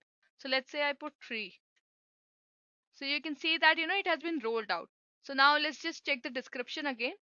So for that, you'll again use the command kubectl describe deployment. And you can see that our image has been changed to 1.7.9, but yes, the number of replicas do not change. Now if you do not mention the revision number here, then it will be rolled back to the most recent deployment. So since I've mentioned the revision number, I've just rolled back to that particular revision. So guys, that's how you can roll back to a particular deployment. Now let's look into the next one, that is how to scale a deployment. Either you can upscale a deployment or you can descale a deployment. But how do you do that? So for that, let me just switch back to my terminal. So if you have to scale a deployment, you have to type in the command kubectl scale deployment nginx deployment hyphen replicas equal to 4. So basically, I'm descaling the deployment. Now, once that is done, you can see the output that the deployment has been scaled.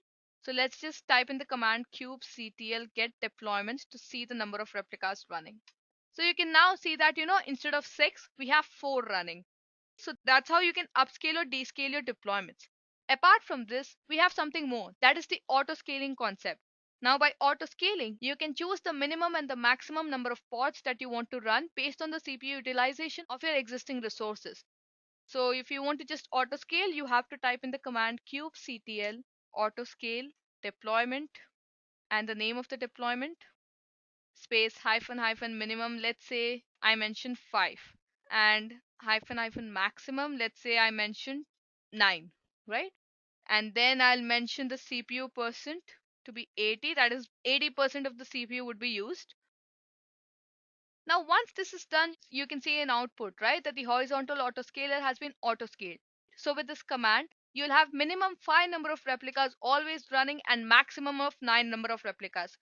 Suppose you scale your deployment to 10 replicas, it will be automatically descaled to 9 replicas. And if you suppose have scaled down to around 2 replicas, then it will be automatically upscaled to 5 replicas.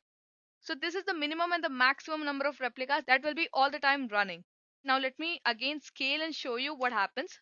If I type in the command kubectl scale deployment and the name of the deployment file, and let's say I type in the replicas to be 2.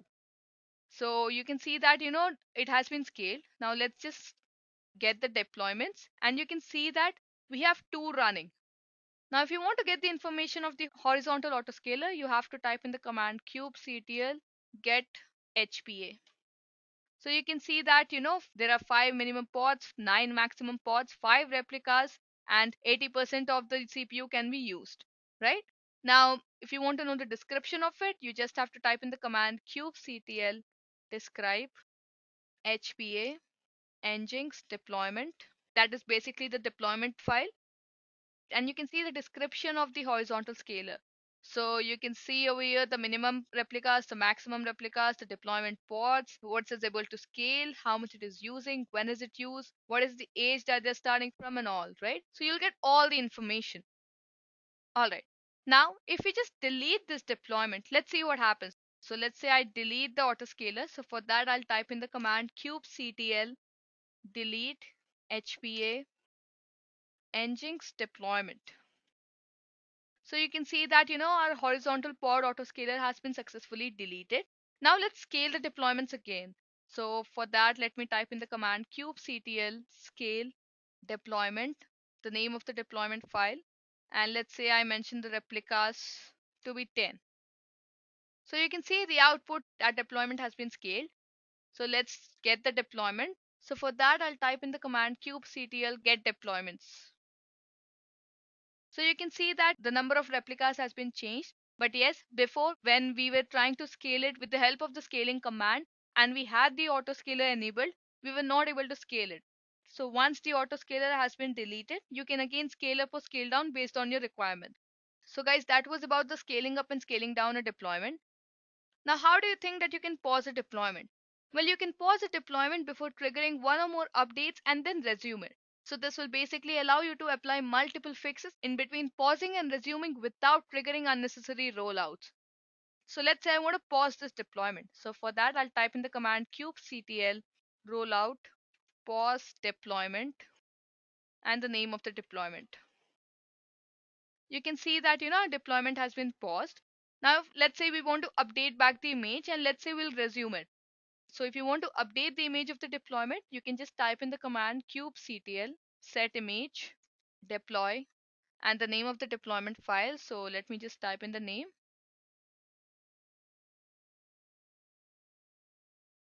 And you can see that, our image has been updated. Now you can make as many updates as you want, and then you can resume back your deployment. So let's say I want to update the resources as well. So for that, I'll type in the command kubectl set resources deployment nginx deployment -c is equal to nginx hyphen limits is equal to CPU is equal to, let's say, 200. And let's say it's taking a memory of 512, right? So let's say I type in 512. And once that is done, I'll just press on enter. And you can see that, deployment resources have also got updated. Now the initial state of deployment prior to pausing it will continue as its function, but new updates to the deployment will not have any effect as long as the deployment is paused. So when you resume a deployment, you'll observe a replica set coming up with all the new updates. So with the note of that, let's just see how to resume the deployment. So for that, you'll type in the command kubectl rollout resume deploy nginx deployment. So you can see that, our deployment has been resumed. So let's just open the description again. So for that, I'll type in the command kubectl describe deployment and the name of the deployment. So for that, let me just type in the name of the deployment. So you can see that, our image has been updated to 1.9.1. The CPU and the memory that we're using are 200 and 512 respectively, and that's what we updated there. So that's how you can do.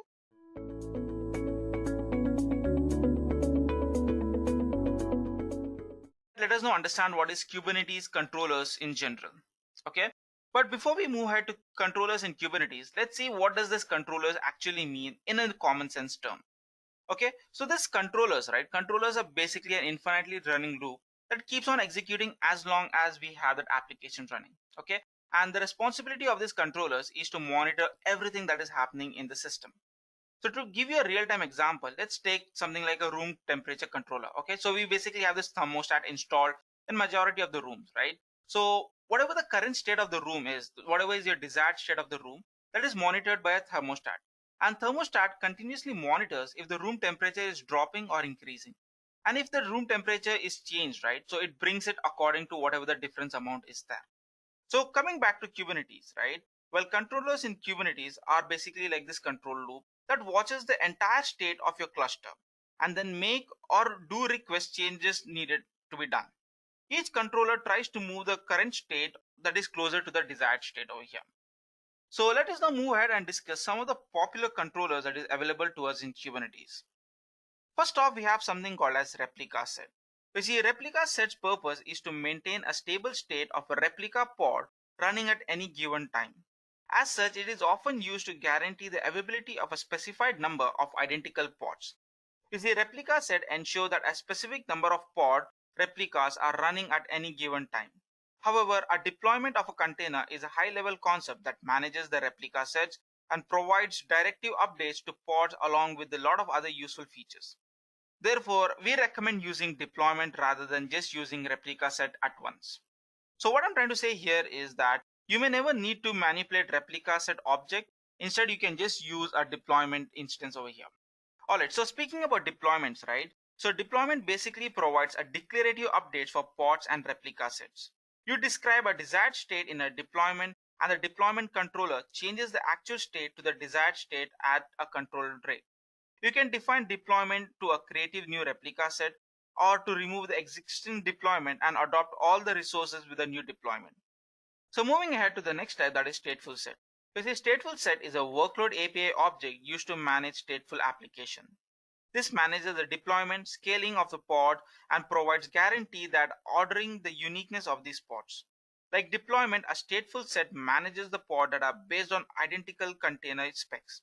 Unlike deployment, a stateful set maintains a sticky identity of each pod.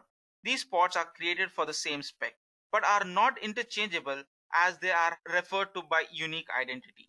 So moving ahead to the daemon set. You see, a daemon set ensures that all the nodes run a copy of a pod. As nodes are added to the cluster, pods are added to them. As nodes are removed from the cluster, then those pods are removed and sent to a garbage collector. Deleting a daemon set will clear out all the pods that it has created. Some of the typical use cases of daemon sets are running a cluster stored daemon set on every node. Okay, running a logs collection on a daemon on every node. In a simple case, right, a daemon set covers all the nodes and would be used for each type of daemon. A more complex setup might use multiple daemon sets for a single type of a daemon, but the different flags or different memory and a CPU request for different hardware types are used here. So let us now move ahead and see what are Kubernetes services, right? So what do you understand when someone says what exactly is a service, right? Well, a Kubernetes service is a logic abstraction for a deployment group of pods in a cluster. Since pods are ephemeral, a services enables a group of pods which provides a specific function, such as web services or image processing or whatever it is, to assign a name and a unique IP address. As long as the service is running that particular IP address, it will not change. Services are defined like with different policies that goes there.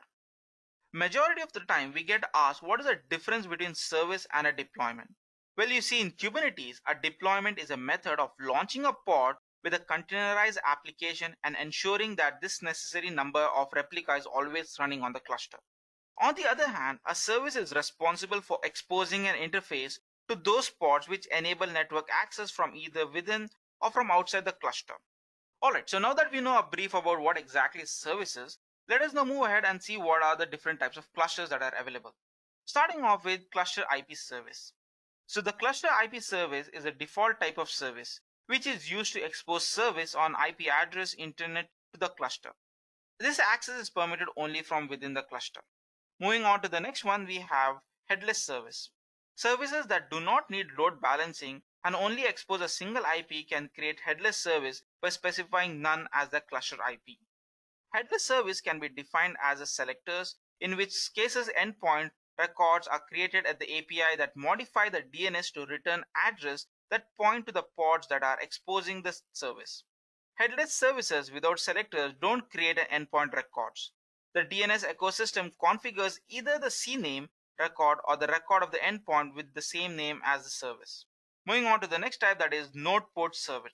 You see, node port are opening ports at every cluster nodes. Kubernetes will route traffic that come into the node port to the service, even if the service is not running on that particular node. You see, node port is intended as a foundation of high-level method of ingress such as load balancing and are useful in deployment. Moving on to the next type, we have external name service. External name services are similar to other Kubernetes services. However, instead of being accessed by a cluster IP address, it returns a CNAME record with a value that defines in the external name. Alright, so moving on to the last type, we have load balancer service. For those clusters that are running on a public cloud providers like AWS or Azure, creating a load balancer service provides an equivalent to a cluster IP service extending to a load balancing service that is specific to that particular cloud provider. You see, Kubernetes over here will automatically create a load balancer and provide a firewall rules if needed, and then populate the service with an external IP address assigned by the cloud provider. So now that we know Kubernetes services, let us now understand how can you access these services, right? So how do you access these services? Well, you see, services simply point to the pods using labels. Since services are not node specific, a service can point to a pod regardless of if they run in a clustered environment or not. Here, by exposing the service IP address as well as the DNS service name, the application can be reached to either methods. So how do you access these Kubernetes services is a question over here, right? Well, you see here there are two basic ways. First off, we have DNS, which is actually the most common way, and the other one is env variable. Talking about DNS, right? The DNS method is recommended method for discovering the services.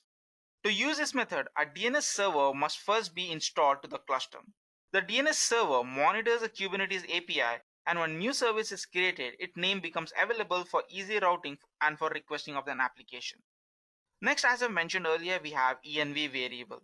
This method relies on something called as kubelet adding environment variable for each active service for every node that is running at any given point. So to conclude over here, we can access Kubernetes services by two ways. One is by DNS and the other one is by env variable.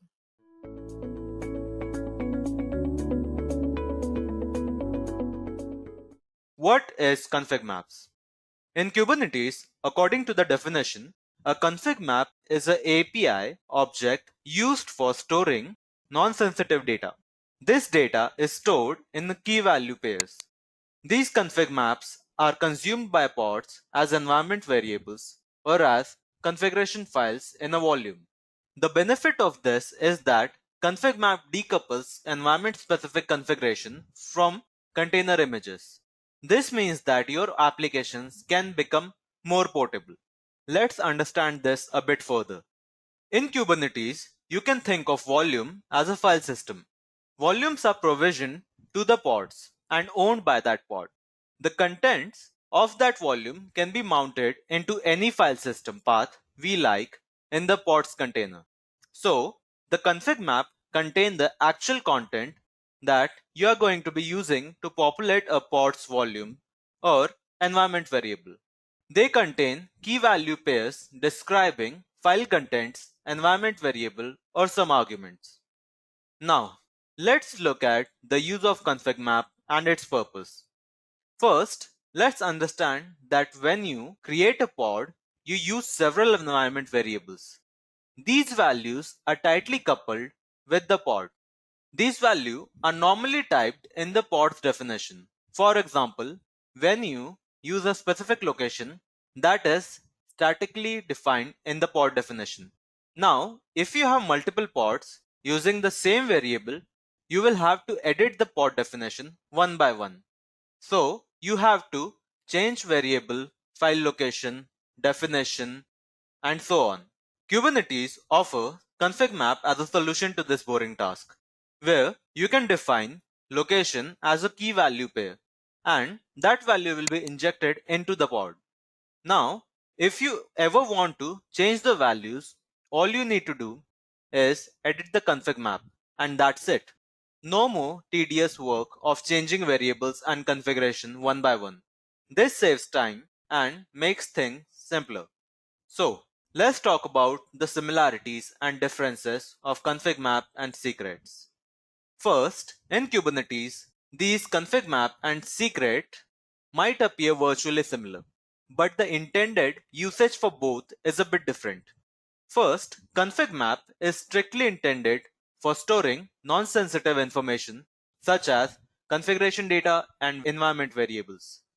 On the other hand, secrets is used for storing sensitive data such as passwords, tokens, and keys.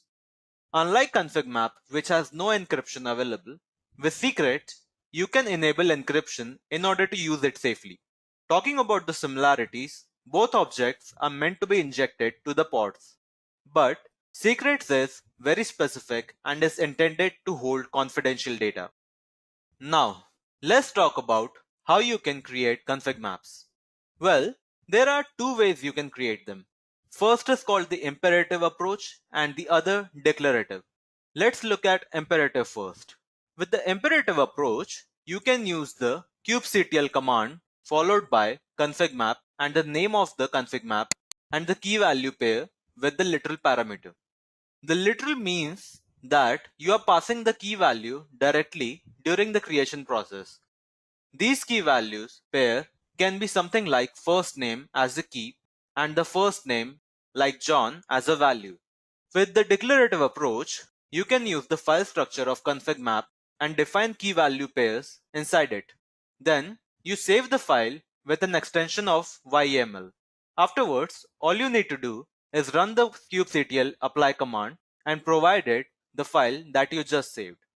We will look into this shortly in the demo. So let's dive right into the demo and look at how to create config maps and use them in pods. Here I have my GCP master and worker node setup. First, I'll SSH into this session. Now, for this demo, you can go to the official documentation of Kubernetes. I have this page opened up. In my opinion, all you need to do is experiment with these commands. With a little bit of patience, you would be able to understand most of the documentation without any help. So, under this section that says create a config map, the first thing that we are going to be looking at these commands. So, as you can see, with this command, it first creates a directory of config map which is located inside configure pod containers.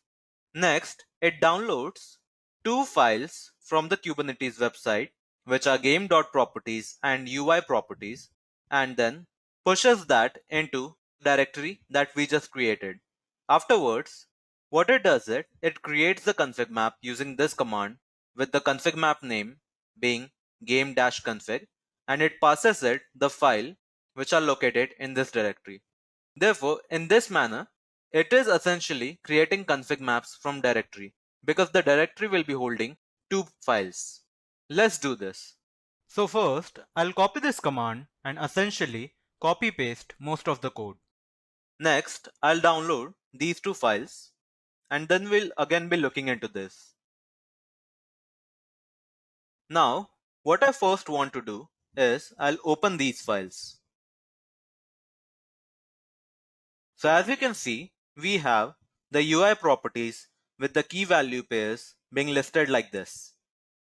And the same goes for game.properties. So game.properties has these values, which is enemies equal to aliens, lives equal to 3, etc. etc.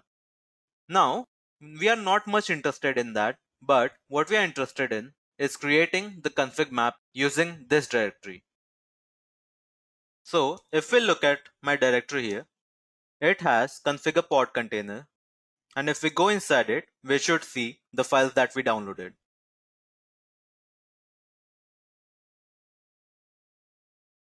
So it has the files downloaded here. Now we'll create the config map. This is done by using the kubectl command followed by create and then passing it the config map argument. Then we provided the name of our config map and follow it with the file argument. And then we provided our directory. In this case, it's configure pods, container, and config map. So we hit enter and we should have created our config map. So it says here we have created a config map, and we can view this by typing kubectl get config maps. As you can see, we have created the game-config. Now, to view what's inside this, all you have to do is type in kubectl get config map followed by the name of your config map and then using -o YAML. So it has the game.properties values key value pair here and the UI properties key value pairs here. Now again, let's go back to the documentation. So we have created config maps from directory. Now let's look at how you can create config maps from just a file. So here, unlike last time when we passed the directory, we are just passing one single file and we are giving it the config map name as game-config-2. So let's create this config map. And in this case, our config map name is game-config-2. So because this time a directory was not passed, we should have only game.properties data in the config map that we just created. So let's verify this. As you can see, we have just the game.properties key value pairs here. And this was created using just one single file. Now, let's look at how you can use imperative approach to create a config map. What we did till this point was use a declarative approach in which files were already there and we just passed it to the kubectl create command. With this command, we use the from literal argument and we pass it a key value pair. Here we are providing this key value pair of special how, which equals very, and special type, which equals charm. So let's create this config map. This time let's check how many config maps we have available. So now we have a new special config. Let's see what we have inside it.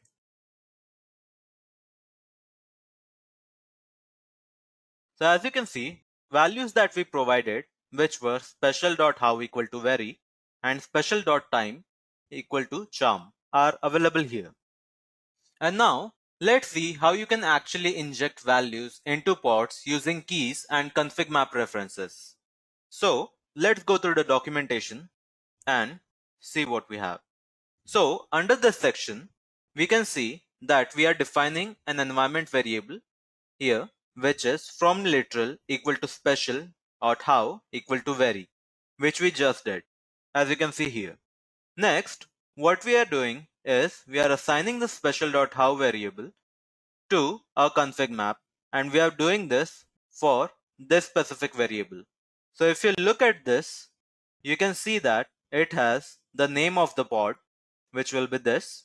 Next, it has a container, test container, and under the environment, it has a variable name called special level key, and it gets this value by referencing to the config map, which is named special config, and it references to the key of special.how, and then it creates this pod. So here, kubectl will be downloading the YAML file and creating it right away. But what I'll be doing is I'll be copying this and then create it on my system.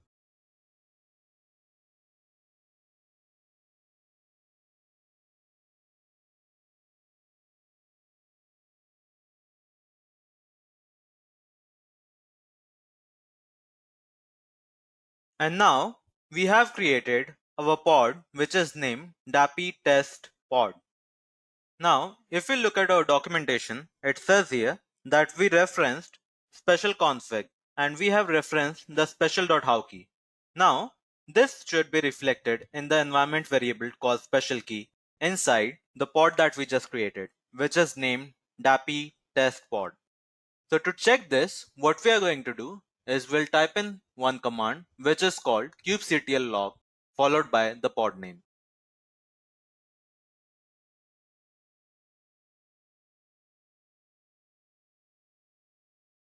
And as you can see here, we have the special level key defined as vary. And this is what we wanted to see. And with that, I hope you have a better understanding of what ConfigMaps is.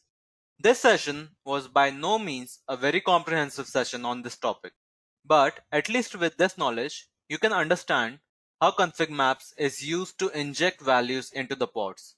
So, do experiment and keep learning.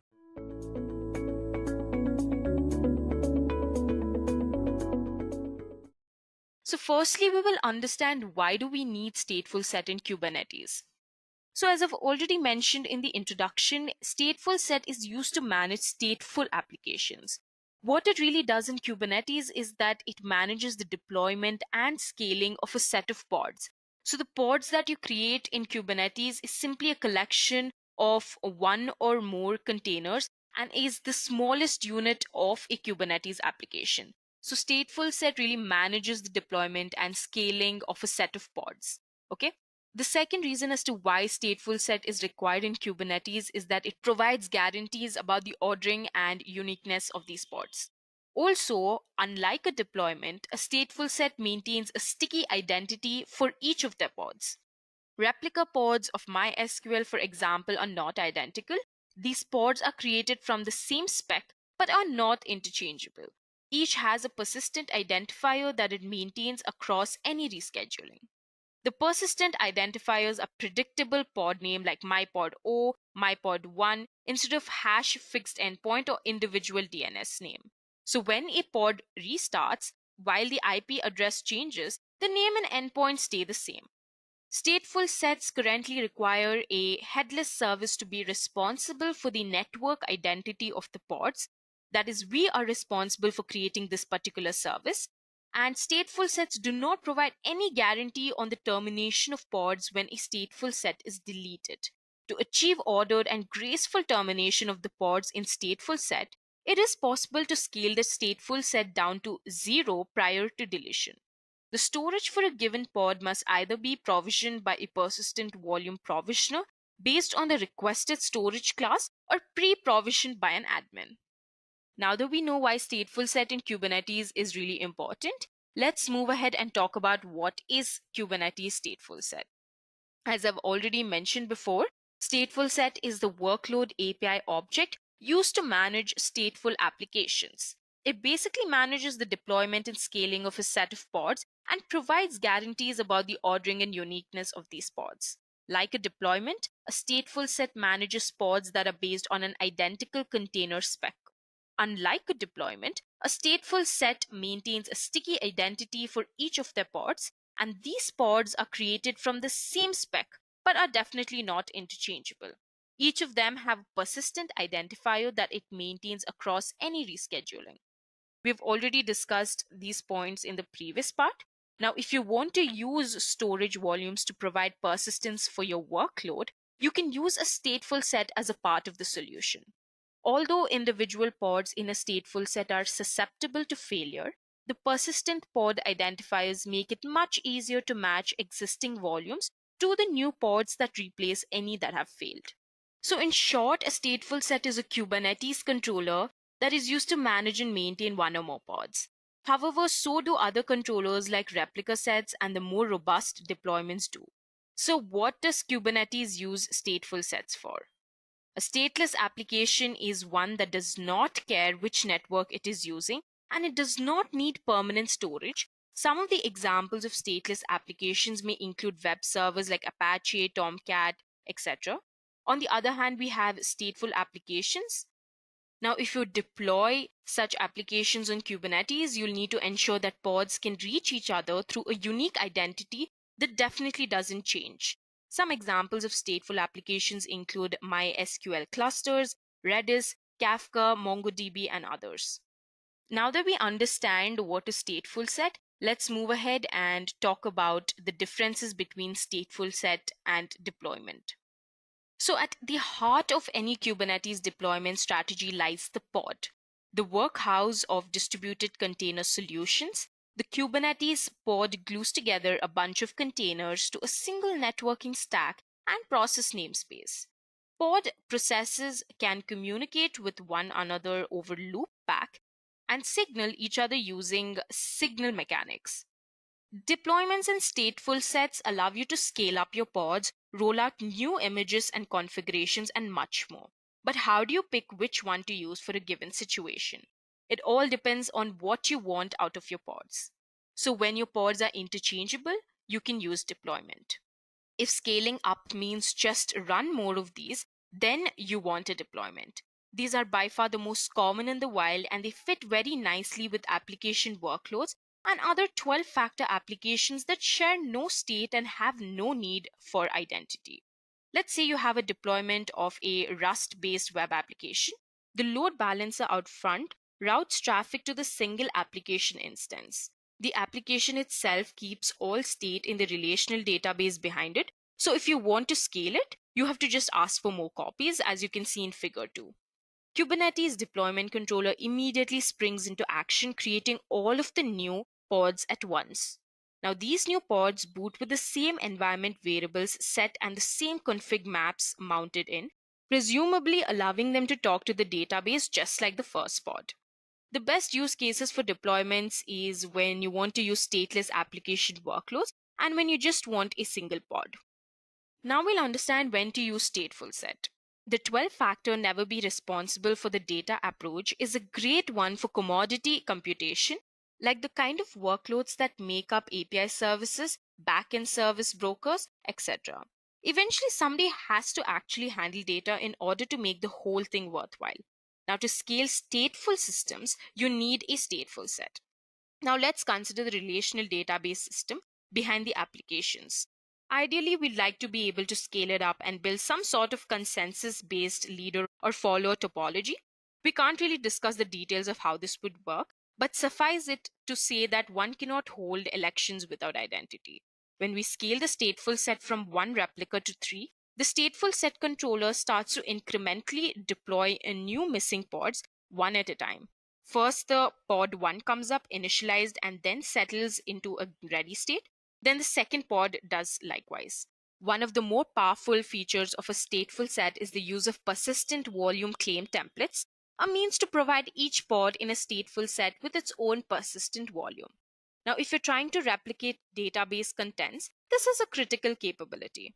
The best use cases for stateful sets are when you're working with data services like databases, key value stores, etc., or if you're working with identity sensitive systems like consensus systems, leader election clustering, etc., or anything that really needs a slow rollout.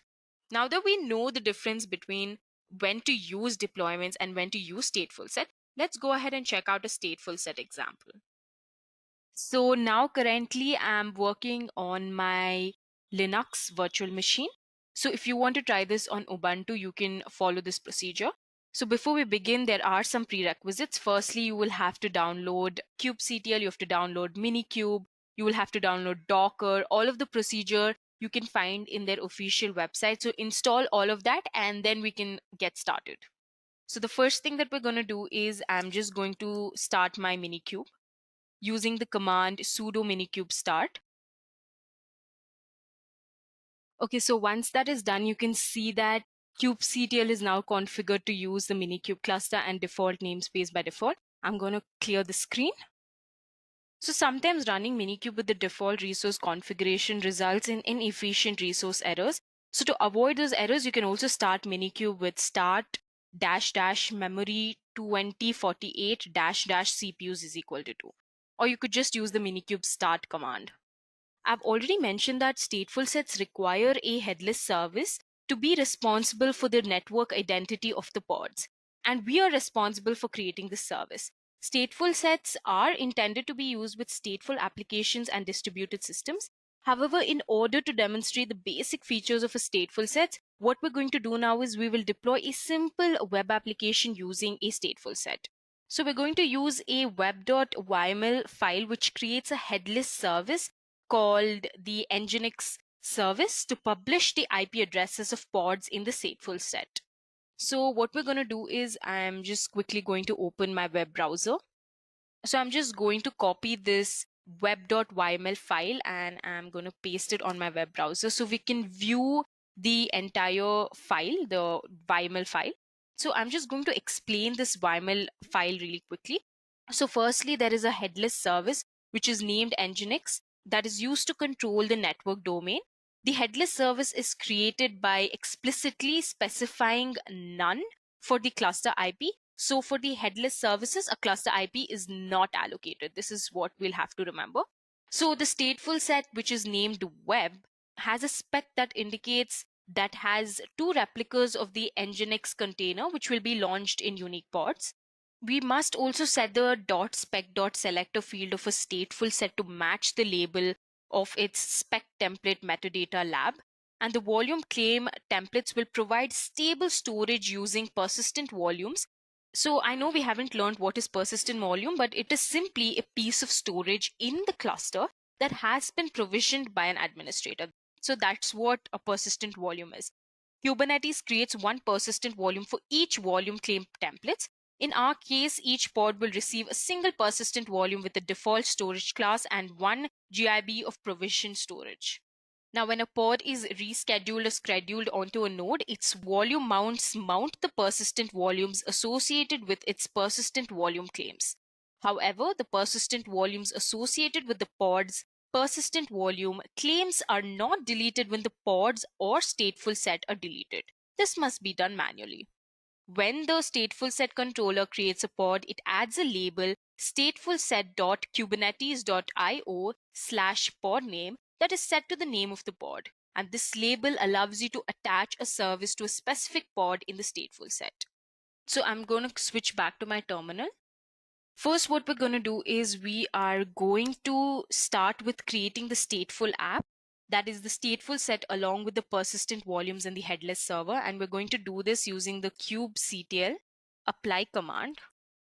So after the -f flag, I'm just going to paste the YAML link. So you can see that we have created the headless server and stateful set successfully, which is defined in the web.yml file. And I'm going to open another terminal. And here we are going to use the kubectl get command to watch the creation of the stateful sets pods with selector flag. So I'm just going to use the kubectl get command. And you can see an output that is very similar to this. So you can see the status, you can see if it's ready, the age of it, how it restarts, etc. All of that you can see here. Now the pods I've already mentioned in a stateful set have a sticky unique identity. This identity is based on a unique ordinal index that is assigned to each pod by the stateful set controller. Now the pods names take the form stateful set name ordinal index. Since the web stateful set have two replicas, it creates two pods, that is web0 and web1. You can see that on the screen, right? Now each of these pods have a stable host name based on its ordinal index. So as you can see that each pod has a stable hostname based on its ordinal index. And we can also use the kubectl execution command to execute the hostname command in each pod.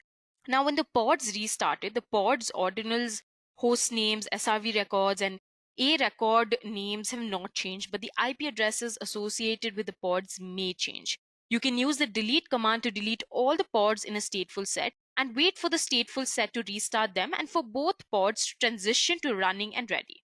And we can do this using the delete command. So I'm just going to first clear my screen. And I'm just going to use the kubectl delete command.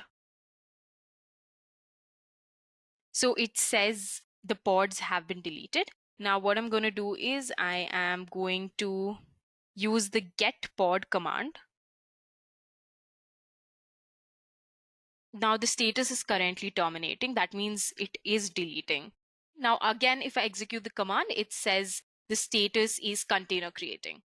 So there's a lot of things that you can really do in stateful set.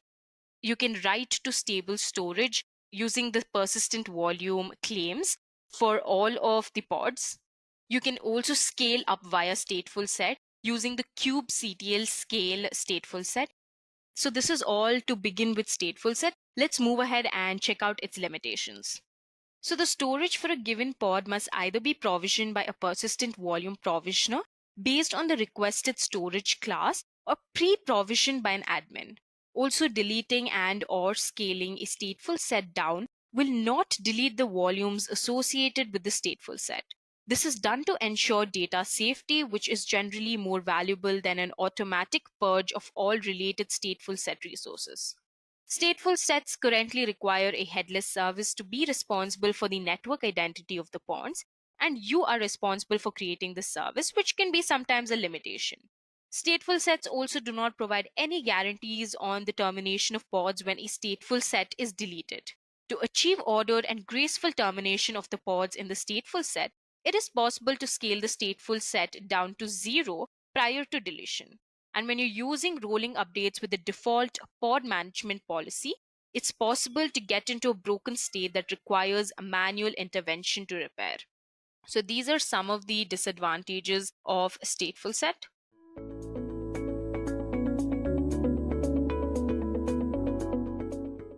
As I've already mentioned, an operator is a way to package, run, and maintain a Kubernetes application. A Kubernetes application is not only deployed on Kubernetes, it is really designed to use and to operate in concert with Kubernetes facilities and tools. An operator builds on Kubernetes abstractions to automate the entire life cycle of the software it manages. Because they extend Kubernetes, operators provide application-specific automation in terms that are very familiar to a large and growing community. Now, for application programmers or developers, operators make it easier to deploy and run the foundation services on which their applications really depend. On the other hand, for infrastructure engineers and vendors, operators provide a consistent way to distribute software on Kubernetes clusters and reduce support burdens by identifying and correcting application problems before the pager beeps.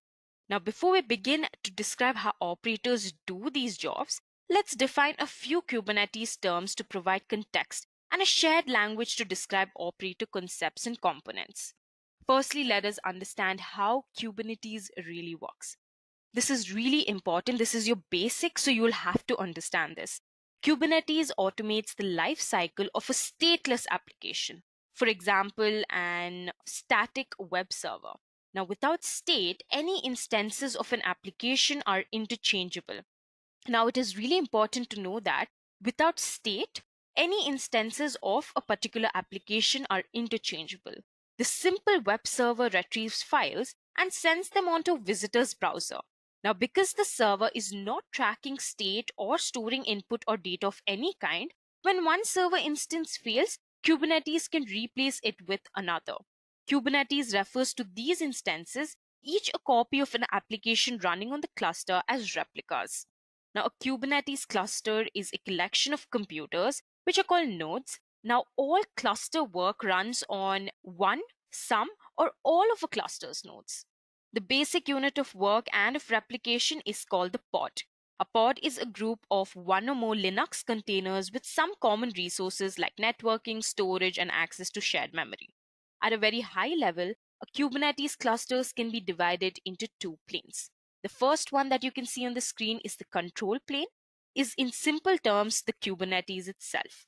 Now, a collection of pods comprises the control plane and implements the Kubernetes application programming interface and cluster orchestration logic. The application plane, on the other hand, or data plane, is everything else. It is the group of nodes where application pods run. One or more nodes are usually dedicated to running applications, while one or more nodes are often sequestered to run only control plane pods. As with application pods, multiple replicas of control plane components can run on multiple controller nodes to provide redundancy. The controllers of the control plane implement control loops that repeatedly compare the desired state of the cluster to its actual state. Now, when the two diverge, a controller takes action to make them match. Operators extend this behavior. So the schematic diagram shows the major control plane components with worker nodes running application work nodes. While a strict division between the control and application planes is a convenient mental model and a common way to deploy a Kubernetes cluster to segregate workloads, the control plane components are really a collection of pods running on nodes like any other application. In small clusters, control plane components are often sharing the same node or two with application workloads. Now, the conceptual model of a cordoned control plane isn't quite so tidy either. The kubelet agent running on every node is a part of the control plane, for instance. Likewise, an operator is a type of controller, usually thought of as a control plane component. However, operators can blur this distinct border between planes. Treating the control and application planes as isolated domains is a helpful, simplifying abstraction, not an absolute truth. So now that we know how Kubernetes really works in terms of the control plane and application plane, and how operator is just one kind of a control manager, let's move ahead and talk about what is operators in detail. Now, before we understand what is operators, let's talk about site reliability engineering. So operators are basically software site reliability engineering. So what does it really mean? Site reliability engineering is a set of patterns and principles for running large systems. Originating at Google, SRE has had a pronounced influence on industry practice.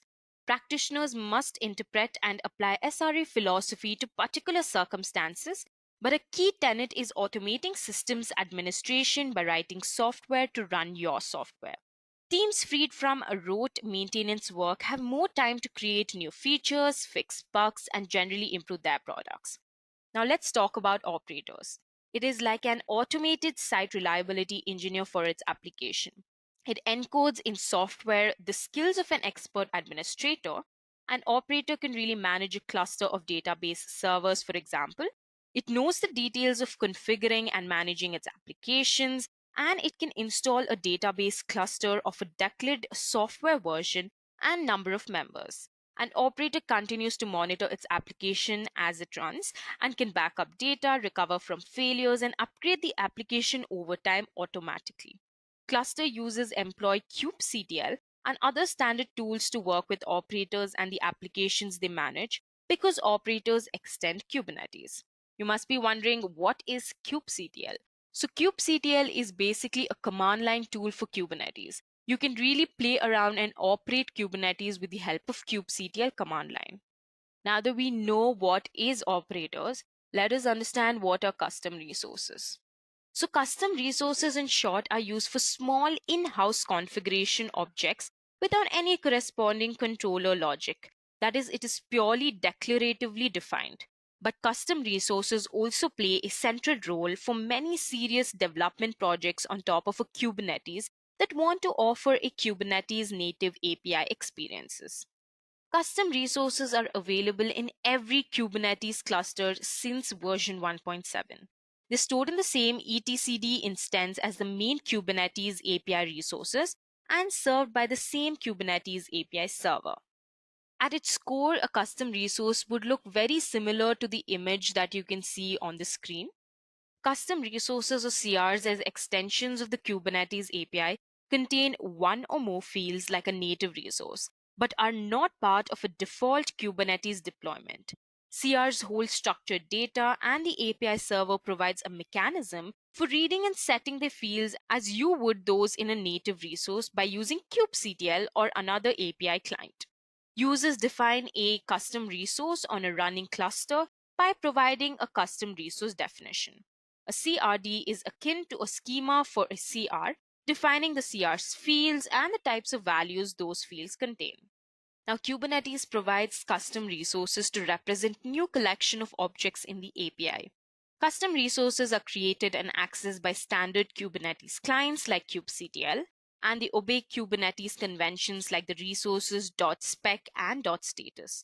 At their most useful, custom resources are watched by custom controller code that in turn creates, updates, or deletes other cluster objects or even arbitrary resources outside of the cluster.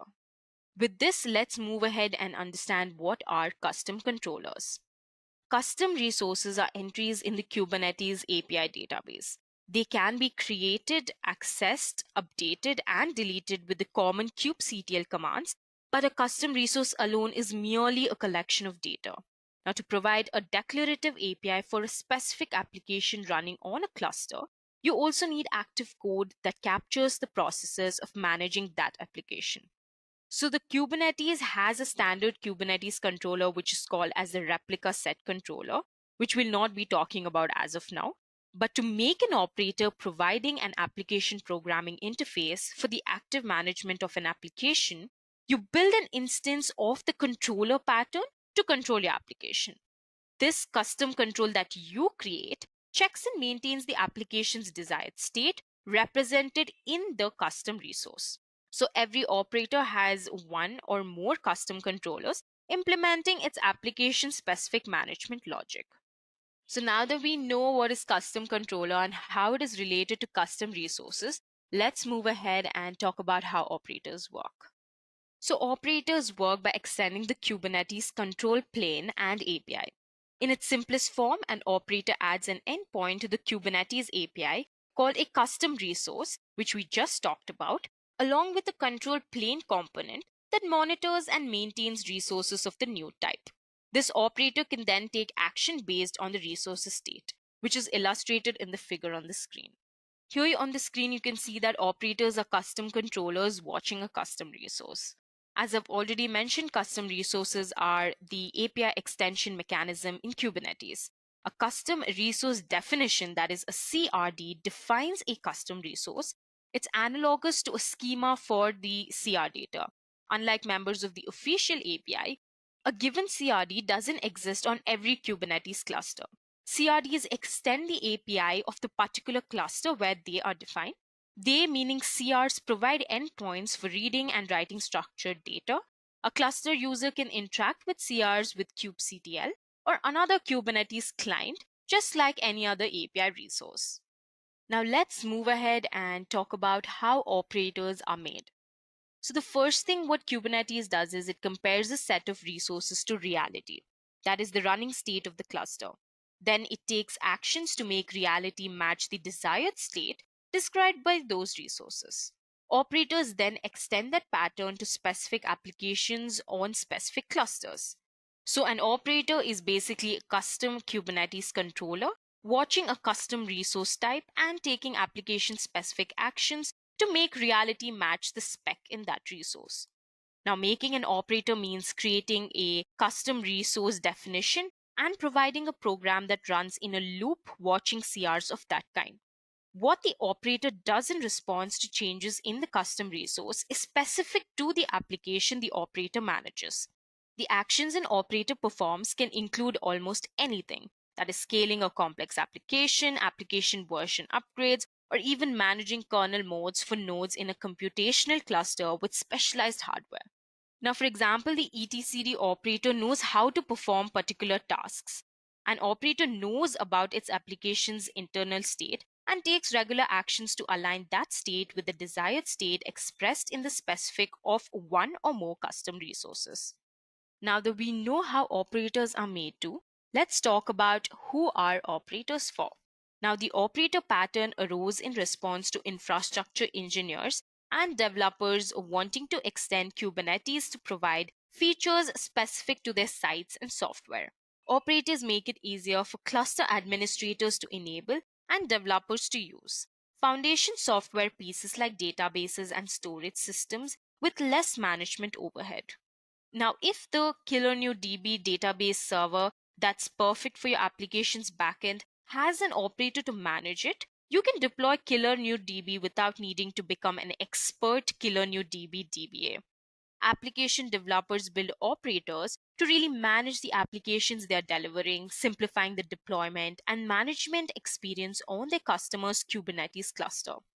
Infrastructure engineers create operators to control deployed services and systems. Now that we've discussed the major topics and terms in Kubernetes operators, let's move ahead and build our own operator. Okay guys, so now I am currently on Ubuntu. So what we're going to do now is we're going to build operators. For this, you'll need Minikube and kubectl already installed in your local machine. And you will also need cluster admin access to a cluster running Kubernetes version 1.11.0 or later. If you met these requirements, then you're good to go. So I'm just going to use the command sudo minikube version to check the version that I currently have on my Ubuntu, and it is version v1.20.0. Okay, and we are also going to check the kubectl version with the command sudo kubectl version space dash dash client. Okay, and this will give you the client version, it will give you the git version, git commit, go version, all of that information is here.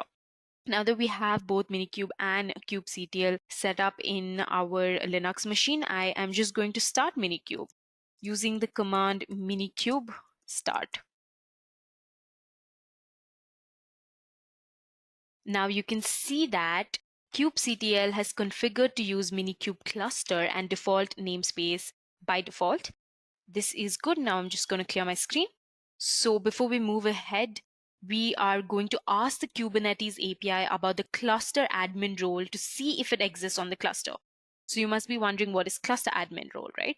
Since operators extend Kubernetes itself, you will need privileged cluster-wide access to a Kubernetes cluster to deploy them. One such common cluster role is the cluster admin. Okay, so I'm just going to type this command to get a summary of the role with the kubectl's describe subcommand. Okay, now you can see that the RBAC cluster admin cluster role has been displayed. That is, the name is cluster admin, and also the labels, annotations, and policy rules have been mentioned. So now once you verify that you have privileged access to a Kubernetes cluster of a compatible version, you're ready to deploy an operator and see what operators can really do. A common starting point would definitely be the etcd, which is a distributed key value store with roots at core operating system, now under the auspices of the Cloud Native Computing Foundation. It is basically an underlying data store at the core of Kubernetes, and it is definitely a key piece of several distributed applications. Now, etcd provides reliable storage by implementing a protocol which is called as Raft. Raft, what it does is it guarantees consensus among a quorum of members. Now you can think of etcd operator as hello world, example of the value. Okay, so we use hello world as a beginner's program, right? So definitely etcd operator is a great way to start off with Kubernetes operators. So to use etcd, you put keys and values in and get them back out by name. So we'll learn how to really work with etcd. So for this, what I'm going to do is I'm going to firstly clear my screen.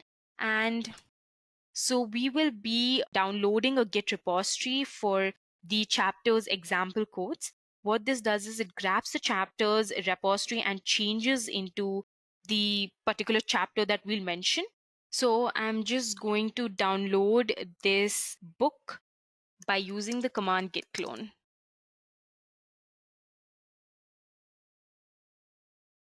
So you can see that it is going to clone and download these chapters onto my system. And once that is done, I'm just going to change directory to chapters/chapter 3. So as with nearly everything in Kubernetes, a YAML manifest describes a CRD. We've already talked about CRD in the theory part. A CR, that is a custom resource, is a named endpoint in the Kubernetes API. A CRD named etcd.clusters.etcd.database.coreos.com represents the new type of endpoint. So what we're going to do first is we're going to be creating a CRD. A CRD defines the types and values within an instance of a custom resource. And this example defines a new kind of resource, the etcd cluster. So what we're going to do is we are going to type the command sudo cat etcd hyphen operator hyphen crd.yml. So you'll see a tiny piece of YAML file that specifies the etcd cluster CRD. The CRD defines how the Kubernetes API should reference this new resource. The shortened nicknames that help you do a little less typing in kubectl are defined here too. You can see that etcd class is given, etcd is given. Those are the short names that have been described. Now what you can do is you can create the CRD on our cluster using the command sudo kubectl create -f etcd -operator -crd.yml. So you can quickly check if the new CRD has been created by using the command kubectl get CRD. you can see that the etcd clusters.etcd.database.coreos.com has been created. Now the CRs group, version, and kind together form the fully qualified name of a Kubernetes resource type. That canonical name must be unique across a cluster. The CRD you created represents a resource of version v1 beta 2 and kind etcd cluster. Now that we've created our CRD, let us clear the screen. So for now, what we're going to do is we just want to take a first look at the basic declarations for a service account and the capabilities that account needs to run the etcd operator. So we're just going to check out the file etcd-operator-sa.yml. Okay. And you can see the API version, you can see the kind and the metadata with its name. So you can create the service account by using the kubectl create command. Okay, and I'm just going to enter. Okay, my bad. And as you can see that the etcd operator SA has been created. Now, if you check the list of cluster service accounts, you'll see that the etcd operator SA also has been added. And you can check that by using the command kubectl get service accounts. And you can see that we have two clusters. The first one is the default one, which we saw when we started the Minikube. So when we started the Minikube by using the Minikube start command, we saw that a default cluster had been created. You can also see that the cluster service accounts have been added. So the role governing the service account is defined in a file named etcd operator role.yml. So now what we're going to do is we give the role a name that we'll use to reference it from other places. I'm quickly going to type in the command sudo cat etcd operator -role.yml. And you can see that the YAML file goes on to list the kinds of resources the role may use and what it can really do with them, that is, what verbs it can say. So you basically have verbs, you have API groups, you have resources, etc. Now, as with the service account, we're also going to be creating the role with kubectl. I'm just going to be using the command kubectl create -f etcd operator -role.yml. And you can see that the role also has been created. I'm just going to quickly clear the screen. Now, the last bit of the RBAC configuration is the role binding, which assigns the role to the service account for the etcd operator. And this has been declared in the role binding YAML file. We're going to check that out. Again, we're going to use the cat command. So if you notice the last line, and if you're on a brand new OpenShift cluster, like that provided by code-ready containers, by default, your kubectl or OC commands will run in the namespace my project. Now, if you're on a similarly unconfigured Kubernetes cluster, your context default will usually be the namespace default that you can see on the screen. So wherever you are, the namespace value in the role binding must always match the namespace on the cluster where you're working. So now what we're going to do is we're going to create the binding. The role binding has also been created successfully. Now I'm quickly going to clear the screen and we will be deploying the etcd operator. Now the operator is a custom controller running in a pod and it watches the etcd cluster CR which we defined earlier. So the manifest file etcd operator deployment YAML lays out the operator pod specification, including the container image for the operator you're deploying. We're quickly going to see how that looks. See, if you notice that it does not define the spec for the etcd cluster, you will describe the desired etcd cluster to the deployed etcd operator in a CR once the operator is up and running. Now, the deployment provides labels and a name for your operator. So some items that you will have to note are the container image to run in the deployment pods and the service account the deployment's resources should use to access the cluster's Kubernetes API. So the etcd operator deployment uses the service account created for it. As usual, you can create this resource on the cluster from the manifest kubectl create -f command. I'm going to just clear the screen. So I'm just going to create the deployment YAML file. And once that is done, you can use the kubectl get deployments to check out the deployment. And you can see that the etcd operator deployment is ready. Now the etcd operator is itself a pod running in that deployment, and you can see that starting up by using the get pods command. I'm going to clear the screen. So now that we have created a CRD defining a new kind of resource, that is an etcd cluster, and finally now that we have an operator watching the etcd cluster resources, you can declare an etcd cluster with your desired state. To do so, provide the two spec elements the operator recognizes, that is size, the number of etcd cluster members, and the version of etcd each of those members should run. You can see the spec stanza in the CR file. So I'm just going to check out the etcd cluster -cr.yml file. So this brief manifest declares the desired state of 3 cluster members, each running their own version of the etcd server. Now you can create this etcd cluster using the kubectl command that we used before. So this will be etcd cluster cr.yml. Okay, and you can see that it has been created, and we're just going to check out the pods using the flag -w.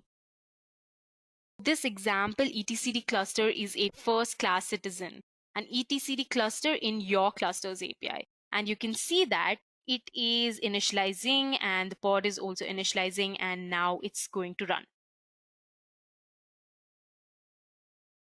So you can see that the status of the cluster is up and running.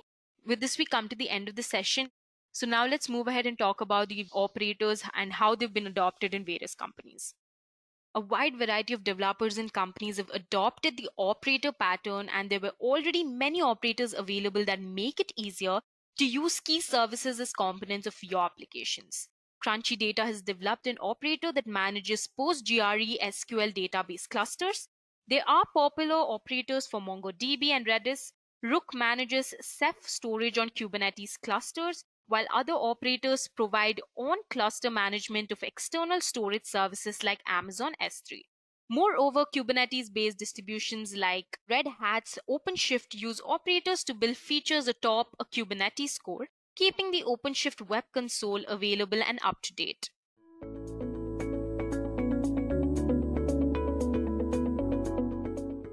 What is Helm? You can think of these 3 points when trying to understand Helm. First, it is a package manager. Second, it deploys charts. And third, it reduces complexities. But what does that mean? Let's talk about these points one by one. First, Helm is like a package manager, but for Kubernetes. If you're familiar with installing via terminal in Linux, you can think of Helm as yum or snap, which helps you install packages. Helm does the same thing, but with Kubernetes. Second, it deploys charts. So, the charts or Helm charts are nothing more than a packaging format used by Helm. The chart is a file collection describing a set of Kubernetes resources. These Helm charts help you define, install, or upgrade your Kubernetes apps with ease. And lastly, Helm is meant to reduce complexities and chances of duplications. As the chart structure helps developer deploy apps faster without much coding, Helm provides structured way to manage Kubernetes applications with ease. Now, let's look at what is a Helm chart. To understand this, you must understand that Helm chart is a package. These packages contain YAML files that contain configuration and other necessary details for the application. These package, file, or chart are then used by Helm and then deployed on Kubernetes. This install or uninstall process is simplified using Helm. Thus, it makes deployments and management of applications easier. So, why is Helm used and when to use it? First, let's look at this key point. Even to make a simple deployment in Kubernetes, you need a minimum of 3 YAML files. Creating these files from scratch can be boring and time consuming. After you do this, you can make your deployment, and this is the same even if it is a very simple deployment. This is what Helm solves and why it is used to manage applications in Kubernetes. Once you install Helm and have it configured, you can install production-ready applications from software vendors such as MongoDB or MySQL with just one simple Helm install command. On top of it, if you ever need to remove installed applications, it is as easy as installing. Coming to the point about why Helm is used, it offers significant advantages. First, it simplifies deployments, and the process becomes seamless. It is easy using Helm charts to set override defaults in the values.yml file, allowing software vendors or admins of chart to define the base setting which is optimal for proper functioning. Second, it reduces complexity or duplications. Once the chart is built, it can be used over and over again. The fact that one can use the same chart for any environment reduces complexity of creating something for development, testing, and then for production. It boosts productivity. Software engineers are good at writing software, and the best use of their time is in writing software. Helm make it possible to deploy softwares with single click and saves time and boosts productivity. And it smooths the Kubernetes learning curve. It is not a big surprise that learning for Kubernetes and containers is long. With Helm, this is simplified and allows developers to not require understanding every single aspect of Kubernetes objects.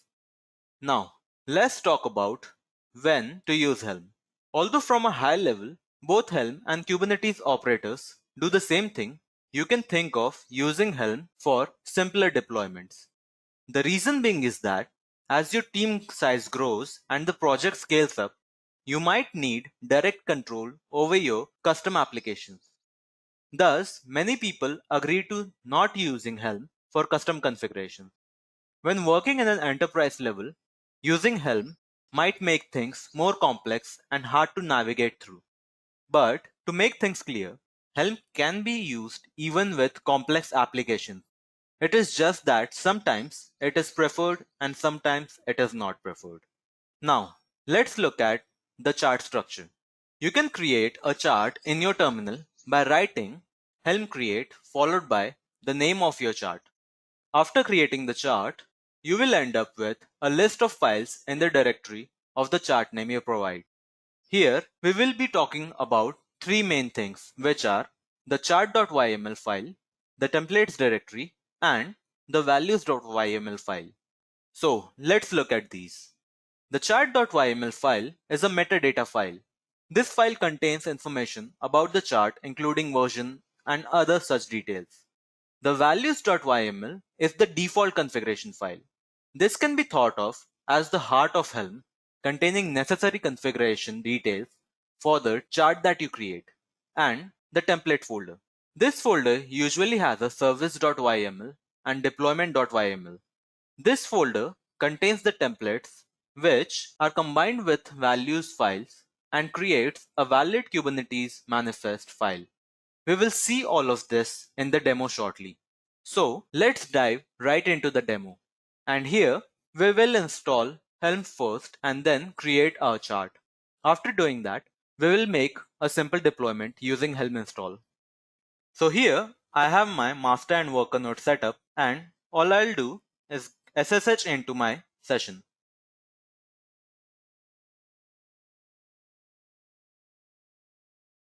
So here I have Kubernetes installed and configured.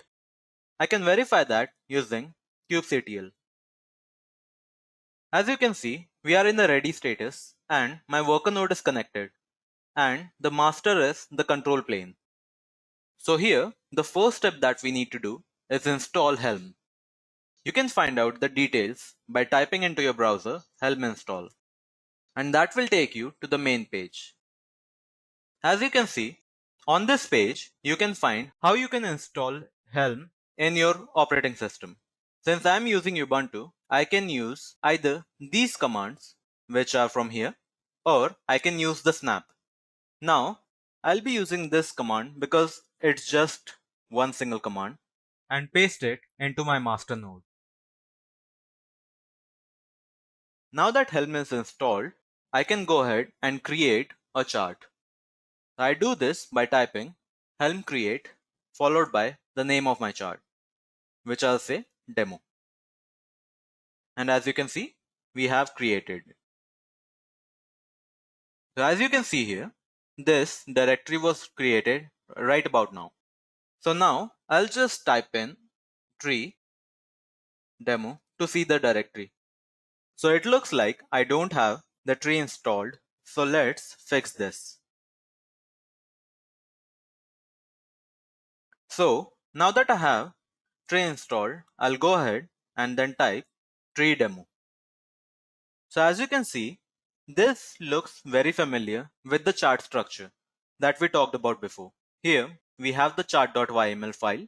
We have the templates directory containing the deployment, service, and other YML files. And then we have the values.yml file.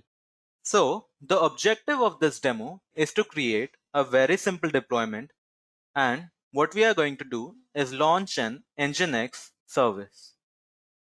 So here what I'll do first is that I will edit the values.yml file, and to do that what I'll type is vi demo and then values.yml.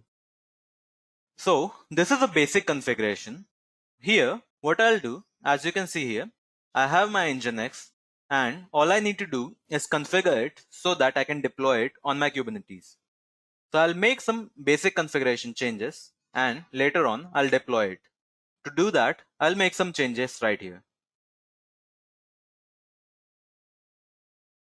And then I'll provide some override values.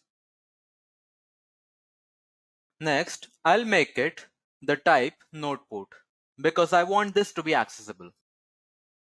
And now I'll go ahead and save all these changes.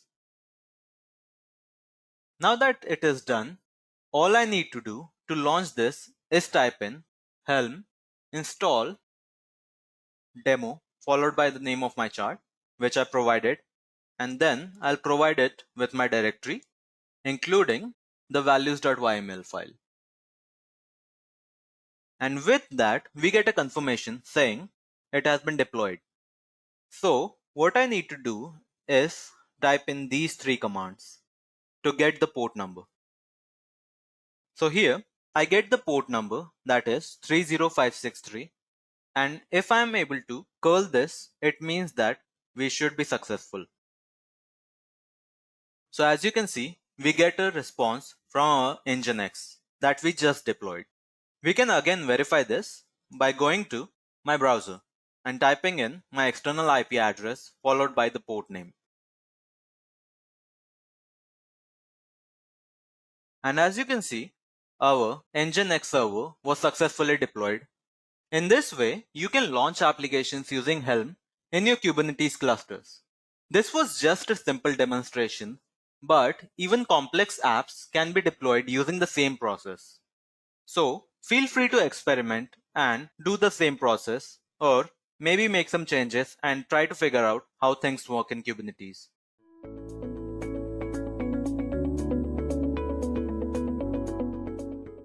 Firstly, we will understand why do we need Ingress. So when you're creating pods in Kubernetes, you assign selector labels to them. You can see these labels in this snippet of a deployment manifest on the screen. So this deployment.yml file, what it does is it creates three replicas that run the Docker image, my app, and assigns the app that is equal to the FOO label to them. Rather than assigning the pods directly, it is typical to group them under a service, which makes them available at a single cluster IP address, although only from within the same cluster. The service also acts as a layer of abstraction that hides the ephemeral nature of the pods, which can be scaled up and down or replaced at any time. It performs rudimentary round-robin load balancing. So, for example, on the screen, you can see the following service definition. which collects all the pods that have a selector label app is equal to FOO and routes traffic evenly among them. However, this service is accessible from inside the cluster only by other pods that are usually running nearby. So Kubernetes operator grappled with how to give clients outside the cluster access. The problem was pretty apparent early on, and two mechanisms were integrated directly into the service specification to deal with it. So when you're writing this service manifest, you can include a field that is named type, which takes a value of either node port or load balancer. So the example snippet that you can see on the screen sets the type to node port. So let's firstly talk about services with a node port. So this type are typically very easy. They essentially announce that they'd like the Kubernetes API to assign to them a random TCP port and expose it outside of the cluster. What makes this more convenient is that a client can target any node in the cluster using that particular port, and their messages will be relayed to the right place. For example, it's like saying you can call any phone in India and whoever picks up will make sure you get forwarded to the right person.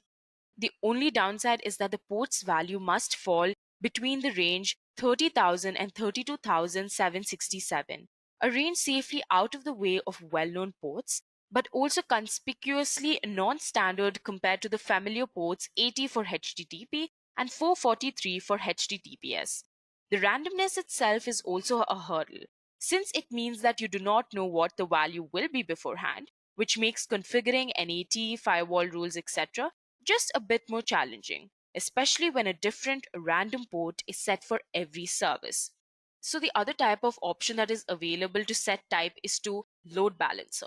However, this comes with some prerequisites. It only works if you're operating in a cloud-hosted environment like Google's GKE or Amazon's EKS, and if you're okay with using that cloud vendor's load balancer technology, since it is chosen and configured automatically. The most costly disadvantage is that a hosted load balancer is spun up for every service with this type, along with a new public IP address, which has additional costs. So allocating a random port or external load balancer is easy to set in motion, but comes with various unique challenges. Defining many node port services creates a tangle of random ports. Defining many load balancer services leads to paying for more cloud resources than desired. It is definitely not possible to avoid completely, but perhaps it could be reduced, contained, so that you would only need to allocate one random port or one load balancer to expose many internal services. The platform needed a new layer of abstraction, one that could consolidate many services behind a single entry point. It was then that Kubernetes API introduced a new type of manifest called an Ingress, which offered a fresh take on the routing problem. So it works like this. You write an Ingress manifest that declares how you would like clients to be routed to a service. So the manifest here doesn't actually do anything on its own. You must deploy an Ingress controller into your cluster to watch for these declarations and act upon them. Ingress controllers are just pods, just like any other application, so they're a part of the cluster and can see other pods. They're built using reverse proxies that have been active in the market for many, many years now. So you have your choice of an HA proxy ingress controller, an NJX ingress controller, and much more. The underlying proxy gives it layer 7 routing and load balancing capabilities. Different proxies bring their own set of features to the table. For example, the HA proxy ingress controller doesn't really need to reload itself as often as the NJX ingress controller because it allocates slots for servers and fills them in it at runtime using its runtime API. That can eventually lead to better performance. Being inside the cluster themselves, Ingress controllers are susceptible to the same vault in jail as other Kubernetes pods. You need to expose them to the outside via a service with a type of either node port or a load balancer. However, now you have a single entry point that all traffic goes through, one service connected to one Ingress controller, which in turn is connected to many internal pods. The controller, having the ability to inspect HTTP requests, directs a client to the correct pod based on characteristics it finds, such as the URL path or the domain name. So in short, Ingress is an API object that manages external access to the services in a cluster that is typically HTTP. Ingress may provide load balancing, SSL termination, and name-based virtual hosting. There are definitely some terms that you'll have to be familiarized with, such as node, which is basically a worker machine in Kubernetes, which is a part of the cluster. Also the meaning of cluster, which is a set of nodes that run containerized applications that are managed by Kubernetes. And edge router, which is a router that enforces the firewall policy for your cluster. This could be a gateway managed by a cloud provider or a physical piece of hardware. And I'm sure you know what a service means. A service is simply a Kubernetes service that identifies a set of pods using label selectors that we've already discussed in the previous part of the session. Cluster network is simply a set of links, logical or physical, that facilitate communication within a cluster according to the Kubernetes networking model. So what Ingress really does is it exposes HTTP and HTTPS routes from outside the cluster to services within the cluster. Traffic routing is controlled by rules defined on the Ingress resource. So let's take a simple example wherein Ingress sends all of its traffics to one service.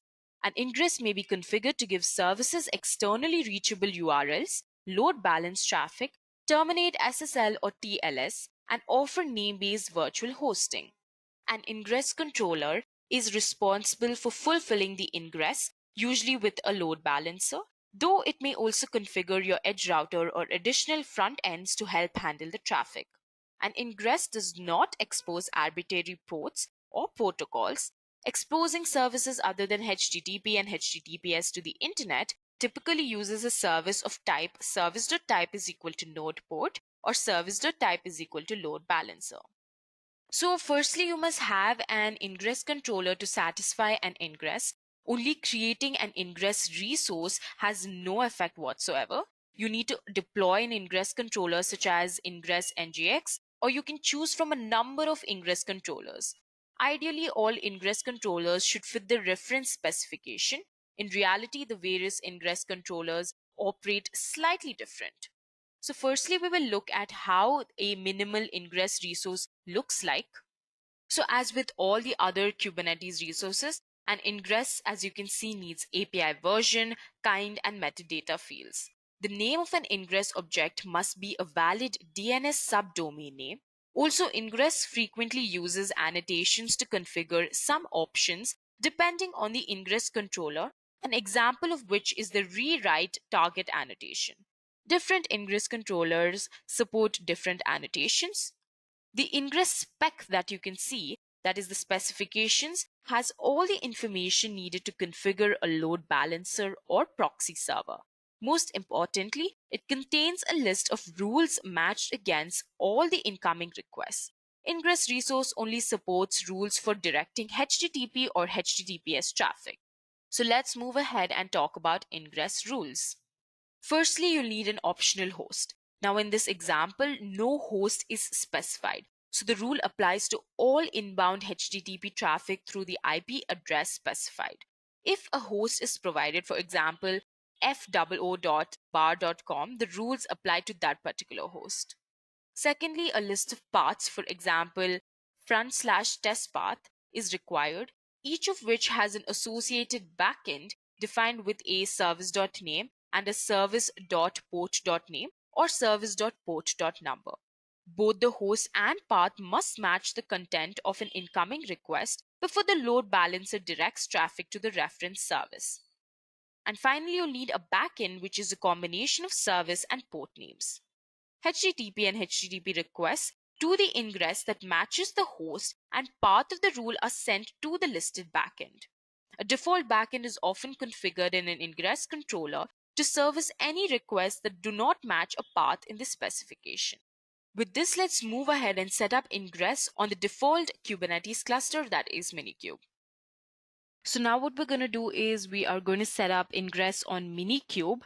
So before we move on, there are some prerequisites. Firstly, you will have to have Docker install. You have to have an hypervisor install. You will also have to have Minikube. You'll also have to have kubectl, that is the command line interface for Kubernetes installed along with Minikube.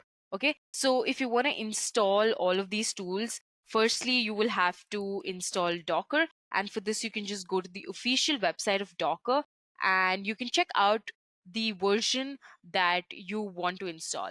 Now, currently I'm working in the Linux virtual machine, so I'll want to install Docker for that. So I'm going to go to the official website of Docker. I'm going to click on Get Started button, which is present on the right hand side. And if I just scroll down, you can see several options. You can play with Docker. You can sign up for Docker Hub, which is basically a website or a cloud-based application registry for collaboration purposes. So now what I'm going to do is I'm just going to scroll down and I'm just going to click on Docker Desktop. There are various options you can download for Windows, you can view for Linux engine, you can download for map, and I'm just going to click on for Linux. And this will redirect me to a page where I can just install the Docker engine, right? I have to install the Docker engine for the Ubuntu community, and I can just do that. So I'm just going to click on this. So this will redirect me to a page where I can install Docker. So if I scroll down and click on this link, I can install Docker engine on Ubuntu. Okay, if you want to uninstall the older versions, you can simply execute this command. If I scroll down, you can see that there are various ways you can install Docker into your Linux machine. The most convenient way to install Docker would be by using the repository. So there are some steps that you can follow, and you can update the app package index and then install packages to allow the apt to use a repository over HTTPS. Then you can add the Docker's official GPG key using this command. And then finally, you can execute this command based on your architecture, your system's architecture. And then finally, you can move on and install the Docker engine. If you want to install a specific version, you can just mention that too. You can select any of the versions that you'd like to install and then execute the command accordingly. Okay, once that is done, you can just verify that Docker engine is installed correctly by running the hello world image. And I'm just going to copy that. And since I've already installed Docker in my virtual machine, I'm just going to execute this command and check if Docker is up and running. You can see a message that says hello from Docker, and you can see that this message shows that your installation appears to be working correctly. That's great. So we have Docker installed in our virtual machine. Okay, now what I'm going to do is I'm going to open a new tab and I am going to install Minikube. Okay, so I'm just going to look for Minikube and kubectl. If I scroll down, you can see that there is a web page that says install tools, and I'm just going to click on that. So it redirects me to a page where you can choose the tools, the Kubernetes tools that you can install in your local machine. There's kubectl and there is kind and there's Minikube. We don't really need to work on kind and kubeadm. So we're just going to be working on kubectl and Minikube. So that's what you will have to install first. So before you install Minikube, there are some prerequisites. Firstly, you'll need 2 CPUs or more. You'll need 2 GB of free memory. You need 20 GB of free disk space, internet connection. You'll need container or virtual machine manager such as Docker. That's the best thing. And also you will need Hyper-V or KVM or HyperKit, any of that, okay? And you'll also need a Hyper-V or KVM or VirtualBox or VMware, any of that installed successfully in your local machine. And once that is done, you can go ahead and install Minikube or you can install kubectl. So since I'm installing kubectl, which is simply a command line tool that will allow you to run commands against Kubernetes clusters, you can just click on the install Kubernetes option on Linux. And again, there are some prerequisites that you'll have to follow. And you can just scroll and you can see that there are 3 ways to install this into your local machine. The first one is you can install it by using the kubectl binary with curl on Linux. You can install using native package management, and you can also install using other package management. I would suggest or recommend you to install kubectl binary with curl on Linux. So there are a few steps. Firstly, you will have to download the latest version with the command. Then you have to validate the binary. And then finally, once the validation has been successfully done, you can install kubectl. Okay. And since I've already installed it in my VM, I'm just going to check the client version of kubectl. So you can see all the information of the client version, the Git version, the Go version, the platform that it is currently working on, the build date, all of that information is given here. That's great. So once you've successfully installed kubectl, we will go check out how to install Minikube. Okay, so first here you'll have to select your operating system. Okay, you have Linux, you have Mac OS, you have Windows, the architecture type, and there are three options. That is the binary download, the Debian package, and the RPM package. Again, I would suggest you to pick your choices according to what you're comfortable with, and then finally install Minikube on Linux. So as we all know, this is a cluster. Minikube is basically a cluster, right? So you can start your cluster by simply executing the Minikube start command, and then you can get on with the interaction. Okay, so what we're going to do is, since I've already again installed, I'm just going to execute the start command. Before that, I'll just clear my screen. So once I have cleared my screen, I'm just going to execute the Minikube start command.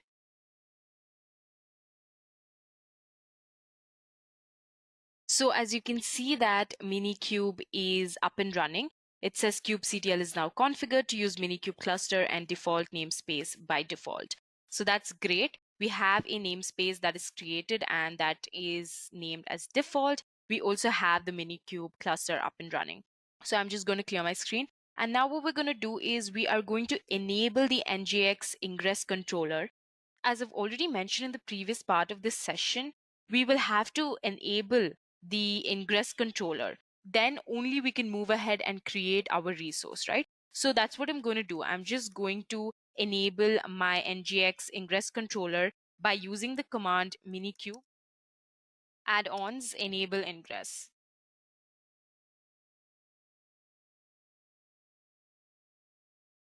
So for this command to execute, it's going to take you a minute or two. So I recommend you to be a little patient. And once that is done, you can see that the Ingress add-on has been successfully enabled. Okay.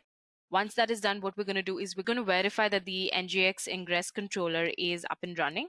For this, I'm just going to execute the command kubectl get pods -n kubesystem.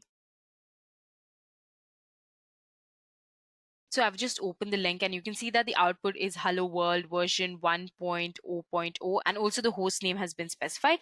You can now access the sample application via the Minikube IP address and node port. Okay, so what we're going to do is we're going to access the application using the Ingress resource. Okay, so firstly, we will have to create an Ingress resource, right? I'm just going to clear my screen. So there is a file which is an Ingress resource that sends traffic to your service via helloworld.info. So first we are going to check out the file. So for that, I'm just going to go to my web browser. So I just have the link of the YAML file and you can see that the YAML file has the API version, the kind, the metadata, the specification, the rules.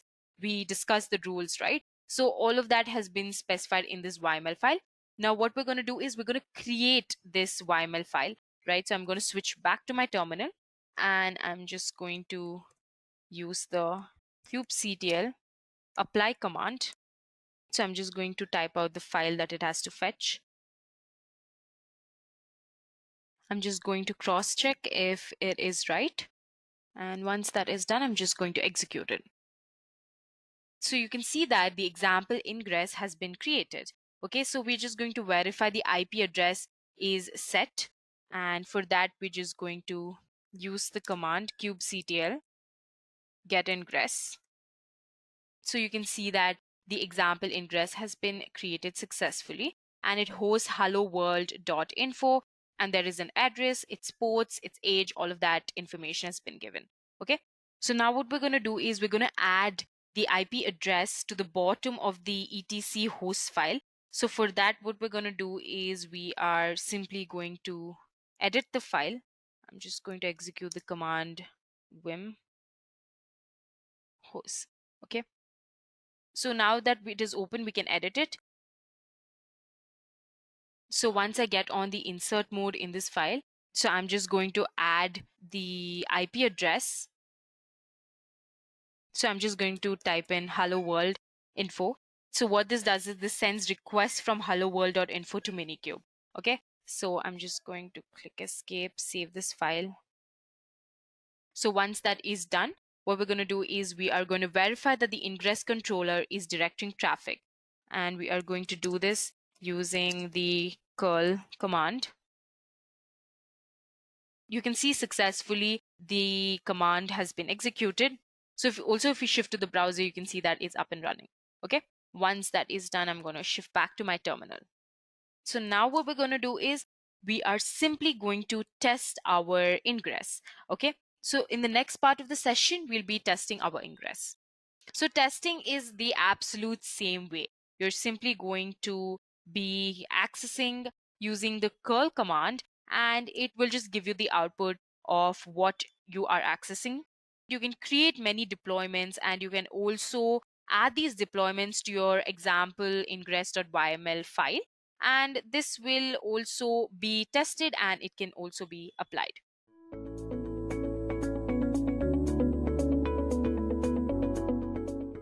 Challenges of data. Now, containers have changed the way we build, ship, and run applications. This transformative technology affords great velocity and application portability, but has also brought new challenges to technology teams. The challenge of persisting data in a transient system. As I've already mentioned in the introduction, Kubernetes is the leading orchestrator for container workloads. So let's discuss a particular scenario. What if a container stops for one reason or another? Kubernetes is definitely able to start a new instance almost immediately, making availability and recoverability something that happens in seconds as opposed to minutes or even hours. But this new instance of the application may not have access to the file system from the old instance, especially in the case of local file systems, so additional orchestration is required to ensure that the stateful component of the application is bound to the instance at restart. This focus on stateless applications and epiphermal systems have prevented certain stateful and complex applications from being a good fit for this revolutionary technology. As companies look to bring applications into Kubernetes, the inability to persist data through a container's lifecycle is undesirable. People need a way of dealing with stateful applications and persisting data, all without inhibiting the positive aspects of the self-healing capabilities of the Kubernetes platform. Now, to get a better sense of how to address challenges in Kubernetes, we'll take a look at one of the earliest challenges that have been successfully addressed, that is handling log data. The Kubernetes community found a successful way to address log data by sending it to an external system. Now, by using solutions such as the Elasticsearch, Logstash, and Kibana stack, you have a pattern of leveraging an agent in a container alongside different applications. Now, the process enables developers to send logs to a standardized endpoint, which makes it portable and flexible. In the enterprise, moving storage into external system isn't something new or unique. The use of a storage area network, that is SAN, has been a staple practice of enterprises for a large number of years. But typically, it has been implemented by delivering a pre-configured, dedicated volume to a virtual or physical machine. So now the next question that arises is, how do you provide a stable storage solution for any type of content with an equally composable and portable convention as the EKL pattern? Firstly, you do not want to inhibit your IT team's abilities to back up, recover, or secure the data either. Fortunately, this is where Kubernetes enters the picture. Its features and capabilities address this challenge as they are rapidly growing and maturing. Kubernetes began with the storage features as part of the Pod API and soon expanded these into standalone interfaces, which include volumes, persistent volumes, storage classes, and container storage interface. In the previous sentence, if you noticed, I mentioned the word pod. You must be wondering what pod is, right? A pod is simply the smallest schedulable resource in Kubernetes. It is a logical collection of containers which ensures the encapsulated containers share resources and are hosted on the same node in your cluster. So typically a pod really contains of a single container and is an instance of an application. Now let's move on to the next topic of this session, and discuss volumes in Kubernetes. The Kubernetes volume in its simplest form is a directory that's attached to a pod and mounted to one or more containers in the pod. Such coupling is tight and is a foundational construct for how data can be presented to a container.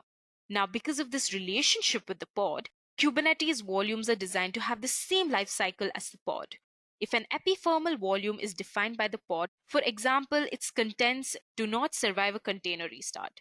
Now, when a pod is removed from Kubernetes, any volume relationships are broken and epithermal volumes will be destroyed.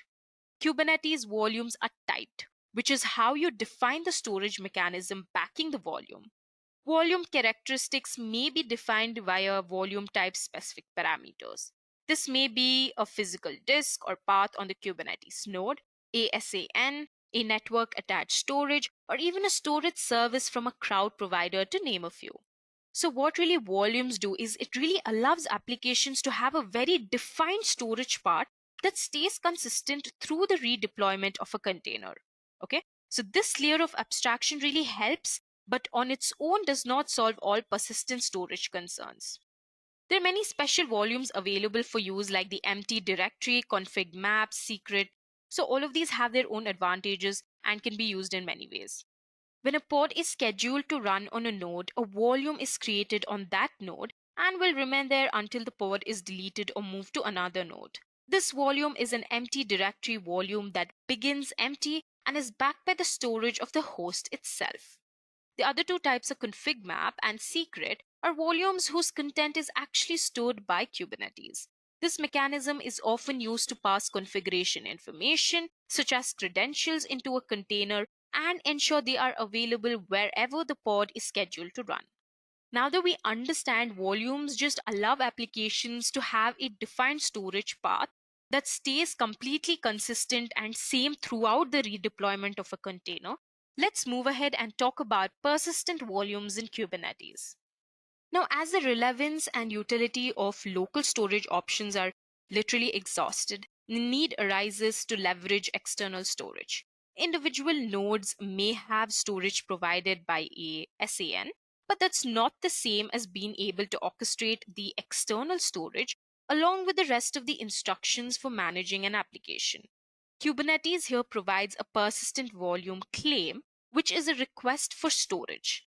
So the request made by the persistent volume claim defines characteristics of the storage that are desired by your application, such as access and volume modes, size of volume, selectors, storage cache, all of that. In conjunction with PVCs, that is persistent volume claim, Kubernetes also provides a persistent volume resource. Okay, so a persistent volume has historically been a pre-provisioned storage volume, but more commonly is provisioned from a storage class dynamically and made available to the cluster for use by a pod. So persistent volume is simply a piece of storage in the cluster that has been provisioned by an administrator. And it also provides a persistent volume claim, which is basically a request for the storage. And you can see all of this represented in the diagram on the screen. In a Kubernetes cluster, when you create a storage class, you define provisioners, parameters, and reclaim policy. Provisioners are the utility or component responsible for interacting within the backend storage system, whereas parameters helps in the setting or values that you can pass to the provisioner. The reclaim policy instructs Kubernetes to either retain or delete the volume when it's released. If your volume is retained, you may need to perform your own volume cleanup and maintenance. To make storage systems support more extensible, plugin-based storage driver mechanisms are really important and necessary.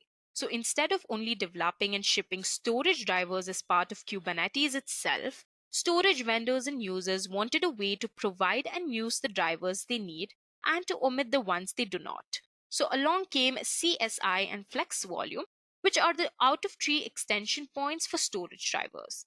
Both of these plugin types allow for administrators to deploy storage drivers that can be loaded dynamically by Kubernetes nodes, and both provide the ability to provision volumes of any number of storage types. Flex Volume was introduced first, but CSI is emerging as a more dynamic and comprehensive specification. Flex Volume is included for completeness. However, the convention is being only deprecated. Only use it if you must. On the other hand, the CSI specification outlines a number of storage operations in a way that can extend to additional container orchestration platforms. Now that we understood what are volumes and persistent volumes in Kubernetes, let's move ahead and talk about why do containers need storage. Okay, so when you think of adopting a new application architecture, such as, cloud native, it seems really logical to do with a new application. More times than not, however, you do not find yourself only developing new applications. If you're like most folks, you have to blend the traditional needs of applications and the functions they serve while applying emerging application architectures to improve speed, adaptability, and costs. Now, at this point, Kubernetes and the real world collide, and storage is a big part of this transformation. So I'm sure most of you are aware that you build business applications in containers. They implement business logic, automate decisions, and really set out to make our lives much easier. Your applications also produce a lot of data. It may be in the form of files, data tables, reports, and much more. Building small functional bits of logic into containers is a very good decision, but what would you do with so much data? Now, without storing data in a persistent volume, the file system of a container is also epithermal. Now, when a container restarts, the file system is reset to whatever the file system state is in the container's image, and files not stored in a persistent volume do not survive the restart. You really need a sustainable and supportable way to store data and objects in flight or as output from your applications while taking advantage of the portability, scalability, and recoverability of containers. Now, instead of fighting the natural tendency of containers to be stateless and lightweight, the pattern looks to augment Kubernetes to facilitate the behaviors we want. If your Kubernetes cluster has access to or is in public cloud providers such as AWS, you have the platform services that can provide block devices, file system as a service like Elastic File System, databases as a service like Relational Database Service, and object storage like Simple Storage Service. Now, each of these offerings have individual performance characteristics, that is, they have their own pros and cons, and you must align your application and workload with the proper type of storage for its needs. This alignment requires multiple unique methods and processes for orchestrating the various storage mechanisms, and not all are aligned with the way the application is orchestrated by Kubernetes. GCP, AWS, and Azure all have storage drivers in Kubernetes that help offload the concerns of managing and provisioning the platform storage services and provide a common interface in PVCs and storage classes. But how do you achieve parity for clusters running inside corporate data centers or for storage services you wish to use when a consistent experience in Kubernetes doesn't exist yet? There's one solution, which is to host your own storage system. So let's move ahead to the next part of the session and check out the storage solutions in Kubernetes. Hyper-converged infrastructure is the combination of compute, networking, and storage all implemented as software and all deployed on the same nodes. Now, this software-defined approach introduces immense flexibility in the underlying hardware, eliminating dependency on specific vendors and specialized components. It also affords IT teams the ability to achieve portability and consistency of management and configuration. Rook is a storage orchestration for Kubernetes. It uses the declarative nature of Kubernetes to make storage services self-healing, self-scaling, and managed with similar conventions as your containerized applications. Rook uses a plugin extensible architecture to help you automate storage administrative tasks such as deployment, bootstrapping, configuring, scaling, provisioning, and monitoring. So what does this really mean? Rook allows you to use a declarative style of management that really empowers you to achieve as code capabilities for a multitude and various types of storage types. It implements the new necessary Kubernetes objects, so you have a common interface to provision storage software that provides object, block, and file system storage types. That is, Rook goes way beyond primitive storage types and also really enables you to orchestrate databases and other storage types in a claims-based fashion. This common way of dealing with volumes and now other storage types in Kubernetes is one way it is growing to orchestrate all of the storage types. So Rook on its own isn't a storage system. It must be coupled or collaborated with a portable storage subsystem or service. So Rook has operators to support the following storage backends, and one of it is Ceph. Ceph is a high-performance distributed storage platform designed to bring similar capabilities found in GCP and AWS to any cloud platform such as Kubernetes. It provides object storage, block storage, and distributed file systems backed by a single reliable storage cluster, which is running on commodity server hardware. Ceph is designed to be extremely scalable. It is based on the reliable autonomic distributed object store that is a self-healing system that distributes and replicates data safely across storage nodes. It then layers a distributed file system, block storage service, and S3 compatible object storage service on top of RADOS, that is the Reliable Autonomic Distributed Object Store. So there's a huge advantage of using Ceph, that is, it is open source and purely software. It can really provide its rich set of storage capabilities and features when deployed across almost any server hardware and either hard drives, SSDs, or any combination of the two. It is widely used in a range of environments, especially private cloud deployments, but it can be complicated to properly provision and connect a Ceph system to Kubernetes. Rook simplifies the deployment and management of Ceph itself and also provides an extremely simple and Kubernetes native way to provision storage services. So some of the storage best practices are with the persistent volume settings, limiting the storage resource consumption, and definitely making requests and limits on the resources. So the persistent volume life cycle is independent of any particular container in the cluster. Persistent volume claims are a request made by a container user or application for a specific type of storage. So when you're creating a persistent volume, you will have to follow its rules. Okay. The next best practice is to limit the storage resource consumption. It is definitely advisable to place limits on the container usage of storage to really reflect the amount of storage actually available in the local data center or even the budget available for cloud storage resources. There are two main ways to limit storage, that is resource quotas and storage classes.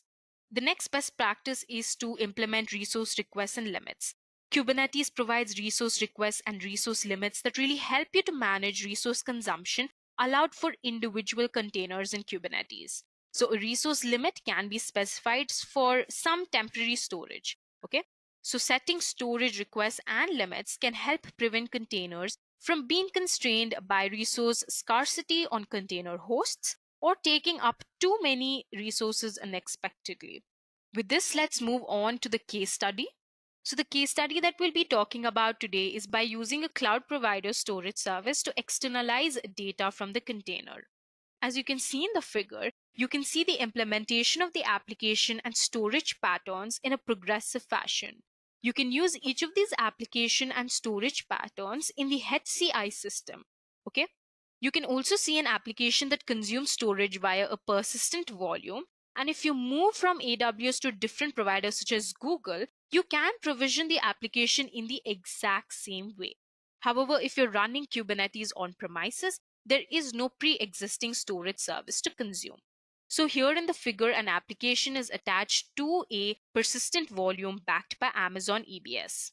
So now what the application can do is they can use a storage provided by Rook, Ceph, or another software-defined storage solution, which is in turn consuming compute and storage resources from any cloud provider.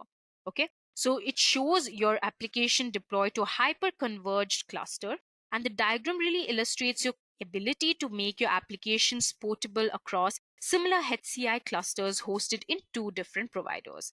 It is really critical to point out that this is accomplished with only one set of orchestrations to manage applications and storage, thanks to the common interfaces and consistency provided by Kubernetes plus the Rook and Ceph combination.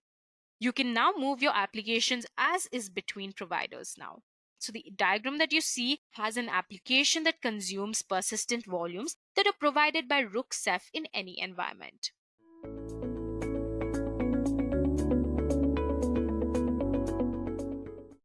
why use Prometheus? Before we answer this question, first let us understand what is Prometheus. Now, Prometheus is an open source systems monitoring and alerting toolkit that was originally built at SoundCloud. Since its inception in 2012, many companies and organizations have adopted Prometheus, and the project has a very active developer and user community. So if you have any queries, you can address them to the community, and I'm sure you'll have a very quick response. It is now a standalone, currently it is a standalone open source project and maintained independently of any company. To emphasize this and to clarify the project's governance structure, Prometheus joined the Cloud Native Computing Foundation in 2016 as the second hosted project after Kubernetes. Prometheus is free and an open source event monitoring tool for containers or even microservices. It collects numerical data based on the time series. So the Prometheus server works on the principle of scraping. This invokes the metric endpoint of the various nodes that have been configured to monitor. Now, these metrics are collected in regular timestamps and stored locally.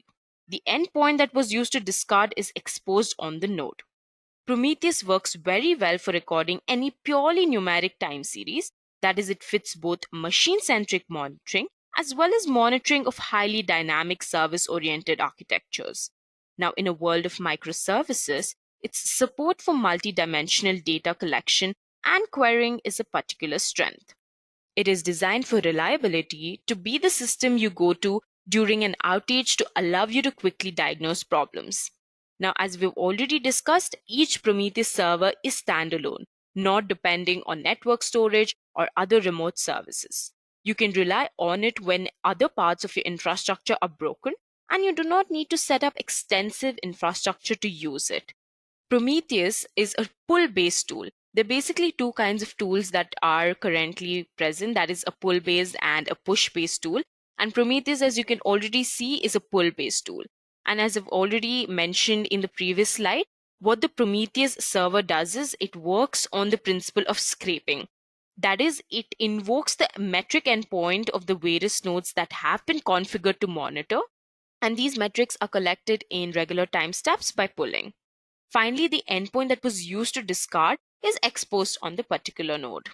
Now let's move ahead and understand the main reasons as to why one should use Kubernetes. Now, two technology shifts took place in the past few years that created a need for a new monitoring framework like Prometheus. The first shift that took was the DevOps culture. Now, prior to the emergence of DevOps, monitoring consisted of hosts, networks, and services. But now what developers need is the ability to easily integrate applications and business-related metrics as an organic part of the infrastructure. And this is because they are more involved in the CI/CD pipeline and can do a lot of more operations debugging on their own. Monitoring needed to be democratized, making them more accessible and cover additional layers of the stack. And the other technology shift that resulted in needing a new monitoring frame is containers and Kubernetes. Container-based infrastructures are radically changing how we do logging, debugging, high availability, etc. And monitoring is definitely not an exception. Now you have a huge number of volatile software entities, services, virtual network addresses, and exposed metrics that suddenly appear or vanish. Traditional monitoring tools are not designed to handle this. Now the question that arises is, why is Prometheus the right tool for containerized environments like Kubernetes? These four characteristics made Prometheus the de facto standard for Kubernetes monitoring. The first one is because of its multidimensional data model. The model is completely based on key value pairs, similar to how Kubernetes organizes infrastructure metadata using labels.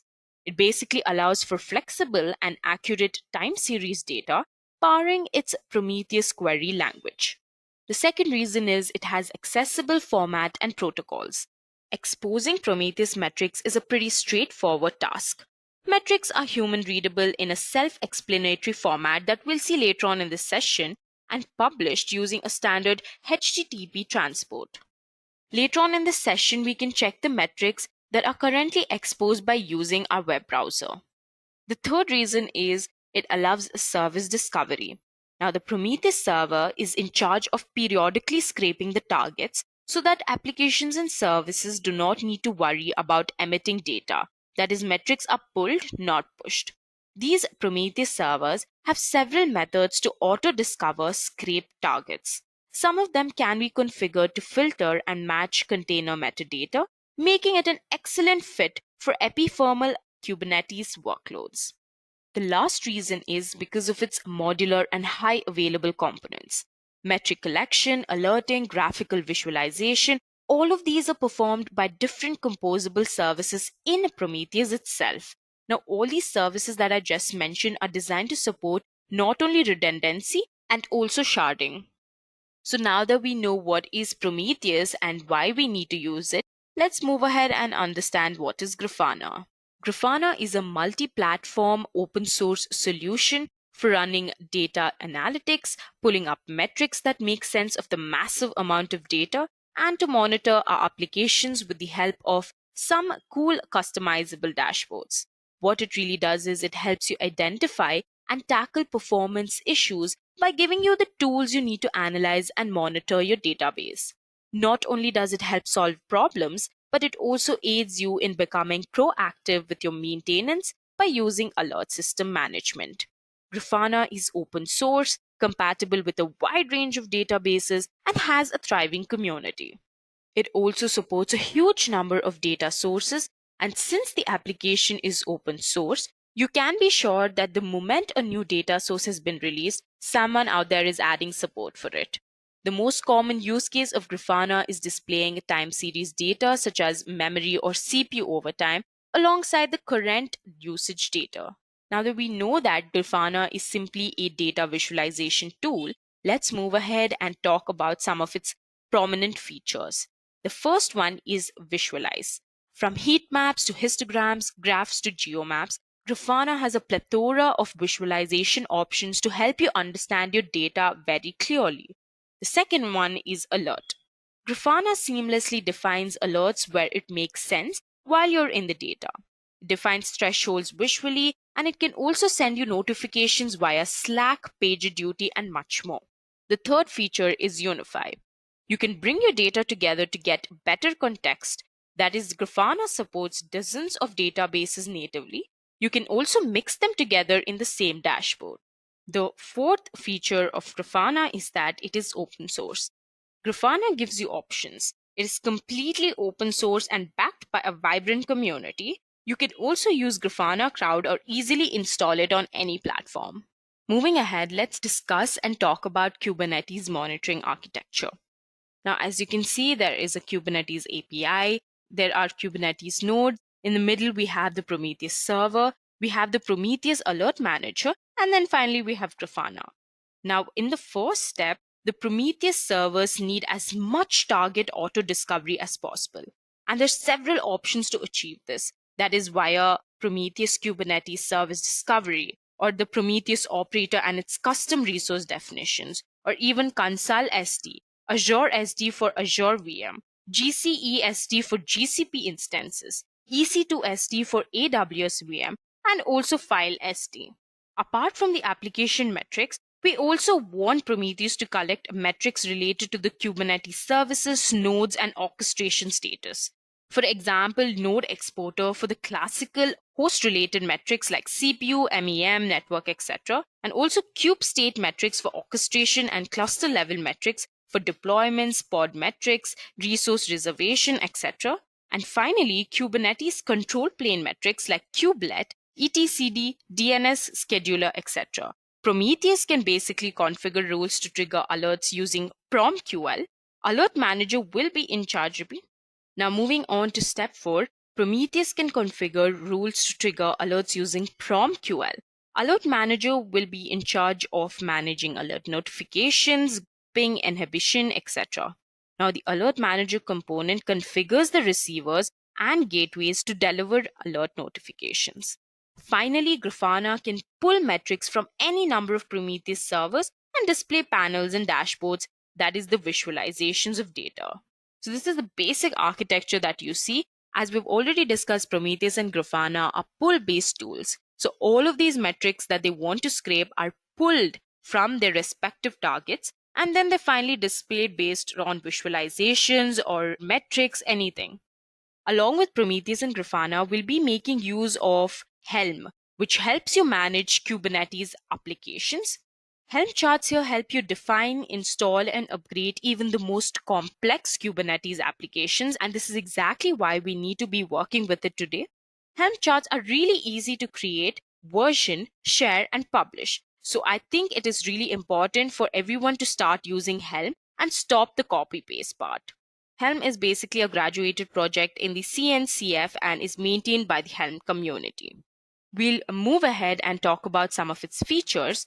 First one is it helps in managing complexity.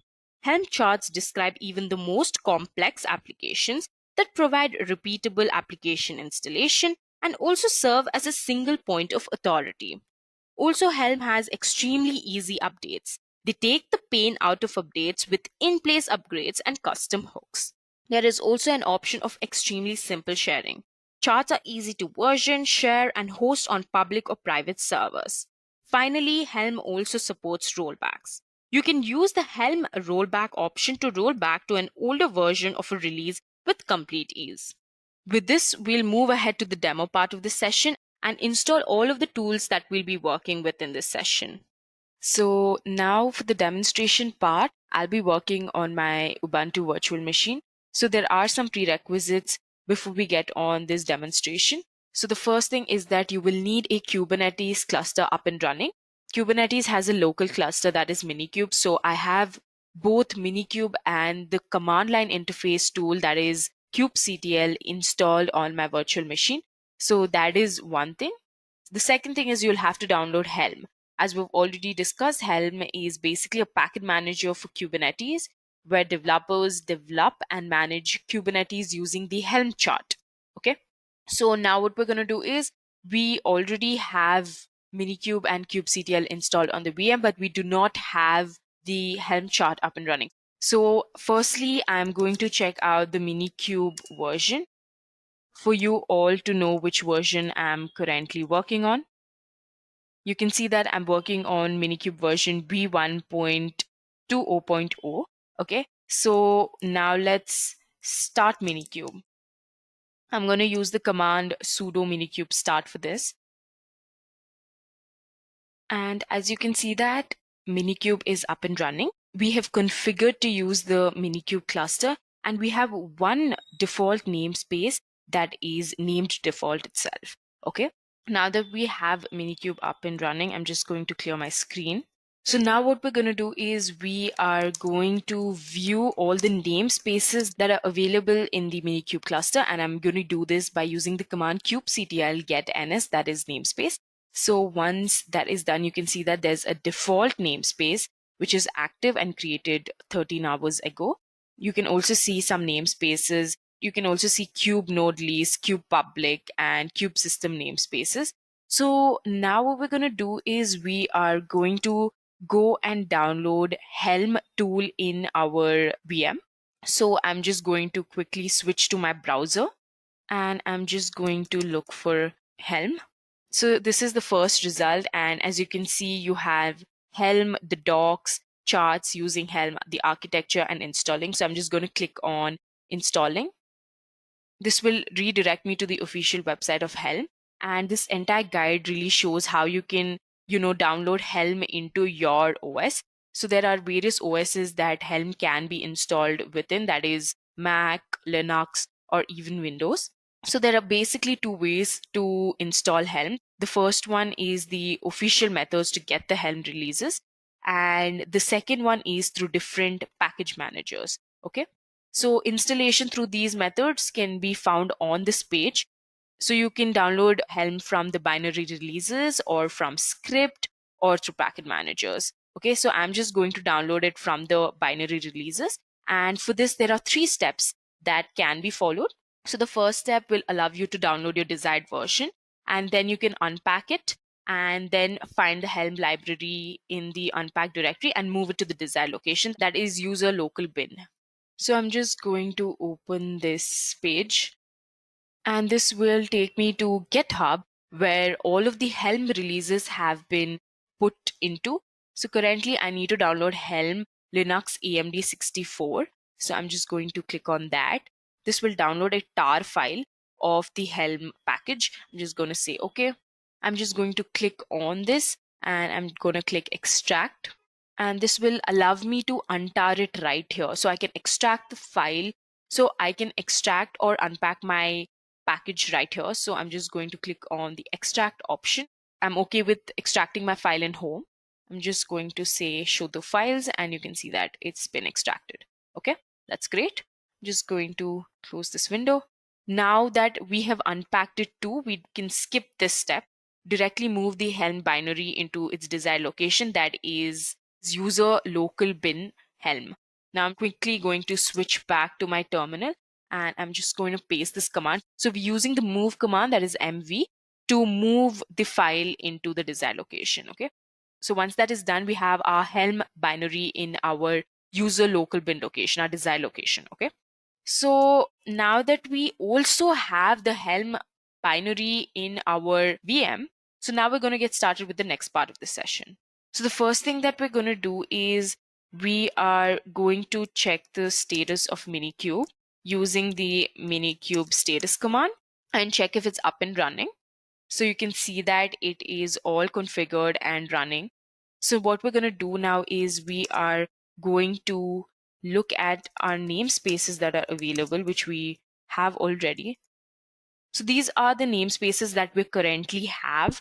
So what I'm going to do now is I'm going to create a new namespace. Okay. So for that, I'm just going to use the command kubectl create namespace Prometheus. So I'm just going to use the command kubectl create namespace to create a namespace that is named Prometheus. All right. I'm just going to enter and it says a namespace Prometheus has been created. Okay. Now, if you want to view the namespaces, I'm just going to use the kubectl getNS command and you can see that the Prometheus namespace has been created. It's active and its age is 12 seconds. So once we have created our namespace, so now what we're going to do is we're going to install the Prometheus operator. Before that, we'll need to have the Prometheus Helm chart installed successfully in our VM. So we're going to do that. I'm just going to clear the screen. So for this, I'm going to use the sudo helm repo, that is repository add. We're going to add a new repository and name it whatever you want to. So we're going to add a repository that is named monitor. And I'm just going to use charts.helm.sh/stable. So I'm just going to use the Helm repository add command to add a new repository that is named monitor. And I'm just going to add the link to from where the charts can be installed from. Once that is done, I'm just going to click enter. So you can see that monitor has been added to your repositories. Now we're quickly going to update our repositories using the Helm repository update command. So just going to add all of the latest information into our repository. So once that has successfully completed, what we're going to do is, so finally we're going to install the Prometheus operator into our local machine. Okay. And now we need to make use of the Helm chart of the Prometheus operator to deploy Prometheus and Grafana and many other services, in fact, that have been used to monitor Kubernetes cluster. So for this, we're going to use the command helm install Prometheus monitor. This is the repository name, /Prometheus operator. So we're going to just specify the namespace that it has to be installed within. So you have the helm install command, and we are going to install Prometheus into the monitor repository, and I'm going to click enter.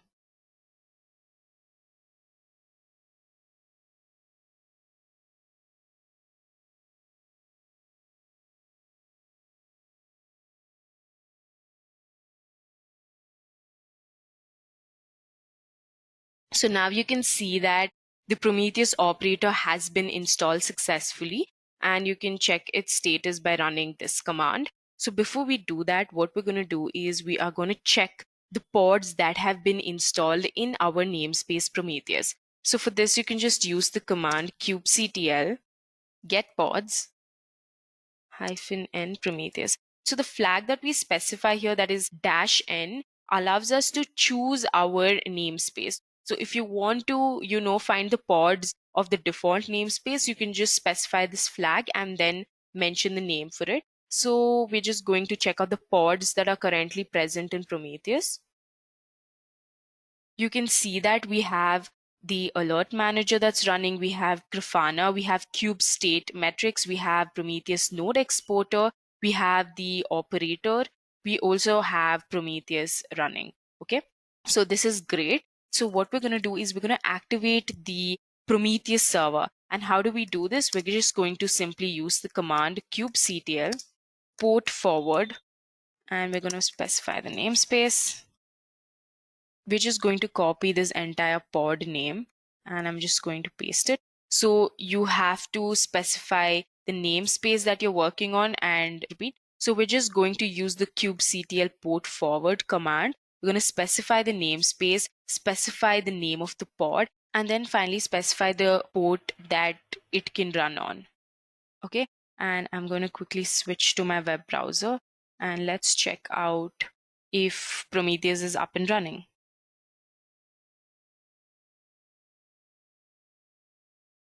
This is how the Prometheus time series looks like. There's a navigation bar on the top. You can see alerts, you can see graph, you can see the status, you can see different rules, targets, the service discovery. You can also get help from the Prometheus community. And you can add an expression here. You can execute it and view it in graph or in the console. So if you click on the insert metric at cursor option, you get many queries that you can work with.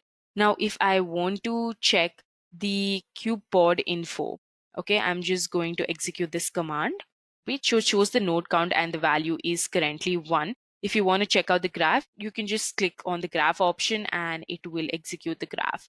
Okay. And if you want to see the memory available, okay, the sum of the memory that is available, you can execute this command and you can see the value on the right hand side. There's several other queries that you can execute, and we're going to do that now. We will check out the namespaces that has been created. Okay, so you can see the instance, you can see the namespace. As we've already noticed and seen before, we had 4 namespaces initially. One is the default namespace that is created by Minikube. Then we had Kube system, then we had Kube node lease, and then we had Kube public. But we created and we created Prometheus. So we have 5 namespaces. That is great. Also, if you want to check out the node information, you can execute this command. And you can see the container runtime version, that is Docker, the endpoint. You can also see the job. All of that can really happen within the Prometheus. Now, if you want to create your own rules, you can create them henceforth from here onwards. You can see the alert manager rules. You can also see the etcd rule that is present in Kubernetes. You can see the K8 rules, that is the Kubernetes rules. All of that can be accessed via the status option. You can also see the targets. Currently, we have the alert manager up and running. We also have the API server, which is up. You can see that the kube controller manager is down. All of the statuses of each of these targets also can be viewed in this command. So this is a pretty important option in Prometheus itself. If I want to view the command line flags, I can just check them out here. You can see what port it is running on, the external URL, all of that can be viewed here. Then when I click on the runtime information, you can see that the working directory is Prometheus and all of the information, the Go version is mentioned here and the Prometheus version is also mentioned here. You can see the number of series in the alert managers. You can see the endpoint. All of that can be viewed here. Okay. Now I'm just going to click on Prometheus. So all of the monitoring part of the data can be done on Prometheus. Let's move ahead and talk about Grafana. So for this, what we're going to do is we're going to quickly switch back to this. Okay, I'm going to clear my screen. So what we're going to do is the Prometheus operator itself installs Grafana and Prometheus with other deployments, right? We saw that. Now with the installation of the Prometheus operator, Grafana is also installed with it. We can access the Grafana dashboard by the port forwarding the Grafana pod. So we're just quickly going to view the pods that are present in the Prometheus namespace. Once that is done, we're just going to use the kubectl port forward command. So we're just going to add the Grafana pod in this. I'm going to quickly copy paste this option and I'm going to click on port 3000. Now what I'm going to do is go to my web browser and we will look for what's there in port 3000. Okay.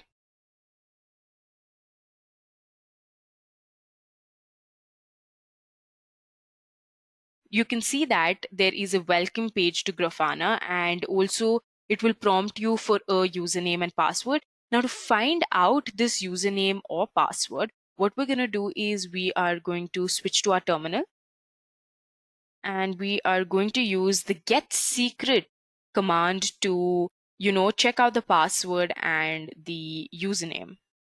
So I'm just going to type that out. kubectl get secret. I'm going to specify the namespace. So you will get the admin password and also the admin user here.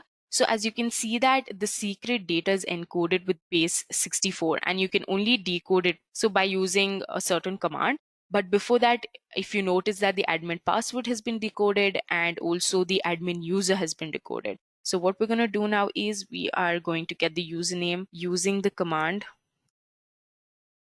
OpenSSL base 64 -d. So this is taking a considerable amount of time to load. I'm just going to clear my screen. So now what we're going to do is we're going to just use another command. So we're going to execute the command and get our admin user and password. Once that has been executed, we are just going to check out the admin username. Okay, so we are just going to echo this and base 64, and you can see that the admin username is admin. Okay, and the same thing we're going to do with the password. Okay, we're just going to type in echo and add in the password and decode it using base 64. You can see that the password is prom operator. So I'm just going to execute the command kubectl port forward and I'm just going to execute this. So we'll quickly switch to our login page and you can see that the username is password and password is prom operator. So once you're logged in, you're redirected to the Grafana page. And here you can see that this is the basic structure of Grafana UI. You have panels that you can really move around with and play. You can increase them in size, you can decrease them in size. Most of it is made of panels. If you scroll down, you can see some, information from their blog and community. You can add your first data source, you can create your first dashboard, and you have some icons that are present on the side. You can search for any dashboards that you create. You can create dashboards, add folders, import data. Also, you can manage your dashboards and your playlists, your snapshots. You can explore, you can access alerting. In the configuration options, you can add data sources. You can search for data sources or add whatever you'd like to by clicking on the add data source option. You can check out the user. If you want to create teams, you can do that. You can check out the various plugins that are available, the preferences, and API keys. Okay. So this is the brief overview of how Grafana user interface looks and how it really works too. So now what we're going to do is I'm just going to click on dashboards and click on manage. So by default, Prometheus operators are deployed with some pre-configured Grafana dashboards. And to see this, you can click on manage on the dashboard options and you can see the default dashboards. So if I want to click on compute resources namespace, this will give me a complete overview of the CPU utilization, the memory utilization, and you can see the CPU usage in the form of a very colorful graph. And you can also see the CPU quota, you can see the memory quota, the network. You can really, see these panels. If you want to, you can move these panels, you can arrange them however you'd like to. all of them can be done with these default dashboards that are available. Now, there are several dashboards that are available. Now, if I want to see the volumes, I can also click on this option. Okay, and you can also create your own dashboard. You can add your own data source via Prometheus, and then you can really make your own dashboard. So let's move on to the next part of the session. So now let's check out the challenges of Kubernetes. Okay, so the major challenges in monitoring is that it is really hard to manage and monitor many containers. Also, it is really hard to dynamically monitor clusters, and monitoring new layers of infrastructure can be a little tedious too.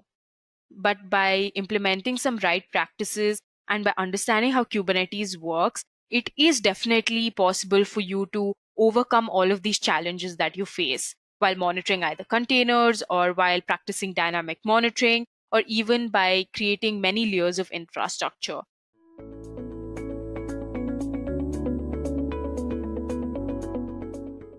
What is Google Cloud Platform? Google Cloud Platform is a suite of cloud computing services and management tools offered by Google. GCP runs on the same cloud infrastructure that Google uses internally for its end-user products such as Google Search, Gmails, Google Photos, and YouTube. GCP is one of the leading cloud service providers along with Amazon Web Service and Microsoft Azure Cloud and owns 7% of the total cloud market share. Gartner has positioned Google as a Magic Quadrant leader among the furthest 3 positioned vendor. Google Cloud's global network spans across 25 regions with 76 zones and is available for the users from over 200 plus countries and territories. Now, a region is a specific geographical location where you can host your resources. A region can have 3 or more zones. Also, many enterprises are increasingly adopting Google Cloud Platform because the services offered by Google Cloud are more secure and cost effective. Now let us take a look at the core services provided by GCP. First is the Google Compute Engine, which is Google Infrastructure as a Service virtual machine offering. It allows customers to use powerful virtual machines in the cloud as server resources instead of acquiring and managing server hardware. Second is the GCP Cloud Storage. It can store the entire organized databases, raw video streams, and even the matrix for machine learning models. It is an object storage system. Its records maintain both the identity and the structure of any class of data given to it. Third is networking. Now GCP provides tools that makes it easier to manage and scale your networks. It provides a single place to publish, discover, and connect all application services, reducing the management and operational complexity. The next service domain is big data. Now GCP provides multiple services like Dataflow, Dataproc, and Data Fusion to help you create a complete cloud-based big data infrastructure that supports big data storage and analysis. The advantage of hosting big data infrastructure in the cloud is that it provides unlimited data storage and easy option for parallel big data processing and analysis. Next, GCP also provides all the tools developers and the development team need to be productive while writing, deploying, and debugging applications hosted in the Google Cloud. The next service domain is identity and security. With GCP IAM, you manage access control by defining who has what access for which resources.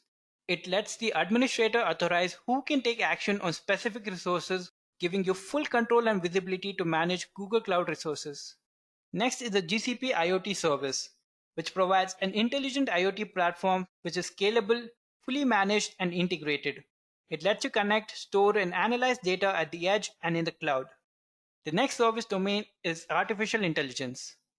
GCP provides fast, scalable, and easy to use AI offerings, including an AI platform, video and image analysis, speech recognition, and multi-language processing. This was about Google Cloud Platform. Now let us move on to the next topic and see what is Google Kubernetes Engine. Google Kubernetes Engine provides a managed environment for deploying, managing, and scaling your containerized application using the Google infrastructure. The GKE environment consists of multiple machines, specifically compute engine instance, which are grouped together to form a cluster. Now a cluster is the foundation of Google Kubernetes Engine. The Kubernetes objects that represent your containerized application all run on top of your cluster. Now to understand GKE better, let us understand its architecture and its working. As you know, all Kubernetes objects that represent your containerized application run on top of a cluster. It is a foundation of GKE. A cluster consists of at least one control plane and multiple worker machines called nodes. These control plane and node machines run on Kubernetes Cluster Orchestration System. The control plane runs the control plane processes, including the Kubernetes API servers, scheduler, and core resource controllers. The control plane is responsible for deciding what runs on each and every node. This can include scheduling workloads like containerized applications and managing the workload's lifecycle, scaling, and upgrades. The control plane also manages network and storage resources for those workloads. Now all the interaction with the clusters are done via Kubernetes API calls, and the control plane runs the Kubernetes API server processes to handle those requests. You can make Kubernetes API calls directly via http/gRPC or indirectly by running commands from the Kubernetes command line client, that is kubectl, or interacting with the UI in the Cloud Console. Now coming to the nodes. Now nodes are the worker machines that run your containerized application, which is your containers and other workloads. They run the services that are necessary to support the containers running in your workloads. Each node is managed from the control plane, which receives update on each node's self-reported status. Next, we have something called the user pods. Now pods are the most basic and smallest deployment object in Kubernetes. It can contain one or more containers. So now when the pod runs multiple containers, the containers are managed as a single entity, and it shares the pod's resources such as networking and storage. They're connected to various GCP services such as VPC networking, persistent disk, load balancer, and other cloud operations. This was the architecture of GKE. Now let us understand its working. GKE works with containerized applications. These containers, whether for application or batch jobs, are collectively called as workloads. And before you deploy these workloads on GKE, you must first package it into a container. Now to create a continuous integration and continuous delivery pipeline, you can use Cloud Code to write your application, then send the code to a repository which launches a build process in Cloud Build. This build process builds container images from a variety of source code repository. These container images are stored in container registry and are ready to be deployed in the Google Kubernetes engine. You can then create a GKE cluster using Cloud Console UI, gcloud command line interface, or the APIs. After this, with a few clicks, you can deploy your application on GKE. Now I guess you have some idea about Google Kubernetes engine. Now let us move on to the next topic and see some of the advantage of Google Kubernetes engine. With Google Kubernetes engine, you gain the benefits of advanced cluster management features that Google Cloud provides. First is load balancing for compute engine instance. Google Cloud offers server-side load balancing so you can distribute incoming traffic across multiple virtual machine instances. Load balancer can scale your application, support heavy traffic, detect and automatically remove unhealthy virtual machine instances using health checks, and route traffic to the closest virtual machine. This is a managed service, which means its components are redundant and highly available. So if a load balancing component fails, it is restarted or replaced automatically and immediately. The next benefit is auto scaling. GKE's cluster autoscaler automatically resizes the number of nodes in a given node pool based on the demand of your workloads. You don't need to manually add or remove nodes or over-provision your node pools. Instead, you specify a minimum and maximum size for the node pool, and the rest is automatic. The next benefit is auto updating. Auto updates will help you keep the nodes in your cluster up to date with the cluster control plane version when your control plane is updated.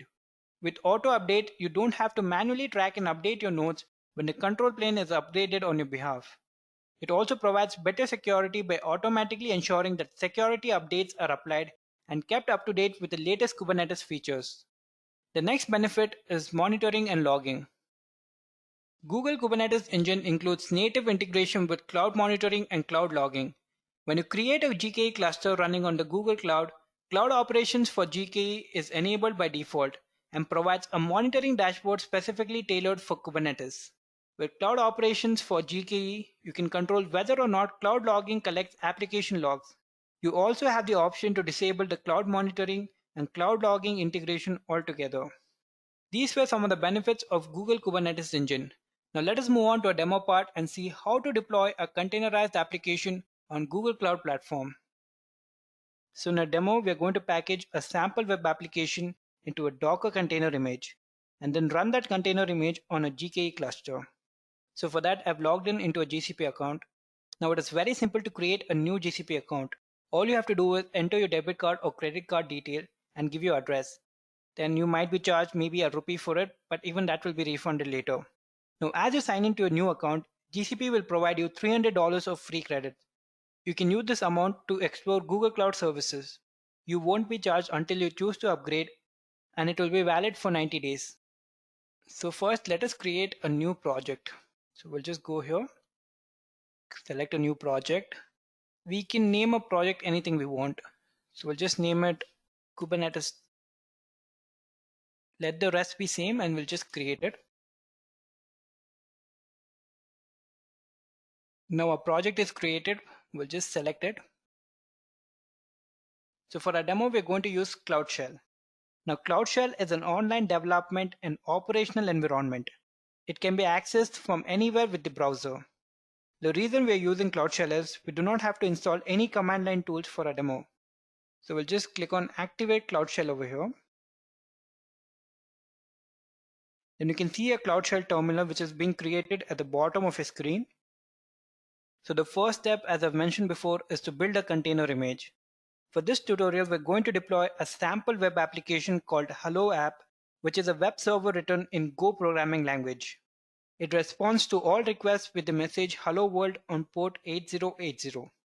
But before we deploy the Hello App to GKE, we must package the Hello App source code as a Docker image, and to do that, we need the source code and the Docker file. Now the Docker file contains information about how the image is built. So first, let us download the source code and Docker file for the Hello App application. Git clone https github.com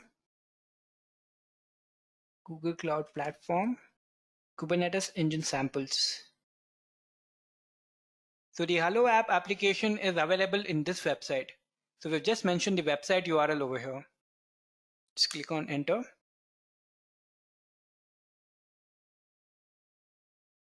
So it says that the directory already exists. So we get a message saying the directory already exists. So we'll just change the directory. Next, we have to set the project ID environment variable to the Google Cloud project ID. You can find the project ID over here. But I guess my project ID is the project ID environment variable. So let's just confirm it. So for that, we'll just type echo $. Next, you have to set project ID environment variable to your Google Cloud project ID.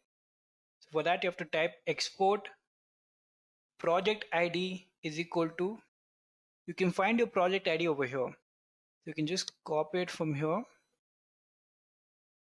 and paste it over here. The project ID variable associates the container image with your project's container registry. Now to confirm a project ID, we'll just type echo $project ID. Here you can see this is a project ID. After confirming the project ID, it is time to build Docker image for the Hello App. So for that, we'll type docker build space -t space gcr.io/$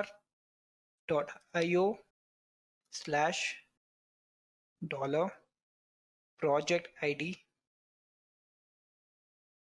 / Hello App version 1. Now this is the name given to a Docker image, and GRE refers to the container registry. Oh, we just forgot one more thing over here. That is space a dot. Now it will ask you to authorize Cloud Shell. You can just select authorize over here. Now you can see a Docker image is being created. We'll just extend this. Now you can see our Docker image was successfully built. Now to just confirm if a Docker image was built, we'll just type Docker images. Now you can see a Docker image is built. It was created a minute ago and the size of it. After this, we have to push our Docker image to the container registry So GKE clusters can download it and run the container image. So for this, we are going to enable the container registry API. We'll just type gcloud services enable container registry dot google apis.com. Next, we have to authenticate to container registry by configuring the Docker command line tool. For that, we're going to type gcloud authenticate configure Docker. Now, this is just a warning message saying that we have a lot of credential and it might be slow. So now we have authenticated our container registry. Now we have to push the Docker image to the container registry. So for that, we're going to type Docker push the name of our Docker image. Now a Docker image is being built in the container registry. Now you can see a Docker image is pushed to our container registry. Now the next step is to create a Google Kubernetes engine cluster. So for this, we're just going to minimize it and just go to Kubernetes. You can either select Kubernetes engine from here, or you can just type Kubernetes over here, Kubernetes engine. We'll just click on enable over here. Now this might take a couple of seconds. You can scroll down and read an overview about it. You can read about Google and the various other products which are offered by them. Now this is what the Google Kubernetes engine console would look like. So it will ask us to first create a Kubernetes cluster. So we'll just go ahead and create one. Now we have two options over here. One is standard and the other one is autopilot. In standard, you manage your cluster's underlying infrastructure, which will give you node configuration flexibility. And in autopilot, GKE provisions and manages the cluster's underlying infrastructure. So we'll just go with standard over here and click on configure. So we can name our cluster whatever we want. We'll just name it cluster hello app. You can select any zone from here. These are the available zones. So we'll just select maybe US West one. Now you can select the zone which is nearest to you. You can select the version. We'll just go to static version and just create a cluster. Now, creating a cluster might take a couple of minutes. So we'll wait for some time and refresh it to see if it is created or not.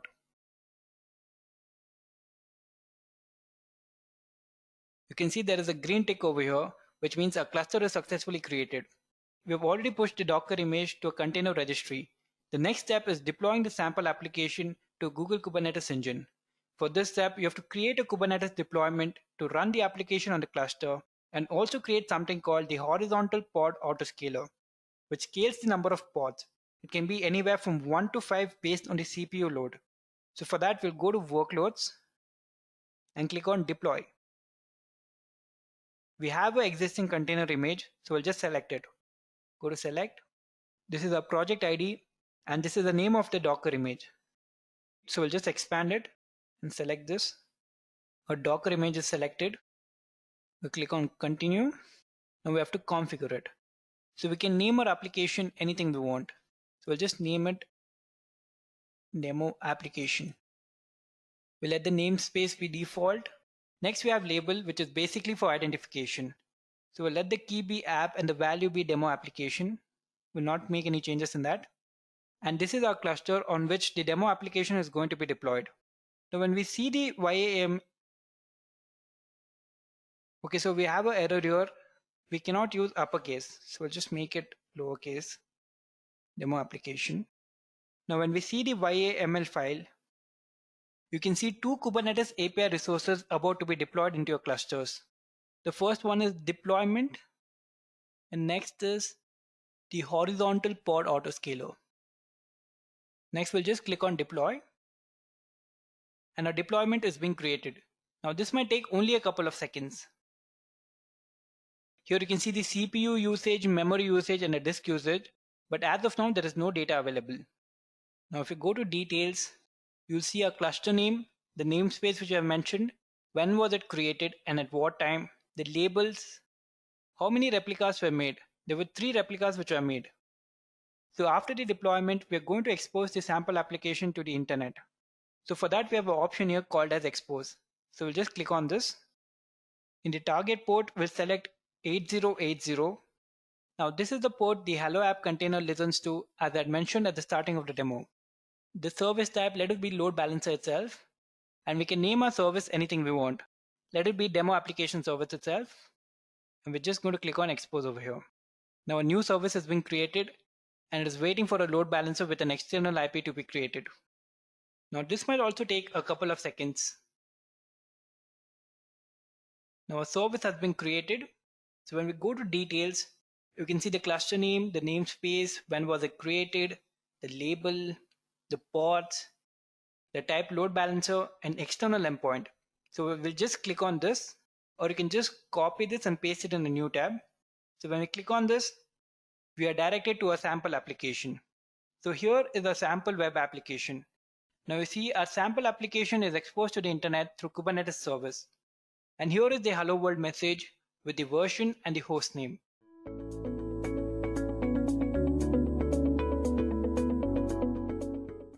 So currently I'm working on my Linux virtual machine. So firstly, what we're going to do is we're going to install Docker on our virtual machine. And if you do not use virtual machine, you will need to start a Linux virtual machine and run Docker inside that VM like I did. If you're using Mac or Windows, you can install Docker as per their requirements. Docker will set up a VM for you and run the Docker daemon inside that particular VM, okay? The Docker client, on the other hand, will be executable and will be available on your host operating system and will communicate with the daemon inside the VM. So I'm just going to click on the web browser and I'm going to click on Docker download. And I'm just going to click on the third link that you can see that says Get Docker. And I will click the option Docker for Linux. Okay. And if you scroll down, you have the server option where I can click on Ubuntu. So here you can uninstall the old versions if there are any. And you can go down, scroll down. Using the repository installation method, you can set up the repository and then add Docker's official GPG key. And then finally, you can install the Docker engine.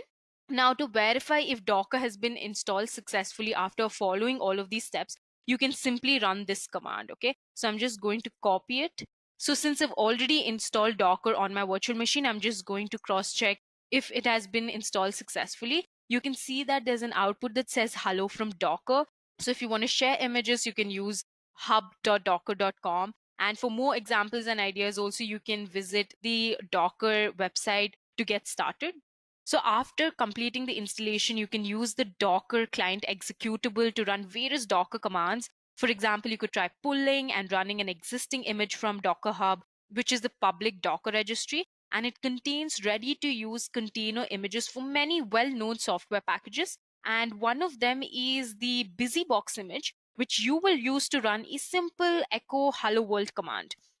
So if you're unfamiliar with BusyBox, that's okay. It's just a single executable that combines many of the standard Unix command line tools such as echo, ls, gzip, and much more. Okay, instead of the BusyBox image, you could also use any other full-fledged OS container image such as Fedora, Ubuntu, or other similar images, as long as it includes the echo executable. I'm simply now going to clear my screen. And once that is done, let us see how to run the BusyBox image. You don't need to install or download anything. All you have to do is run the docker run command and specify what image to download and run and what command to execute in the following listing. So now I'm just going to type the docker run command. BusyBox echo hello world. So this doesn't look that impressive, but when you consider that the whole application was downloaded and executed with a single command without you having to install the application on anything else, you'll somewhat agree it's really, really cool. Now, in your case, the application was a single executable, that is BusyBox, but it might as well have been an incredibly complex application with many dependencies. The whole process of setting up and running the application would have been exactly the same. What's also important is that the application was executed inside a container that is completely isolated from all the processes running on your machine. So what firstly happens is when you execute this command, what really happens is you perform the Docker run command. So first what Docker does here is it checks if BusyBox latest image, which was already present on your local machine. If it wasn't, Docker gets pulled from Docker Hub registry at docker.io website. And then after the image is downloaded to your machine, Docker creates a container from that image, and then it ran the command inside it. So the echo command printed the text to std out, and then the process terminated and the container stopped. So there is also an option that will allow you to run other existing container images the same way you ran the BusyBox image. So what you have to do is you have to search or browse through the publicly available images on the hub.docker.com or any other public registry. And here you will tell Docker to run the image using the Docker run, and then you specify the image. All you have to do is run the Docker run command, okay? Now that you have a working Docker setup, what we're going to do is we'll be creating an application, okay? You will be creating a trivial node.js web application and package it into a container image. The application will accept HTTP requests and respond with the host name of the machine it's running on. So this way you'll see that an application running inside a container sees its own host name and not that of the host machine, even though it is running on the host like any other process. And this will be very, very useful later, because when you deploy the application on Kubernetes and scale it out, you will see your HTTP requests hitting different instances of the application. So what we're going to do now is we're going to have an application will consist of a single file called app.js with some content within it. So we're just going to create an app.js file. So I'm just going to write some code. So once that I've created the app.js file, we should be really clear with what this code does. Firstly, it starts up an HTTP server on port 8080. The server responds with an HTTP response status code 200 OK. And the text you have hit host name to every request. The request handler also logs the client's IP address to the standard output, which you'll need later. Now, the returned host name is the server's actual host name, not the one the client sends in the HTTP request host header. Now I'm just going to save this file. So now what we're going to do is we are going to download and install node.js and test your app directly.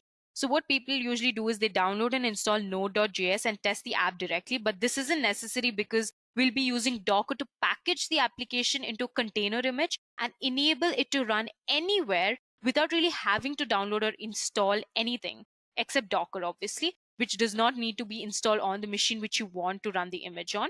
So now to package your app into an image, you first need to create a file called Dockerfile, okay, which will contain a list of instructions that Docker will perform when building the image. The Dockerfile needs to be in the same directory as the app.js file and should contain some certain commands. So what I'm going to do is I'm going to be creating a Dockerfile. So what we're going to do is we're just going to check the status of Docker. So it's active and running, so that's great. So I'm just going to clear my screen and I'm just going to create the Docker file. Okay, so once that is done, I'm just going to type some commands within the Docker file.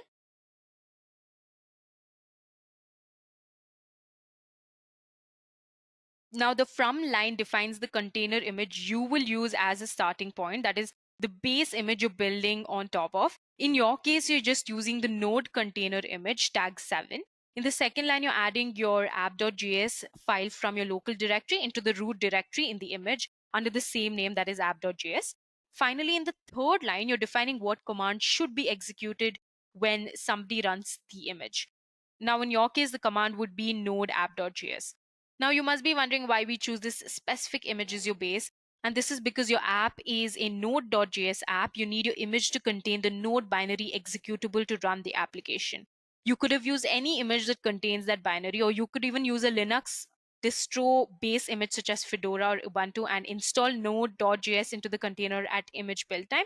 But because the node image is made specifically for running node.js apps and include everything you need to run your application, you'll use that as the base image. So now that is done, I'm just going to save this. Okay, great. So what now we're going to do is we're going to build the container image. Now that you have your Docker file and the app.js file, you have everything you need to build your image. To build it, you have to run the command docker build. Okay, so I'm just going to clear my screen. So to build it, I'm just going to use the docker build command, and I'm going to type kubia space dot. Okay, so what it does is you're telling Docker to build an image called kubia based on the contents of the current directory. Docker will look for the Docker file in the directory and build the image based on the instruction in that file. Now, the build process isn't performed by the Docker client. Instead, the contents of the whole directory are uploaded to the Docker daemon and the image is built there. And the client and daemon obviously do not need to be on the same machine at all. Now, if you're using Docker on a non-Linux OS, the client is on your host OS, but the daemon runs inside a VM. Because all the files in the build directory are uploaded to the daemon, if it contains many large files and the daemon isn't running locally, the upload may take a little longer. During the build process, Docker will first pull the base image, that is node 7, from the public image repository Docker Hub, unless the image has already been pulled and is stored on your machine. So an image isn't, a single big binary blob, but it is definitely composed of multiple layers, which you may have noticed already when you're running the busy box example. So if you're pulling the images from Docker for the first time, you'll get multiple lines. Okay, I got only one line because I pulled it already in the past before, so I just got an output hello world. But if you're pulling it for the first time, you'll see several lines, one for each layer. Different images may have different layers, which makes storing and transferring images much more efficient. So you may think that each Docker file creates only a single layer, but that's not the case. When building an image, a new layer is created for each individual command in the Docker file. During the build of your image, after pulling all the layers of the base image, Docker will create a new layer on top of them and add the app.js file into it. And then it'll create another layer that will specify the command that should be executed when the image is run. This last layer will be then tagged as kubia latest, and it will also have a different image called other latest, which would use the same layers of the node.js image as your own image does. So once the build process is completed, you have a new image that is stored locally, and you can use it by telling Docker to list all the locally stored images. So I'm just going to execute that command. You can see that you have the Docker image kubia, which is having the tag latest with an image ID, which is created a few seconds ago, and the size is 660 MB. Okay, you also have busybox that we created. This was created 10 hours ago. All of that is given here. Okay, so now that we've created our container image, let's go ahead and run it. You can run the image with the command run. So that's what we're going to do. We're going to type in the command docker run name kubia container. So now what this does is it tells Docker to run a new container called kubia container from the kubia image. The container will be detached from the console, that is using the D flag, which means it will run in the background. Port 8080 on your local machine will be mapped to port 8080 inside the container using the P flag 8080 option. So you can access your application through the port 8080. Now, if you're not running the Docker daemon on your local machine, that is, if you're using a Mac or Windows, the daemon is running inside the virtual machine. You will need to use the hostname or IP of the VM running the daemon instead of the local host. You can look it up through the Docker host environment variable. Now try to access your app using the HTTP localhost 8080 port. So I'm just going to use the command. So this is the response from your application. A tiny application is now running inside a container isolated from everything else. As you can see it's running on FBF3230C7AF2 as it's the host name and not the actual host name of your host machine. The hexadecimal number is the ID of the Docker container. So I'm just simply going to look for it. So the hexadecimal, as we can see, is the ID of the Docker container, and that's been displayed in the web page. Okay. So now let's list all of the running containers so you can examine the list. We are going to use the docker ps command for that. you can see that a single container is running, and for each container, Docker prints out its ID and name, the image used to run the container, and the command that's executing inside the container. So the Docker PS command only shows the most basic information about the containers. If you want to really inspect, you can use the inspect command. And this will give you an entire overview on the host port, its network settings, all of that information will be given in detail using the inspect command. So now I'm just going to clear my screen. And next, what we're going to do is we are going to explore the inside of a running container. Now, what if you want to see what the environment is like inside the container? Because multiple processes can obviously run inside the same container, you can always run an additional process in it to see what's inside. You can even run a shell, provided the shell's binary executable is available in the image. Now, the node.js image on which you have based your image contains the bash shell, so you can run the shell inside the container using the execution command. And what I'm going to do is I'm going to use the command execute. So this will run bash inside the existing Kubernetes container, and the bash process will have the same Linux namespaces as the main container process. What this allows you to do is it allows you to explore the container from within and see how Node.js and your application see the system when running inside the container. The IT option is shorthand for two options, that is I, which makes sure stdin is kept open. You need this for entering commands into the shell, and T, which allocates a pseudo terminal, that is a TTY. You need both if you want to use the shell like you're used to. Now let's see how to use the shell in the following listing to see the processes running in the container. So I'm just going to execute ps-aux command. So you can see only 3 processes. You don't see any other processes from the host OS. Now, if you open another terminal and list the processes on the host OS itself, you will, among all the host processes, also see the processes running in the container. So this proves that the processes running in the container are running in the host OS. If you have a keen eye, you may have noticed that the processes have different IDs inside the container versus the host. So you can see that they are in the same. The container is using its own PID Linux namespace and has a completely isolated process tree with its own sequence of numbers. So like having an isolated process tree, each container also has an isolated file system. We can list the contents of the root directory inside the container, and it will show all the files in the container and will include all the files that are in the image, plus any files that are created while the container is running. Okay, so we can do that by using the ls command. I'm just going to close this window and I'm going to execute the ls command. Okay, so now you can see that it contains the app.js and other file system directories that are part of the node 7 base image you're using. Now to exit the container, you exit the shell by running the exit command, and you'll be returned immediately to your host machine.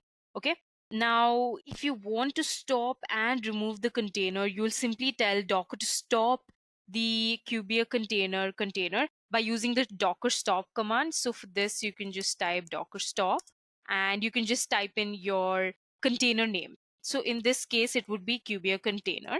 And if you want to remove it, you can simply just use the rm command and you can remove the container.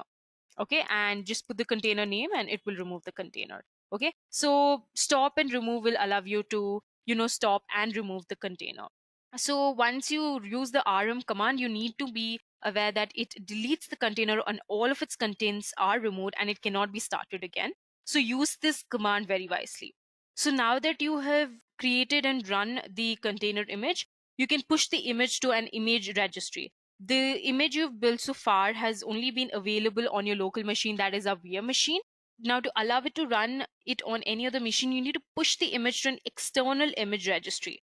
Okay, you don't have to really set up a private image registry, and we'll instead push the image to Docker Hub. You can simply open the web browser and you can go check out dockerhub.com. What you can do firstly is you can create your own Docker Hub ID by registering at Docker Hub ID. What we're going to do is I'm just going to search for Docker Hub on my web browser, and I'm going to click on the first link that appears on my search engine. To get started, you can sign up and get started. You can use your own ID, and you can, change every occurrence with your own ID itself. So I'm going to quickly sign up, and I'm going to show you how Docker Hub looks like. So once you sign in, you will be redirected to a page, something that is very similar to this page. And you can see that you can download the desktop application. And if you scroll down, you can just check out all of the container images that are present. You can explore, you can check out repositories, you can get help, all of that can be done. So what I'm going to do is I'm going to switch back to my terminal now. What I'm going to do now is, once you know your ID is your unique username. It can be either that you've created a new account or you already have an existing account in Docker Hub. There'll always be a unique ID. So if you have that, you're ready to rename your image currently, which is tagged as Kubia, to anything that you'd like. So I'm going to change it from Kubia to my ID name, my username, /Kubia. Okay. So this does not rename the tag. It creates an additional tag for the same image. You can confirm this by listing the images that is stored on your system with the Docker images command. As you can see that, you can see both Kubia, my username, /Kubia, point to the same image ID. So there are in fact one single image with two tags. Now what we can do is, before we push the image to Docker Hub, you need to log it in. Repeat, you need to be logged in under your user ID with the Docker login command. Once you're logged in, you can push your ID into the Kubia image to Docker Hub. I'm going to clear my screen. So what we're going to do is we're just going to use the Docker login command, and you can use the U flag to enter your username, and you can use the P flag to type in your password. So once that is done, you'll be successfully logged in. Since I cannot type my password, just type in the password and execute the command, and successfully you'll be logged in too. Once that is done, what we can now do is we can successfully now push the image to Docker Hub. Okay, so what we're going to do is we're going to use the Docker push command. And this will prepare, wait, and finally push the image to Docker Hub. Now, after the push to Docker Hub is successfully completed, the image will be available to everybody. You can now run the image on any machine running Docker by executing the command docker run. So that's what I'm going to do. Now, since 8080 has been already allocated, you can use any other port, and this will allow your application to have the exact environment every time and everywhere it's run. If it ran fine for your machine, it should run well on every other Linux machine. No need to worry about whether the host machine has Node.js installed or not. In fact, even if it does, your application won't use it because it will use the one installed in the image. I'm just going to change it to 3000. And that's all you have to do. That's it. Okay. Now let's move on to the second part of this session and learn how to set up our own Kubernetes cluster. Now that we have app packaged inside a container image and made it available to Docker Hub, you can deploy it in a Kubernetes cluster instead of running it in Docker directly. But first, you have to set up the cluster yourself. Setting up a full-fledged multi-node Kubernetes cluster isn't a very simple task, especially if you're not really well versed in Linux and network administration in general. A proper Kubernetes install spans multiple physical or virtual machines and requires the networking to be set up really, really well so that all the containers running inside the Kubernetes cluster can connect to each other through the same flat networking space. A long list of methods really exists for installing a Kubernetes cluster, and these methods are described in the Kubernetes official website. So that's where we're heading. I'm just going to click on the install tool options that is present. I'm sure you must be aware that Kubernetes can be run on your own development machine, your own organization's cluster of machines, on cloud providers such as Google Compute Engine, Amazon EC2, Microsoft Azure, and so on. The list is never ending. And what we're going to do now is we'll just simply run a Kubernetes cluster. Okay, we'll see how to run a single node Kubernetes cluster on our local machine. So the simplest and the quickest path to a fully functioning Kubernetes cluster is by using Minikube. Okay, So Minikube is a tool that sets up a single node cluster that's great for both testing Kubernetes and developing applications locally.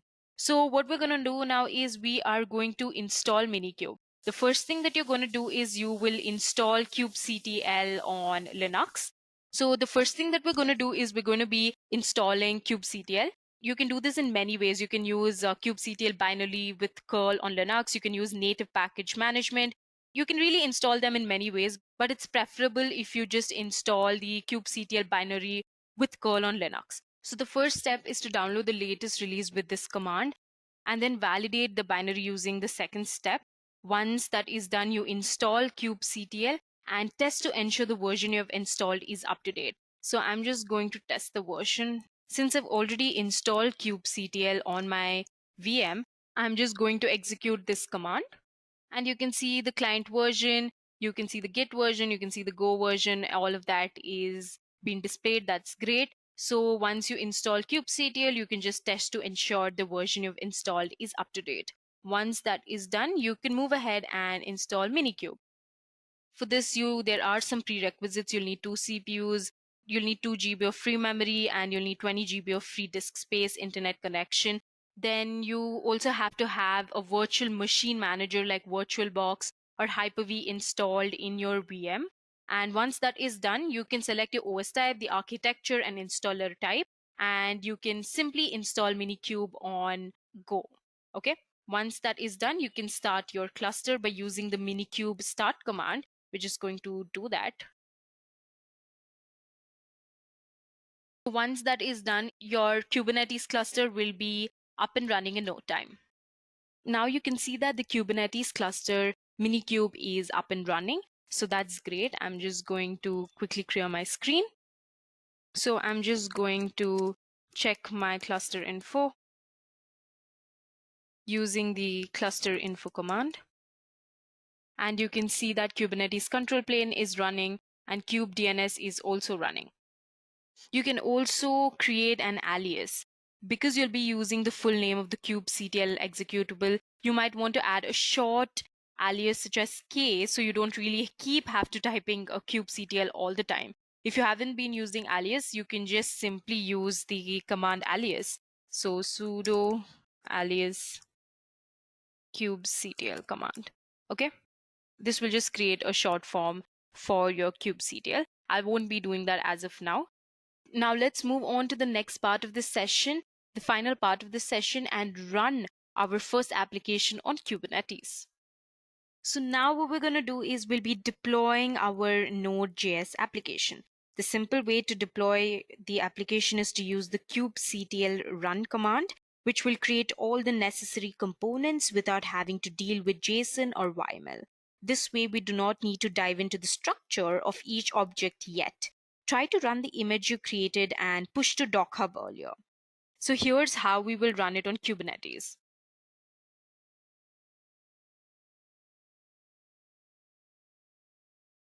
I'm going to be using the create deployment command to create the deployment, and you can also scale up to 3 replicas using the scale deployment command. I just forgot to add kubectl. I'm just going to do that. So you have scaled this deployment and made 3 replicas. So I'm just going to clear my screen, and you can also now expose the deployment as a node port replica using the kubectl expose command. And that's what I'm going to do. You can see that now the service Kubia has been successfully exposed. Now what we're going to do is we are going to go to our local host and check if everything is in place, if it's working. So I'm going to switch to port 8080 and I'm just going to see if that works.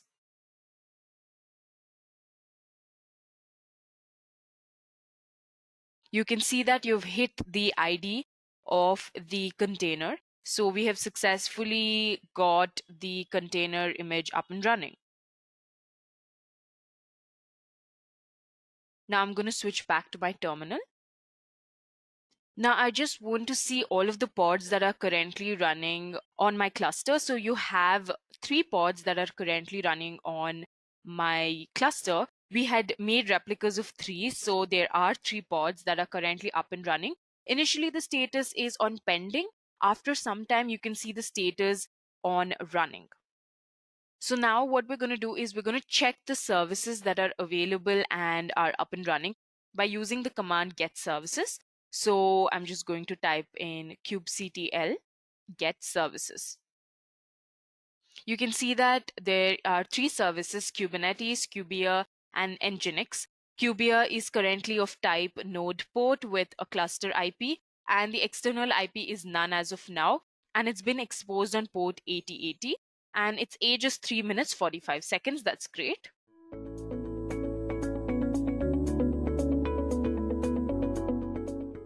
Let us begin with the first category of questions, that is the beginner's questions. This category of Docker interview questions consists of questions that you're expected to know. These are the most basic level questions. An interviewer will start with these and eventually he will increase the difficulty of the questions. So let us begin with our first question. And the first question here is, what is hypervisor? A hypervisor is a software that makes virtualization possible. It is also called virtual machine monitor.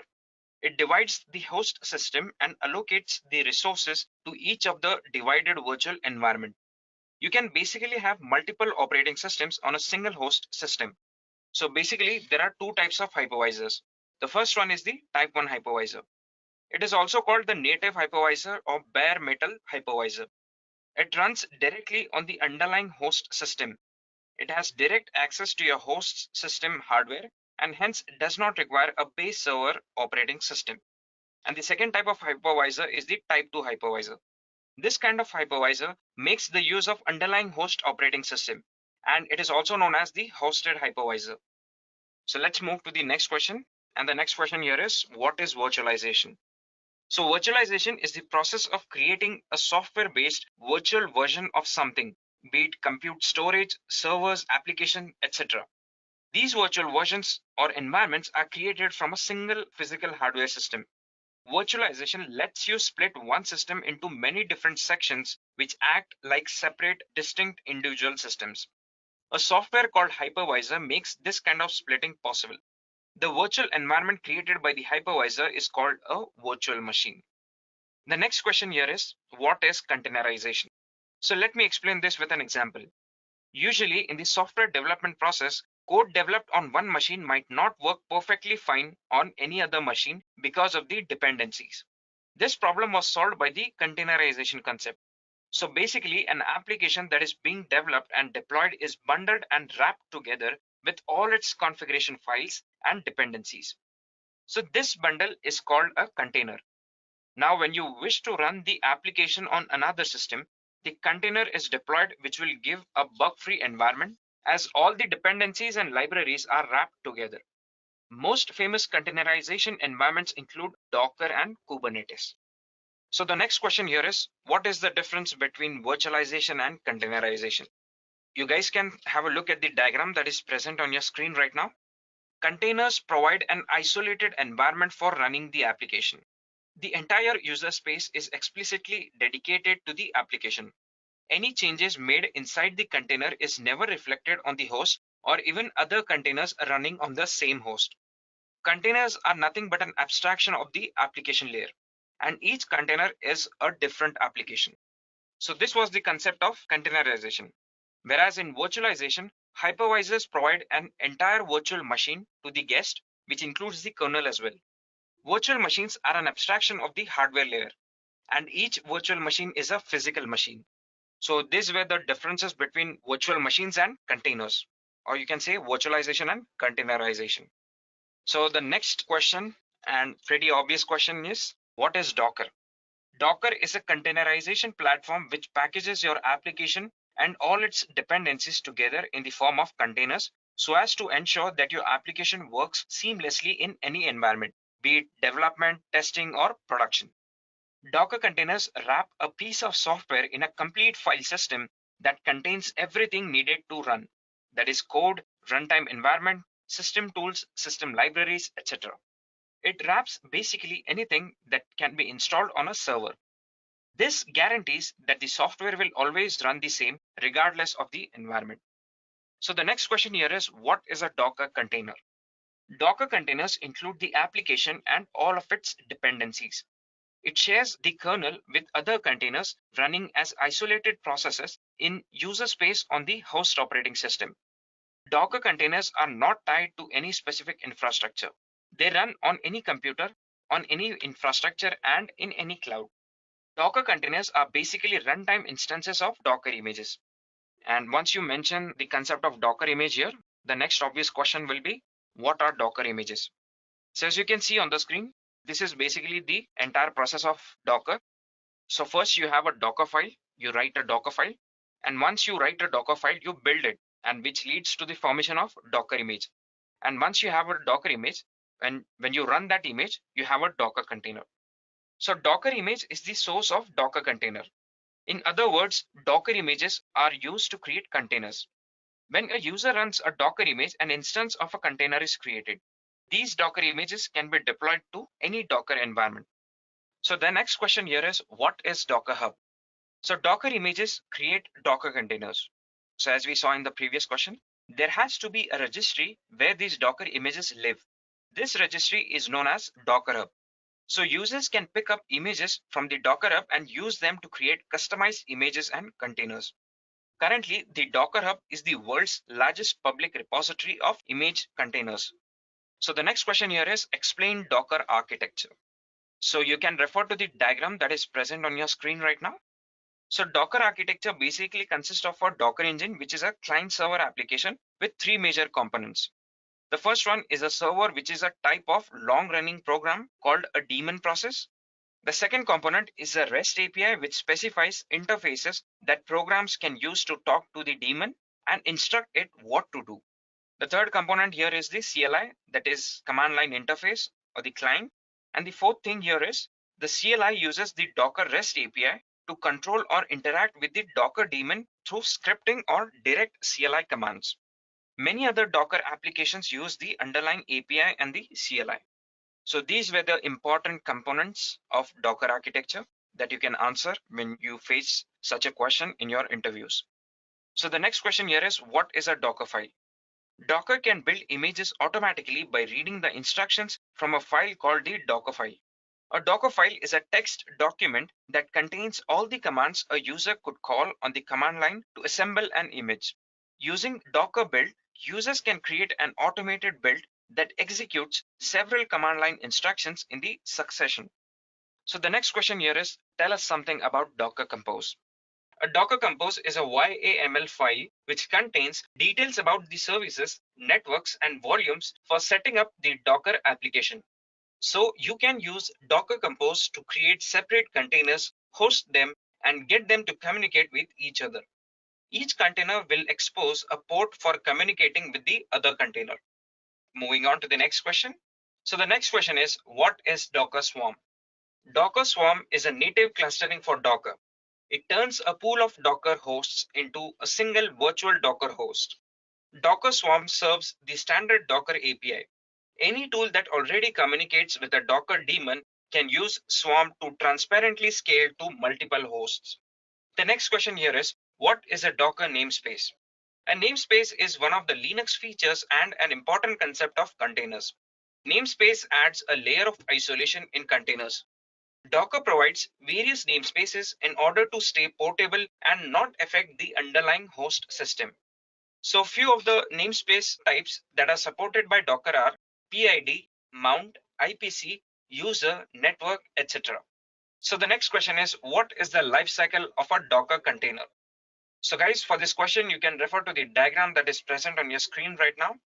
So this is one of the most popular interview questions, and a Docker container can have the following lifecycle. As you can see on the screen, the first lifecycle phase is that of create. So first you create a container and then you run the container. After these operations or the phases, what you can do is you can pause and unpause the container depending upon your requirement or the application that you're trying to run on. And after that, you stop the container, and also you can restart the container. And once you're done by using containers, after that, you can kill the container and then destroy it.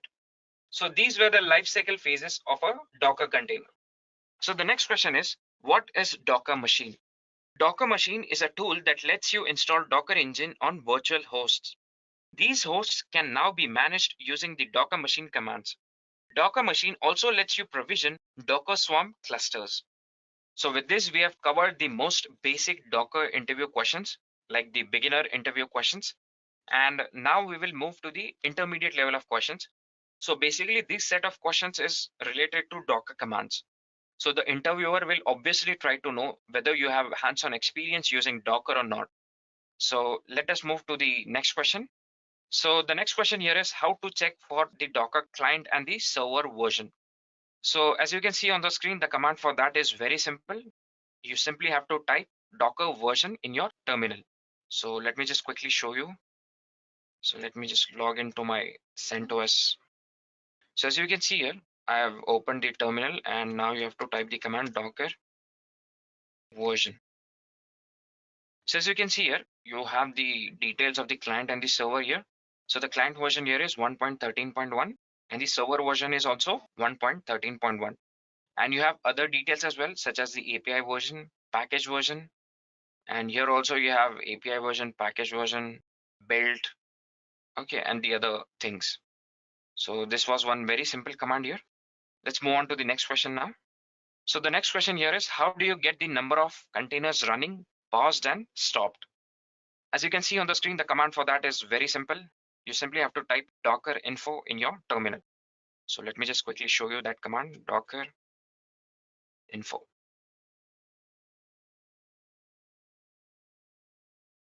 So as you can see here, once you run this command,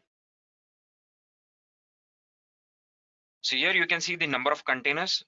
We have 16, out of which none of them is running, none of them is paused and all are stopped. So apart from the containers, we also have images. We have 13 images right now. So this was one very simple command to know the status of the containers. Okay, so let's move on to the next question. So the next question here is, if you vaguely remember the command and you'd like to confirm it, how will you get help on that particular command? So the command for this is very simple, as you can see on the screen, docker -help. So let me just show you how do you do that. So before that, let me just clear the terminal here. So let me just quickly type the command here, docker -. So once you type this command, these are the commands that you can use with Docker: attach, build, commit, cp. As you can see, this is a long list here. So the docker space -help command will help you on using a particular command. So say for example, this is the list of commands here, as you can see. And so say for example, this is the command that you wish to know more about, run command. So for that, what you need to do is you have to type docker, the command name, and -help. Okay. So as you can see here, you can get more information about the usage of this command, docker run, the options, the image, command, and arguments. So this is the description of the command here. And these are the options here that you can use with the run command. So this was the usage of the help command here. So let me just clear the terminal here. So let's move on to the next question here. So the next question here is how to log in into a Docker repository. So as you can see on the screen, the command for that is very simple. So let me just show you how to use that command here. So the command for that is very simple here, docker login. So here it says login with your Docker ID to push and pull images from Docker Hub. If you don't have a Docker ID, head over to this website here, the URL that is specified here, and you have to sign up on this Docker Hub website. So I've already signed up on that website, and let me just enter my username here, Arvind P 111. So after that, you have to enter your password. So once you do that, you will see a message here, login succeeded. Okay, so let's move on to the next question, guys. If you wish to use a base image and make modifications or personalize it, how do you do that? Okay, so again, as you can see on the screen, the command for that is very simple. You simply have to use this command, docker pull, and the name of the image. So to get the list of images that you can pull, you can go to the Docker Hub website. So this is the website here, hub.docker.com. So once you do that, as you can see here, official images, you can pull any image that you want. So as you can see here, MongoDB, Node.js, Redis, these are the images that you can pull here. So say for example, you have to pull an image called Postgres. So this is basically a database here, and command for that is very simple. As you can see on the screen, docker pull Postgres.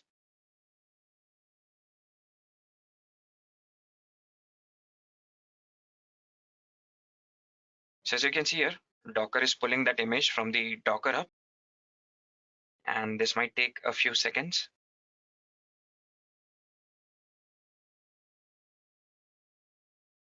Okay. As you can see here, Docker is extracting the images related to Postgres. So as you can see here, the image has been pulled. So let's move on to the next question. How do you create a Docker container from an image? So as you can see on the screen, the command for that is very simple. Docker run -it space -d and the name of the image. So let me just quickly show you. Before that, let me just clear the terminal here.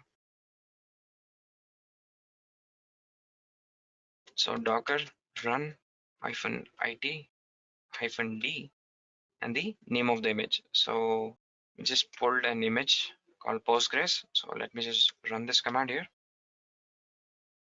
So the next question here is, how do you list all the running containers? So as you can see on the screen, the command for that is simple as well. Docker space ps.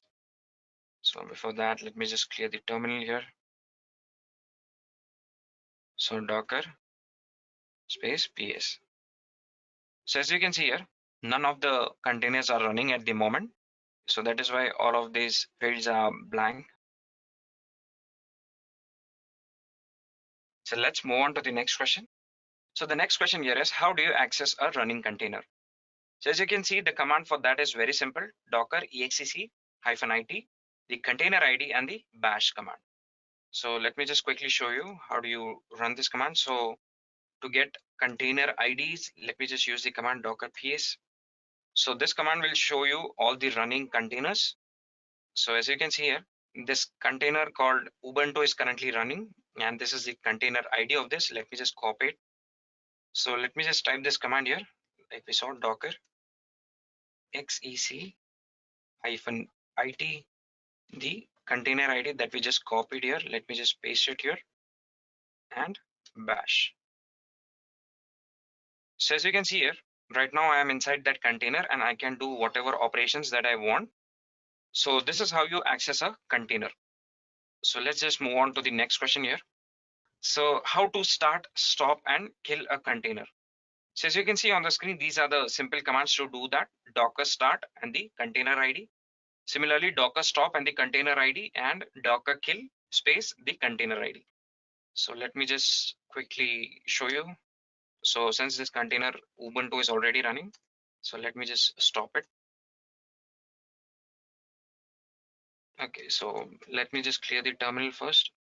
So let me just stop this container that we started in the previous command, docker stop and the container ID. Okay, so let me just clear the terminal here. Okay, so as you can see here, we are already in the Ubuntu container here. So let me just exit this container here. Okay. So first we will have a look at all the running containers here using the command docker to see a list of all the running containers. So as you can see here, only this container is running here, Ubuntu. So let me just stop this, docker stop. This is the command here and the container ID. So this has been stopped, and let's just verify this. So as you can see here, none of the containers is running right now. So similarly, you can use the command docker start to start a container and docker kill to kill a container. So let's just move on to the next question here. So can you use a container, edit it and update it? Of course, this can be easily done using the command as you can see on the screen, docker commit, the container ID, and after that, the username and image name. So this was one very simple command to do this. So let me just quickly show you. Let me just clear the terminal here first. So the command for that is docker commit the container ID. This is the container ID of Ubuntu, and space the image name Ubuntu. So as you can see here, Docker commit container ID, and either you can type your image name here or the username here. Okay. So once you do that, this will give you one SHA key. Okay. So the next question is, once you have worked with an image, how do you push it to the Docker hub? So the command for that is very simple, as you can see on the screen. Docker push the username or the image name here. Okay. Let's just move on to the next question here. How to delete a stopped container? So as we saw previously, the command for stopping a container is docker stop and the container ID. And once you stop a container, if you want to delete it, you can use the following command, as you can see on the screen, docker rm and the container ID. So the next question here is how to delete an image from the local storage system. So similar to rm, the command for this is docker rmi and the image ID. The next question here is how to build a Docker file. So once you have written a Docker file, you need to build it to create an image with the required specifications. So as you can see, the command for that is very simple, docker space build and the path to the Docker file where you have stored the Docker file. So that path you have to specify here. So the next question here is, do you know why docker system prune command is used? And what is the usage of that command? So the command, as you can see on the screen, is very simple, docker system prune. And this command is used to remove all the stopped containers, all the networks that are not used, all the dangling images, and all built caches. And this is one of the most useful commands in Docker. So with this, we have come to the end of the intermediate level of questions, which were basically related to the Docker commands. So now let's just move on to the advanced level of questions. So once the interviewer knows that you're familiar with Docker commands, he or she will start asking you the practical applications of Docker. So basically, this set of questions will cover the practical application aspect of Docker. So the next question here is, will you lose your data when a Docker container exits? So the answer for this question is no. You won't lose any data when Docker container exits. Any data that your application writes to the container gets preserved on the disk until you explicitly delete the container. The file system for the container persists even after the container halts. So the next question is, where all do you think Docker is being used? So this question talks about the application of Docker. So as you can see on the screen, these are some of the applications of Docker. So the first one here is for simplifying the configuration. So Docker lets you put your environment and configuration into code and deploy it. If you talk about the next application, that is code pipeline management, there are different systems used for development and production. As the code travels from the development to testing to production, it goes through a difference in the environment. So Docker helps in maintaining the code pipeline consistency. The next point here is the developer productivity. Using Docker for development gives us two things. We are closer to the production and the development environment is built faster. So the next point here is the application isolation. As containers are applications wrapped together with all the dependencies, your apps are isolated. They can work by themselves on any hardware that supports Docker. So the next point here is the debugging capabilities. Docker supports various debugging tools that are not specific to containers, but work well with the containers. And the next point here is the multi-tenancy. Docker lets you have multi-tenant applications, avoiding redundancy in your codes and deployments. And the last application here is the rapid deployment. Docker eliminates the need to boost an entire operating system from scratch, thereby reducing the deployment time. So these are some of the applications of using Docker. So the next question here is, how is Docker different from other containerization tools or methods? So Docker containers are very easy to deploy in any cloud platform. It can get more applications running on the same hardware when compared to other technologies. It makes it easy for the developers to quickly create ready-to-run containerized applications, and it makes managing and deploying applications much easier. Using Docker, you can even share your containers with your applications. So let's just move on to the next question. Can I use JSON instead of YAML for my compose file in Docker? So the answer to this question is yes. You can use JSON instead of YAML for your compose file. So the next question is, how have you used Docker in your previous position or your previous experience? So in this question, you have to explain how you have used Docker to help rapid deployment. Here you can also explain how you have scripted Docker and used it with other tools such as Puppet, Chef, or Jenkins. If you have no past practical experience in Docker and instead have experience with other tools in a similar space, be honest with the interviewer here and explain the same thing. In this case, it makes sense if you can compare Docker with other tools in terms of functionality. So let's just move on to the next question here. How far do Docker containers can scale? Are there any specific requirements for the same? So large web deployments like Google and Twitter and platform providers such as Heroku and .cloud all run on container technology. Containers can be scaled out to hundreds of thousands or even millions of them running in parallel. Talking about the requirements, containers require the memory and the OS at all the times and a way to use this memory efficiently when scaled. So the next question here is, what platforms does Docker run on? So this is a very straightforward question, but it can be tricky at times. Before answering such questions, you have to do some company research before appearing for such interviews, and you have to mention the various platforms that Docker runs on. So if you talk about the Linux platforms, so Docker runs on Ubuntu, Fedora, Red Hat, CentOS, Arch Linux, Crux, and so on. It can also be used in production with cloud platforms with services such as Amazon EC2, Amazon ECS, Google Compute Engine, Microsoft Azure, Rackspace, and so on. So the next question here is there a way to identify the status of a Docker container?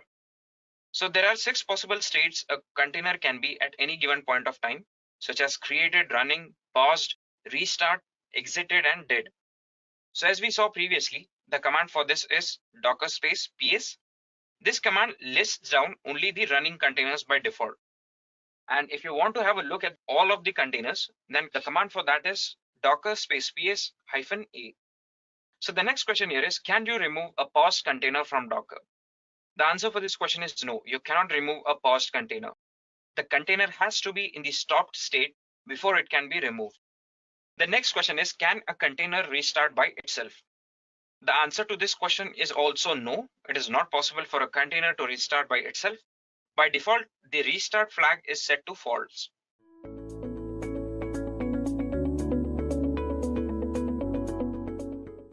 So in the basic interview questions, we'll be discussing 20 questions. And the first question is, what is container orchestration? In modern development, applications are no longer monolithic, but instead are composed of dozens or hundreds of loosely compiled, containerized components that need to work together to allow a given application to function as designed. Container orchestration refers to the process of organizing the work of individual components and application layers. While platforms like Apache, Mesos, Google Kubernetes, and Docker Swarm each have their own specific methodologies for container management, container orchestration engines allows users to control when containers start and stop, group them into clusters, and coordinate all of the processes that compose an application. Container orchestration tools allow users to guide container deployment and automate updates, health monitoring, and failover procedures. So basically, container orchestration refers to the process of organizing the work of individual components and application layers. The second question is, explain the value and benefits of container orchestration. Containers are lightweight and ephemeral by nature. Running them in production can quickly become a massive effort, particularly when paired with microservices, which typically each run in their own containers. A containerized application might translate into operating hundreds or thousands of containers, especially when building and operating any large-scale system. This can introduce significant complexity if managed manually. Container orchestration is what makes that operational complexity manageable for development and operations, or DevOps, because it provides a declarative way of operating automating much of the work. This makes it a good fit for DevOps teams and culture, which typically strive to operate with much greater speed and agility than traditional software teams. Container orchestration is key to working with containers, and it allows organizations to unlock their full benefits. It also offers its own benefits for a containerized environment, including simplified operations, which is the most important benefit of container orchestration and the main reason for its adoption. Containers introduce a large amount of complexity that can quickly get out of control without container orchestration to manage it. The second benefit is resilience. Container orchestration tools can automatically restart or scale a container or cluster, boosting resilience. The third benefit is added security. Container orchestration's automated approach helps keep containerized applications secure by reducing or eliminating the chance of human error. The third question is, what is the difference between deploying an application on hosts versus containers? Now, the left side architecture represents deploying applications on hosts. So this kind of architecture will have an operating system, and then the operating system will have a kernel which will have various libraries installed on the operating system needed for the application. So in this kind of framework, you can have n number of applications, and all the applications will share the libraries present in that operating system, whereas while deploying applications in containers, the architecture is slightly different.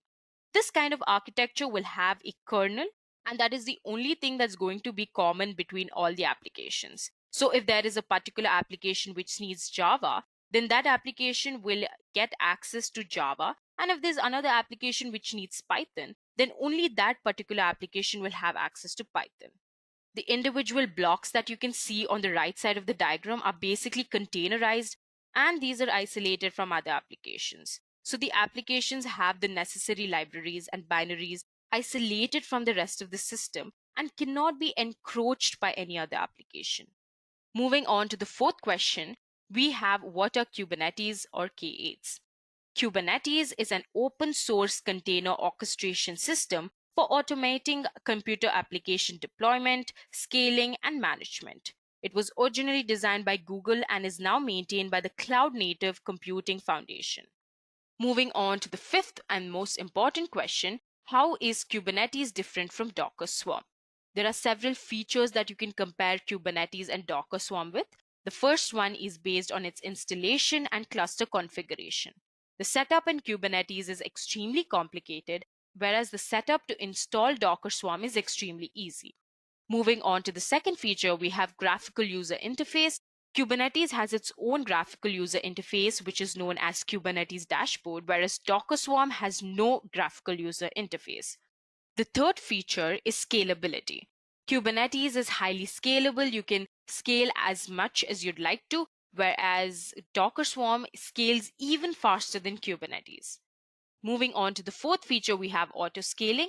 Kubernetes can perform auto-scaling, but Docker Swarm cannot perform auto-scaling. Now moving on to the fifth feature, we have load balancing.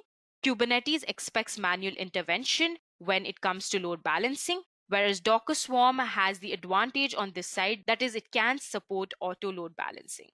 The sixth feature is rolling updates and rollbacks. Kubernetes can deploy rolling updates and does automatic rollbacks, whereas Docker Swarm can deploy rolling updates but not automatic rollback. The comparison for the seventh feature is based on data volumes. Kubernetes can definitely share storage volumes only with the other containers of the same pod, whereas Docker Swarm can share storage volumes with any other container. The last feature that we'll be comparing both of these technologies with is based on logging and monitoring. Kubernetes has some inbuilt tools for logging and monitoring, whereas Docker Swarm has some third-party tools like ELK Stack, which should be used for logging and monitoring. Moving on to the sixth question, we have how is Kubernetes related to Docker? Although Kubernetes and Docker are distinct technologies, they are highly complementary and make a very powerful combination. Docker provides the containerization piece, enabling developers to easily package applications into small isolated containers via the command line. Here, developers can then run those applications across the IT environment without really having to worry about compatibility issues. If an application runs on a single node during testing, it will run anywhere.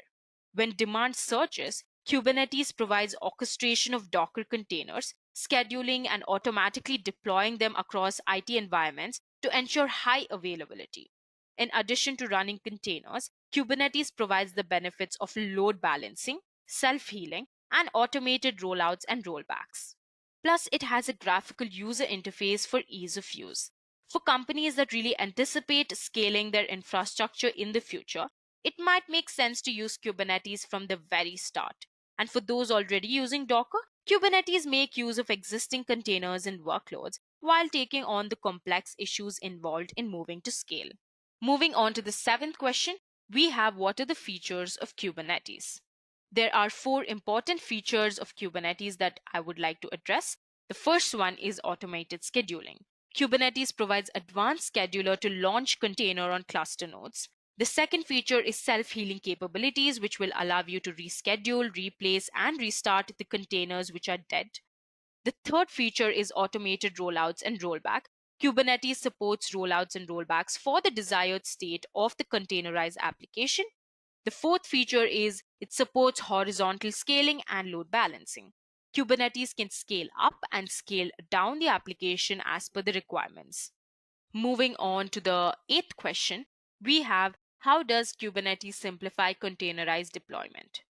As a typical application would have a cluster of containers running across multiple hosts, all these containers would definitely need to talk to each other. So to do this, you need something big that would allow load balance, scale, and monitor the containers. Since Kubernetes is cloud agnostic and can run on any public or private providers, it must be your choice to simplify containerized deployment. Moving on to the 9th question, we have what is Google Container Engine? Google Container Engine is a management and orchestration system for Docker container and container clusters that run within Google's public cloud services. Google Container Engine is based on Kubernetes, Google's open source container management system. The 10th question is, what is Heapster? Heapster is a cluster-wide aggregator of data provided by Kubelet running on each node. This container management tool is supported natively on Kubernetes cluster and runs as a pod just like any other pod in the cluster. So it basically discovers all nodes in the cluster and queries usage information from the Kubernetes nodes in the cluster via an on-machine Kubernetes agent. Moving on to the 11th question, we have what is a node in Kubernetes? A node is a worker machine in Kubernetes and may be either a virtual or a physical machine depending on the cluster. Each node is managed by the master. A node can have multiple pods and the Kubernetes master automatically handles scheduling the pods across the nodes in the cluster. In the next question, we'll understand what is Minikube. Minikube is a tool that lets you run Kubernetes locally. Minikube runs a single node Kubernetes cluster on your personal computer, that is Windows or Mac OS or Linux PCs, so you can try out Kubernetes or for daily development work. So basically, Minikube is a utility that you can use to run Kubernetes on your local machine. Creates a single node cluster contained in a virtual machine. This cluster lets you work on Kubernetes operations without really requiring the time and resource consuming installation of full-blown Kubernetes. In the 13th question, we will address what is kubectl. The Kubernetes command line tool is known as the kubectl, which will allow you to run commands against Kubernetes clusters. You can use kubectl to deploy applications, inspect and manage cluster resources, and even view logs. The 14th question will address what is kubelet. The kubelet is the primary node agent that runs on each node. It can register the node with the API server using one of the host name, a flag to override the host name, or specific logic for a cloud provider. The kubelet works in terms of a pod spec. A pod spec is a YAML or JSON object that really describes a pod. The 15th question addresses what is kubeadm.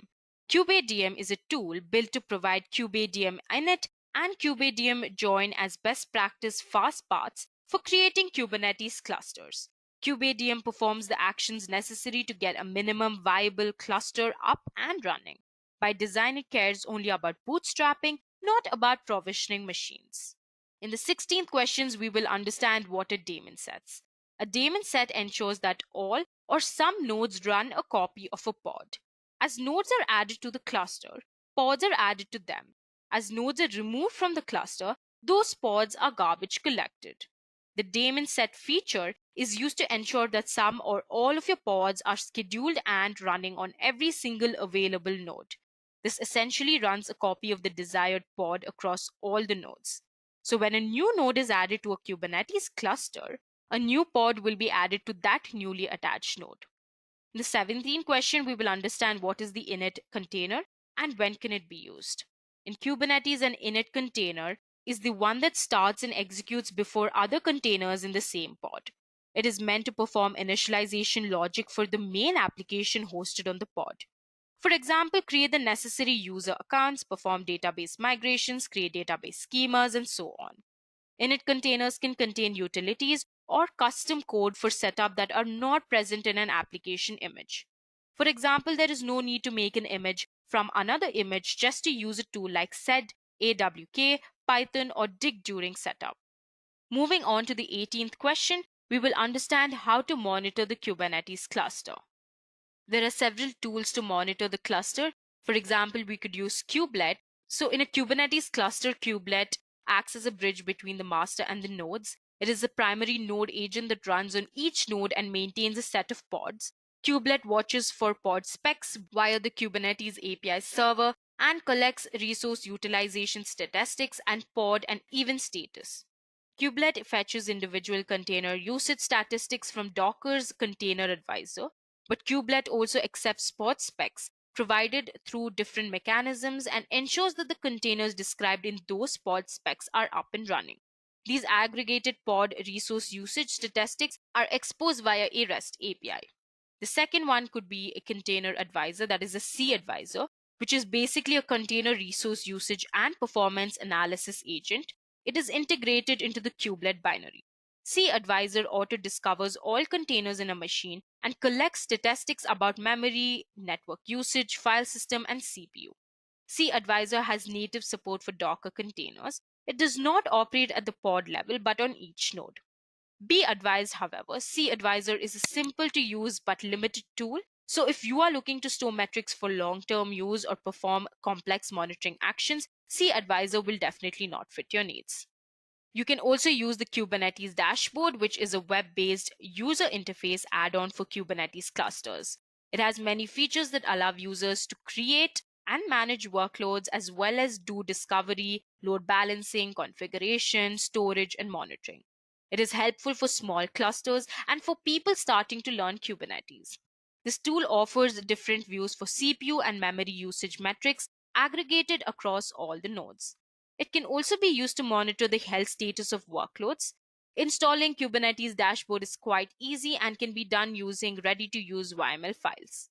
Another really important tool that can be used is Prometheus, which is one of the most popular monitoring tools used with Kubernetes. It is community-driven and a member of the Cloud Native Computing Foundation. This project, developed first by SoundCloud and afterward donated to the CNCF, is inspired by Google Bog Monitor. Prometheus stores all its data as a time series. This data can be queried via the PromQL query language and visualized with a built-in expression browser. Since Prometheus is not a dashboard, it relies on Grafana for visualizing data. Version 1.0 of this tool was released in 2016, and it is becoming one of the most used Kubernetes monitoring tools. Other tools from Kubernetes ecosystem, including STO, include a built-in Prometheus adapter that exposes generated metrics. Prometheus can be installed directly as a single binary that you can run on your host or as a Docker container. Running Prometheus on top of Kubernetes can be easily accomplished with the Prometheus operator. We also have KubeWatch, which is basically a Kubernetes watcher that publishes event notification in a Slack channel. This tool allows you to specify the resources you want to monitor. It is written in Golang and uses a Kubernetes client library to interact with the Kubernetes API server. Using a simple YAML file, you can choose the resources to watch, including daemon sets, deployments, pods, replica sets, replication controllers, services, secrets, and configuration maps. Moving on to the 19th question, how to get the central logs from pod. The architecture depends upon the application and many other factors. Some of the common logging patterns are node-level logging agent, streaming sidecar container with the logging agent, export logs directly from the application. In the setup, journal beat and file beat are running as daemon set. Logs collected by these are dumped into the Kafka topic, which is eventually dumped to the ELK stack. The same can be achieved using EFK stack and Fluent dbit. The 20th question is, how do we control the resource usage of pod? With the use of limit and request, resource usage of a pod can be controlled. The request could be the number of resources being requested for a container. If a container exceeds its request for resources, it can be throttled back down to its request. The limit is an upper cap on the resources a single container can use. If it tries to exceed this predefined limit, it can be terminated if K8s decides that another container needs these resources. Now, if you are sensitive towards pod restarts, it makes much sense to have the sum of all container resource limits equal to or less than the total resource capacity for your cluster. In the next part of the session, we'll discuss Kubernetes intermediate questions. The first question is, what are the different components of Kubernetes architecture? When you deploy Kubernetes, you get a cluster. A Kubernetes cluster consists of a set of worker machines called nodes that run containerized applications. Every cluster has at least one worker node. The worker node hosts the pods that are the components of the application workload. The control plane manages the worker nodes and the pods in the cluster. In production environments, the control plane usually runs across multiple computers, and a cluster usually runs multiple nodes, providing fault tolerance and high availability. So here the control plane components make global decisions about the cluster, for example, scheduling, as well as detecting and responding to cluster events. For example, starting up a new pod when a deployment's replica's field is unsatisfied. Control plane components can be run on any machine in the cluster. However, for simplicity, setup scripts typically start all control plane components on the same machine and do not run user containers on this machine. Node components, on the other hand, run on every node, maintaining running pods and providing the Kubernetes runtime environment. Moving on to the second question of the intermediate questions, we have, what do you understand by kube proxy? Kube proxy is a network proxy that runs on each node in your cluster, implementing part of the Kubernetes service concept. Kube proxy maintains network rules on nodes, and these network rules allow network communication to your pods from network sessions inside or outside of your cluster.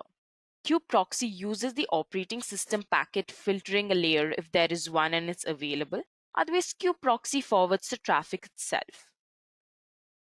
What is the role of Kube API Server and Kube Scheduler? The API Server is a component of the Kubernetes control plane that exposes the Kubernetes API. The API Server is the front end for the Kubernetes control plane. The main implementation of a Kubernetes API Server is Kube API Server. Kube API Server is designed to scale horizontally, that is, it scales by deploying more instances. You can run several instances of Kube API Server and balance traffic between those instances. Kube Scheduler, on the other hand, is the control plane component that watches for newly created pods with no assigned node and selects a node for them to run on. Factors taken into account for scheduling decisions include individual and collective resource requirements, hardware or software or policy constraints, affinity and anti-affinity specifications, data locality, inter-workload interference, and deadlines. Moving on to the fourth question, we have, can you explain Kubernetes Controller Manager and Cloud Controller Manager? Firstly, I will explain Kube Controller Manager. It is a control plane component that runs controller processes. Logically, each controller is a separate process, but to reduce complexity, they are all combined into a single binary and run in a single process. Some types of these controllers are a node controller, which is responsible for noticing and responding when nodes go down.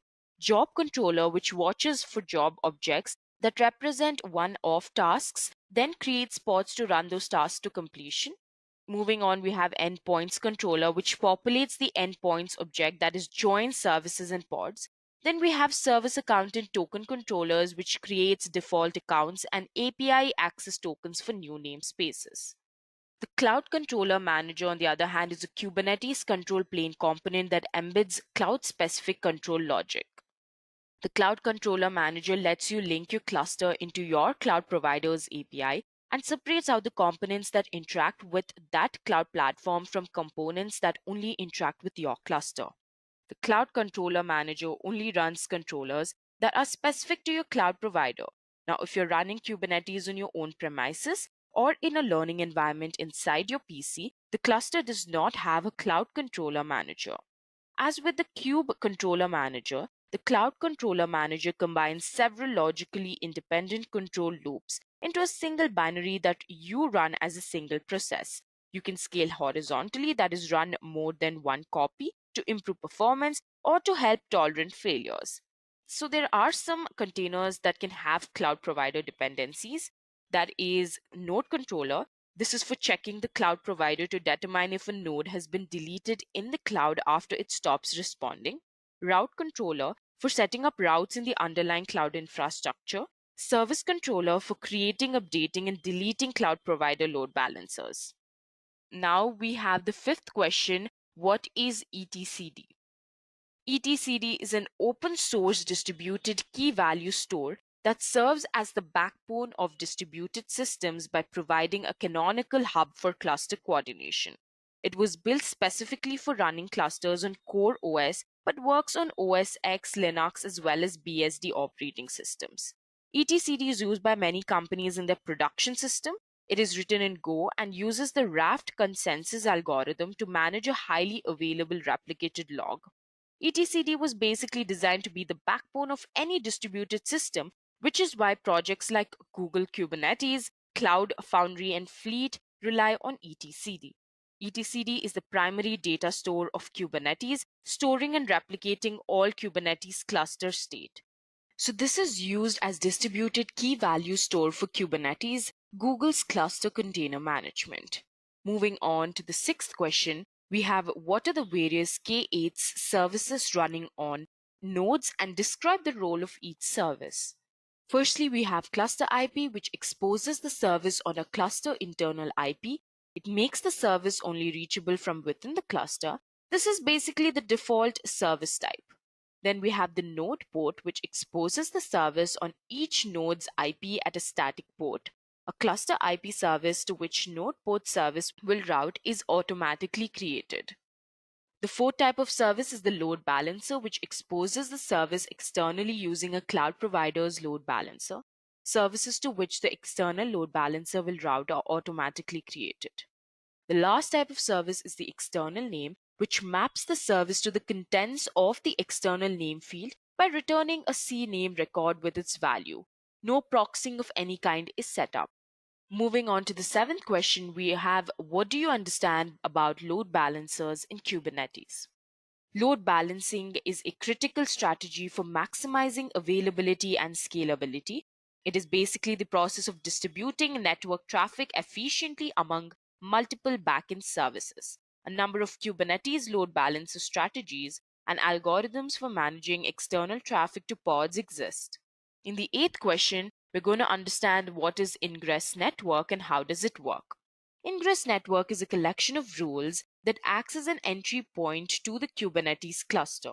This allows inbound connections, which can be configured to give services externally through reachable URLs, load balance traffic, or by offering a name-based virtual hosting.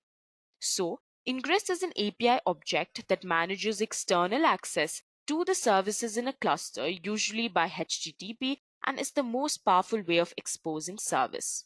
Now let us understand the working of Ingress network with an example. There are two nodes having the pod and root network namespaces with a Linux bridge. In addition to this, there is also a new virtual Ethernet device called Fanel0, that is network plugin added to the root network. Now suppose we want the packet to run from pod 1 to pod 4. So the packet leaves pod 1's network at Ethernet 0 and enters the root network at VETS 0. Then it is passed to CBR 0, which makes the ARP request to find out the destination, and it is found out that nobody on this node has the destination IP address. So the bridge sends the packet to Fanel 0 as the node's route table is configured with Fanel 0. Now the funnel daemon talks to the API server of Kubernetes to know all the pod IPs and their respective nodes to create mappings for pods IPs to node IPs. The network plugin wraps this packet in a UDP packet with extra headers, changing the source and destination IPs to their respective nodes, and sends this packet out via Ethernet 0. Now, since the route table already knows how to route traffic between nodes, it sends the packet to the destination node 2. Packet arrives at Ethernet 0 of node 2 and goes back to funnel 0 to decapsulate and emits it back to the route network namespace. Again, the packet is forwarded to the Linux bridge to make an ARP request to find out the IP address that belongs to VET1. The packet finally crosses the root network and reaches the destination pod 4. Now that we've understood what is Ingress network and how does it work, moving on to the next question we have, what do you understand from the Cloud Controller Manager? Cloud infrastructure technologies let you run Kubernetes on public, private, and hybrid clouds.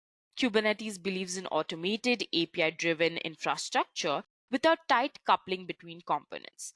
The Cloud Controller Manager is a Kubernetes control plane component that embeds cloud-specific control logic.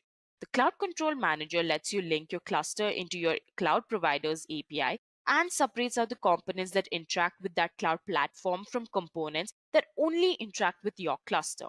By decoupling the interoperability logic between Kubernetes and the underlying cloud infrastructure, the Cloud Controller Manager component enables cloud providers to release features at a different pace compared to the main Kubernetes project.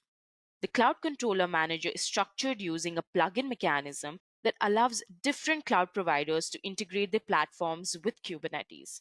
The Cloud Controller Manager runs in the control plane as a replicated set of processes. Usually there are containers and pods. Each Cloud Controller Manager implements multiple controllers in a single process. With this, we reach to the 10th question, what is container resource monitoring? As for users, it is really important to understand the performance of the application and resource utilization at all the different abstraction layers. Kubernetes factor the management of the cluster by creating abstraction at different levels like container, pods, services, and the entire cluster. Now, each level can be monitored, and this is nothing but container resource monitoring. The various container resource monitoring tools are Grafana, Heapster, C-Advisor, InfluxDB, and Prometheus. Grafana is a time series database to store the data captured by all Heapster pods, whereas Heapster gathers data in events from the containers and pods within the cluster. C-Advisor, on the other hand, is an inbuilt tool in a kubelet that automatically discovers all the active containers and monitors them. InfluxDB is a database that is used along with Heapster for visualizing data within the Kubernetes environment. Prometheus, on the other hand, is a project of CNCF which provides a powerful querying, alerting, and visualization capabilities. Now let's move ahead and discuss some important Kubernetes MCQs. So the first question is, what is the basic operational unit of Kubernetes? We have pod, task, nodes, and none of the above. So the answer here is pod. Moving on to the second question, we have Dash can be considered as the primary data store of Kubernetes. The options are pod, etcd, node, and all of the above. The answer here is etcd.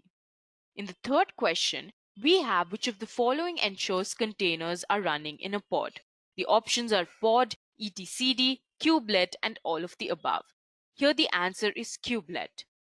In the fourth question, we have replication controllers and deployment controllers are a part of Dash. Here we have options kubeadm, API Controller Manager, Master Controller Manager, and none of the above. The answer here is Master Controller Manager. Moving on to the fifth question, we have who developed Kubernetes? A. Google, B. Apple Incorporation, C. IBM, and D. Microsoft. The answer here is Google. Moving on to the sixth question, we have Kubernetes is a Dash platform. The options are portable, extensible, open source, and all of the above. The answer is all of the above. In the seventh question, we have which of the following manages the assigning nodes to pods depending on resource availability? The options are etcd, kubectl, scheduler, and none of the above. The answer here is scheduler. In the eighth question, we have Kubernetes is written in what programming languages? The options are Go, HTML, PHP, and Python. The answer here is Go.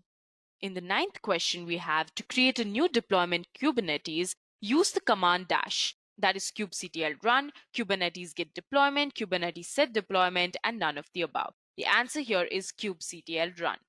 The last MCQ is what is the use of Google Kubernetes engine?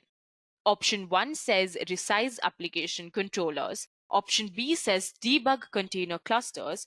Option C says update and upgrade container clusters. And D says all of the above. The answer is all of the above. Now let's move on to the last part of the session and talk about Kubernetes certification. Kubernetes training by Edureka is curated by top industry experts. This Kubernetes certification course helps you in clearing the Certified Kubernetes Administrator exam in the first attempt. This interactive Kubernetes certification training is created to help you learn how to set up your own Kubernetes cluster, configure networking between pods, and secure the cluster against unauthorized access. This Kubernetes training course is live, instructor-led, and helps you master key Kubernetes concepts with hands-on demonstration. So what are you waiting for? Enroll now in this Kubernetes certification training and be a certified Kubernetes professional with Edureka. And with this, we have come to an end to this full course on Docker and Kubernetes. If you enjoyed listening to this full course, please be kind enough to like it, and you can comment on any of your doubts and queries. We will reply to them at the earliest. And do look up for more videos and playlists, and subscribe to Edureka's YouTube channel to learn more. Thank you for watching and happy learning.